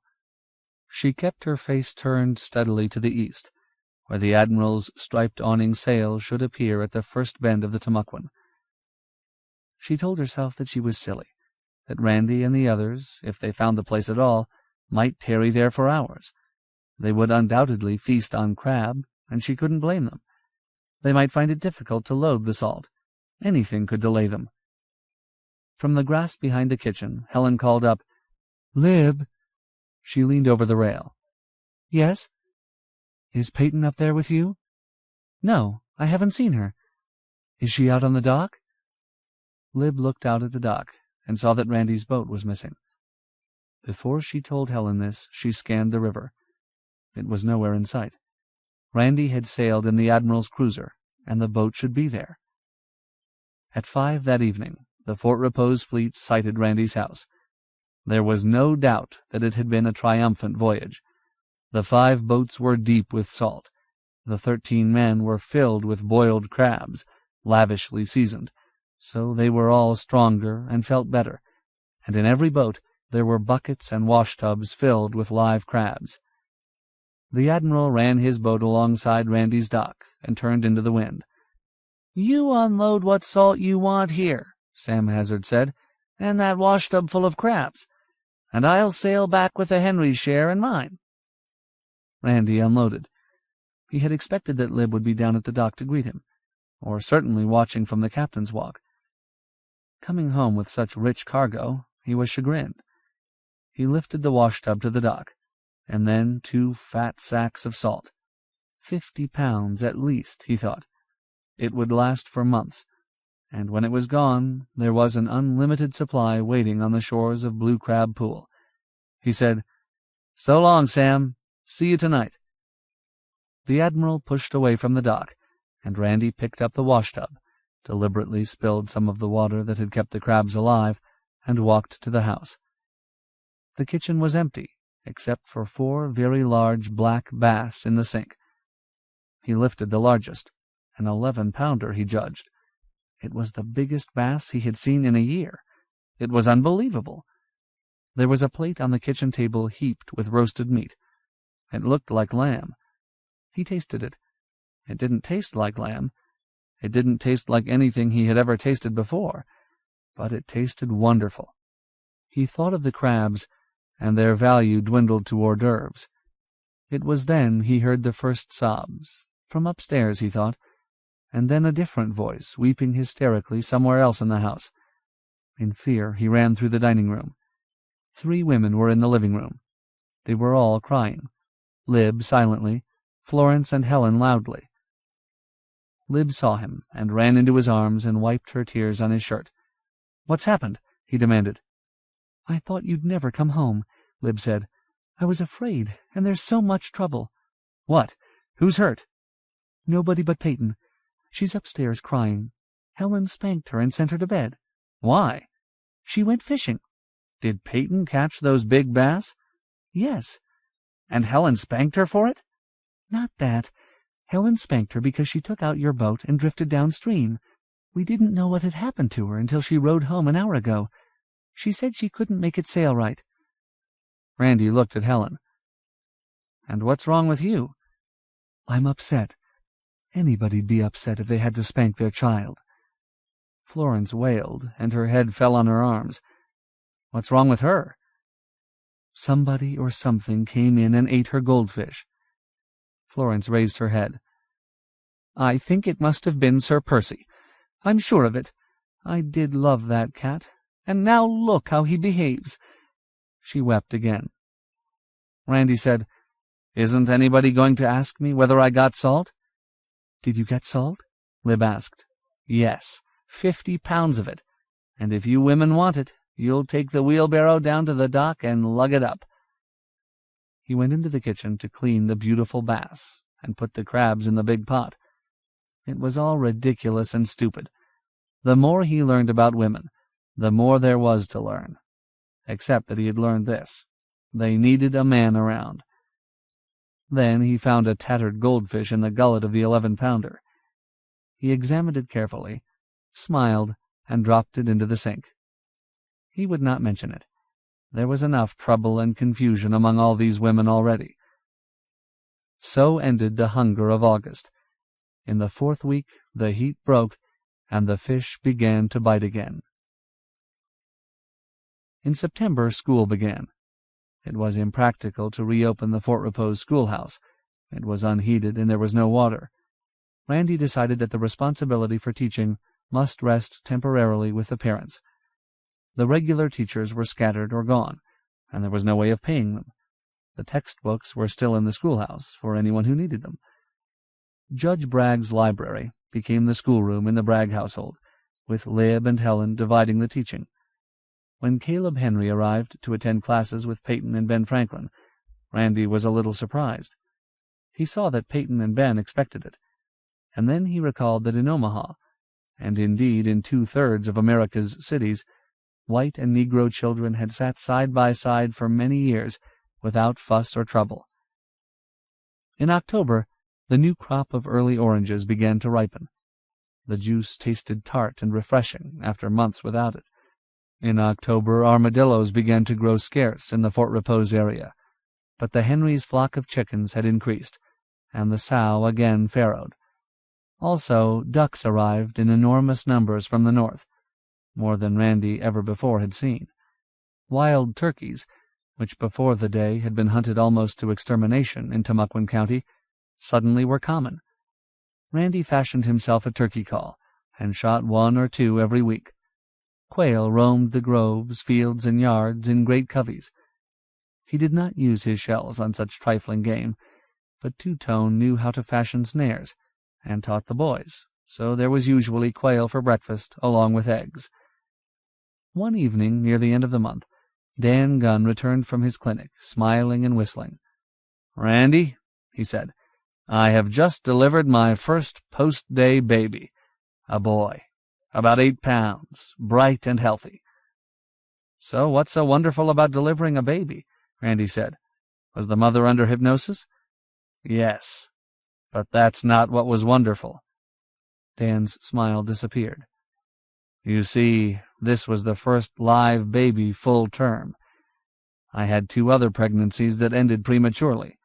Nature's way of protecting the race, I think, although you can't reach any statistical conclusion on the basis of 3 pregnancies. Anyway, now we know that there's going to be a human race, don't we?" "I'd never really thought there might not be." "I had," Dan said quietly. In November, a tall pine, split by lightning during the summer, dropped its brown needles and died, and Randy and Bill felled it with a 2-man saw and axe. It was arduous work, and neither of them knew the technique. It was at times like this that Randy missed and thought of Malachi. Nevertheless, they got the job done and trimmed the thick branches. The wood was valuable, for another winter was coming. Randy went to bed early that night, exhausted. He woke suddenly with a queer sound in his ears, like music almost. He looked at his watch. It was a bit after midnight. Lib slept quietly beside him. He was frightened. He nudged her. She lifted her head and her eyes opened. "Sweetheart," he said, "do you hear anything?" "Go to sleep," she said, and her head fell back on the pillow. It bounced up again. "Yes," she said, "I do hear something. It sounds like music. Of course, it can't be music, but that's what it sounds like." "I'm relieved," Randy said. "I thought it was in my head." He listened intently. "I could swear that it sounds like In the Mood. If I didn't know better, I could swear it was that great Glenn Miller recording." She kicked him. "Get up! Get up!" He flung himself out of bed and opened the door to the upstairs living room, lit by a lamp on the bar turned low. It was necessary to keep fire in the house, for they no longer had matches, flints, or lighter fluid. Randy thought it must be the transistor radio, started up again. But at the same time he knew this was impossible, because he long ago had thrown away the dead batteries. Nevertheless, he picked up the radio and listened. It was silent, yet the music persisted. "It's coming from the hall," Lib said. They opened the door into the hallway. The rhythm was louder, but the hall was empty. Randy saw a crack of light under Peyton's door. "Peyton's room," he said. He put his hand on the door handle, but decided it would be gentlemanly to knock first. After all, Peyton was 12 now. He knocked. The music stopped abruptly. Peyton said, in a small, frightened voice, "Come in." Peyton's room was illuminated by a lamp Randy had never seen before. Peyton didn't have a lamp of her own. On Peyton's desk was an old-fashioned hand-crank phonograph with flaring horn. Stacked beside it were albums of records. Randy said softly, "Put it on again, Peyton." Peyton stopped plucking at the front of her pajamas, hand-me-downs from Ben Franklin, just as Ben's pajamas were hand-me-downs from Randy. So fast did children grow. She started the record, from the beginning. Hearing it, Randy realized how much he had missed music, how music seasoned his civilization. In the Henry house, Missouri often sang, but in the Bragg house hardly anyone could carry a tune or even hum. Over the rhythm, Lib whispered, "Where did you get it, Peyton? Where did it come from?" "The attic. I went up the little ladder in the back hall. Mother will be furious. She told me never to go up there because the rungs were cracked and I might fall." "Your mother was up in the attic a few months ago. She didn't see anything." "I know.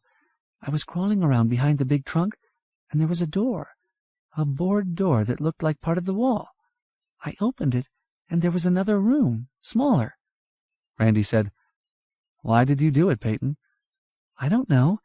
I was lonely, and there wasn't anything else to do, and I'd never been up there. You know how it is. When you've never been someplace, you want to go." Randy opened one of the albums. "Old 78s," he said, his voice almost reverent. "Classic jazz. Listen to this. By Tommy Dorsey, Come Rain or Shine, Stardust, Chicago, Carmen Cavallero's Stormy Weather, also Body and Soul, Artie Shaw's Back Bay Shuffle, all the best by the best. I'm certain this must have been Father's collection. I've never seen this machine before, but I remember the records." In the Mood ended. Randy said, "Turn it over, Peyton. No, put on this one." "You're not angry, Randy?" Peyton said. "Angry? I should say not." "I found some other stuff in there, too." "Like what?" "Well, there's an old-time sewing machine, the kind you work with your feet. There are some big kerosene lamps, the kind that hang. This one on the desk I found up there, too. All I had when I went up was a little stub candle. Then there's an old pot-bellied stove and a lot of iron pipe. Oh, and lots of other junk. I left it because I wanted to try the record player. The only other thing I brought down, I brought for you and Dan, Randy. It's there on the bed." Randy picked up the black leather case. It looked familiar. He had seen it before. He opened it and saw the 2 matched straight-edge razors that had belonged to his father. He leaned over and kissed the top of Peyton's head. "Don't worry about what your mother will say," he told her. "I'll handle everything for you. If I had medals to give, I would pin one on you, Peyton, right now." In this manner, Peyton became a heroine. 13.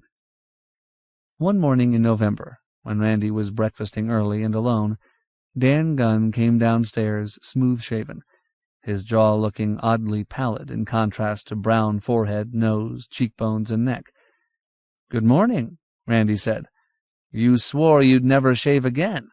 Why?" "Well," Dan said lamely, "I had the razor, and it seemed a shame not to use it after Peyton gave it to me. Then there was the soap." Within the past few weeks, bars of homemade soap had appeared in Marines Park, produced by Mrs. Estes, who had been senior teller at the bank, and 2 former co-workers. Everyone agreed that it would be a prosperous and rewarding business. "The truth, Dan," Randy said. "Helen asked me to do it. She said she was getting tired of trimming it." "Oh, that's different. You'd better be home in time for dinner tonight. John Garcia just made another run up to Blue Crab Pool, and he's dropping off a wash-tub of crabs here, in exchange for 1 quart of lightning." Dan said, "I'm very fond of Helen. I don't know what I'd do without her." "Why do anything without her?" "Randy, I want to marry her."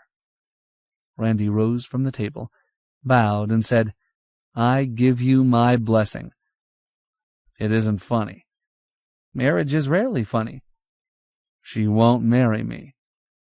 "Then why did you shave off your beard?" "Damn it, Randy, I love her, and she loves me. She admitted it. She wants to marry me, but she won't. She thinks there's a chance Mark's still alive. She's afraid that if we married, then Mark would turn up alive, and there'd be one of those awful messes we've all heard about or read about, like when men were reported dead in the Philippines or Korea, and they turned up after the war in an enemy prison camp. They came home and found their wives happily married to someone else. Sometimes there were children. It's always a mess."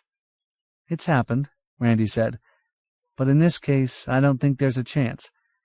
Want me to talk to her?" Dan rubbed his face where his beard had been. "I feel naked." "No, Randy, thanks.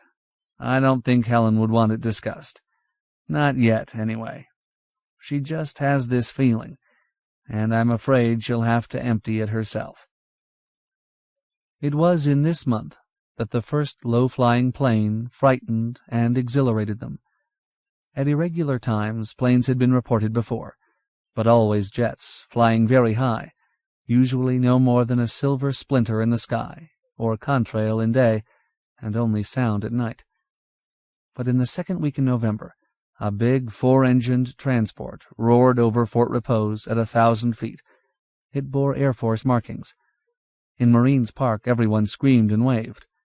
It did not even waggle its wings, but went on south. Dan Gunn, who was in town, saw it directly overhead. Randy heard and saw it from River Road. The Admiral, who was out on the river in his flagship, was able to observe it through binoculars.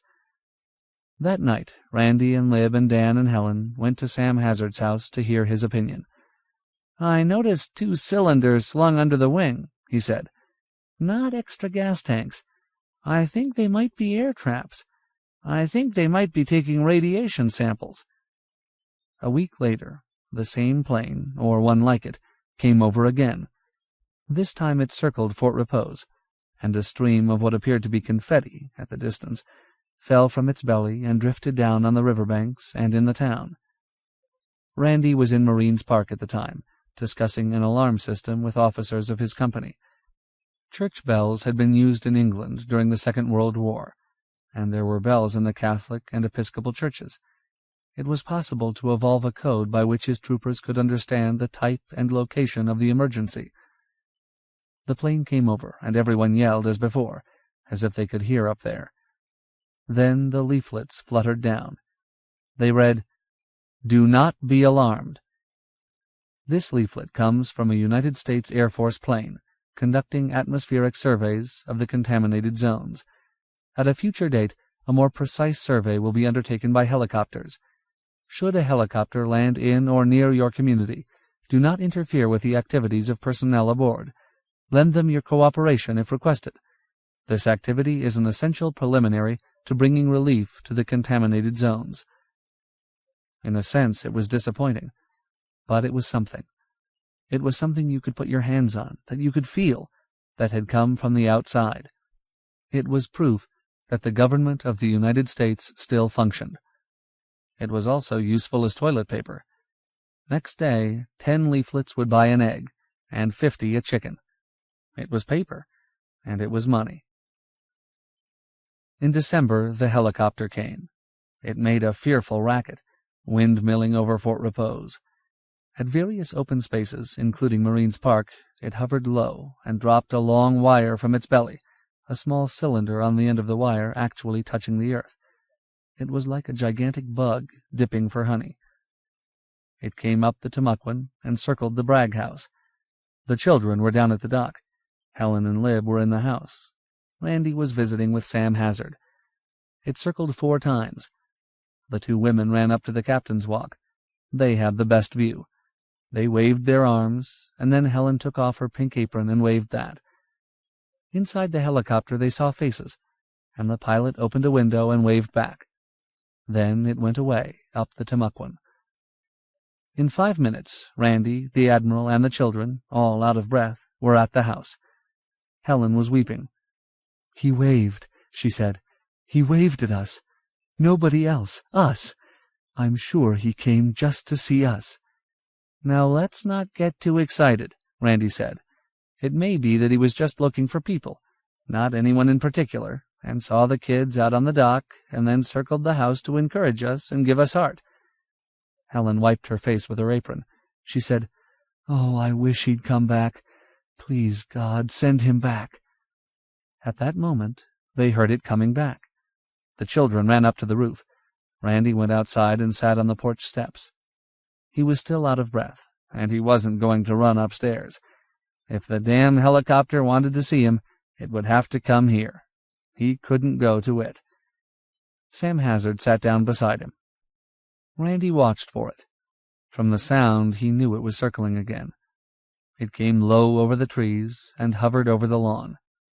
Everything else was overgrown and choked with weeds and sprouting saplings, but this single stretch between house and road Randy kept in lawn. It was one of Ben Franklin's chores to mow once a week, and it was a link between the house and the time before the day, like shaving. It hovered there and slowly lowered. Randy said, "It's coming in." He rose to receive it.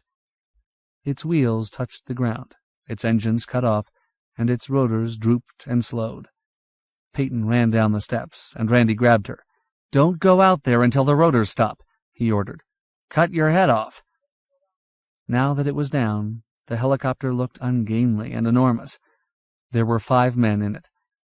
The rotors stopped. They waited in stillness so complete that they heard the creak of hinges as the hatch opened. A metal ladder fell from its side, and 2 men climbed down. Plastic helmets covered their heads, and they were encased in silver, translucent plastic suits, oxygen tanks strapped to their backs. Like divers, Randy thought, or maybe spacemen. Peyton and Ben Franklin had run out on the lawn. Now they shrank back. One of the men, laughing silently inside his helmet, held up his hand in a gesture. "Wait!" The 2 men carried machines that looked like miniature vacuum cleaners, a cylindrical nozzle in one hand, an oblong black box in the other. They allowed these nozzles to sniff at grass and earth. "Geiger counters," Sam Hazard said. "Maybe we're hot." One of the men approached them, hesitated, and selected Randy. He bent over and allowed the nozzle to sniff Randy's last pair of boat shoes, big toe protruding through the canvas, soles reinforced with possum hide. The nozzle investigated the tattered shorts, the belt, and finally Randy's hair. At each point, the head in the helmet glanced at a dial in the box. It was very efficient. The man swept off his helmet, slammed his hand on Randy's shoulder as if in congratulations, and called back to the helicopter, "Okay, Colonel. The terrain's clear and they're clears. You can come down." His back toward them, a man climbed down. He wore a blue, zippered Air Force flight suit, with the eagles of a full colonel on his shoulders. When he turned and stepped forward, Randy did not immediately recognize him. He was so changed. It was not until the man held out his hand and spoke that Randy saw it was Paul Hart, who had been a light colonel, sandy-haired instead of gray, his face cheery and freckled instead of lined and aged, when he saw him last. Randy could think of nothing to say except, "Come on in, Paul, and bring your people. We're just about to sit down for lunch." Lib cried, "The quail!" and dashed into the house, letting the screen door bang. "My wife," Randy said. "It's her lunch day." "Your wife? Congratulations." "My wife. I'll save it for later." Randy saw that the men with the Geiger counters had stripped off their plastic suits. "You'll all have a drink before lunch?" he suggested, thinking that this had been the proper thing to say long ago, and would still be proper and expected. "Why, I'd be delighted," Paul said. "I haven't had a drink since—" He asked a question. "You people haven't saved your liquor all this time, have you?" "Oh, no. This stuff is new. Well, it's aged a bit, in a charcoal keg. We think it's very good." He led them up to his apartment and mixed sours with the corn whiskey and fat, ripe limes. Then there were the introductions. There was a Captain Bayliss, the pilot, a Lieutenant Smith, chief radiologist, and the 2 sergeant technicians. They all considered the sour very good, and Paul said, "It's impossible to find anything to drink, even in Denver. Not even beer. Shortage of grains, you know. Nobody would dare make his own whiskey in the clear zones. He'd go to jail. The older people say it's worse than Prohibition." There were 1,000 questions Randy wanted to ask, but at that moment he only had time for one, because Lib called from downstairs. Lunch was ready. The men all wore brassards with the letters D.C. on the right arms. "What's that?" Randy asked, touching Paul's brassard. "District of Columbia?" "Oh, no," Paul said. "There isn't any District of Columbia. Denver's the capital. That stands for Decontamination Command. It's the biggest command nowadays, and really the only one that counts. I was seconded to the D.C. last spring. I put in for a CZ right away and asked for Florida, and Florida was the CZ I got." Paul Hart thought the soup was wonderful, and said he had never tasted anything exactly like it before, and Randy replied that he wasn't surprised. They always kept the big soup pot simmering on the fire, and everything went into it. "This particular soup," he explained, "is sort of a combination: armadillo, gopher, and turkey carcass." Lib brought a dozen quail, and more were broiling, and placed pitchers of orange juice in front of them, and they all drank it greedily. Captain Bayliss kept mumbling that he felt they were imposing, and that there were K-rations in the helicopter, and that he actually expected to find CZ people all starving, because certainly most of them were in other parts of the country. He also kept on eating. "How does it happen," Randy asked Hart, "that you found us?" Hart said, "You haven't heard anything from my wife Martha, have you?" Randy shook his head no, apprehending Paul's tragedy. "Of course, that's why I asked for duty in this CZ. I wanted to find out what happened to Martha and the children." He looked up. "It was just a year ago, wasn't it, that I met you at McCoy Operations? Wasn't it on the day before H-Day?" "H-Day? We just call it the day. Hell Day, or Hydrogen Day, or the Day. It's the same thing." "Yes, that was the last time I saw you." "It was also the last day I saw Martha, except to kiss her goodbye the next morning. Post-strike, we went on to Kenya, in Africa. When I got back to this country, I learned right away, of course, that McCoy received one. But it wasn't until I flew over Orlando last week that I gave up hope. I suppose you know what happened to Orlando." Randy said, "Oh, no. Nobody's been that far off." "It's as if no man was ever there. Even the shapes of the lakes have changed, and there are a couple of lakes that weren't there before. Find my wife? I couldn't even tell where my house stood. I think they must have dropped a 5-megaton missile on McCoy and another on Orlando Municipal. Nothing stands. Everything is burned and still hot. It's the damn C-14 that does it. C-14? Radioactive carbon. Its half-life is more than 5,000 years. That and U-238 and cobalt and strontium is what makes rebuilding impractical in the TD, the totally destroyed cities. You have to start somewhere else. Here, for instance. Did you know that you are living in the center of the largest clear area in the whole CZ? No, I didn't, but I'm glad to find out. Helen had been waiting tensely to ask the question that she must ask, yet knowing the answer before she asked it. For had there been any other answer, Paul would have told her before now. She said, "Paul, nothing about Mark, I suppose?" "I'm sorry, Helen. Nothing. There were a few survivors from Omaha, but Mark wasn't one of them. After all, it was a primary target with SAC headquarters, Offutt Field, itself an important base, and the biggest rail complex between Chicago and the coast all grouped together. I don't think we'll ever find out exactly what happened." Helen nodded. "At least I know for sure. That's important. To know." No tears, Randy thought. He glanced at the children. Ben Franklin stood firm, chin outthrust, taut facial muscles containing his emotions. But Peyton, eyes lowered, slipped away into the other room. Then, for a long time, Hart and the lieutenant radiologist questioned Randy and Sam Hazard about the way things had gone in Fort Repose, taking notes and showing remarkable interest in details of how the emergencies were met. "Of course we need everything," Randy said, "but the town could get along fine if only we had electricity, because if they had power, then they'd have water. They wouldn't have to boil it or haul it from springs as they do now." "It'll be a long time. A very long time," Hart said. "Even major cities that weren't touched. Cities in the clear zones lost their electricity a month or so after H-Day and don't have it back yet. The only towns which have had uninterrupted power were those served by hydroelectric plants, provided the plants were undamaged and the aqueducts intact. There aren't many."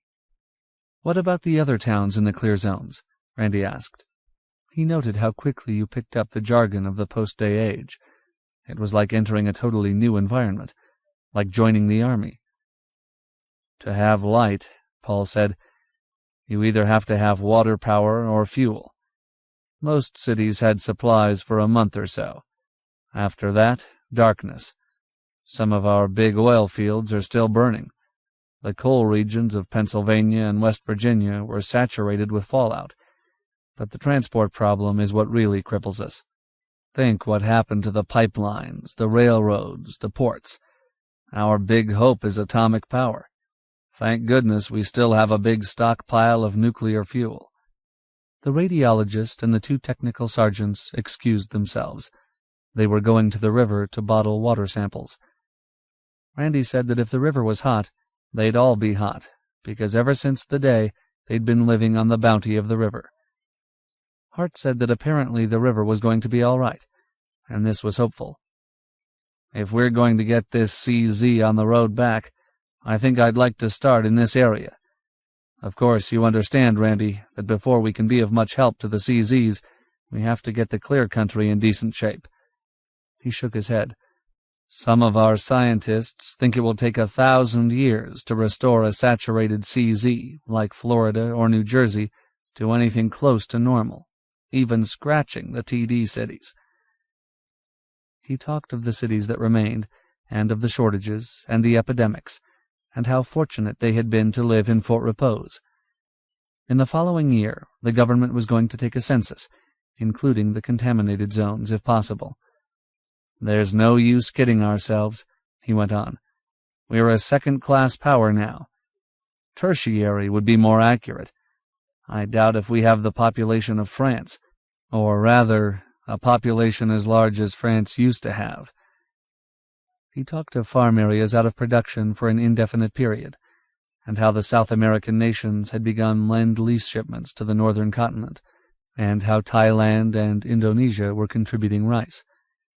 Eventually, it was hoped that Venezuelan oil would alleviate the transport fuel shortage, although he doubted that in his lifetime he would again see gasoline for sale to private citizens. They listened, their eyes marbled as if in shock. The technicians returned from the river. Paul Hart looked at his watch and said they would have to take off. It was necessary that they drop into a small field near Brunswick, Georgia, before dark.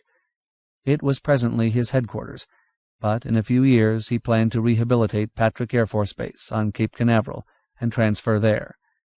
The enemy had overlooked Patrick, perhaps deliberately, since it was a test, not an operational base. Perhaps because the missile designed for it had gone elsewhere. They would never know. Hart was thoughtful for a moment. Then he spoke to Randy. "You know, you and all your clear people can come out if you want. Of course, you'll have to have a physical and be officially cleared and processed, but I doubt that you'd have any trouble. I'll be back here in a week. We're short on choppers, but I could bring you out 2 or 3 at a time." This was Randy's town, and these were his people, and he knew he would not leave them. Yet it was not right that he make this decision alone. He looked at Lib, without finding it necessary to speak. She, knowing what was in his mind, simply smiled and winked. He said, "I guess I'll stay, Paul." "And the others?"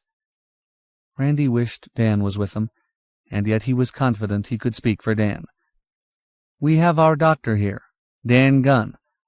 If it wasn't for Dan, I don't think any of us could have made it. He saved this town, and I'm sure he wouldn't want to leave now." He turned to Helen. "Would he?" Helen said quietly, "I wouldn't, and he wouldn't." "But there's one thing you have to do, Paul. Bring supplies for our doctor." "What's he need?" "Everything. Everything that a hospital needs. But most of all, he needs a new pair of glasses." "I could requisition those for him, I think, if I had his prescription." Helen said, "I know where it is. Don't you leave, Paul. Don't you dare." She left the room and ran upstairs. "What about you, Admiral Hazard?" Paul asked. "What about the children? What about the 2 women who live across the road, the librarian and the telegraph gal?" Sam Hazard laughed. "Colonel, I have a fleet under my command. If the Navy Department will give me a fleet, I'll go with you. Not otherwise." "We don't have any fleets," Paul Hart said. "All we've got left, really, are nuclear submarines. The subs saved us, I guess. The subs and the solid-fuel rockets, and some of the airborne missiles." Lib said, "Alice Cooksey and Florence Wetchick are in town, but they were talking about the possibility of going out only a few nights ago. They'll both want to stay. You see, they're terribly busy. They've never worked so hard or accomplished so much in their whole lives. And I don't know what Fort Repose would do without them. They're practically our whole education system, and they keep all the records." "Isn't anybody going?" Hart asked. Ben Franklin said, "Not me." Peyton, who had quietly returned to the conference, said, "Me either." Helen came downstairs with a prescription for Dan's glasses. They all walked out to the porch, and Randy went out with Paul to the helicopter. They shook hands.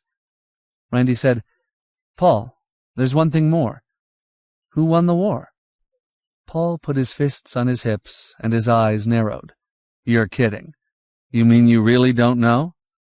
"No, I don't know. Nobody knows. Nobody's told us." "We won it. We really clobbered 'em." Hart's eyes lowered, and his arms drooped. He said, "Not that it matters." The engine started, and Randy turned away to face the 1,000-year night. End of Alas, Babylon by Pat Frank. Read by Erik Sandvold in the studios of Talking Book Publishers, Incorporated, for the Library of Congress. September 1994. for special distribution, as authorized by Act of Congress under Public Law 89-522, with the permission of the copyright holder and the publisher, Bantam Books, a division of Bantam Doubleday Dell Publishing Group, Incorporated, 666 Fifth Avenue, New York, New York, 10103. End of book.